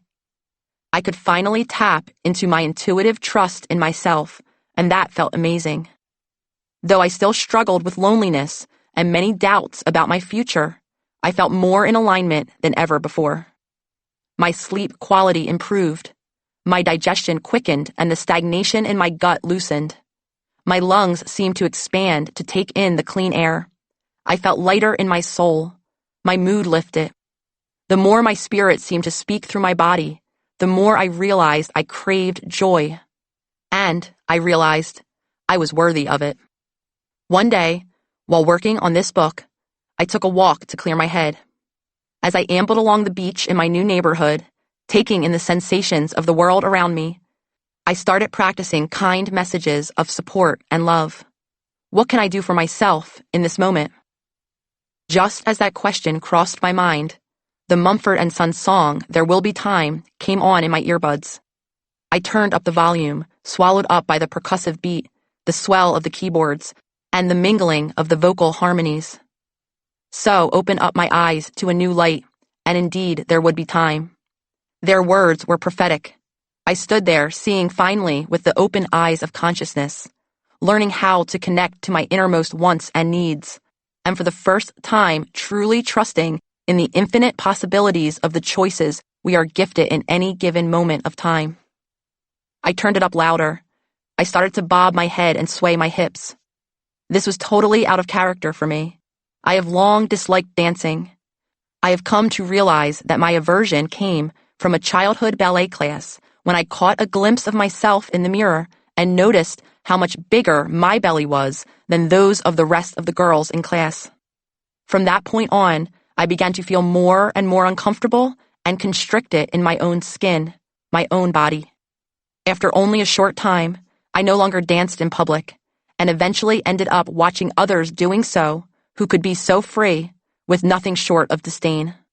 Yet here I was, over 3 decades later, out in the open in a strange new world, and I was swaying to the music. Before long, I was raising my hands up to the sky and jumping around. I was dancing, full on, for anyone and everyone else to see. Letting go of the fear of what others think, the conditioned state of judgment, and all the pain of our wounded inner child is all part of the joyful side of the reparenting process. Dancing on the beach was my radical act of self-acceptance, an intrinsic step forward in my healing journey. Do the work. Develop a reparenting menu. Spend a few moments exploring which of the 4 pillars of reparenting you might work on first. A great way to begin is to ask yourself, what am I needing most right now? Emotional regulation. As children, many of us were not taught the value or practice of being emotionally aware. As adults, it's crucial to our healing that we develop this practice. You can begin cultivating emotional regulation by practicing deep belly breathing, witnessing the sensations that different emotions activate in your body, noticing what causes you to feel emotionally activated, allowing emotional responses without judgment, allowing any and all emotions to pass through you while simply witnessing them. Using the examples just provided, if needed, journal or list what you can give to or create for yourself right now in this area of emotional regulation. Over time, you may discover new ways to cultivate this new daily habit. Loving discipline. As children, many of us were not taught simple, helpful, supportive habits and rituals. As an adult, you can begin to cultivate this loving discipline by keeping small promises to yourself each day, developing daily rituals and routines, saying no to things that do not serve you, holding boundaries even when you are uncomfortable doing so, disconnecting and spending time in self-reflection, clearly stating your needs in objective, non-judgmental language. Using the examples just provided if needed, journal or list what you can give to or create for yourself right now in this area of loving discipline. Over time, you may discover new ways to cultivate this new daily habit. Self-care. As children, many of us were not taught the value of things such as high-quality sleep, movement, nutrition, and connection to nature.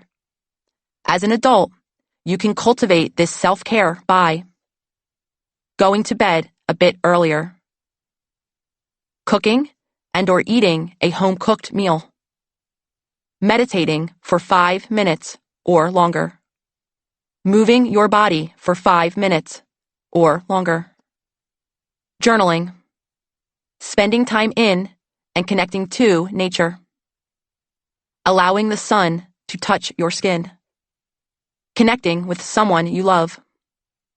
Using the examples just provided, if needed, journal or list what you can give to or create for yourself right now in this area of self-care. Over time, you may discover new ways to cultivate this new daily habit. Childlike wonder, creativity plus imagination, joy and spontaneity plus playfulness. As children, many of us were not taught the value of taking joy in spontaneity, creativity, play, and pure presence. As adults, it's crucial to remember to play, to connect with and develop hobbies we enjoy. You can cultivate this joy by dancing or singing freely, doing something unplanned, finding a new hobby or interest, listening to your favorite music, complimenting a stranger, doing something you loved doing as a child, connecting with friends and loved ones. Using the examples just provided, if needed, journal or list what you can give to or create for yourself right now in this area of childlike wonder. Over time, you may discover new ways to cultivate this new daily habit. Chapter 12. Emotional Maturity. Emotional maturity has nothing to do with numerical age. Some of us hit maturity levels that exceed those of our parent figures before we hit puberty, and some emerge from the womb more mature than our parent figures. I'm only half kidding. Emotional immaturity is far more common and revolves around the inability to tolerate. Those who are emotionally immature have trouble tolerating their own emotions. They cope with anger by slamming a door, or with disappointment by deploying the silent treatment. Emotionally immature people are so uncomfortable with their emotions that they typically lash out and become defensive or completely shut down whenever they experience one. This may manifest as a father who screams, "Stop being dramatic," when a child's emotions run counter to his own. It may be a friend who completely shuts down and goes into silent treatment mode after a disagreement. This behavior is often the result of the inability to witness another person's discomfort, an inability to tolerate the mere existence of different emotions. Other people's perspectives can feel threatening, and fear of them breeds intolerance. The psychotherapist Lindsay Gibson described emotional immaturity with a focus on parenting as the lack of emotional responsiveness necessary to meet children's emotional needs. The outcome for children of emotionally immature parent figures is loneliness, which is a vague and private experience. You might call it a feeling of emptiness or being alone in the world. I related to this feeling of emptiness deeply, having never felt fully able to appreciate, let alone enjoy, my experiences. For most of my life, I struggled to access a soul laugh, embodying the pure enjoyment of life. How could I know what made me happy if I didn't know what I really needed? This feeling of emptiness, I believe, comes from a continued disconnection from our authentic self. Years of conditioned living, unable to truly meet our physical, emotional, and spiritual needs, is often coupled with a fear of being misunderstood. Those of us raised in homes where free self-expression was not supported may find ourselves overly focused on what others think or feel about us. This was a common experience for many of us, and I believe it is one reason why social anxiety is such an epidemic today. We see social anxiety and an over-focus on appearance playing out in the new virtual arena of social media that many of us engage with daily. Our obsession with views and likes being driven largely by our unmet need to be seen and heard. Most of us spend loads of mental energy trying to be understood. Our fear of being misunderstood drives our body's physiological reaction, propelling us into a stress response in which cyclical thought patterns and egoic stories drive our behavior. This fear binds our sense of identity with the perceived approval or disapproval of others.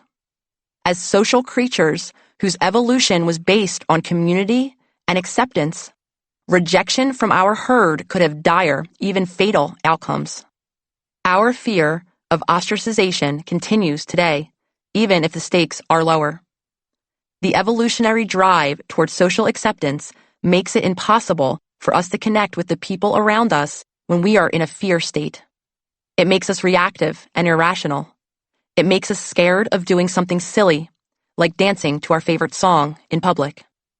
For many self-healers, it is not our understanding of ourselves that pains us, but our increased understanding of others. As we become more consciously aware of our conditioned way of living, we become equally aware of the often cyclical patterns of those around us. This is, of course, why so many of us find visiting home so difficult. Visiting our families provides us with a view into our own habits and patterns, as well as our deeper inner wounds, at the same time activating many of those wounds. Some of us even have an emotional response similar to what is described in popular literature as survivor's guilt, the feeling of being the one that got away. These feelings may make some of us hesitant to share details about our growth and achievements with those we left behind. Or we may find ourselves feeling terrible about evolving out of our old roles and want our loved ones to follow in our path of transformation so that our relationships with them can remain intact. Many of us truly care for our loved ones and want them to see that change is needed so they can then heal. This is a wonderful aspiration, and the reality is that not everyone may be on the same path. Healing, as you now know, takes daily commitment and has to be chosen. When our loved ones are not choosing the same path as we are, it is helpful to stop fighting the reality of what is, freeing some of our energy to practice accepting all of our feelings about that reality. One of the major achievements of emotional maturity is learning how to be at peace with these misunderstandings or with being misunderstood. This will help you to continue to live your life as your most authentic self, no matter what the fallout may be, when your opinions, beliefs, and realities are valid, not in relation to anyone else, just because you have them. We might not like all parts of who we are, and yet they exist and must be acknowledged. When our core sense of self is so variable and dependent, so open to outside influence, even what we think others believe about us can shape the way we see ourselves. There is no place for maturity in a state of boundarylessness.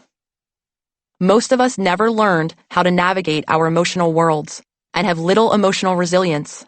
We are unable to rebound when things inevitably don't go our way. When you are authentically you will encounter judgment and criticism. You will also disappoint others.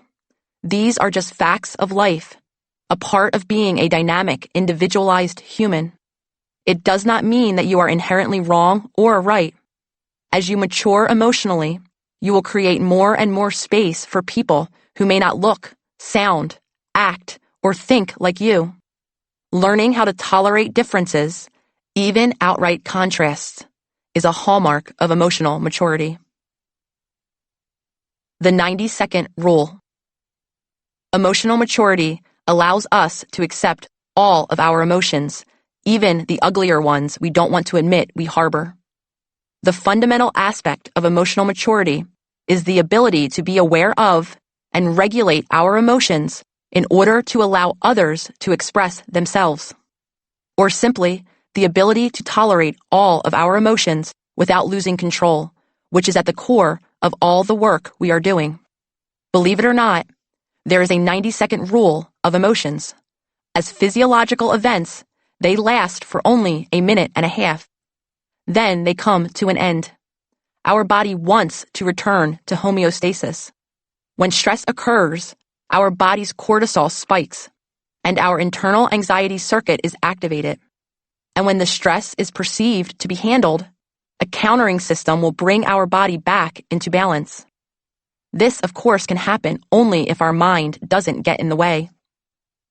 Few of us have the ability to allow our emotions to be purely physiological. Most of us bring them up to our mental world and start spinning stories, ruminating, and engaging in circular thoughts, which brings us back into the feedback loop of emotional addiction. Suddenly, a 90-second irritation grows into days of irritability, anger, or even years of grudge-keeping and resentment. For those of us who are dissociated and don't allow ourselves to feel what we're feeling, sensations can't properly pass through us, remaining trapped as we keep ourselves a safe distance away. When you replay distressing thoughts, you activate your nervous system response as if you're experiencing the distressing event over and over. Your body can't tell the difference between what was in the past and what is happening in the present. It's all threatening.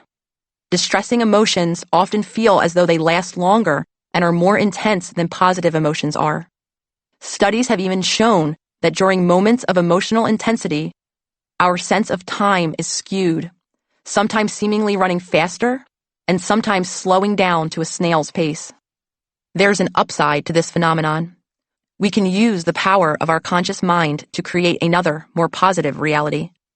As I began to reconnect more and more with my body, learning the variations among feelings, I discovered the difference between stress and excitement. Anytime I felt activated, I thought that I was experiencing stress and would shut down or lose control.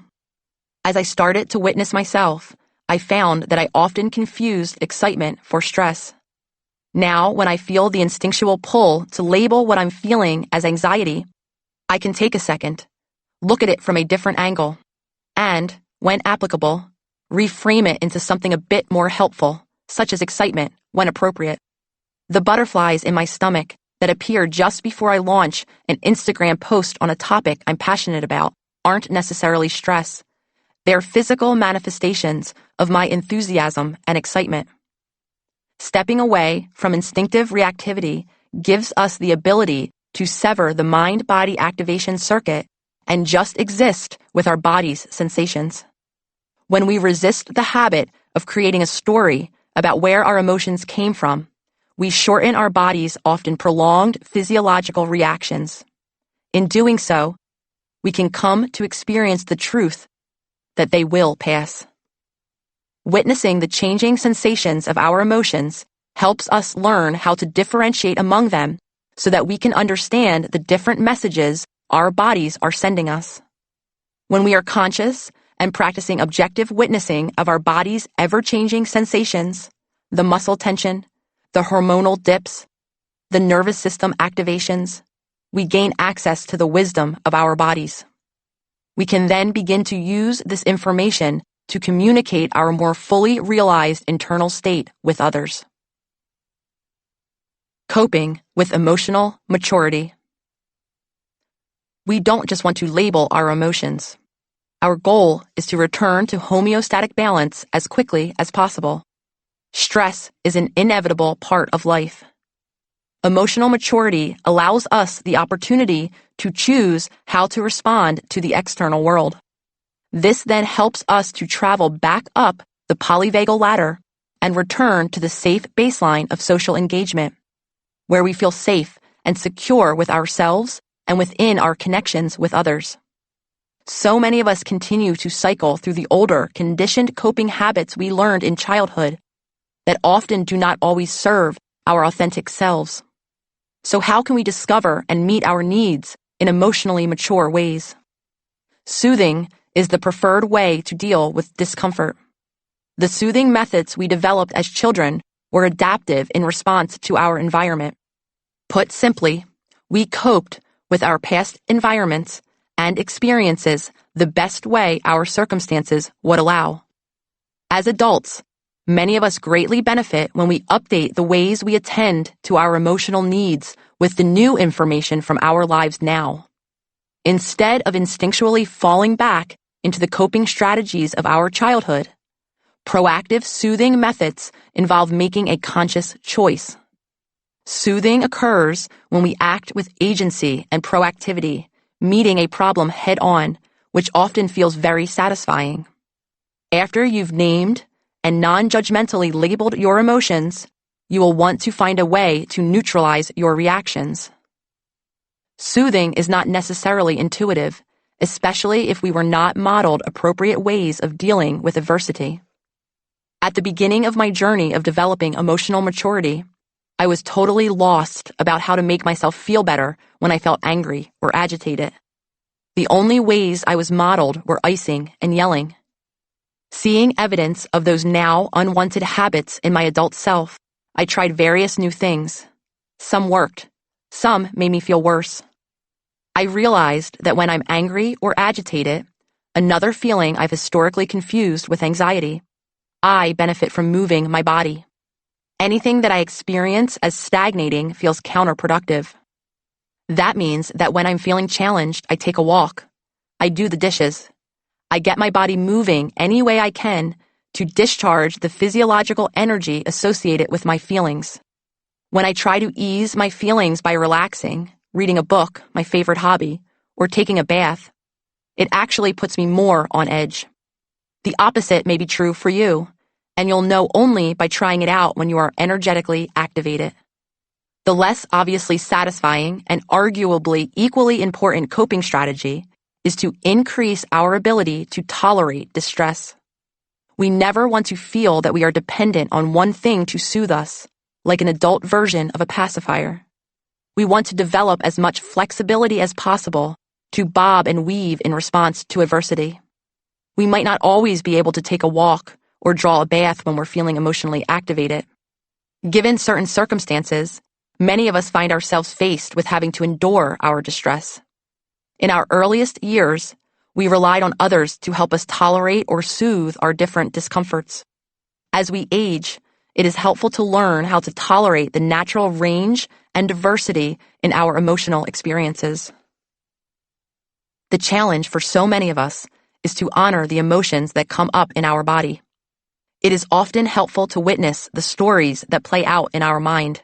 Note that they're happening, be present, and try not to judge. Enduring requires an inner trust that soothing methods do not. We have to have faith in ourselves that we will get through this. It creates a sense of confidence that enables us to face the challenges thrown at us without needing anything outside ourselves to take away our feel-bads.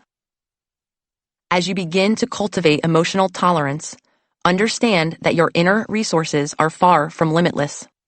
If you are absolutely exhausted and try to push yourself despite your limited resources, you'll likely fall back on more familiar coping strategies. For example, lashing out, withdrawing, social media scrolling. Set yourself up to succeed by acknowledging your resource levels. If you feel overwhelmed, take yourself out of a situation before you feel emotional activation. If you're stressed and tired, stay home instead of testing the limits of your emotional resources to cope. Give yourself permission to say no when it serves you. Emotional maturity is understanding your own emotional boundaries and communicating them to others without fear or shame. Coping, soothing, but especially enduring, teaches us that we can tolerate discomfort. We previously surrounded ourselves with distractions because on some level we believed that we could not deal with distressing situations. Every time you widen your window of tolerance, you teach yourself that yes, I can get through this. So often we hear about throwing ourselves into the emotional deep end and sinking or swimming, concepts that are problematic for the nervous system. Instead, I encourage you to work on opening that window little by little until it's thrown wide open. And once it's open, you will find a deep reservoir of tolerance for the entirety of your internal and external world. A note for parents. Just as you can cultivate emotional maturity in yourself, there are ways you can help cultivate it in children. As a parent figure, the best thing you can do for your child is to devote time and energy to making sure that you are taken care of. When you honor your body, learn how to harness the power of your nervous system response, access your authentic self, and model emotional regulation and flexibility, your child internalizes it all through co-regulation. Staying in a balanced and self-expressed state will help your child deal with their own moments of dysregulation, using you as a secure base to help return to safety. Once you've begun to cultivate your own emotional maturity, you can start to devote some of your internal resources to helping your children deal with their emotions. You can encourage self-care and loving discipline in their lives by making sure they're moving their body, getting alone time, getting enough sleep, and so on. At the same time, when stress does come, you can help them make sense of it in the same way that you do, by identifying sensations in their body. Ask them what their body does. My face feels hot when Samantha makes fun of me. My heart races when I have to share my toys with Timmy. Help them name the emotion that might correspond to those bodily sensations, shame, anger, jealousy, and allow them to try different ways to actively soothe those sensations. Remember, these will not always be the same as the ways you find helpful. Think of this process as an opportunity to learn about your children as unique humans. Realistically, there will be times when a child will be stressed by something happening outside the home, and you will not be there to help them cope. Learning how to endure is a key lesson for parent figures to model. You don't know what's in your child's future. And although none of us wants to imagine distressing things happening to any loved one, we cannot necessarily keep those things from happening. When we model stress tolerance, or the ability to sit through difficult feelings and let them pass, our children will develop the internal reserve that will go on to sustain them in their childhood world and well into their adulthood. If you haven't realized it by now, the overarching key as parent figures is to be okay with being imperfect. I realize that allowing imperfection isn't easy for many of us, especially those of us whose childhood wounds drive people-pleasing or high-achieving habits. I can hardly stand it when Lolly or anyone I love is disappointed in me.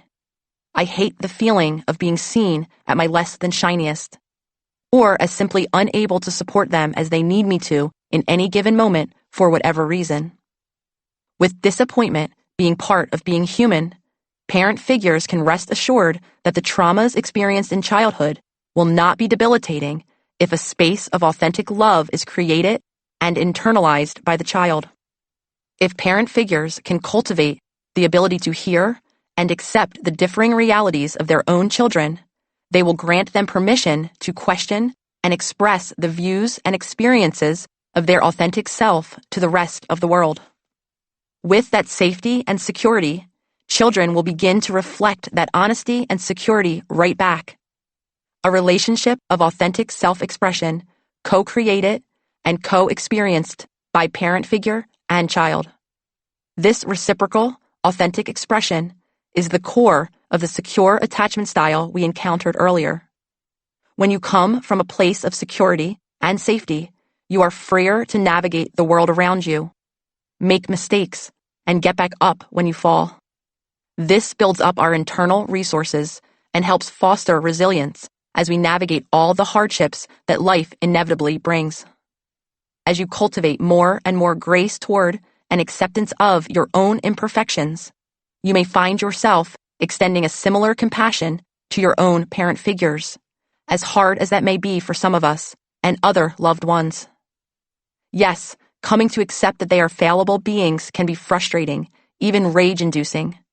Over time, as we continue to dig more and more to try to understand their conditioning and life circumstances, we can begin to empathize without explaining the problems away. You can relate to their wounds and feel for their suffering while maintaining the boundaries that are necessary for your mental, physical, and emotional health. Emotional maturity is about combining softness and toughness when necessary, not only with the people around you, parent figures, children, friends, but with yourself. Meditation and maturity. The best phrase to describe John, one of the more emotionally immature self-healers I've encountered, this is not to disparage him, he totally agrees with that evaluation, would be larger than life. He's the kind of person who takes all the oxygen out of a room, the one who has to steer the conversation in a conference call, the alpha male who blows up if he thinks that his authority is being questioned by someone, especially if that someone is a woman. I can safely describe him as emotionally stunted. Everything was always about him, an egocentric worldview similar to the one that an infant or toddler would have. When things didn't go his way, he'd yell, or when really angry, would go darkly and ominously silent. He worked in sales at a job he hated, but he derived all of his identity from hitting his monthly numbers, or better yet, toppling them. Though he thrived at the office, he struggled with intimacy. He never felt comfortable enough to let his hair down and really just be with anyone, especially a romantic partner. This was how he was before he started the healing journey. Once he began peeling back the layers of his reactivity, he found a soft, wounded core of childhood trauma. His narcissism was a front for his deep hurt. He began to share stories of his father, a man who would blow up especially when fueled by alcohol, though he could lose his cool anytime. Sometimes he would hit John with a belt. His mother, who had also experienced those scenes, would walk out of the room and later make excuses for his father's behavior. Tellingly, John felt angrier at his mother for not protecting him than at his father for abusing him. People often seek out others with similar levels of emotional immaturity, and certainly that was the case for John. The women he found himself attracted to and attracting seemed passive and compliant. They allowed John to rant and rave and rarely intervened or questioned him, until a blow-up moment when the relationship would dissolve and once again John would feel alone and unseen. It was his last breakup, which ended with his violently smashing a dozen glass plates onto the floor, that led him to his healing journey. When he was first introduced to the concept of emotional immaturity, John felt embarrassed.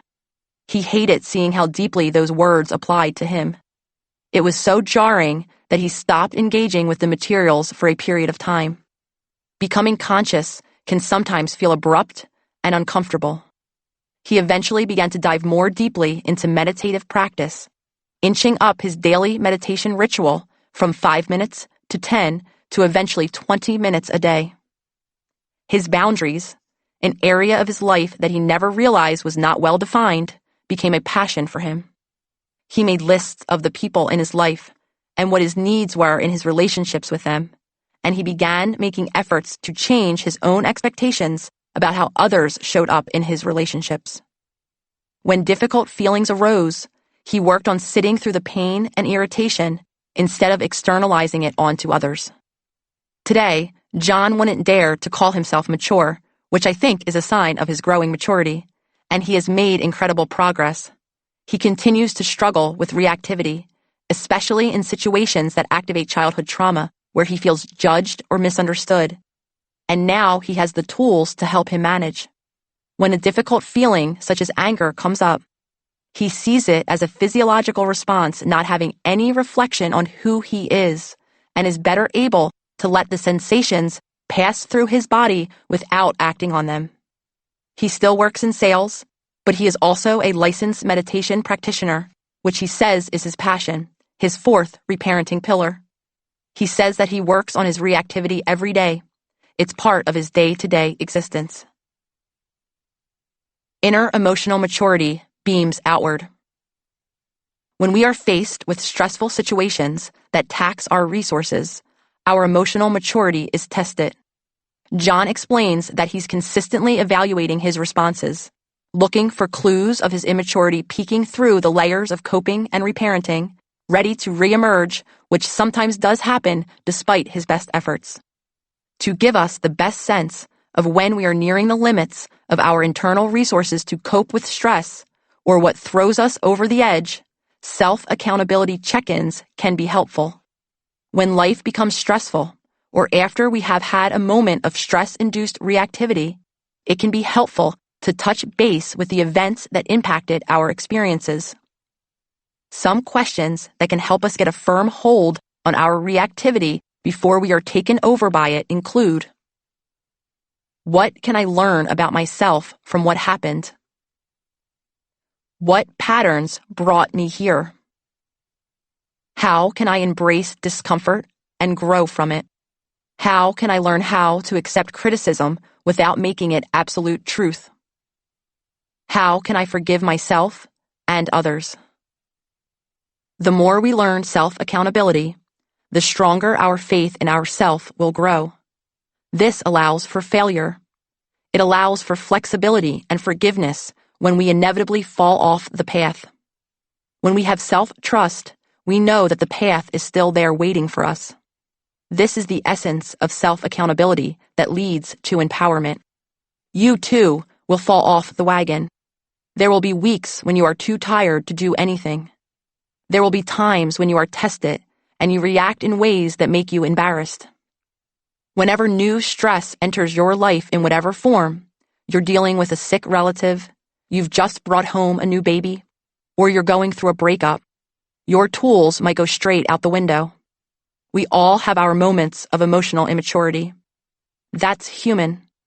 Our access to emotional maturity changes as we do, responding at different points to our environment, our hormonal state, whether we're hungry or tired. The goal is to empower yourself with the ability to make the best decision for your emotional state as the world shifts and changes around you. Emotional maturity is not a goal to check off a list, like reaching the next level in a video game. Now you're a fully realized human, you win. It's not a magical state. The underlying message is not one of a state of enlightened beingness. It's one of work and self-forgiveness that will ultimately lead us to a greater togetherness. Do the work. Develop emotional maturity and resilience. Step 1. Reconnect with and rediscover your emotions. Emotions are events that happen in your body and are accompanied by shifts in your body's hormones, neurotransmitters, sensations, and energies. Each of you has individual ways your body responds to different emotions. In order to develop the ability to identify and then ultimately soothe your feelings, you will first want to get more connected with how your body responds to emotional events. To do so, I encourage you to build a new daily habit of connecting with your own unique body. To help you with this process, use the following meditation script. Body Connection Meditation. Practicing this meditation throughout your day will help you stay connected to your body's ever-changing emotional state. To begin, find a quiet place and a comfortable position in which to sit or lie down for the next few minutes. To help you with this process, you may use the following guided script. Settling into the present moment, begin to turn your attention to yourself and your inner experience. If you feel comfortable, gently close your eyes or find a spot at which to gently gaze. Take a deep breath, bringing the air all the way down into your lungs. Feel your belly inflate. Spend an extra moment or two letting out a nice, slow, long breath. And repeat. Feel your lungs fill up, expanding with air. Exhale nice and slow. You can repeat this breathing as long as you would like, noticing your body sinking a little deeper into the meditation experience. When you feel ready, turn your attention to your physical body and all of the present sensations. Starting at the top of your head, scan your body, noticing if you feel tension, tightness, warmth, tingling, or lightness anywhere. Spend a moment or two on your head, neck, and shoulders. Then move downward, noticing any and all sensations present in your arms and hands. Move a bit lower, noticing your chest area and stomach. Travel down your upper and lower legs, and end with your feet and toes. Again, spend as much time as is comfortable on this body scan. Spend as much time reconnecting with any area you feel called to, and when you feel ready, return your attention to your breath, gradually expanding it to the environment around you, and returning to the sights, sounds, and smells present in this moment. FSJ, Emotional Body Check-In. To help you with this process, you may want to use the following example, or create a similar one of your own. Today, I am practicing being conscious of my body's changing emotional state. I am grateful for an opportunity to work on becoming more emotionally mature. Today, I am able to connect with my body to help me understand my emotions. Change in this area allows me to feel more connected to my emotional world. Today, I am practicing when I take moments throughout my day to check in with my body's sensations. Step 2. Help your body return to balance. Now that you're becoming more aware of the changes in your body as a result of your emotions, you can begin to develop practices to help your body return to its baseline state.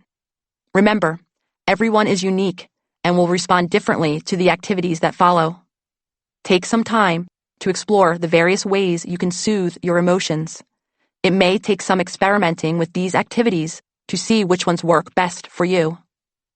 There are two main sets of coping tools we want to cultivate: soothing and enduring. Soothing activities. Taking a bath. Soaking in warm water can help calm the body.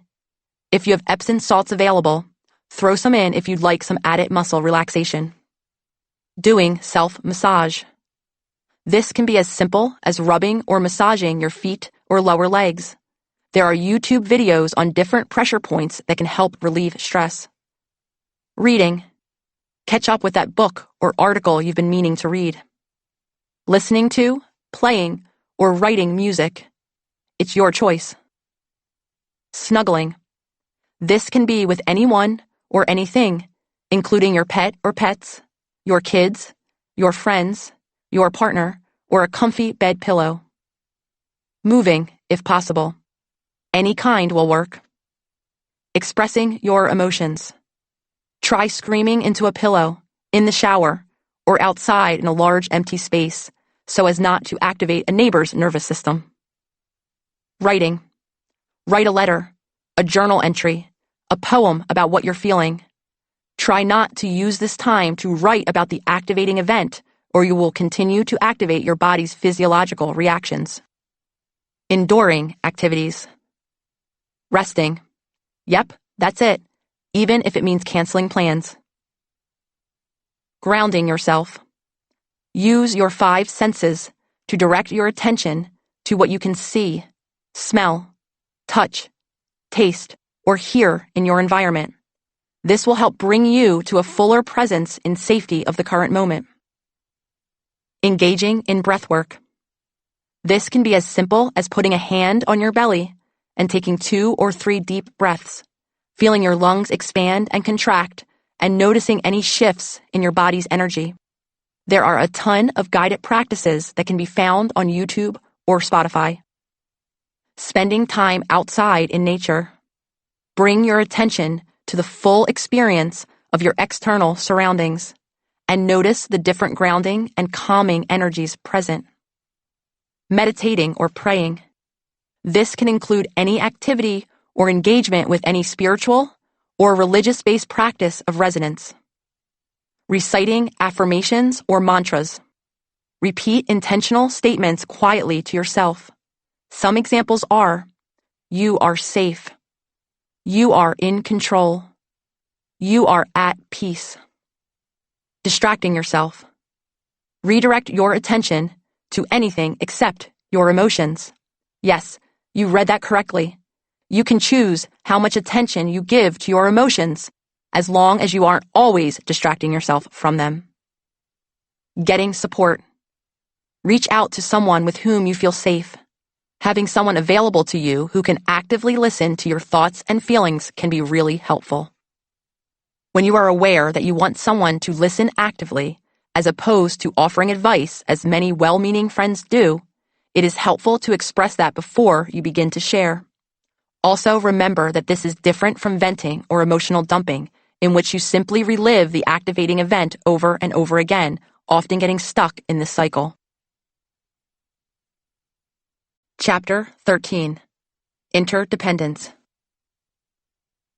You are never done with your development of emotional maturity. It's an evolving, everyday process of self-awareness and acceptance. There will be times of growth, and there will be setbacks that will test the progress you've made. In fact, as I was writing this very chapter, I was tested. It had been a rough week. I was tired, overworked, and feeling depleted when I saw a stranger aggressively criticizing me online. I felt so demoralized, as though I was one comment away from crying. I wanted to pack up my things and run away from the life that I had built because I hated being misunderstood so grossly. I brewed it instead. I sat on my couch, scrolling through Instagram for other transgressions that would rile me up and rip me apart from the inside, piling on more hurt. Get up, let's go, Lolly urged. Let's go to the beach. It wasn't just a reason for me to get out of the house and stop my pity party. It was a special day at Venice Beach, a unique opportunity to see the waves alight with the neon created by the bioluminescence of an evening algae bloom. Even still, I declined her suggestion. She went to the beach and left me to stew. As I wallowed in self-pity, I grew angrier and angrier. My outraged ego created a story. How dare she leave me like she always does when times get hard? This is an affront. Even though I had told her to leave, my mind created a story in which she was the betrayer and I was the one betrayed. I witnessed myself enough by now to realize that this ego story was a projection from the inner child wound I had long struggled with, my core belief that I am not considered. That led to a darker place. I'm so pathetic, Lolly can't even stand to be around me. My mind began to orbit around one thought. I'm alone, I'm alone, I'm alone. I could view all of that internal dialogue, yet I couldn't summon up the energy to get myself out of the circular thinking. Instead, I let my inner child sulk for a few more minutes. Then, I lifted my head and started to apply the tools that I had been honing and have shared with you.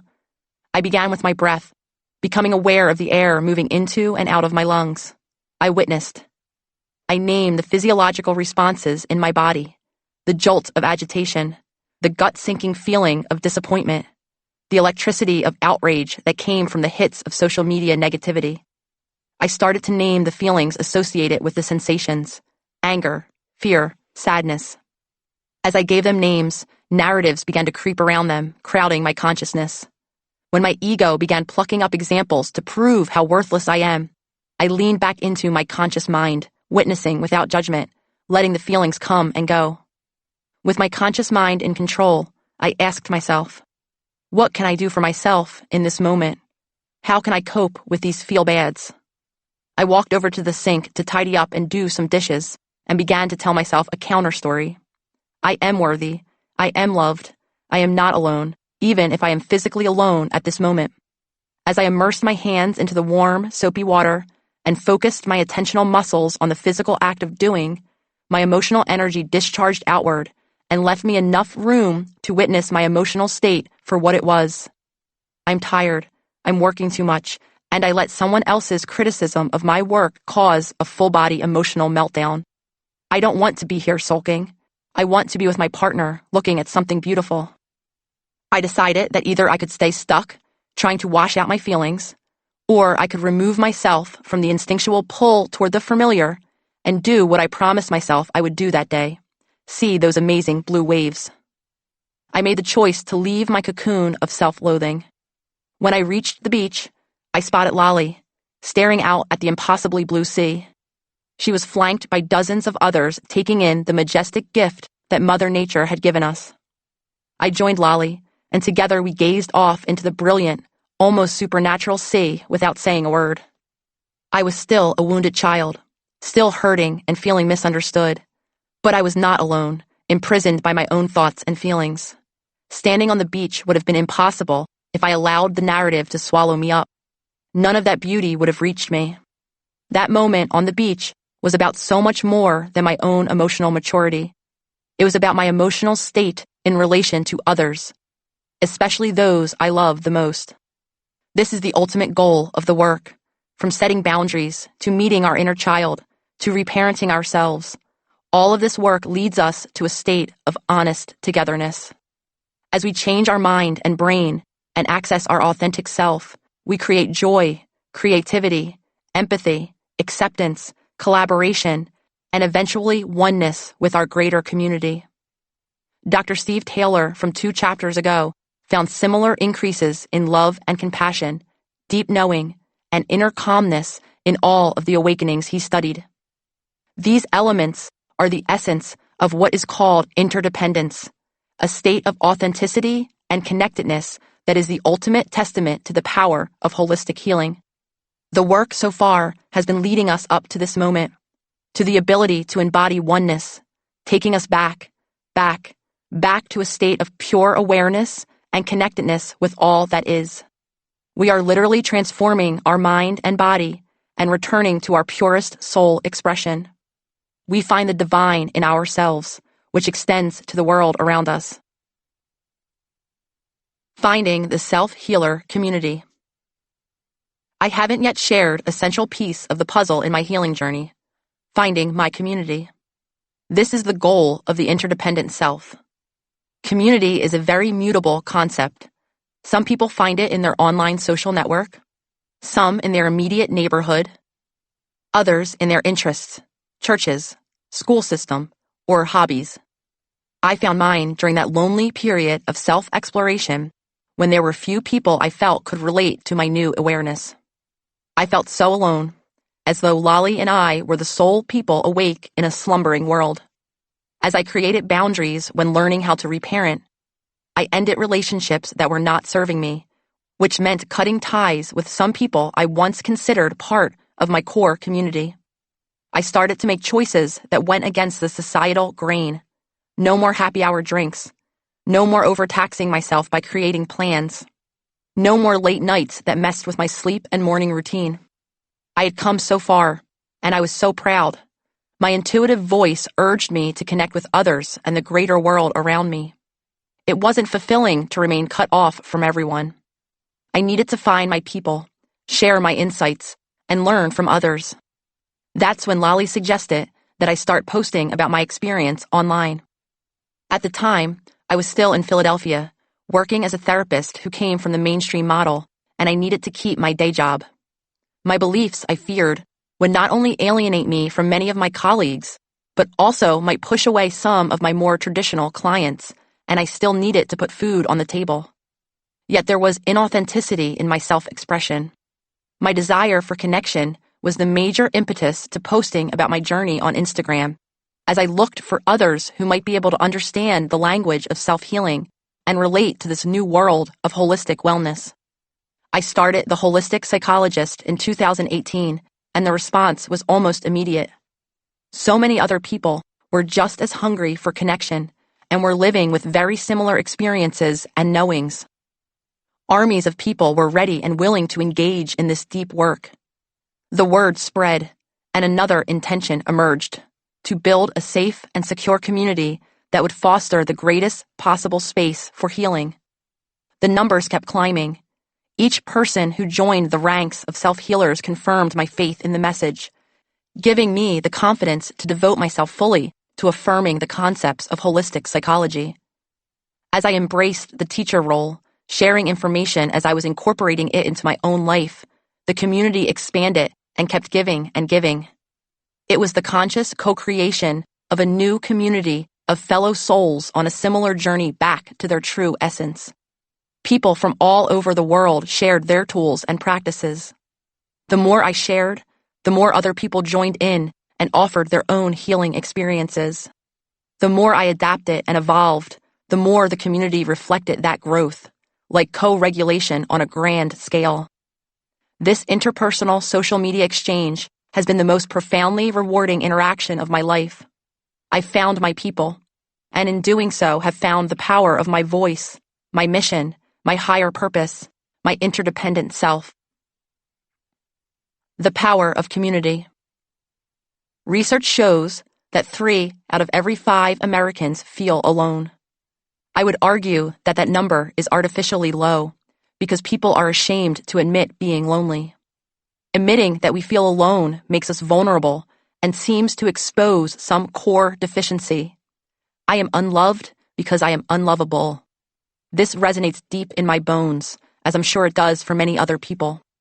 We all emerged from tribal living. Our ancestors, no matter where they were from, lived in groups for safety, division of labor, stress reduction, and support in all aspects of life. Whether we consider ourselves to be individualistic or collectivistic, every single person needs other persons to thrive. Our bodies and brains were built for connection. Connection is inherent in the human condition. Without it, we cannot survive. This is why researchers have found that today's epidemic of loneliness is in fact an urgent public health issue. Loneliness increases the rates of autoimmune diseases and chronic illnesses in many of the same ways that trauma does. Dr. Vivek Murthy, the Surgeon General of the United States under Presidents Obama and Biden, wrote in his book, Together, The Healing Power of Human Connection in a Sometimes Lonely World, that loneliness is associated with an increased risk of heart disease, dementia, depression, anxiety, sleep disturbances, and even premature death. Clearly, lack of connection does not only hurt us psychologically. Relationships that are ambivalent, those in which our bond is emotionally conflicted, have been shown to have the same detrimental effects on our mental and physical health as being alone. More than half of all married couples view their spouses ambivalently, according to journalist Lydia Denworth's book, Friendship, The Evolution, Biology, and Extraordinary Power of Life's Fundamental Bond. In my view, these ambivalent relationships are often trauma bonds and not based in authenticity. How can they be? If you are tapped into your wants and needs, how can you choose to spend your life with someone you don't really like? So many of our relationships, even our closest ones, don't serve our authentic selves because we are not connected with our intuition. Luckily, those of us with supportive partnerships, friendships, and community see the opposite effects on our well-being. We are happier and healthier and live longer. This is not something that is up to chance. You can make concerted efforts to find your community, even if it is not directly outside your front door. Studies have shown us that internet connections can be just as meaningful as real-life ones. Get out there and find your people. Trust me, they are there. Authentic friendship. Interdependence, a two-way state of authentic connection, is the act of being separate together. Only when I am a unified whole will I be able to connect authentically with others in ways that serve both of our spiritual, emotional, and physical needs. Not all relationships, of course, serve us in all the same ways, and not every relationship is equally reciprocal. Once we've expressed our needs and openly established our boundaries, we can enter an arena where we feel secure. When we have trust in our inner world, knowing that we have the tools to face the assorted trials that life will bring, we can reflect that trust and security out into our community. The way we are to ourselves informs the way we are to others, and the reverse. It's all interconnected. To experience authentic relationships, you need to work on being one with your own authenticity. It's only then that you will feel and respond to that ping from your intuition telling you, this is someone you should connect to. I'm sure you've been there. Sometimes it takes just a glance and you know, this person is meant to be in my life. It's a fluttering in your soul telling you that you are meant to cross paths with this human. That happened to me after I had done years of work on reconnecting with myself. I was a few years into doing the work. I felt much more in alignment, and as I began to spread my messages of healing, I felt confident enough in my own inner resources to know that though my message might not resonate with everyone, it would reach the people it was meant to reach. That was when I met Jenna, who arrived early to the self-healers community. Even over the internet, I felt our connection and always resonated with her comments.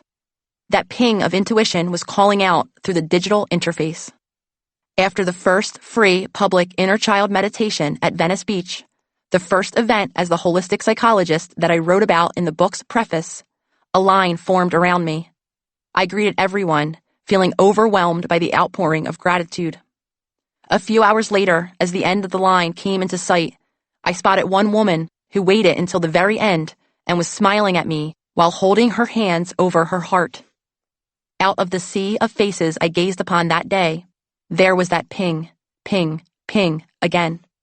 Even before she said a word, I felt a rush of familiarity, as though I had always known her, as though our souls were already in deep communion.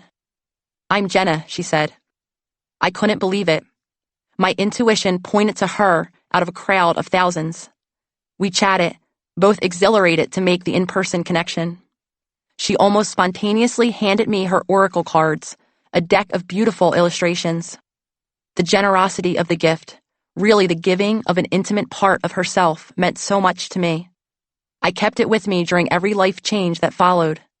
It was one of the few items that I took with me during my move from Philadelphia to California a year later. A few months after the meditation, Lolly and I launched the Self-Healers Circle, a virtual community that would provide access to the framework and daily tools for self-guided healing. The first day of the launch was wild. Within an hour, 6,000 people signed up and our system crashed. 2 days in, I was entering a nervous breakdown, realizing that I was in way over my head. The need was too great. We weren't equipped to handle it all on our own. Right as I was about to bury my head in the sand and call it quits, out of nowhere, Jenna messaged, saying that she was following a strong inner pull to reach out. I'm committed to this movement. We know a new world is possible and we are co-creating it. My soul is called to this. I'm here to support you and the future of this movement. Let's have a conversation. It was as if the universe was winking at the three of us, nodding and saying, yes, I will continue to put the right people on your path when you are in a place of being open to them. Jenna became the first person to join our team a day later. She has since become integral to every single working piece of the holistic wellness movement. I can say without a doubt that for this serendipitous connection to happen, we both needed to have tapped into our intuitive voices. When you stand in alignment, you will attract people who are similarly attuned. The collective we. As we now know, we enter the world in a state of pure sponginess. Learning how to survive and navigate the unknown, we accumulate our egoic separateness of being and learn how to define ourselves in relation to others. We are this, not that. We like these things, not those things. This separation emerges as a narrative that defines us versus them, the outside versus the inside. For those of us who grew up in codependent families, like me, this comparison narrative, with us safely on the inside and them on the outside, is an especially ingrained part of our core identities. As we heal, we go back to the connection to the authentic self that characterized us in our infancy. Many of us can't even think about returning to that state of vulnerability because our ego is so sensitive, so focused on trying to keep us safe and secure, that the story of who we are is bound to the opposition of the other. In this state, we often do not feel safe enough to access the collective we, or the interconnectedness of all humans. The process of peeling back the layers of our psyche, learning about our conditioning, separating from our beliefs, and witnessing our bodily states enables us to appreciate our similarity, not only with those we love, but with our communities and the world at large. When we all begin to tap into that collective mentality, we begin to evolve to an altruistic, reciprocal society. Altruism seems opposite to the survival of the fittest evolutionary drive, yet in reality, it has been essential to the endurance of the human species. In tribal days, allowing for the unique expression of each individual enabled the needs of the greater community to be met. Each puzzle piece had a function. We are part of the collective we. The needs of one are the needs of all. We can participate in this expression of collective unity only when our nervous system is open and receptive to connection. This means we have to be in a calm, balanced state to be able to connect with and care for others.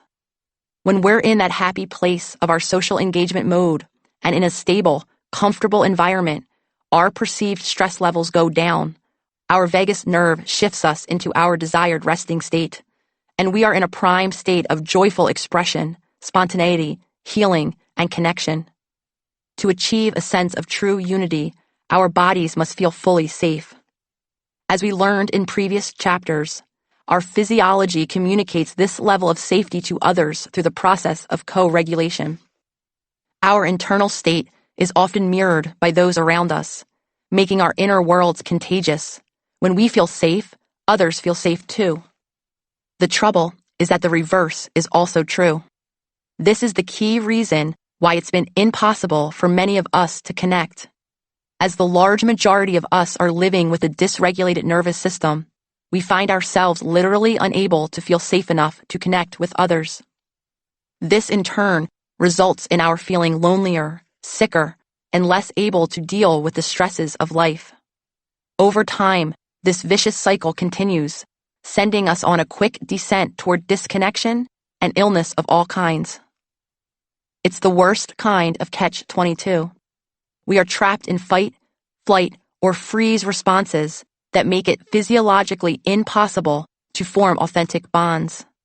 This state is reflected back to those around us who can't help but internalize it, contributing to our global epidemic of loneliness and disconnection. This inability to connect with others applies not only to our immediate family units and friendships, but to the greater collective. None of us is alone in our struggle. You aren't just a cog in a wheel.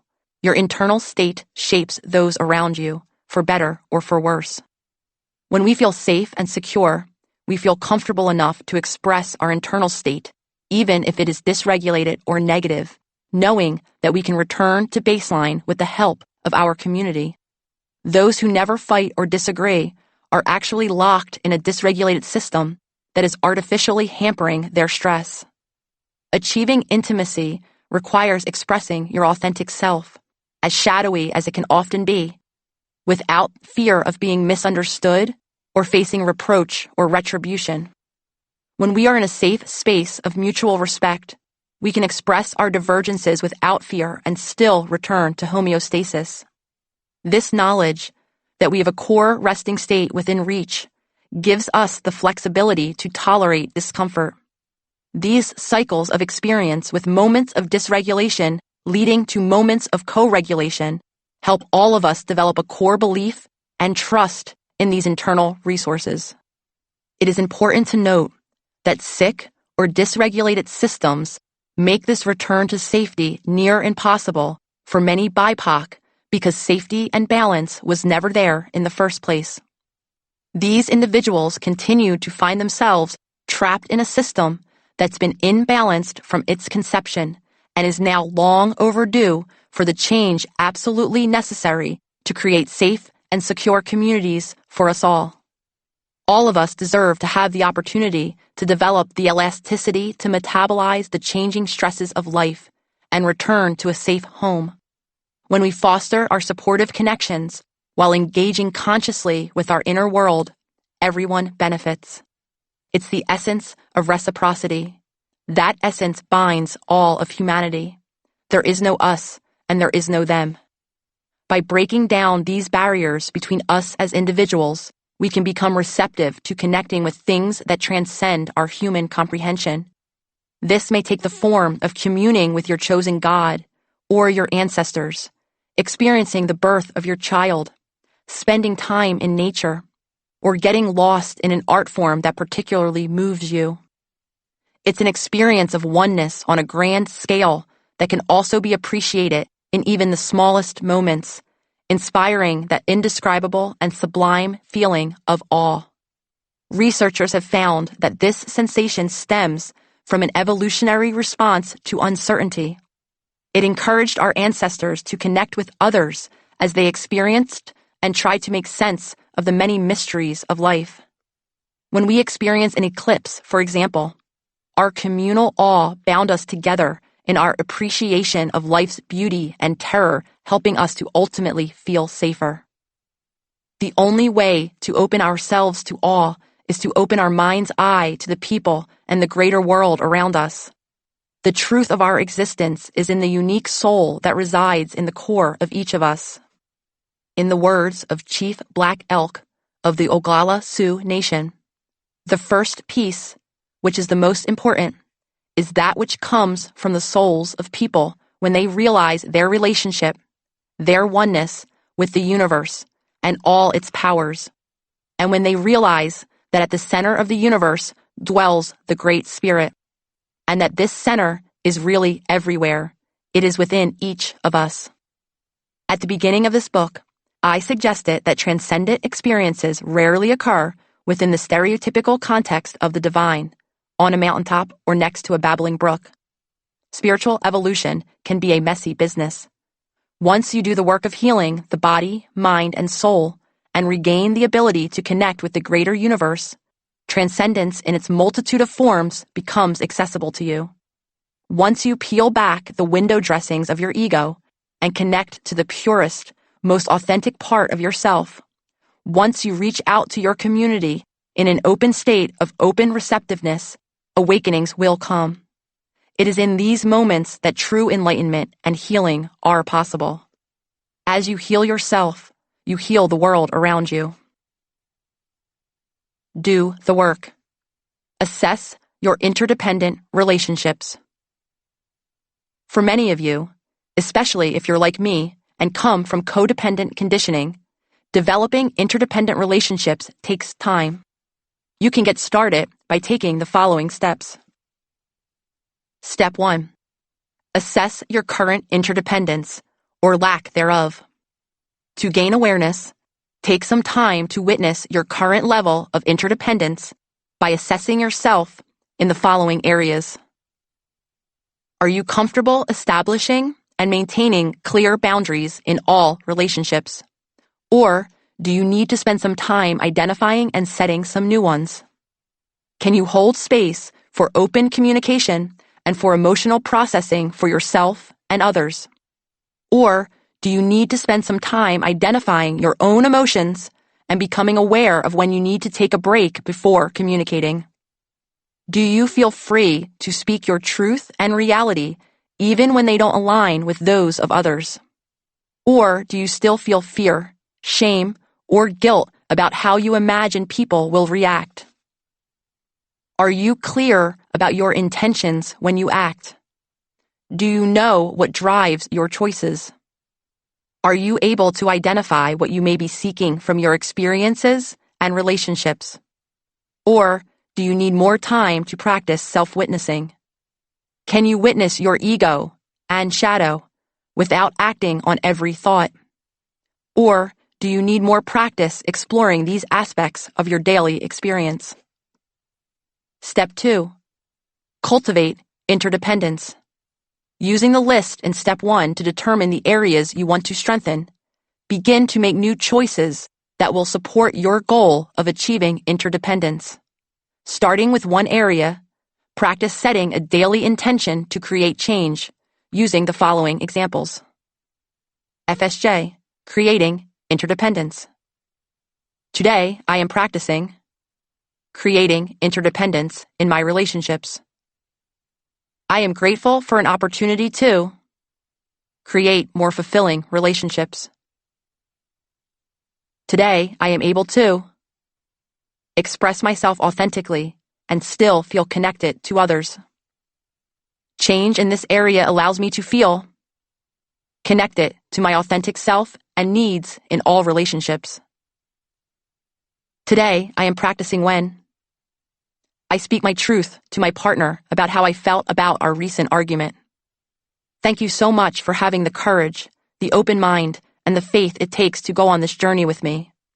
Remember, this journey is ongoing, and it will evolve and change as you do. My intention is for you to embody the truth that healing is possible. As you begin to do the work, your life will be a powerful, living testament to that possibility. I will leave you with a day in the life of doing the work, which of course is my practice for you to use as a loose guide. I want you to make your practice of the work uniquely yours. Take what resonates and leave what doesn't. You are your own best healer. A day in the life of doing the work. Balance your body. Explore your body's physical needs by answering these questions. Which foods help your body feel good, and which make your body feel not its best? How much sleep, and at what times, helps your body feel more restored? How much movement, and when, helps your body release stored emotions? Balance your nervous system by engaging in daily polyvagal work, such as breath work, meditation, or yoga. Balance your mind. Build in more moments of consciousness and self-witnessing daily. Identify your ego stories and shadow self, noticing how your self-narrative drives many emotional reactions and coping behaviors. Cultivate a daily relationship with your inner child and begin to reparent yourself, cultivating your wise inner parent to help you identify and meet your unique physical, emotional, and spiritual needs. Reconnect with your soul. Explore and reconnect with your deepest wants and passions. Practice expressing your authentic self in all areas of your life. Epilogue. The Pizza Box. When I started thinking about writing this book and gathering up all the meaningful moments in my professional and personal life that I wanted to share with you, there was so much I couldn't remember.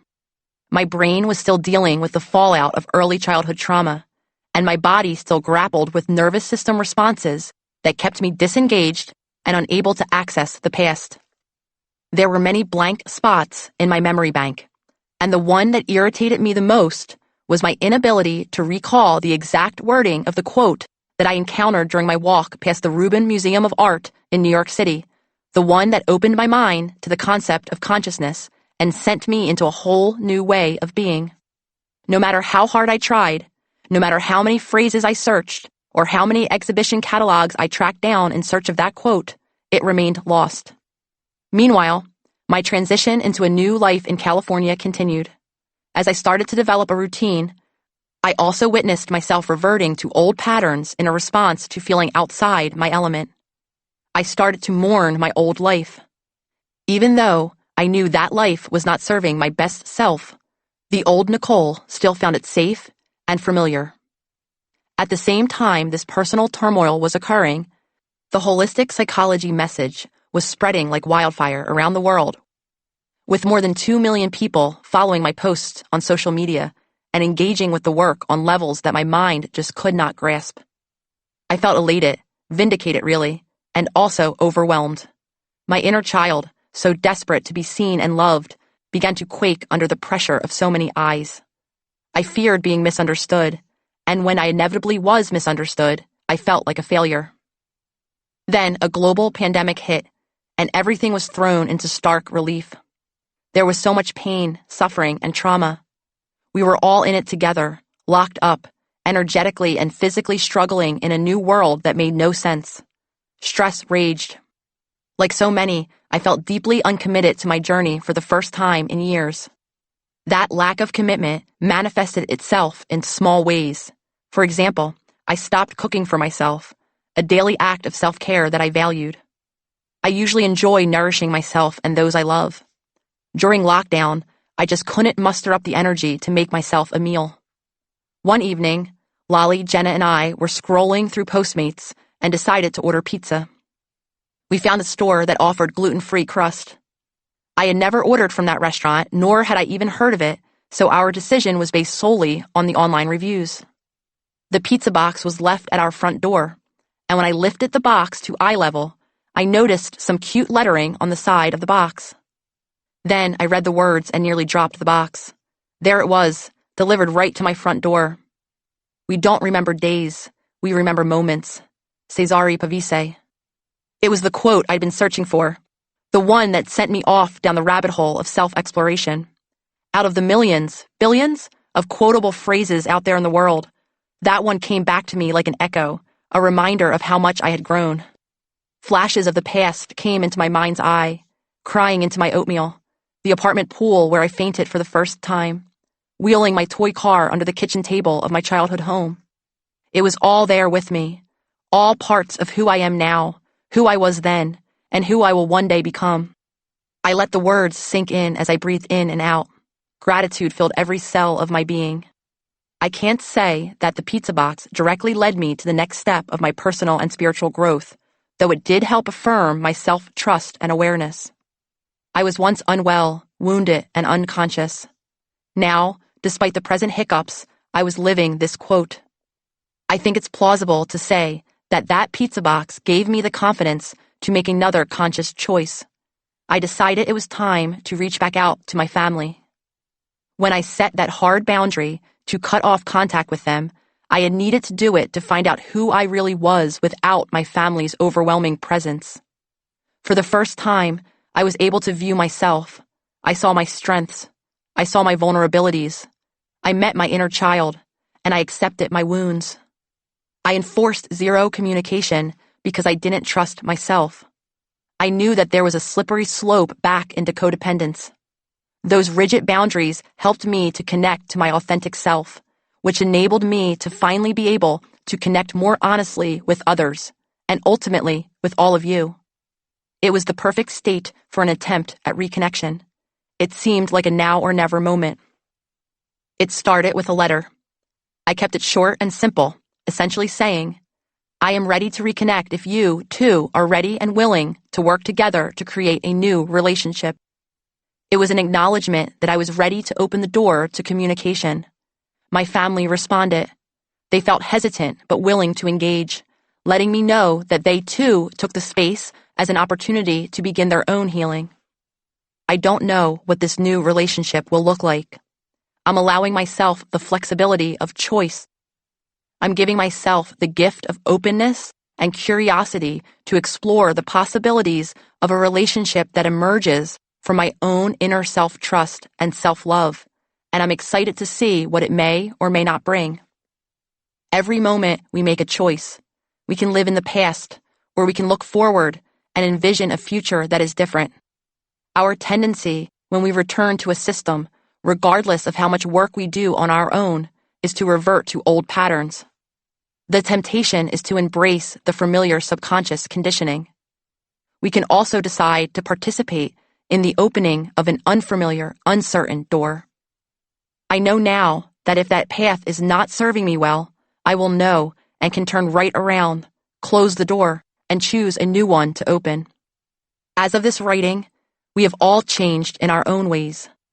My sister has started her own self-healing journey, and I have transitioned from attending family therapy to rebuilding our relationships in day-to-day life. The other day, when my dad was away, I called my mom to help relieve the loneliness I knew that she was feeling. I didn't feel an obligation of having to help her feel better. I did it because I wanted to, and it felt good. I am still balancing on that shaky bridge of wanting to support my family, but doing so in a way that works for me. I'm still taking it moment by moment, still asking my intuition for guidance in every interaction. I now have faith that I will ultimately make the right choice for me. This is what this work is all about, the empowerment of being able to choose. We can choose how we treat our body, how we show up in relationships, how we create our realities and envision our futures. Whatever path you take, as long as you've consciously chosen it and trust yourself in the process, whatever the outcomes, you will be ready. There are no roadmaps, no directions, no gurus, no sages. There are no checklists that will fix you, or magical pills that will cure you. I am a powerful creator of my world, and my energy and thoughts shape the world around me. Yes, there are things outside my control, and we do have power over the way we experience the world. We can change the way we take care of ourselves. We can change the way we interpret our surroundings and relate to the ones we love. We can change the way we connect to ourself, and in doing so, change the way we connect to the universe. There is always an opportunity to grow, evolve, and inspire, which trickles out into the collective. The point of this book is to return us to our authentic essence, our pure awareness, the embodiment of who we were before conditioning took hold. We want to reconnect with the collective we, and in doing so, access the deep well of self-empowerment within us all. None of us can see the future. We have our intuition, we have our self-trust, and we have our emotions, information that can help us make the best choices possible. This is what healing is about. Developing choice and trust in the tools we use to truly live our impermanent life, no matter what may come. This is Dr. Nicole LePera. This unabridged production of How to Do the Work, Recognize Your Patterns, Heal from Your Past, and Create Yourself.